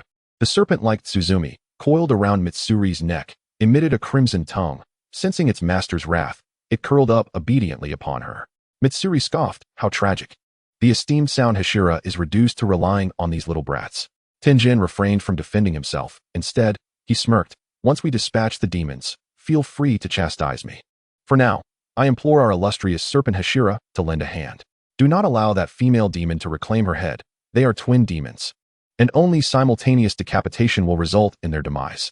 Mitsuri effortlessly countered Daki's retaliation, even managing to keep an eye on Tengen's situation. "I see, however. This one seems rather weak, not at all like an upper rank. You all are in dire condition. Where is Kaneo? Why hasn't she come to tend to the injured?" Tenjin responded, "I sent her away. Engaging with upper ranks is too perilous. She is not even a member of our team. I cannot risk her life. If she perishes, how could I face Lord Ubuyashiki and Lady Kane?" Ju's expression remained stoic, yet as time passed, it grew more grave. Jitaro's neck was only half severed. The more force they exerted, the greater the resistance. Truly, it was no wonder he was an upper-rank demon. Even the weakest of the upper ranks required the combined might of 3 Hashira to contend with him, and Jitaro maintained his composure despite the circumstances. The disparity between upper and lower ranks was far greater than they had anticipated, but there was no time for contemplation. Mitsuri needed to restrain Daki. Tenjin's body could not endure much longer, and the others were gravely injured and unable to continue fighting. With dawn still far off, their only recourse lay in utilizing the Nichiren blades to achieve a kill. They could not afford to wait until morning. Jitaro suddenly erupted in laughter. "Ah, 2 more Hashira have arrived. Is this all your Demon Slayer Corps can muster? When you cannot win, you rely on sheer numbers." Daki had been utterly broken by the torment inflicted by Iguro Abanai, her voice a desperate wail. "Cursed Demon Slayer, cursed Hashira, return my head to me. We were on the verge of victory. Why must you interfere?" She lamented her brother's actions as well. "Why didn't you consume that Hashira first, allowing them to wait for reinforcements? And now, 2 even more formidable foes have arrived." Upon hearing this, Kabutsuji Musen, fueled by fury, severed the Nichiren blade of Yuzui Tenjin, channeling his strength to plunge his scythe into Tengen's chest. With one hand freed, he unhesitatingly decapitated himself above the blade of Taketu Mwichiru, creating distance and swiftly recovering. "My foolish sister, I do this to keep the Hashira for you. After all, you are so weak, and your mind is clouded. Even I have moments where I cannot attend to everything." Kabutsuji Musen closed one eye, transferring his power to Daki, simultaneously engaging the 2 Hashira while attacking Iguro Abanai. Tanjiro Kamadu, flexing his fingers, quickly approached Nezuko, severing the ribbon binding her and embracing her gently. "Nezuko, it's all right now. Mr. Tomioka has come to save us. Brother will return you to the box. You need not endure any longer." "Thank you." Nezuko, burdened with guilt for not rescuing Tanjiro, felt the weight lift as her emotions shifted, leaving her disoriented. She gazed at Tanjiro's wounds and wept in his embrace, his soothing words eventually calming her. The battle raged on. He too needed to assist. Unable to continue using the dance of the fire god, and with the water-breathing techniques proving ineffective against demons, he combined the 2 into a hybrid breathing style, seizing opportunities to strike, while Tomioka restrained Kabutsuji Musen. In stark contrast, Iguro Abanai seemed utterly at ease, even launching indiscriminate verbal assaults on his comrades, subtly distancing Daki from Kabutsuji Musen to prevent their coordination. Once, twice, thrice, a thought crossed Daki's mind. Iguro Abanai was more monstrous than her, making her feel like a mere plaything in his hands. He lured her closer under the false pretense of retrieving her head, only to subject her to further torment. Panic surged within her as she realized her brother was on the brink of decapitation. She refused to perish so easily. She had yet to fulfill Musen's expectations and eliminate all those who had tormented her. She was unwilling to let go of Kiyoshi, whom she had long considered family. And she had yet to witness Kiyoshi's transformation into a demon. Daki cursed bitterly. "This is unjust, utterly unfair. You are cheating. There must be a way. Brother, quickly evade. If we can keep at least one of our necks intact, we still have a chance." Iguro Abanai drove his Nichiren blade into Daki's head, pinning it to the ground, forcing her silence. "Stop your incessant noise before your end," he commanded. Kabutsuji Musen understood his sister's words all too well, yet the newly arrived Hashira seemed somewhat formidable. The demon slayer with a scar on his head employed a peculiar breathing technique, alternating between fire and water, erratic and unpredictable. After dodging one attack, he faced another blade, finding himself in a far worse predicament than Daki. "Do you think I don't wish for them to leave? They charge in like they've been injected with adrenaline, heedless of their lives, and I cannot drive them away. And I told you to hide. I don't need you to act tough for my sake." Tears welled in Daki's eyes as she stubbornly refused to admit her influence on Kibutsuji Muzan, retorting, "How could I leave you to fight alone when I don't even know how many demon slayers have arrived? I have slain Hashira before. This time, I was just careless. Why do you glare at me?" At that moment, Daki's ribbon and Kibutsuji Muzan's sides suddenly glowed intensely with a brilliant crimson light. A sense of foreboding filled the hearts of those present, and Tanjiro felt a surge of anxiety. Tomioka took a deep breath, steeling himself for a decisive strike at Kibutsuji Muzan's throat. However, Kibutsuji Muzan found himself cornered by Yuzui Tenjin and Tanjiro, with no opportunity to preemptively sever his own neck. As the light reached its zenith, the sound of a pipa echoed in their ears, and an overwhelming pressure, one that even the Hashira could scarcely withstand, descended upon them. The ground suddenly erupted with two massive hands, indiscriminately pulling Kibutsuji Muzan and Daki into the depths. Tomioka swiftly embraced Tanjiro, avoiding the grasp of the giant hands. But Iguro Abanai was not so fortunate, nearly being dragged down alongside Daki. In a critical moment, however, Takedo Mwichiro struck the giant hand with his blade, granting Iguro Abanai a chance to escape. Chapter 82, A Turn of Events. What just transpired? Where did the demon go? Yuzui Tenjin gazed incredulously at the ground, realizing they had nearly vanquished an upper moon, seeking vengeance for his wife and the fallen, only to witness the demon whisked away before their eyes. Iguro Abanai's Haori was largely torn, destroyed as the giant hand snatched Daki. Had it not been for Takedo Mwichiro, he might have lost more than just his Haori. The demon has escaped. It fled with remarkable speed, he remarked. Tenjin, this mission has utterly failed. You're grievously injured. At this rate, you won't be able to fight for a long time. Tomioka remained silent, preparing to assist Yuzui Tenjin, but Tenjin evaded him. I am not a worthy Hashira. Having lost my left eye and hand, I have failed to protect anyone, and I do not deserve to hold the title of Hashira. I will leave the ranks. If I survive, I will pursue those two demons at any cost to avenge those who perished in this battle. The poison-colored skin had nearly engulfed Yuzui Tenjin entirely. Through this battle, he had finally realized the magnitude of his errors. Tomioka and Iguro Abanai exchanged worried glances, their thoughts surprisingly aligned. They could not allow Yuzui Tenjin to fall into despair. His gaze reflected a resignation to death. There is still hope. We can track down the fleeing demons, Tomioka urged. Your vengeance is yours to seek. We must return first. Your wounds require treatment. Iguro Abanai caressed the smooth scales of his sword, speaking in a harsh tone laced with concern. Leaving? It won't be that easy. You'll work until you drop in your position as Hashira. Though you may be somewhat ineffectual, you are certainly better than nothing. Yuzui Tenjin interjected. Hey, don't treat us differently. If Rengoku can retire, why can't I resign? Besides, I think I'm about to die. Please, spare me. Iguro Abanai, infuriated, felt a desire to strike Tenjin, regardless of his injuries. He needed to vent his frustration first. Tomioka and Tanjiro stepped in just in time. In a moment of urgency, Tomioka wrapped his arms around the smaller Iguro Abanai, inevitably becoming a target of his ire. Let me go? Don't think you can restrain me. Abanai shouted in fury.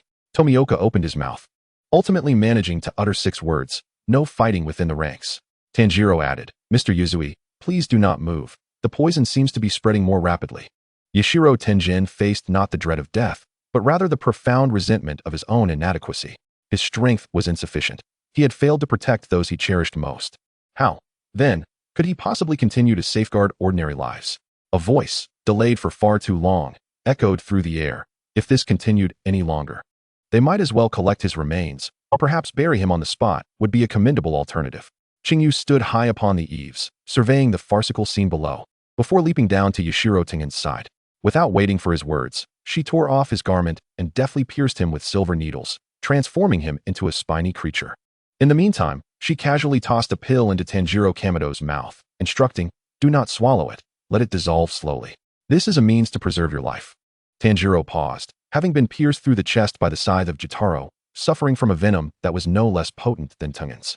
Yet Qing Yu astutely recognized this and promptly tended to both of their afflictions. Ju Tomioka, witnessing that Qing Yu had emerged unscathed, felt an immediate relief. However, Kaneo Tsuyuri harbored a different sentiment. He had never placed his trust in Qing Yu. You have not returned to the Demon Slayer Corps, nor are you within the Wisteria House. Where were you during the battle? Qing Yu expelled the poison from Yashiro Tenjin's system, treated his severed arm, and rose to head towards Inusuke Hashibara. As she passed Kaneo, she remarked, as you can see, I am merely fleeing for my life. Even in the absence of your inquiries, I have no obligation to divulge my whereabouts. Perhaps you should spend this time accompanying Miss Mitsuri instead. Kaneo was momentarily rendered speechless, his feelings for Mitsuri laid bare by Qing Yu's words. He quickly turned away, opting not to acknowledge her further. Qing Yu relished the moment. Indeed, the most effective way to counter a sharp tongue was to strike at its vulnerabilities, leaving it speechless. Within the Infinity Castle, Jutaro and Daki knelt on the ground, having narrowly escaped death, with Daki's head still in the position it had been severed by Kaneo. Jutaro, disregarding all else, clutched his sister in a panic, revealing a vulnerability he had not shown in centuries. Daki, equally shaken, reciprocated his embrace. We are not dead yet. It was Qing Yu's intervention that saved us. I was so frightened. I almost thought I would never see you again. Brother, I apologize. I promise to obey next time. I shall no longer act recklessly. Cough, cough. While I understand your excitement, could you perhaps take a moment to observe your surroundings? Came the abrupt voice of Doma, shattering the tender atmosphere between the siblings. Muzan Kabutsuji descended the stairs, approaching Jitaro and Daki. Now that we find ourselves in this predicament, have you devised a justification? I offer you the opportunity to explain. Muzan seized Daki's head and placed it back atop her body, yet his grip remained firm, pressing down on her crown. It was then that they noticed not only Doma but all the upper moons were present in Infinity Castle, their gazes converging upon them. Jutaro hastily knelt. Lord Muzan, if punishment is to be meted out, let it fall upon me. It was my failure to eliminate them in a timely manner that granted them the chance to retaliate. Daki trembled with fear, yet she did not deny her faults. It was I who indulged in tormenting those demon slayers, foolishly asking my brother to assist me. Had I not, we would not have endured to this point. I am the useless demon. My brother merely missed his opportunity to strike because of me. I plead for your mercy, Lord. Daki is willing to accept any punishment. Muzan scoffed, having anticipated this very scenario. Daki's strength was no match for Jitaro's. Even with Jitaro's protection, should they face multiple demon slayers, their advantage would swiftly transform into their greatest weakness. Nevertheless, Qing Yu's suggestion to utilize the blood demon art devised by Nakheim proved invaluable in this critical moment.